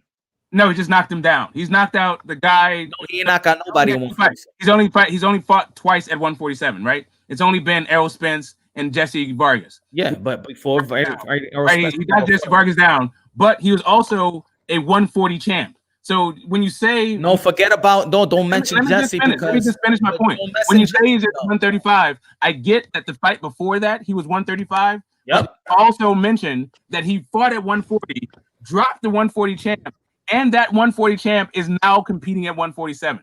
And if you want to talk about the doesn't matter. If you want to talk about the performance of Spence, yes, he did not knock him down. He went to the distance, but with a 135 pounder. But he also did not lose a single round on the judges' scorecards and had a 10-8.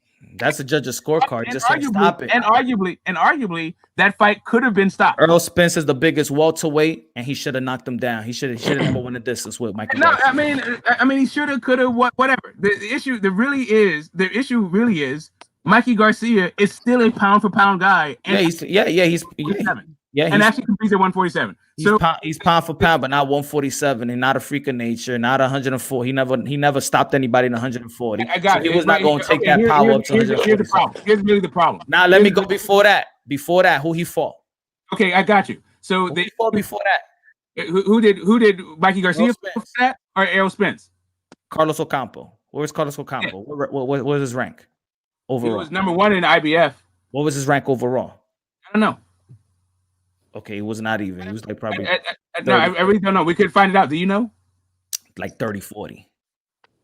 30-40? No, come on, man.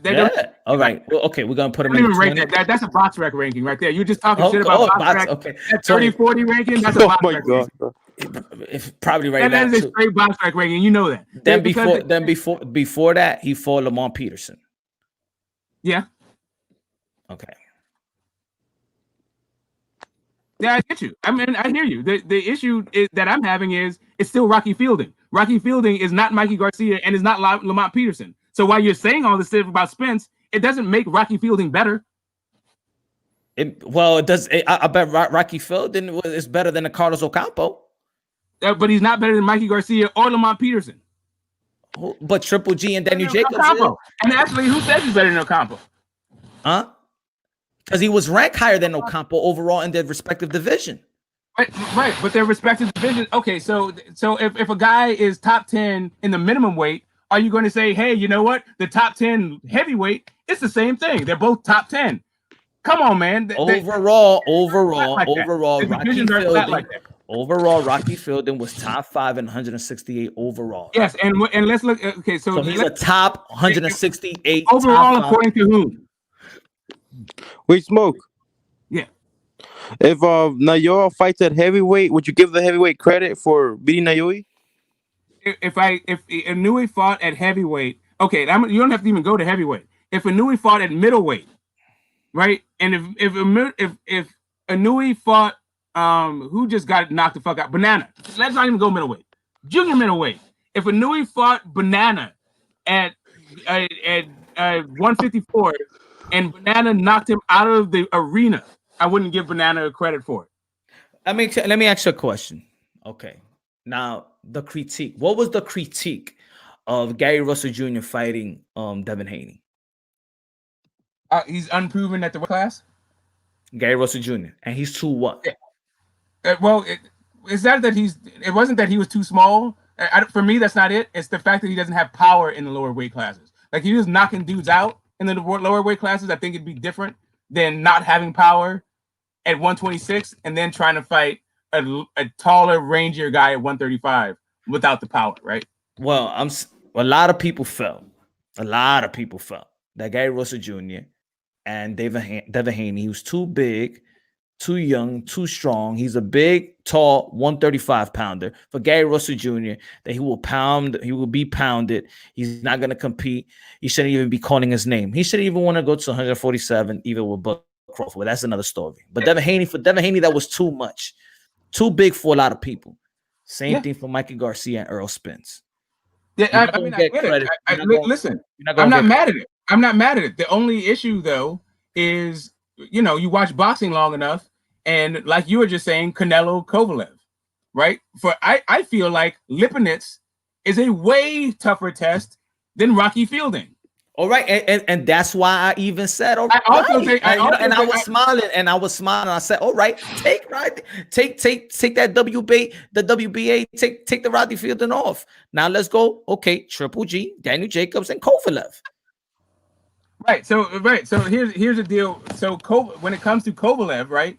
Do I think that Kovalev is a tougher test? The Kovalev that Canelo fought is a tougher test than the Sean Porter that Errol Spence fought? Hell no. Why not?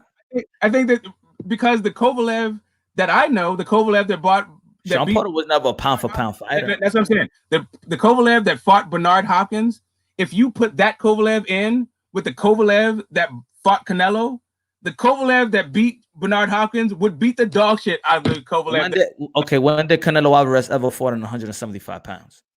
That's cool. I'm not mad at it. I'm not saying that what Canelo did wasn't impressive. I think it was impressive. I also think it should be an addition to his resume. He's got another guy who's an Hall of Famer. He's moved up to light heavyweight. All that's cool. But now you're talking about pound for pound. So now you got to put it up against what the other guys are doing. Not just, hey, you think that's a cool thing. Yes, I think it's a cool thing. But I also think Kovalev was a shell of himself who just got off of a tough fight, who's not the driven same dude anymore. But he was a champion. He's been stopped a couple of times. A champion and a future Hall of Fame. And a lot of people felt that he did beat Andre Ward the first fight. Hey, they can feel whatever they feel. But I'm just saying that Kovalev at that point was not the same dude. He had already fought Hall of Famers and had already been stopped a couple of times. So my fatality is, we all know that there is that Kovalev. I mean, we all know that Canelo Alvarez have a better resume than Earl Spence. Correct. I do believe his overall resume. If Kovalev never boxed another round, if Canelo never boxed another round, he's a Hall of Famer. Hall of Fame. But meanwhile, Errol Spence is trying to still get to the Hall. He captured more than 3 belts. He beat Triple G. He unified with Triple G. He beat Daniel Jacobs and he beat Kovalev. Yeah. If we talk about like recent, right? And then the guy that we're arguing about, that debating about, he himself says that Canelo Alvarez is pound for pound number 1. Thus, the argument lies with it. Now, if I would have pulled that, let's say if it was my channel, and he's saying what he's saying, and he's saying Errol Spence, and then I'm saying whatever I'm saying about Canelo Alvarez, and then I jump on the go. Pound for pound, who is the best fighter in the world right now? Canelo. Then right there, I would shut the dude down, and the whole comment box would be like fatality. Not really, because the question is not who Errol Spence is pound for pound. Like, just because Errol Spence thinks it's Canelo, come on, Smoke. That somebody else is wrong. Power of entertainment. You know, like straight up, let me just punch, just straight up. Everybody's list is their own list. They don't have to validate it. Just ESPN does not validate their list with anybody else's list. That's their list. We're not talking about anybody. We're talking about I'm just saying the Ring Magazine does not concern itself with what ESPN's list is. But Smoke, what I'm saying, neither should you concern yourself with what Errol Spence's list is. Smoke, what I'm saying is that we're talking about Errol Spence and Canelo Alvarez. I stood my case on Canelo Alvarez, and then I'm bringing out what Errol Spence himself said it. Cool. I mean, I get you. So it's like you're arguing. So I'm not saying you, but I'm not saying him. He will argue me and Errol Spence. Yes. And what's the problem with that? There's no problem with that. He can say, okay, is there a problem with Errol Spence? So let me ask you this. Is it a different issue if instead of arguing you, he was arguing Errol Spence? Like if BFTB said, hey, Errol Spence, you're my number 1. Who's your number 1? He said Canelo. And then BFTB started talking about how he's not right. Or that's, you got your guy. You got your guy. You can have whoever it is you want. You are, yo, my man. Nah, it's Canelo. No, I'm just saying. I gotta say like he says it. No, motherfucker, you are, you bitch ass nigga. No, I'm saying, but the issue is he's saying that he's his number one. This is his pick for number one. No, this is what he feels. Hey, you got with anybody else's pick. This is what he feels is the number one, and anybody that got something to say about that, tell me. Like, he sent the link. He's not just making a statement and saying, you know what? I understand if you guys feel like Canelo Alvarez, but no, it's not, and I'll prove it to you. No. Oh well, yeah. Wait. Come on, man. You know, I'm not trying to go back and forth. Pound for pound. Like really, like, for me, arguing about pound for pound is, it makes your head explode. I think Monster Inoue is not a top 10 pound for pound. Forget top 3. It's not when, that's what I mean. See, in my opinion, there's opinions and then there's valid opinion. My opinion is not valid if I will say that Andre Berto is the best welterweight. Now, we will debate if I say Manny Pacquiao is the best welterweight. Or we debate if I say Earl Spence the best welterweight, and you'd be like, no, it's Bud Crawford. And I say, Bud Crawford knows Earl Spence. And I say, who got the best resume in the welterweight? And I say, oh, it's Sean Porter. No, it's not Sean Porter. That's debatable. If I say that Andre Berto is the best welterweight, then that's an opinion, but we all know it's not a valid opinion. It's not, that's not debatable. That's just something that you look at and be like, I ain't gonna debate about this guy. Shit. Yeah, but, all right. So exactly, there's at a certain point you realize guys just have their personal preferences. Like I feel like Gary Russell Jr. is getting the short end of the stick in this whole pound for pound debate for a bunch of different reasons, right? And maybe some deserve, maybe some not deserve. His activity and his only fighting at 126. I think maybe you can ding him for not fighting at 126, but his activity don't have anything to do with pound for pound for me. Now I say, look at me. Okay, now there's a lot of people that says Deontay Wilder got no skills. I say he does got some skills. Oh, I do say, you know what I'm saying? And how many people more people disagree with me on that. I say Demetrius Andre, people avoiding a Demetrius Andre in 160. He ain't fighting nobody. Who he's fighting? Well, he's avoiding. I think he got the best skill set at 160. Yeah, the only issue is that he ain't fought nobody at 160 and he's turning down fights and saying who he will and won't fight when he has to fight nobody. Yeah, and then me I go on the side of on Bubo and Dre, but I understand, the things that he's done business wise. I won't try to. This who I don't like about certain let's say channels or people, that they will try to sweep that under the rug just to create this narrative. See, I don't get paid by these guys, so I could say I go for Demetrius Andre. I feel like he has the best skill set at 160. I feel like he has the intangible and the skill set to give Canelo a lot of looks in which Canelo will have to adjust probably 1 or 2 times. Long, lengthy, jab, pedigree, everything, right? Southpaw. But then if somebody be like, well, he ain't wanted Charlo because he could have had Charlo or he could have had Sergey Derevyanchenko, I'm going to be like, well, no, it's not, because this, y'all got that, but this part I could debate. The thing is with other people, they like to say, no, that never happened, and try to convince and come with this narrative, just like they're coming up with this narrative now saying that Devin Haney and Gamboa was a beautiful fight. Knowing we all know what's happened, but whatever. He's young and he can have his fight, right? But now they're going to switch the narrative when they before was like, hell no. It's the narrative to make, for me, it's more unjust than anything. When I say I feel Teofimo Lopez is going to win, I say my gut feeling, but I respect everything Loma got in the toolbox. Am I going to say he's the best fighter I've ever seen in the world? No, I do admire his toolbox. I do admire, because that's I love the style of people that know how to move. I like boxer punchers. I like Teofimo. I say Demetrius Andre. I say Keith Thurman. I say Bud Crawford. When I'm saying Bud Crawford, I'm just mad at Bud Crawford because I really want to see him fight. So I'll say he's pound for pound on recess. But I love Bud Crawford's style, mover, switch. I like those type of fighters, But I'm not going to debate everything and hold them as like Jesus Christ and stuff and come with a bunch of narratives that, Yeah, so for me, I think Canelo is the man to beat and probably beats every. He should be the favorite in every single fight at 160, right? That's just what it is. So I don't like saying Canelo's ducking Charlo or ducking Andre. I can't really get there, right? I'm just not feeling that as a thing. He may be. I could be wrong. He might be that, but I just I feel like there's a problem. Look, I did video. I feel like there's a problem with people saying that Andrade is some boogeyman. Like, I don't think he has a skill set to scare anybody. I also don't think he has the skill set or the power. I don't think he has the skill set. I think that not the top guys. Maybe Triple G as he's fading, but I think Charlo's too strong and got too much dog, and I think Canelo just beats the shit out of him for real.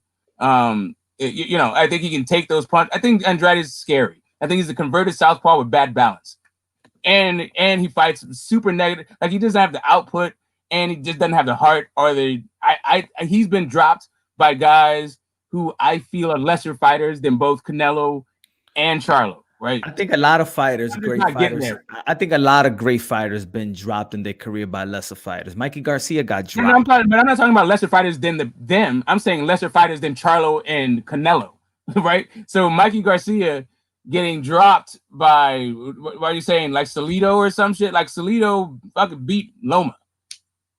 But I'm just saying that even with that, I know I just meant that we could, like, fighters been dropped by guys we never heard of. You know, Bird. But I'm not even talking about guys you never heard of. We heard of, we heard of these guys. It's just my point is, it seems weird to me knowing Andrade's history of pulling out of fights, seeing who the hell he is actually fighting, and how he looks against those people. I just have like ducking, boogeyman, and I think mostly it's just that you don't bring the business. Like, you take the Gamboa fight, right? Gamboa Haney. You know what I see? I see Al Heyman making a tournament out of nothing. Like, if Gary Russell Jr. fights Fortuna, then what you have is a mini tournament. I don't know why that fight couldn't happen. Say again? Oh, no, wait. Yeah, I see that fight happening. Yeah, so Gary Russell Fortuna and Gamboa Devin Haney, and then the winner fights again. So that is actually that's Al Heyman getting 3 fights, 3 of his fighters fights out of the same buildup between Devin Haney and Gary Russell Jr. Yeah, I don't know. I feel like I mean, that's just the business of it, right? And as a business person, that's what I'm looking at. Like, first off, nobody thinks that Devin Haney and Gary Russell Jr. is a good fight because of the step up. They think there's guys at 130 that beat Gary Russell Jr. We haven't seen the step up. He's spent his whole career at 126. So if he beats a Fortuna, then all of a sudden that Devin Haney fight is looking pretty damn good. Do you put Jamel Charlo on your pound for pound?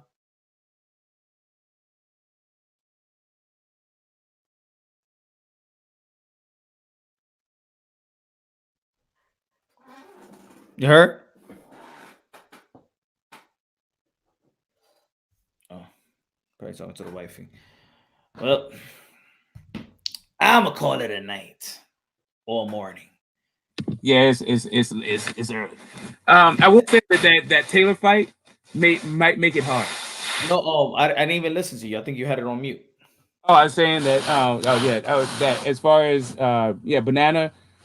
I didn't have Banana at my top 25, so it's really hard. But I did like Charlo's performance. I thought Banana's jab was on point. I thought he came to win. But Taylor also put up a hell of a performance. So I got to look at the can and see what's up. So you didn't get Jamal. You don't got Jamal Charlo in your pound for pound. Not automatically, but maybe. I got him on my pound. I think I don't know. I don't got my list. I got to make it a day. But I think I'm gonna sneak him in 10. I said months ago. I said if he captures these belts, if he unifies, I have to put him in a pound for pound. I put him before that. I did a video saying that Jamal Charlo he has an underrated resume, and he's pound for pound honorable mention. I did a video. He's pound for pound honorable mention. Yeah, definitely. I mean, he might get Ramirez's spot. Like, Ramirez might have to jump out of the top 10 for that Postol fight, and maybe Jamal gets in because Ramirez is out, kind of thing. I say this. I feel like if we don't compliment or position a guy that has 3 belts, that I think we could honestly say he's the king of 154. I could say that. I feel like you could. I could say Definitely. Yeah. I think he's number one. He's the guy. He's the guy, and then not just the guy. I feel like he's the best. I don't see nobody beating Jermell Charlo at 154. I don't see anybody right now. He got the ring. He got the IBF. He got the WBC, WBA. I just feel like, you know, how can I not put that on a pound for pound list? And I'm just saying that belts are actually really irrelevant. Accomplishment is irrelevant. I have to put them there. I feel like people should, or we all as the boxing community just overlooking accomplishments and belts. So then we shouldn't even get. Oh no, sorry. Go ahead. So then I feel like then we shouldn't get mad if we're not gonna you know, put him in position in a pound for pound list because the accolades and the accomplishment that he accomplished. If we don't give him that, then people shouldn't even get mad when WBC makes belts like the franchise, because if we're not even going to congratulate and put these guys in position when they accomplish more than 3 and got 4 belts, then people shouldn't even be mad when there's so many belts flowing around.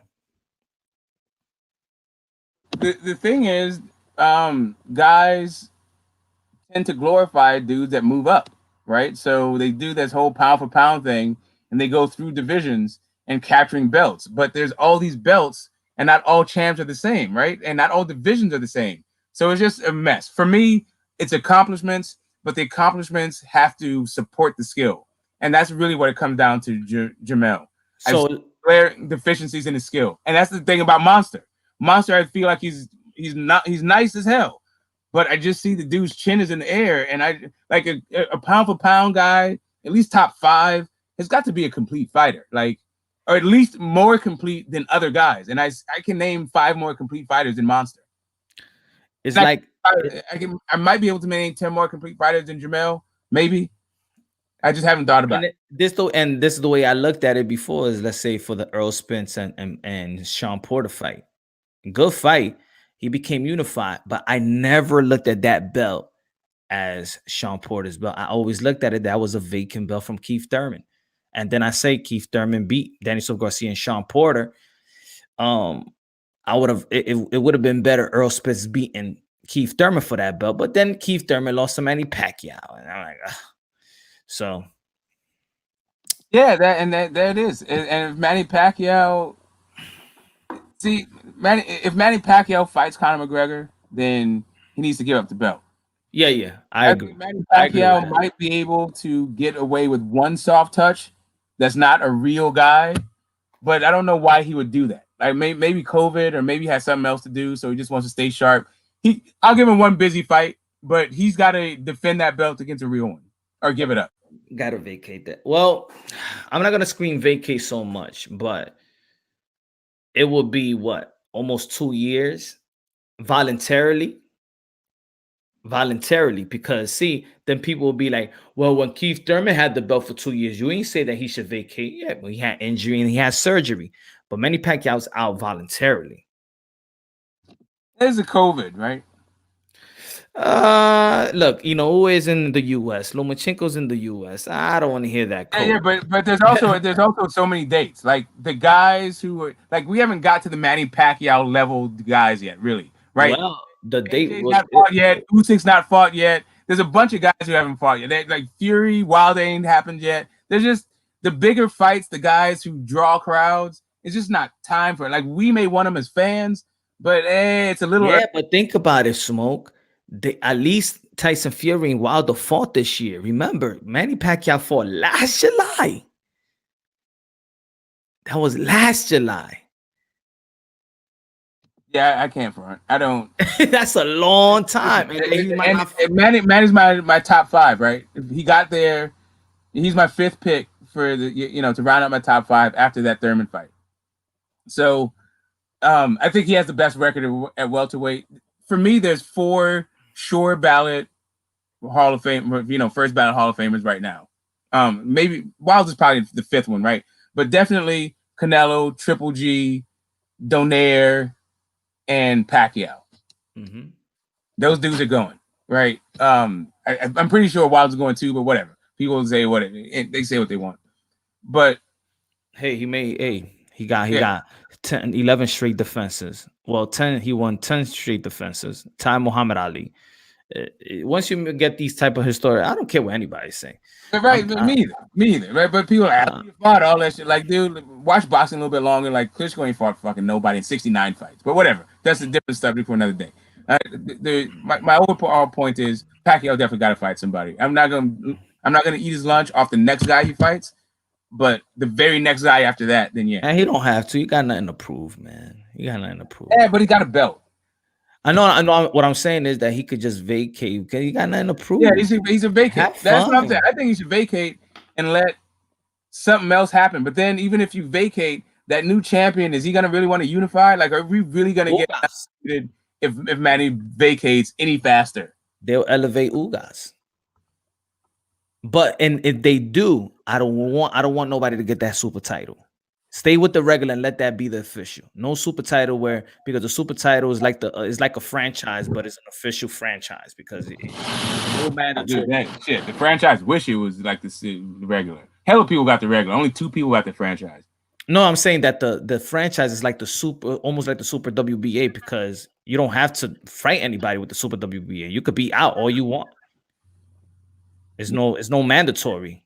Man, see, and that's the deal, man. Like, we got to figure out whether or not we like the sanctioning bodies or don't. Like, if we don't like the sanctioning bodies, let's stop talking about their belts.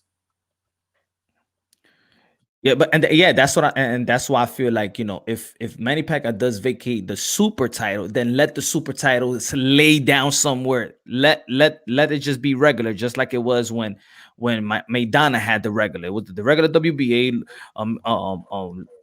Paulie Malignaggi had the regular WBA. That was a champion. Went to Bordeaux. To Broner. Went to Carlos Maidana, and then it went to Floyd. And then after that, they elevated the super title. They should have never elevated no super WBA. That's where it messed up. Man, I was over that shit. To me, I was over it with David Haye, Vladimir Klitschko. Like, I go back with this, and I've been mad about it for a while. So I'm actually to a place where I just like to fight. I like the Loma Teo fight, and I don't really want to hear about all the other shit. So morally, he's undisputed. No. morally, Loma's a jackass, and you need to stop blaming Devin Haney and the Charlos and start getting on Canelo and Loma, the actual people, and Mauricio Suleiman. I never got. That's it. I'm not on Haney. 100%. I'm on the. I am strictly on Mauricio Suleiman. No, you're also on Devin Haney. You're like Devin Haney should. Instead of leave Devin Haney alone, get on Canelo. I do leave Devin Haney alone. No, you said you always you should do away with the belt. Whenever to anybody who listen, I said I want to protest it. Put on his black glove. But really, who should have protested? Loma. Oh, say it again. Loma. Instead of apologizing, giving Loma and Canelo a pass and putting it all on the brothers. Why don't you tell your Latino guy he went Russian dude to step up and put on their black gloves? You went on the racial tour. Right? No, I didn't. No, I didn't. Okay, I don't. He said for the brothers. I don't even. Yes, the brothers. Leave the brothers alone. And what I mean by brothers, my fellow Americans. My fellow American. You're my fellow American. I got Jamel. I got Jamel Charlo on my pound for pound. Huh? Oh, good. And I said that before. And I said, and look at that video when I pulled that out. Jamel Charlo, pound for pound, honorable mention. Nobody. Yeah, that's video out there had Jamel Charlo. Up Rosario. Huh? But I don't pump up Rosario, so I don't really. I was I pump. Okay, who I'm pumping? Casimiro and Inoue. Why would I want to pump? I want them to get their just due. I want these unifications to get their just due. Listen, Rosario is a great fight. The only issue is no one thought he was going to beat J-Rock. Like, that was supposed to be J-Rock's coming out and coming home party, and it was an upset, right? So it's not like Rosario just didn't have the cachet for you to, once you beat him. If I would have said that Rosario ain't shit, that he's ranked number 25. Nah, he's not shit. No, he's cool. Now, Rosario's a good fight. It's not that. Right? It's not that Rosario's not a good fighter. It's just that Rosario didn't clean out the division, so you saw it was the two best. All he did was really beat J-Rock. But if I was he didn't beat Lara. He didn't beat the other top guys at 154. He just beat J-Rock. If I know, but if I was saying that, then Charlo Jermell Charlo don't get his just due, because that's the way boxing is. If you shit on the other guy, then he beats him. He ain't beat nobody. He just beat this guy named J-Rock. See, the thing is, I think Jermell is the guy at 154. It's not that. It's not that I don't think Jermell Charlo's the guy at 154. And not only that, I think he would clean out 154. It's just that in the cleaning out of 154, he'd have to do it first for me to just bypass. But then we're saying that then you get on the pound for pound list if you be undisputed. So how does guys like Usyk and Earl Spence gets on the pound for pound list?